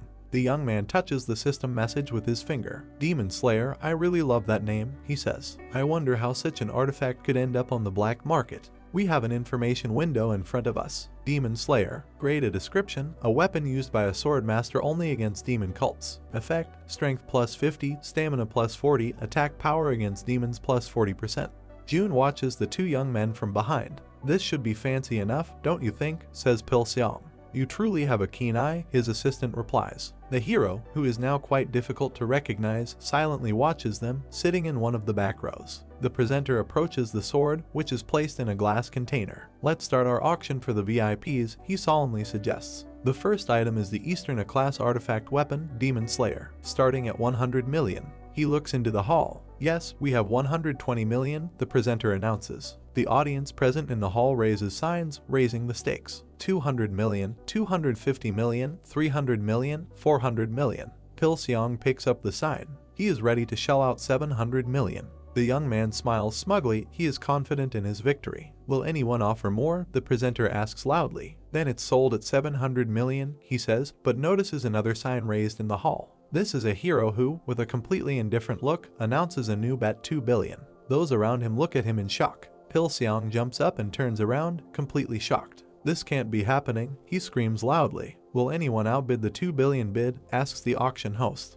The assistant is as shocked as his boss. Sir, we are out of funds, what should we do? He asks. The presenter announces that the lot has been sold for 2 billion. Pilseong turns to try to see who bought the unique sword. Why are you standing there? He says to his assistant. Find out quickly who this bastard was. The dim yellow sun illuminates the city buildings. The hermit looks at someone with a very stern look. Next to him we see a hero holding his ear. Are you still upset? He asks. Calm down, please. The hero's face is sad. The perception in Master's era and now is very different, he says. The notion that only evil uses ghost artifacts is outdated. However, the hermit does not calm down. Even so, the fact that it's made from human skin and used by evil spirits hasn't changed, he shouts. How could my disciple use such a vile item?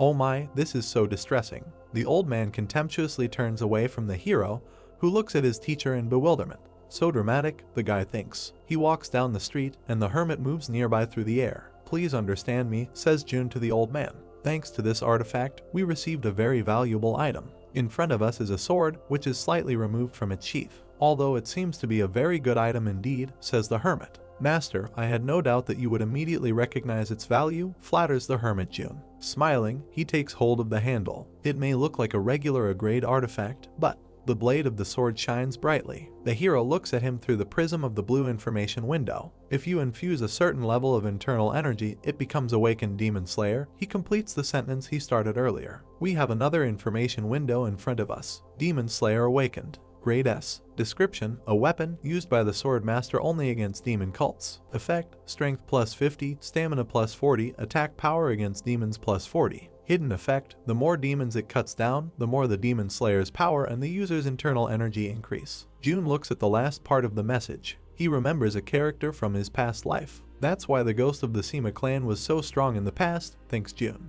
The Sima clan had an abundance of people using demonic energy. He will kill his minions who use demonic energy to enhance his own abilities. June, smiling, takes out his recently acquired sword. It's a relief we got it before it fell into his hands, he thinks. This item seems perfect for Hyosu with his strong sense of justice. June is walking down the street. A smile appears on his face. The hero approaches a not very tall building, next to which a barrier is visible. Aren't you going to come out? He asks loudly. Someone actually comes out. I didn't think the patriarch would sense our presence, this man says. We see that the author of the words is Pil Xiang, behind whom is a whole army of his henchmen. So the rumors about you sweeping through uncharted gates are true? He asks, smiling. June calmly looks at the guy and his army. Releasing such killing intent, it would be strange if I didn't notice, he explains. Pil Xiang looks at the hero, smiling. You have very keen senses, he says. This will speed up our communication. He puts a dagger in front of him. The demon slayer you just took is what I was aiming for, he says. If you hand it over, I'll let you go peacefully. We see city infrastructure, including a communications tower. The hero looks a little sadly at Pil Xiang, who is standing sideways to him. The equipment of the boss of the Warlike planes and the artifacts from the Fairy Flower Garden, says the enemy. Fallen One became famous by selling rare artifacts. Pil Xiang is holding a dagger. These days everyone says that even dogs and cows are famous, he says. Was it Chang Guai or Quan Guai? That guy is younger than me, but people around him seem to treat him with reverence. Pil Xiang becomes serious and looks up. Ridiculous, he says. But guys like you are useful in their own way. The villain approaches the hero from behind and points a dagger at him. If I rob you and return with Ren, my father will praise me, he says. Before us is the hero's face, which for some reason is upside down. What's this fool who can't even emit killing intent properly saying? He asks. Smiling, he turns to his opponent. You see, killing intent, he thinks. This is how you emit it. The hero's eyes begin to glow menacingly, and an evil wolf appears in the background of his figure, ready to tear anyone to pieces. Pil Xiang sees this picture and is shaking with fear. I, the son of Dok, am feeling fear, he thinks, from the killing intent of such a rookie. He turns to his subordinates, who are also terrified. What are you doing? Asks Pil Xiang. We need to take all the artifacts that bastard has, including the demon slayer. Yes, the young people answer, albeit not entirely confidently. They take out their swords and rush at the hero, who calmly stands still. June smiles. He enters the battle and, using the techniques known to him, easily deals with the attackers. Pil Xiang looks at what is happening in shock. He himself sits against the wall of the building, and all the soldiers of his squad lie motionless on the ground. The enemy, characteristically, smiles ironically. This simply cannot happen, Pil Xiang shouts. June calmly approaches him. Are you a demon ghost? Asks the hero. Your name is still Kill Pil Xiang, the son of Dok. Sitting on his butt, the scoundrel waves his dagger in horror. Don't come near me, he shouts. Don't come any closer. June looks at him calmly, and then it seems to dissolve into thin air. Pil Xiang looks around in confusion. He's missing, the guy shouts. No, he thinks. His eyes become round with horror. This is position exchange, Pil Xiang realizes. June stands behind him. My father is Dok, shouts the scoundrel. If you kill me. The hero grabs the enemy by the mouth, not allowing him to finish. June, smiling, leans towards his opponent. Don't worry, he says, I'm not one of those people who kill left and right. June reaches out and takes out a yellow sign from the villain's bosom. June holds the sign with 2 fingers and lifts it up. Hide something like that and ask to spare your life. It's a bit of a perversion, he says. The information window helps you understand what is meant. Protective talisman of advance. Grade a description, an object from another world. A talisman carried by the disciples of the advanced sect to protect themselves. Effect, emergency protective energy. June, laughing cheerfully, continues to hold the villain by the mouth. This item is too good for you, he tells his opponent. I can find a much better use for it than you can. Pil Seong hums but can't say anything.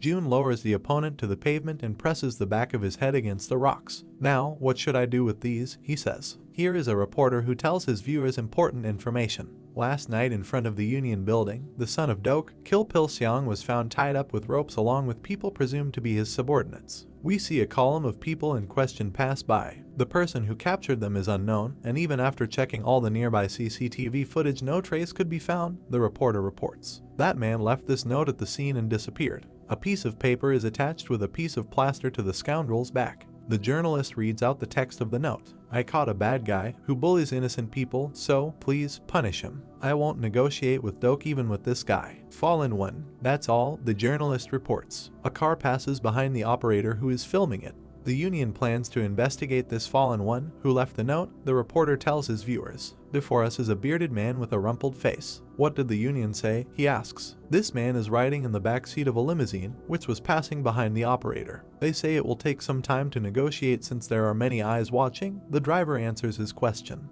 Do we still not know who is brazen enough to turn in our Pil Seong to the Union? The bearded man asks another question. The guy sitting in the front seat turns to him. Sorry brother, we keep looking for him, he says. A blow follows, we see blood splashes. The man runs his fingers along the bloody blade of his sword. He frowns at the corpse of the young man in the front passenger seat. I needed to find him before I ran out of patience, he says. June looks around in surprise, he is back in the desert. A young man rushes towards him as fast as he can. Brother, you are already here, he shouts. Have you come? Asks the hero. The young man bows low. What brings you here today? He asks. I have something for you, says June. No matter how many times I tell him, he can't get rid of this stupid habit, he thinks. Here, take it, says the hero. Hiosu, and that's exactly him, clumsily catches a box that flies towards him. The guy looks at his benefactor in bewilderment. I can't take it. I've already received too much from you, he says. This is the last gift, says June. Open it. Sue looks at the sword that was inside the box. We see a shiny blade. Judging by the exclamation, Sue understands what he got. June calmly looks at his comrade. Why are you so kind to me? He hears from him. Sue is holding a sword. I've never done anything for you, he says, and I don't have a good background like others. Why are you doing this for me? June, smiling, looks at him. Because I appreciate your abilities, he thinks. But if I say it out loud, you'll think I'm some kind of weirdo, won't you? The hero lightly punches Sue on the shoulder. He smiles, narrowing his eyes. It's a gift to push you harder, he declares. June turns around and starts to walk away, waving his hand. I have to go, he says. Sue touches his hand to the shoulder where June hit him.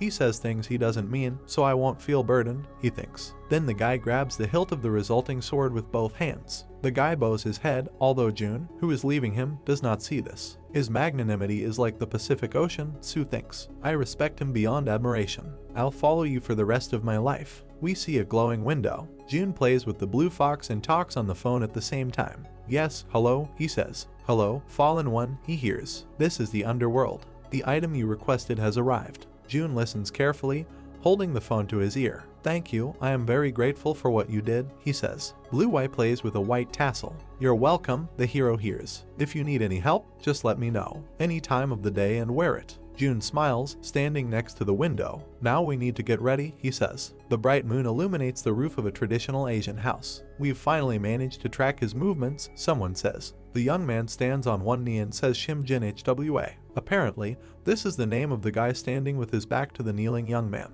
So where is he going? He asks. In Busan, the answer follows. Busan, the guy in the long robe says thoughtfully. He is holding a very unusual red flower in his hands. It's interesting what might interest a student in such a place, he says. But this is an ideal place to quietly resolve all issues. We see the face of this young man, he smiles. Prepare everything, he tells his subordinate. We are heading to Busan. Miss, it's Jin HWA, someone says. The girl whose back we see tells him to come in. The maid brings a young man into the room. Choi Mai Jin asks what's going on. Lee Jun has left the school, says one of the two who entered. The woman looks up in surprise. Really? She asks. The nanny smiles, extending her hand towards the guy standing next to her. Yes, so I'll be stepping out for a while, she says. While I'm away. The woman points to the young man. Woojin will take care of you and the young master, she says. The guy sits down at the table where the lady is drinking tea. Okay, says Jin. Handle Lee Jun well and come back safely. Yes, I'll be off then, the nanny answers her. The woman walks out the door.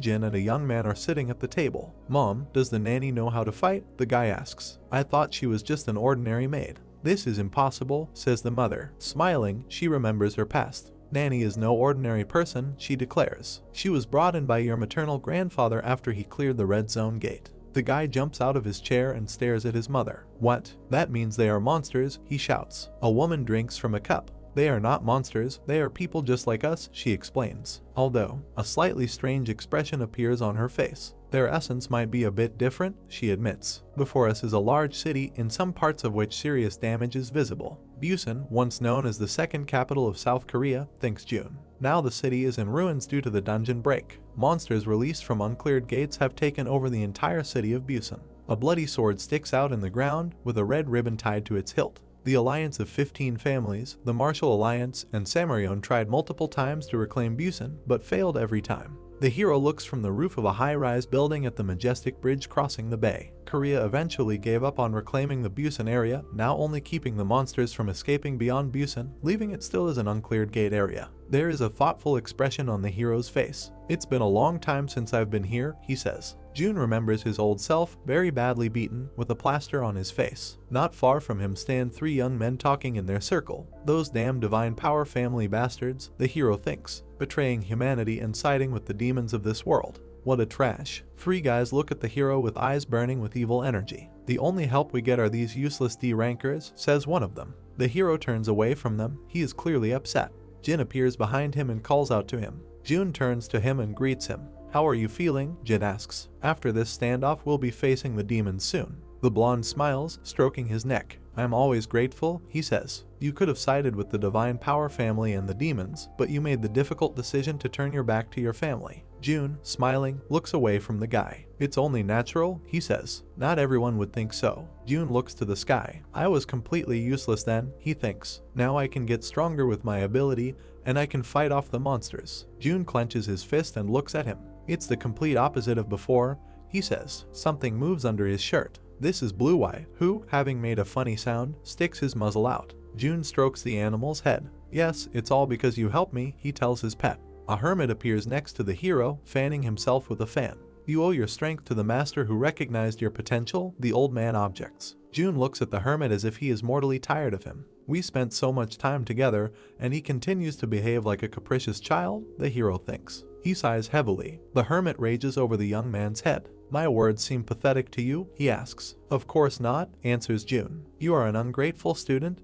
The old man is indignant. You have no idea about nobility. June is standing on the roof of a building with a huge crack running down its wall. Yes, let's get out of here, he says to the hermit. Another second, and there is no one left on the roof. 2 fighters with swords on their sides are walking somewhere. June bounces off the wall behind them. One of the guys fearfully covers his head with his hand. The young people turn around. What is this strange gust of wind? Asks one of them. Blue Eye, trembling with horror, clings to the hand of the hero rushing over the city buildings. In front of us is the foot. It looks like June has finally landed. The blue fox settles onto his shoulder with relief. The hero stands in front of some not very neatly stacked boxes. All items appear to have been delivered, he says. A hermit appears next to him. Why did you choose to receive the goods in Busan? He asks. It's the perfect place for a secret transaction, explains June. There are no people around, and monsters are scarce. He claps his hands, calling someone over. All right, everyone gather up, the hero shouts loudly. Rats and fairies appear out of nowhere. Shark people appear after them.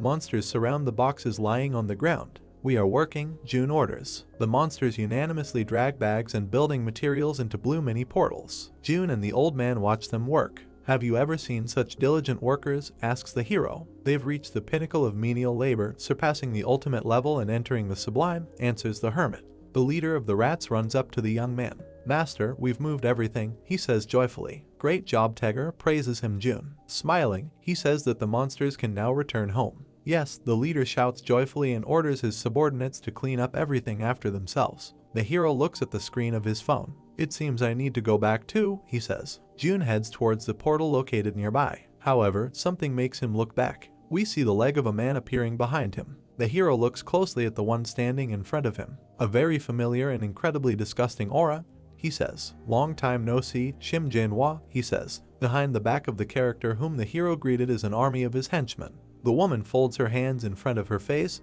the sleeves of her robe forming something like a protective screen. Really long time no see, young Master Lee Jun, says Janhwa. A moment later, two swords with curved blades appear in her hands. She crosses them in front of her and looks at the hero with some nasty look. I came to offer my condolences, she says. Now the villainess spreads her swords away from herself. You seem very confident, says Jun. Well, I suppose you have skills for it. In both your past and present lives. Jun smiles. This is perfect, he declares. The hero's eyes light up with an ominous fire. I have something fun to test on you all. The woman narrows her eyes. You're crazy, she says to the hero. Her henchmen are screaming with indignation.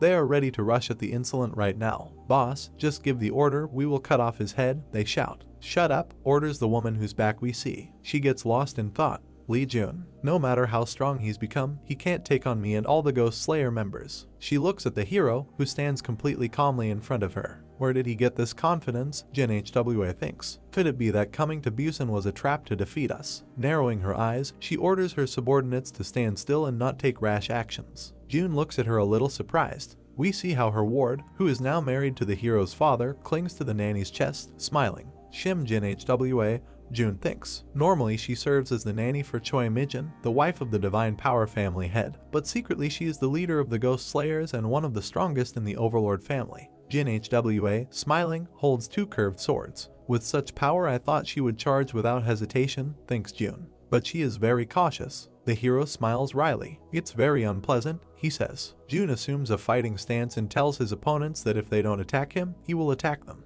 The fighters standing behind Jin Hwa grab their swords. Jun quickly rushes somewhere. It turns out that he decided to attack the formation of his enemies. No, he just runs past them. They turn around and look after the impudent man in bewilderment. Jun makes faces to tease opponents. Judging by the expressions on the faces of the ghostly killers, he succeeds in doing this. We see city buildings. Behind him, someone's order sounds. Yes, that's the answer. Jun runs away from a whole crowd of pursuers. He turns the corner of the building. One of the villains tells the hero with a grin that he has been caught. But the very next moment a huge bird's paw grabs his face. The hero, with his hands in his pockets, watches as the monster pulls the enemy into the portal. Smiling, he says that there is one less. A whole group of ghostly killers runs out from around the corner. Here, one of them shouts, pointing his finger at the hero. Jun takes off, jumps over the fence and starts running away again. What a bastard, one of the pursuers shouts angrily. Catch him. Jun runs away with a satisfied face, and behind him the bird's paws drag one enemy after another into the portals. Opponents see the hero running up to the portal. They stop and try to catch their breath. He has nowhere to run. One of the villains encourages his comrades. Jun scratches his head thoughtfully, standing in front of the blue energy funnel. That seems to be the case, he says. But I won't let myself be caught so easily. It seems I have no choice. Smiling radiantly, he waves his hand at the phantom killers. Goodbye, he says and begins to enter the portal. The fighters look in amazement as he hides inside.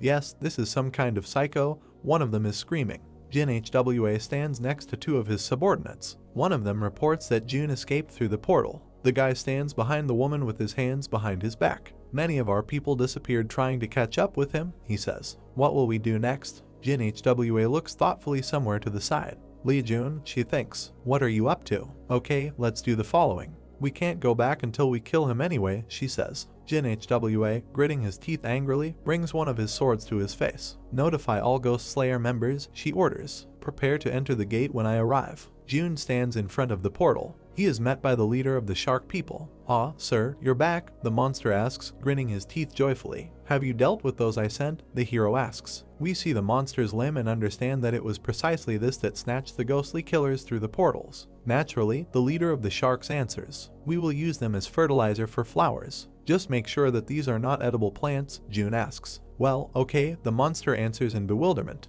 Jun looks at the alerts that appeared in front of him. Unauthorized group have entered the gate. Do you want to eject them? A malicious smile appears on the hero's face. He turns to the leader of the shark people. Shaku, call the fairies and rats. A large batch of fertilizers arrives to you. Jun reaches his finger towards one of the system window options. Two alerts appear. The unauthorized group won't be ejected. The gate has been locked. Jin HWA and her subordinates move forward between high snow-covered cliffs. They see two messages. The red zone has been sealed. The master of the Forbidden Zone shows hostility towards you. What is going on? Jin HWA exclaims. Who do you mean by the master of the Forbidden Zone? One of her subordinates points his finger somewhere up and encourages everyone to look there. There are shark people on the tops of the rocks, and there are a lot of them. We are surrounded by monsters. The fighters begin to scream. Phantom killers look upon those who oppose them with horror. There are rats, fairies, even shark people. What the hell is going on here? Jin HWA can't stand it and shouts to the hero, who is standing with his troops on the cliff. What kind of illusion are you casting, Lee Jun? The guy smiles slyly. What does the illusion have to do with it? He asks mockingly. What kind of unfair accusations are these? It's just my territory. What? Jin HWA asks furiously. Jun turns to the leader of the shark people. All right, Shaku, he says. Today I want to test your fighting abilities. The monster, grinning predatorily, flexes its fists. We're all ready to fight, master, he declares. Well, attack, the hero gives permission. Sharks, fairies, and rats descend upon the phantom killers. Jin HWA, with her mouth wide open, screams for her subordinates to break through the ring. They obey and rush to attack in one direction. A powerful blue flash occurs above the gorge. Jun stands on a cliff and looks at the battle unfolding below him. I knew that my fighters were very strong, but I could not even imagine that they fought so well, he says. Smiling, he turns to someone. Phantom killers seem to have a very difficult time, he says. Streams of blood splash upward. Are you sure you don't want to participate? Someone asks. Jin HWA stands over the corpse of a freshly killed shark and looks at the hero. We see his face against the background of a sword covered in blood. As long as I can take your head, I'll sacrifice every single one of the ghost slayers, says Jin HWA. Looking at the hero with furious anger, she pulls her sword in his direction. Jun looks at her playfully. That's how this video ends. If you have sat through to the end, please don't forget to press the subscribe button and leave feedback. See you in the next video.